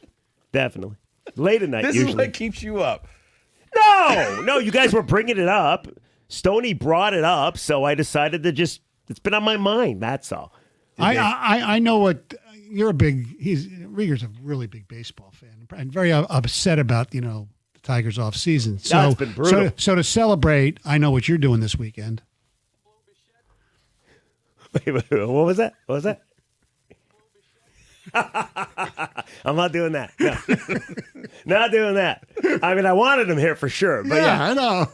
I don't know if we want to go that far. Isn't it funny, though? Anything else? Well, what do we think, though? And I wasn't on yesterday or the day before. I missed what I think would be an amazing topic, and you guys did a great job with it. The Evan Petzold versus Chris McCoskey, Tarek Skubal articles on arbitration. I picked through those without, it was amazing. Both of them. I love this story. I can't get enough of it. They should have a steel cage match. They should. It was amazing because Petzold comes out early with his article that the Tigers left $800,000 on the table, or they didn't offer it to him. And then McCoskey comes out and says, well, they tried, but Boris won't pick up the phone. If I'm the Tigers, I'm asking you guys this. If I'm the Tigers, do you want people to know that Scott Boras won't pick up the phone and talk to you? I don't think you do. I don't know if that sends the best message. I don't know. No, you probably don't. No, but it kind of makes you feel like, all right, at least we tried to get a hold of the guy. I mean, it sounds like because sounds like Les Miles. When Michigan was looking for the coaching search and they couldn't find Bill Martin. Bill Martin was on the boat, All that's telling right? me is you probably don't have a shot. That's what that says to me. Like, he's not even answering the phone. I can't wait for the hearing. Is there any chance that somebody could get credentialed and just live stream it? No. It's going to be amazing. That would be well, Scott. Whoever the arbiters are, we appreciate how great Tarek Skubal is, but when we really needed him to go an extra inning, he refused. Could you imagine?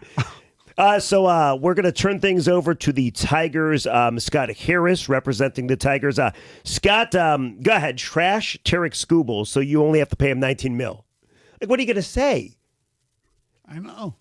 He can only throw 99 pitches. So can every other starter in baseball these days. I think the craziest thing is that they make the comparison in what they offered David Price 10 years ago. Yeah, there's this little thing. It's called inflation. Right. Right, and that contract today would be $25 million, which I think if the Tigers offered, maybe Boris and Skubal take it, or maybe they don't. Wouldn't take it, but they'd have a better chance of winning the arbitration and save themselves $6 million. You're moving up the middle number because right now you got to prove that he's worth less than 25.5. If you offered $25 million, then you got to prove that he's worth less than 28. Well, 30. He's going to get 32. They don't. Once it goes to the hearing, it's either 19 or 32. I understand, but both sides have to prove.